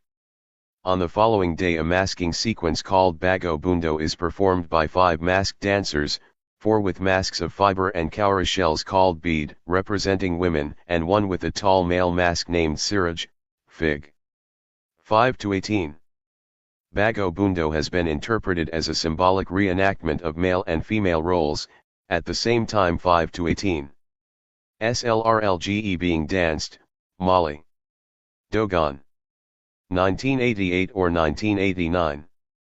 Stressing the chaos and destruction brought on by death. Siraj, which dominates Bago Bundo, appears to be the public and visible representative of the Great Mask, though it also has other associations of its own. Smaller than the Great Mask and usually painted with triangular motifs, Siraj features orderly, repeated, grid-like vertical open work on its long plank, a motif which has been interpreted as the many generations of a great family. The mask is called the tree or big house jinnah, which it symbolically represents. A far more elaborate Dogon masquerade is a collective funerary rite called Dhamma. A complex, multifaceted art form, Dhamma takes place over a period of 6 days once every several years, 13 is average. The rite affects the permanent expulsion from the human community of the souls or spirits of those who have died since the last Dhamma, and their incorporation into the supernatural realm as ancestors. Dozens, even hundreds, of varied masked spirits participate, Fig. 5-19, the wealth and prestige of both the living and the commemorated dead are expressed by the size of the Dhamma masquerade and its audience, and a village may accumulate costly resources of food and drink over a period of many months or even years in preparation. Awa members are secluded in rock shelters for a period prior to the start of Dhamma to prepare and renew their masks, musical instruments, and costumes. With pigments containing sacrificial blood, they paint designs on the walls of the bush shelter and touch the masks to them. Olubani, who make sacrifices to the great mask for each Dhamma, oversee this activity. Dhamma begins with a serpentine procession of several dozen masked spirits from the bush into the village, made sacred by the presence of Olubaru and the Great Mask. The power, danger, and ritual knowledge lodged in the bush now enter the village. Women, who may not wear masks or even come close to maskers, watch only from a distance. The community is transformed for 6 days by the authority of these masked supernaturals, called into action by drums. On the first day maskers dance around the ritual seats of the deceased in the village plaza, and the legend of the Awa society's founding is recited.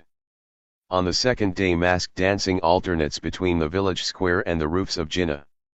On the third day maskers dance on or near the Hagans fields, as well as in the plaza, while further individual and group dances mark the remaining days, often to huge audiences from surrounding communities. The liminal mourning period ends when the initial processional route is reversed, the maskers return to the bush, the great mask is returned to its shelter, and the many masked spirits leave the village. The classic 3-part structure for rites of passage is followed here, for as the dead, ritually separated from the living, are incorporated as ancestors, the living community is reincorporated into ordinary time. See Aspects of African Culture, Rites of Passage, pages 424-5. The masqueraders in the foreground of figure 5 to 19 wear masks made of fiber and cowrie shell representing maidens of the Fulani people, identified by their high-crested hairstyles. The tall masks in the background are known as Kanaga. 5 to 19 Dogon maskers wearing Kanaga masks, background, and masks representing Fulani women, foreground, Sangha region, Mali. 1959. Kanaga and Siraj have been seen as a conceptual female-male pair. Like Siraj, Kanaga is unusual in its abstraction, and again like Siraj, it has several interpretations. With its four-part, cross-like superstructure, Kanaga is considered both a female spirit and a bird, possibly a stork.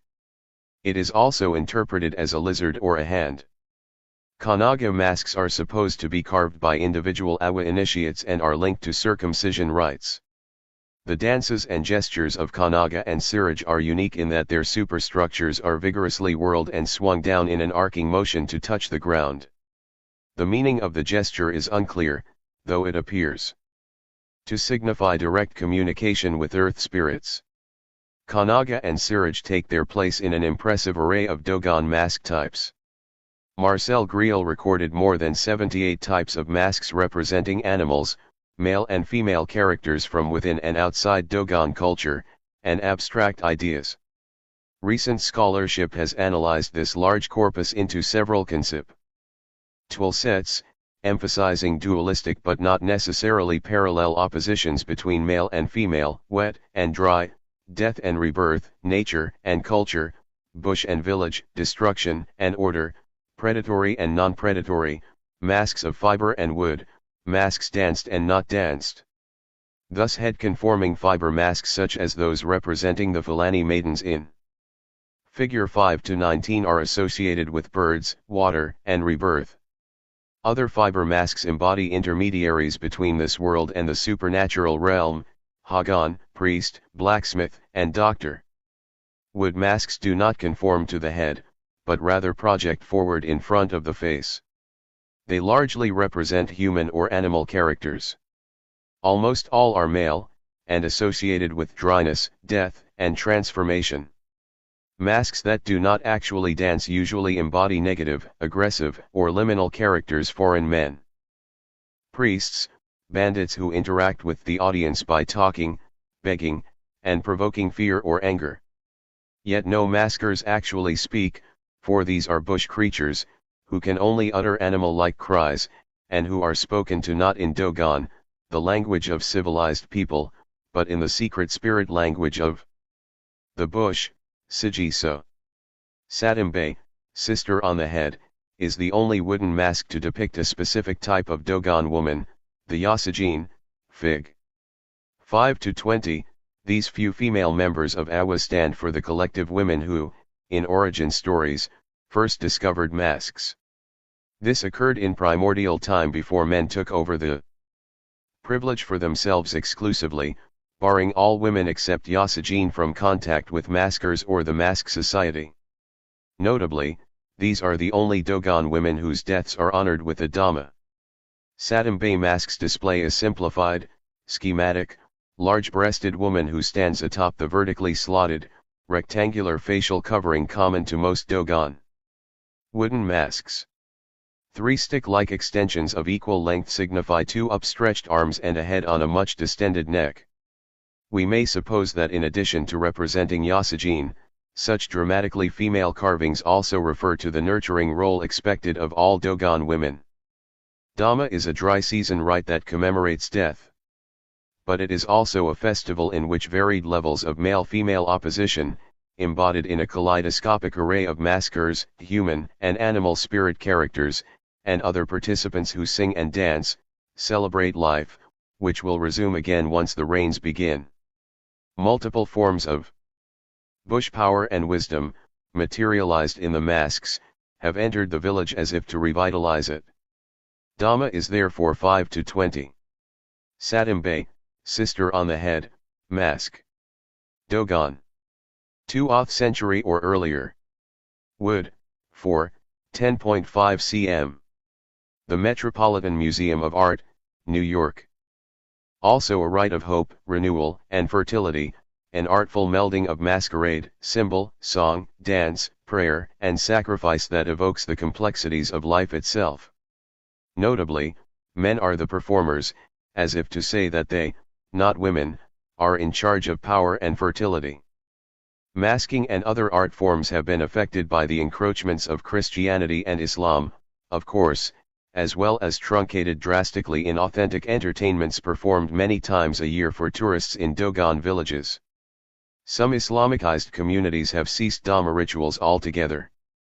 But masking is still strong, and will continue to be buoyed up by Dogon cultural pride. New mask forms representing such characters as learned Muslim, mossy horseman, and white man have appeared, reflecting forceful outside influences. The earliest white man masks depicted French colonial officers, today such masks depict tourists, and jostle through the crowd taking pictures with wooden video cameras. Men carve extra masks these days because tourists want to buy them. So while Dhamma today is probably less orderly than this discussion has made it seem, it is a ceremony that continues in many Dogon communities. The Sanyafo, nearly 1.5 million people who live in northern Côte d'Ivoire, Mali, and Burkina Faso are known collectively as Sanyafo. Village communities are the principal social units in this large area. Each community is divided into distinct residential areas, or wards. A single community may contain 2 or 3 wards for farmers. In one of those wards, the women make pottery. Their husbands may be blacksmiths, weavers, or leather workers. At least one ward is reserved for Jula weavers or traders, who are Muslim and who speak a Mande language. Another ward houses wood carvers. These farmers, artisans, and traders have diverse origins and speak separate languages, yet all are considered Sanyafo. The multiculturalism of a Sanyafo art community is reflected in the varied forms and styles of Sanyafo art. Yet common institutions and common themes link artworks and their performance contexts throughout the Sanyafo area. In numbers, at least, farmers are dominant in most villages. The great importance of farming in Sanyafo life is signaled by a carving called a champion cultivator's staff. Most of these works depict a seated girl in the bloom of youthful beauty, Fig. 5 to 21, full-breasted, perhaps pregnant. She is a clear symbol of abundance and potent tile productivity. The calm repose of the carved maiden is a deliberate contrast to the active, striving work of the male farmers. Annual hoeing competitions are multimedia events, at once ritual and play, that celebrate values of strength, skill, and endurance among young men.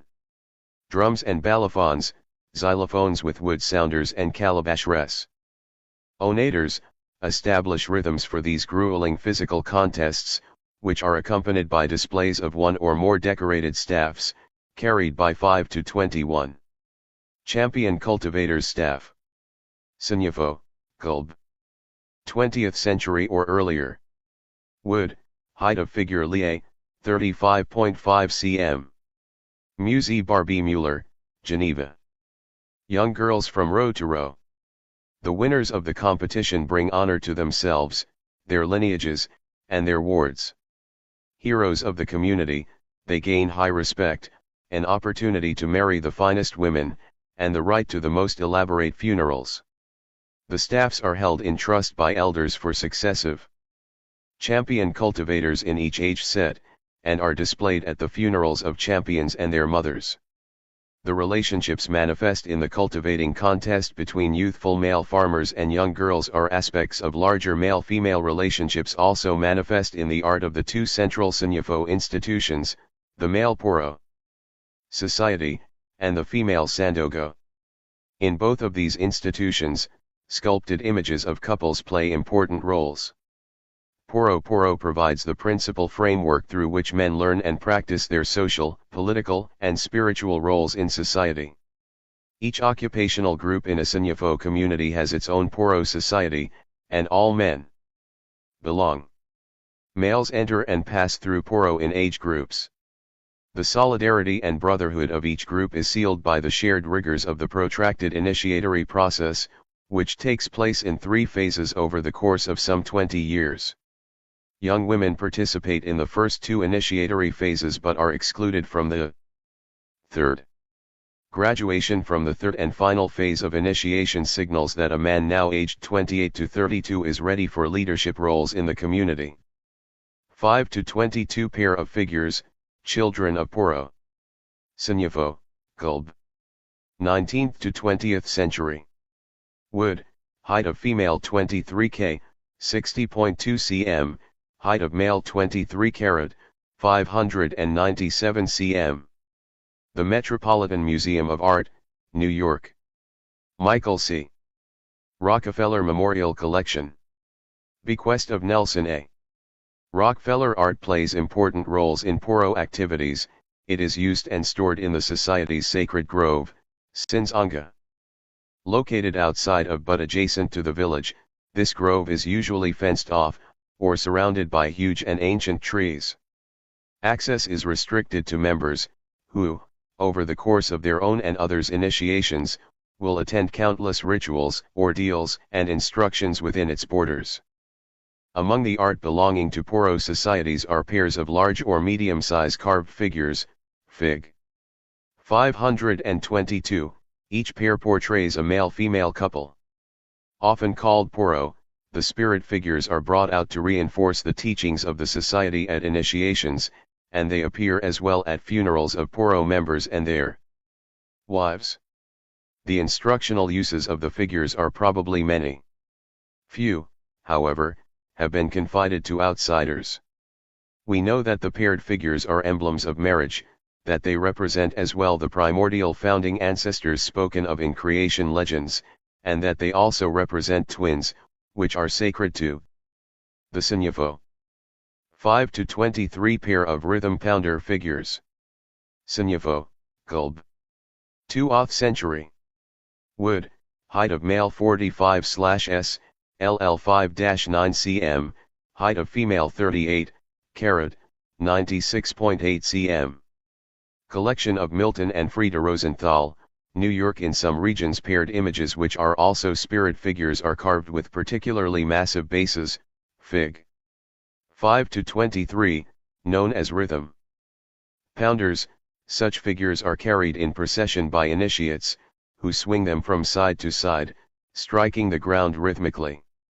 This is said to purify the earth and to call ancestral spirits to participate in the rites. The male figure here wears a Poro age-grade emblem headdress, while the headdress and extended base make his figure the taller of the two. His actual body is portrayed as smaller than the woman's. Sinyafo society is matrilineal, and the dominant female presence often found in such paired figures reflects the importance of females in Sinyafo life and thought. The importance of women is explicitly acknowledged in statues of a personage known as Ancient Mother, who is typically depicted holding a small child on her lap, Fig. 5 to 24. Ancient Mother is considered the head of Poro, as exemplified by the saying, Poro is a woman. The sacred grove is considered to be her ward, or komi pound. She represents the female aspect of creation and is the founder and guardian of the matrilineage. She is the spiritual mother of all Sinyafo males who pass through Poro, and, metaphorically, the mother of the community itself. According to some scholars, carvings of Ancient Mother are deliberately non-naturalistic so as to emphasize her symbolic rather than her biological roles in Sinyafo culture.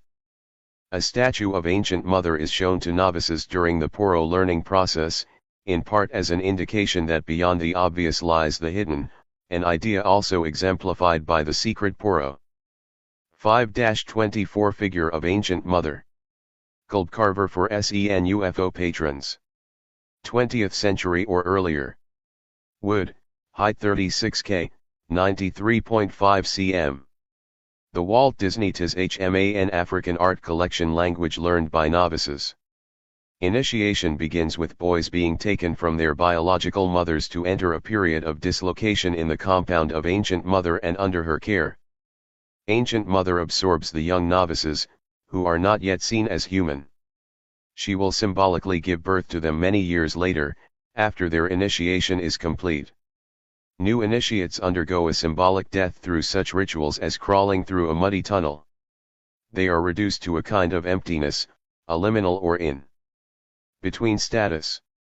Over the long course of their initiation, they confess their breaches of acceptable behavior, and undergo intensive instruction in the male arts of living and in the Poro language and other lore.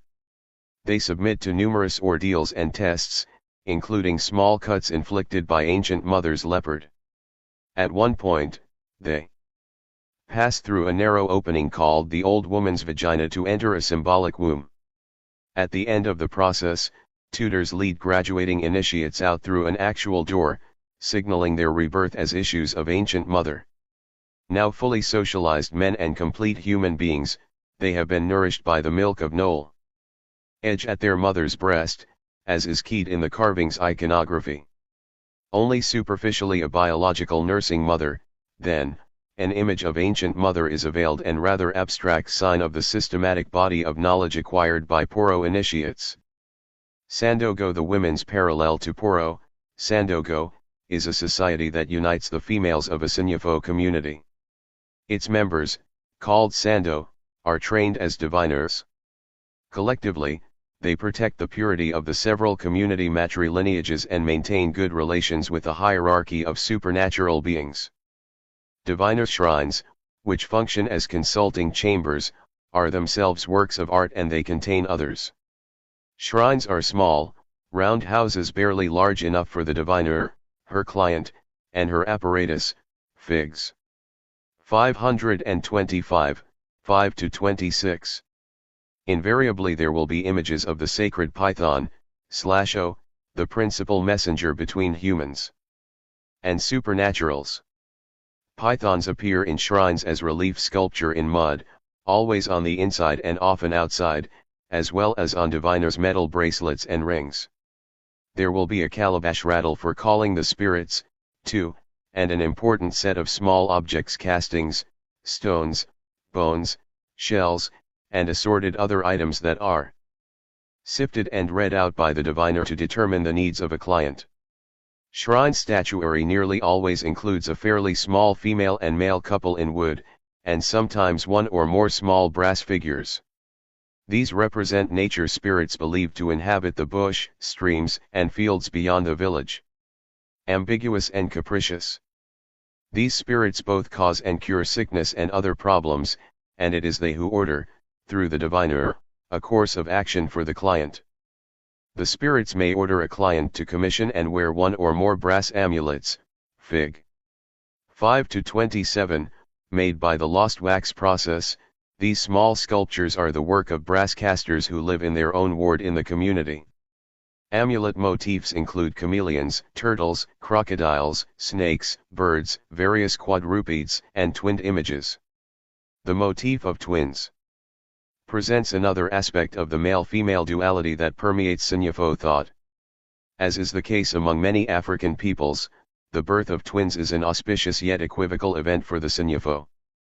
Twins are considered lucky, but of course they bring 5-25. Interior of a Sinyafo diviner shrine, Côte d'Ivoire. 1979. FO, the messenger python, is modeled and painted on the wall behind a group of carved figures depicting male and female bush spirits. The figures wear garments made of a sacred fabric called phyla, which is woven of cotton and dyed with mud and vegetal pigments by Jula crafts workers. Making their will known through the diviner, spirits might order a client to wear a similar phyla tunic for protection or to heal. The pile of objects in the foreground includes varied symbols of the bush spirits consulted by diviners, including metal jewelry such as bracelets and rings. Special burdens to their mothers, who are more susceptible to disease and mortality than mothers of a single child. Following creation stories about the first Sinyafo couple giving birth to identical twins, a girl and a boy. Twins should be of opposite sex, as paired diviners' carvings are. If they are of the same sex, or if one or both twins should die, their spirits can bring either danger and misfortune or, if properly placated, blessings and prosperity. Thus many people in families that have or in the past had twins take various precautions to acknowledge and invoke twin spirits, including the wearing of twin amulets. 5 to 26 Signifo Diviner with Client. 1975 5 to 27. Amulets and Yaij Charms. Signifo. 2th century or earlier. Brass. Private collection. These divination ornaments are worn as protective charms as prescribed by Signifo diviners. Animals especially associated with spirits of land and water, and as messengers to God, include from upper left to right, tortoise with mudfish, chameleon ring with a twin's hand, twins, lower left to right, tortoise, twins, python bracelet, crocodile. Adornment, including scarification, amulets, and other jewelry, and certain garments, serve multiple purposes. Pleasant to wear and behold on the one hand, they are also a form of communication with unseen spirits and reminders or reiterations of basic values or cosmology.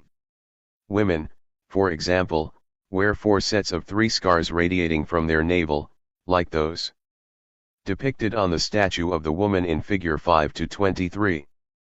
Called male-female twins, the scars celebrate each woman as a source of life and the guarantor of lineage continuity. They link her with ancient mother and with the primordial couple, whose first children were twins. Sandogo and other shrines were occasionally fitted with finely carved doors, Fig. 5 to 28. The motif on the central panel of this example seems to have multiple interpretations, all of which reflect upon each other. At the most abstract level, it evokes the 4 cardinal directions that order the cosmos. It can also be seen as a bird's-eye view of the orderly divisions of a farmed field, a symbol of human culture. The circle at the center has also been convincingly interpreted as a navel, and the radiating elements as evoking a woman's scarification pattern and its attendant symbolism. In the lower panel are depicted at least 4, and perhaps all 5, of the primordial creatures that shared the Earth's beginnings with the original couple, python, tortoise, hornbill, crocodile, and chameleon. This lower panel may also be seen as portraying the idea of wilderness, competing supernatural forces, or untamed nature. The upper panel in contrast appears to present the spheres and symbols of civilized 5 to 28. Door with relief carving. Signifo. C. 1920s. Wood, 67K6x25 to the power of 6th, 171x6 carat cm. Collection helmet Zimmer, Zurich Human Life, a hunter and a leader, or warrior, on horseback, and face masks exemplifying Poro, the main unifying and socializing institution in Signifo culture. Creation stories credit the hunter with separating the humanized world of the village from the wilds beyond. If this interpretation is correct, doors like this mark the potentially dangerous threshold between the profane world outside and the sacred interior of a shrine by portraying several levels or types of order, power, and knowledge, including as well the essential creatures that populate these worlds. Masks and masquerades. The male-female dialogue so evident in Poro and Sandogo arts is implicit as well in Signifo masking. The Signifo have a large corpus of masks. Most masking is directed by Poro, and much of it is involved with the progress of initiation in its various phases. Maskers also perform at funerals and other public spectacles, and it is these contexts that are explored briefly here. The most recurrent type of mask is a small face mask with clear, refined features, Fig. 5 to 29, danced by men. These masks perform as female characters. They exist in hundreds of variations, with many different names. Their symbolism is usually both rich and esoteric. Invariably they represent far more than meets the eye. Many encode Poro knowledge, and appear in restricted Poro dances as well as in public dances that anyone may attend. Still others are owned by non-Poro organizations. Different versions, too, are made by carvers, blacksmiths, and brass casters for their separate Poro groups, as well as by Jula weavers. For these reasons, it is normally impossible to understand the full symbolic ramifications of any one mask without complete field data. The masquerader shown here wears a mask made of brass.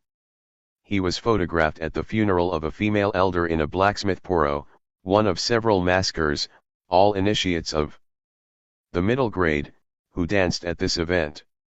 Funeral dancing is competitive, yet it is most essentially a celebration of the life and family of the deceased.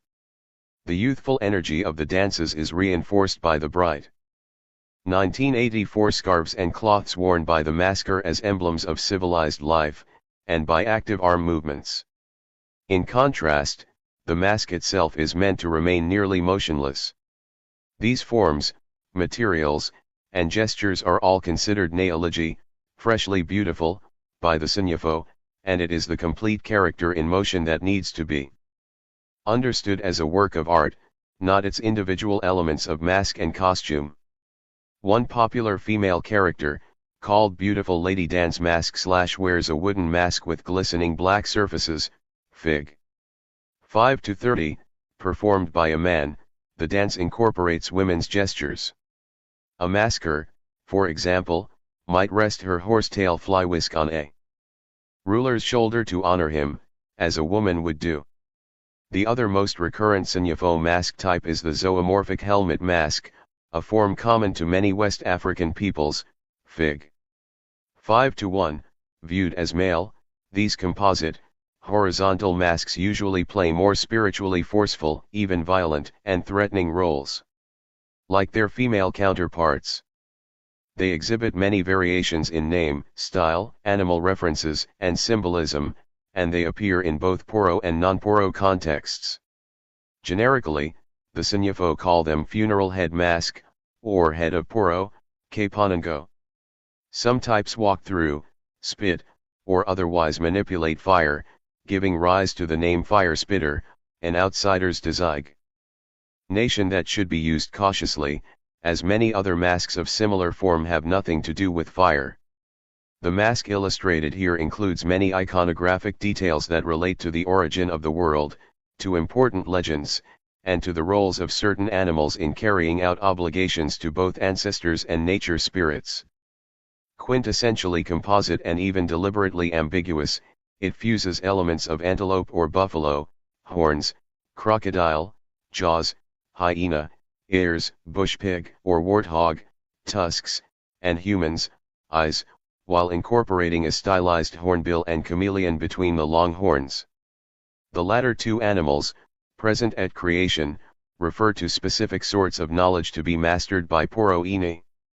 Tyates.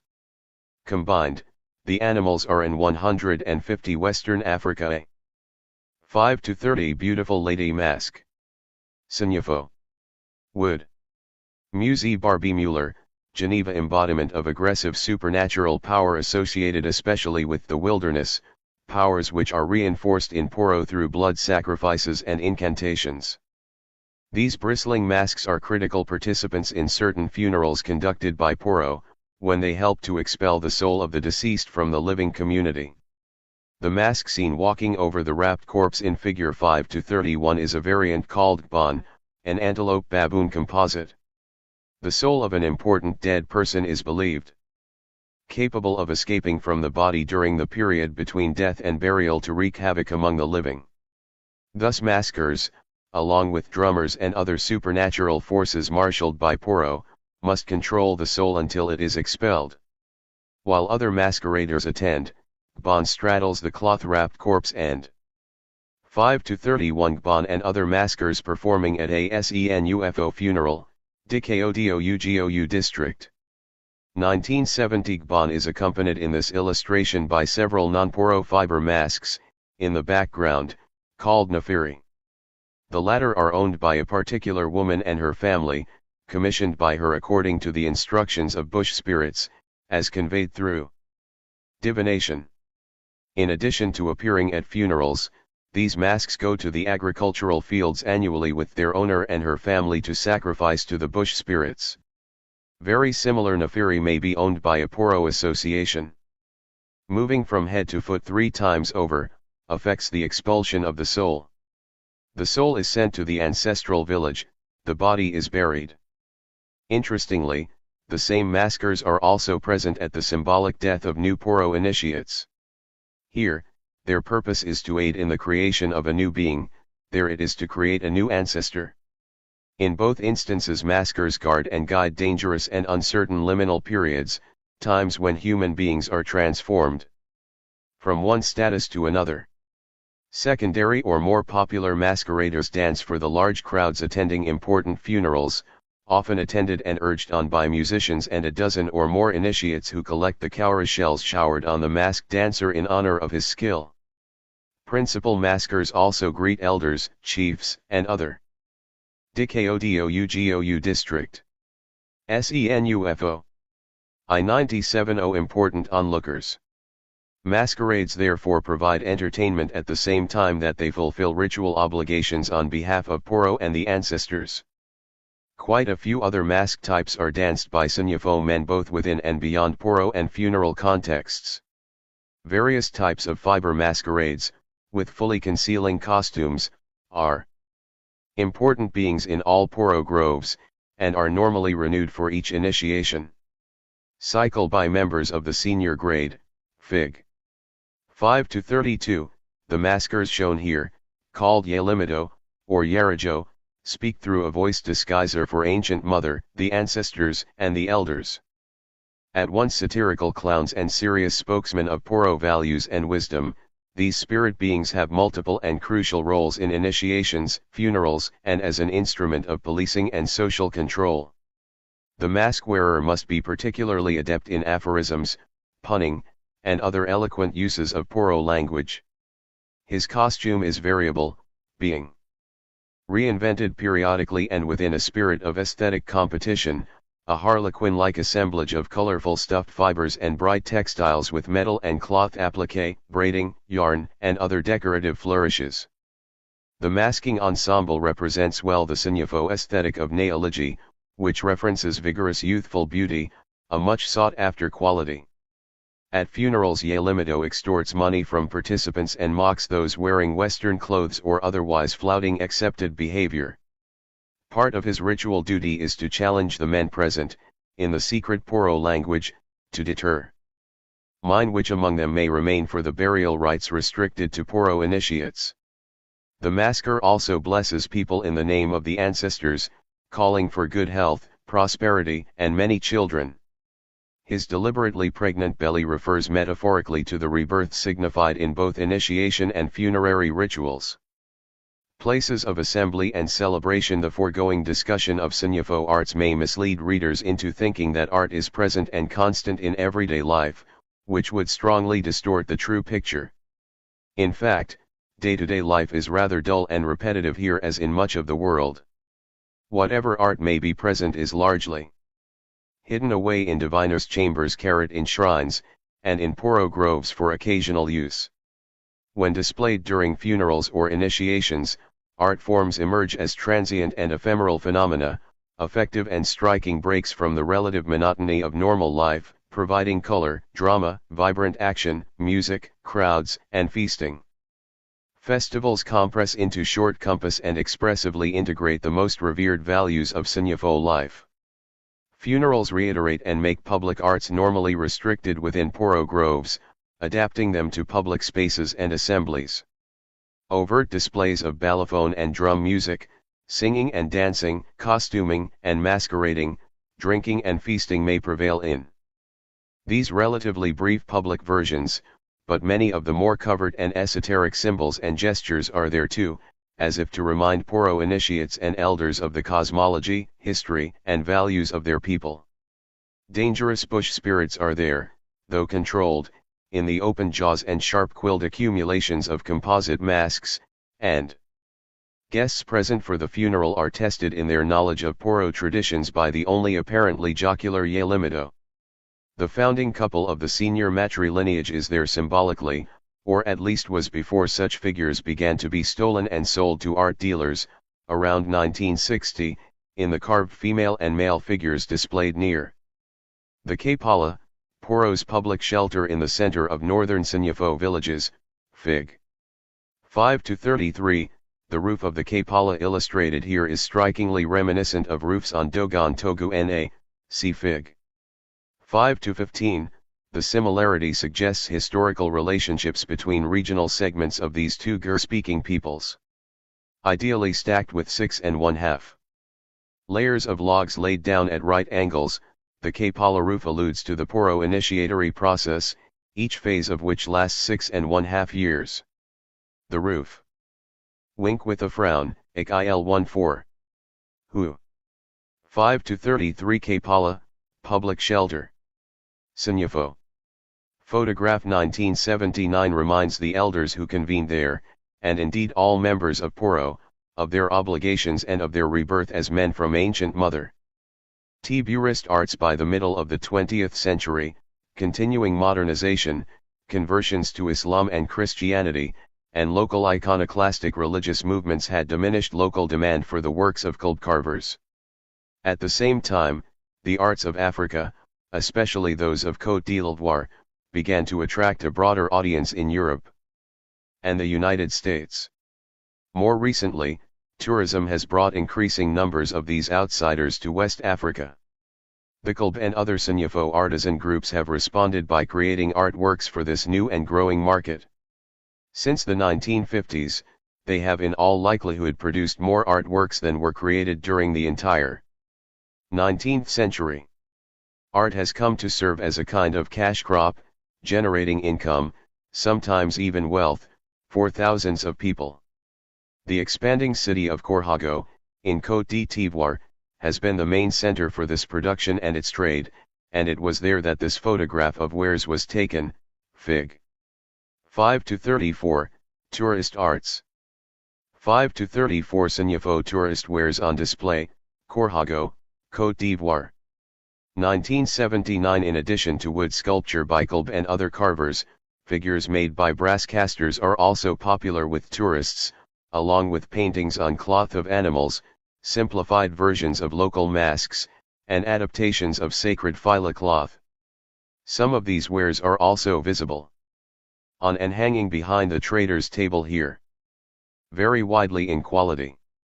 At the lowest level are great quantities of hastily and crudely carved renditions of traditional forms.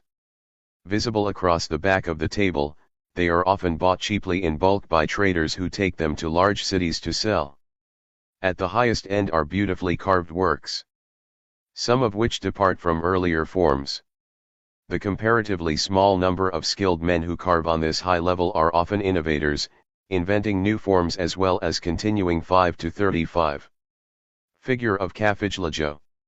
Kulb. 20th century. Wood, feathers, quills, cloth, height 28 k, 73 cm. Musée Barbie Müller, Geneva. Earlier ones. They work mainly on commission, and, as one might expect, their output is small. They fill commissions for Poro and they make replacement images for older carvings that have been bartered, purchased, or even stolen from shrines or Poro groves. Some carvers, or their kinsmen, have also become rich selling objects known as antiquities, a word that in this case simply means used in a traditional context, and often with a surface or patina that betrays apparent age. Two factors have helped Kulb carvers cultivate this market for their work so successfully. The first is their traditional control of carving woods, that is, their long-standing asserted right to fell trees and use their wood without payment to people whose land they grow on. This assumed prerogative links with the second factor, control by Kulb of supernatural sanctions located in a powerful deity called Kafijlajo, who is materialized as a wooden image wrapped in cloth soaked with supernaturally charged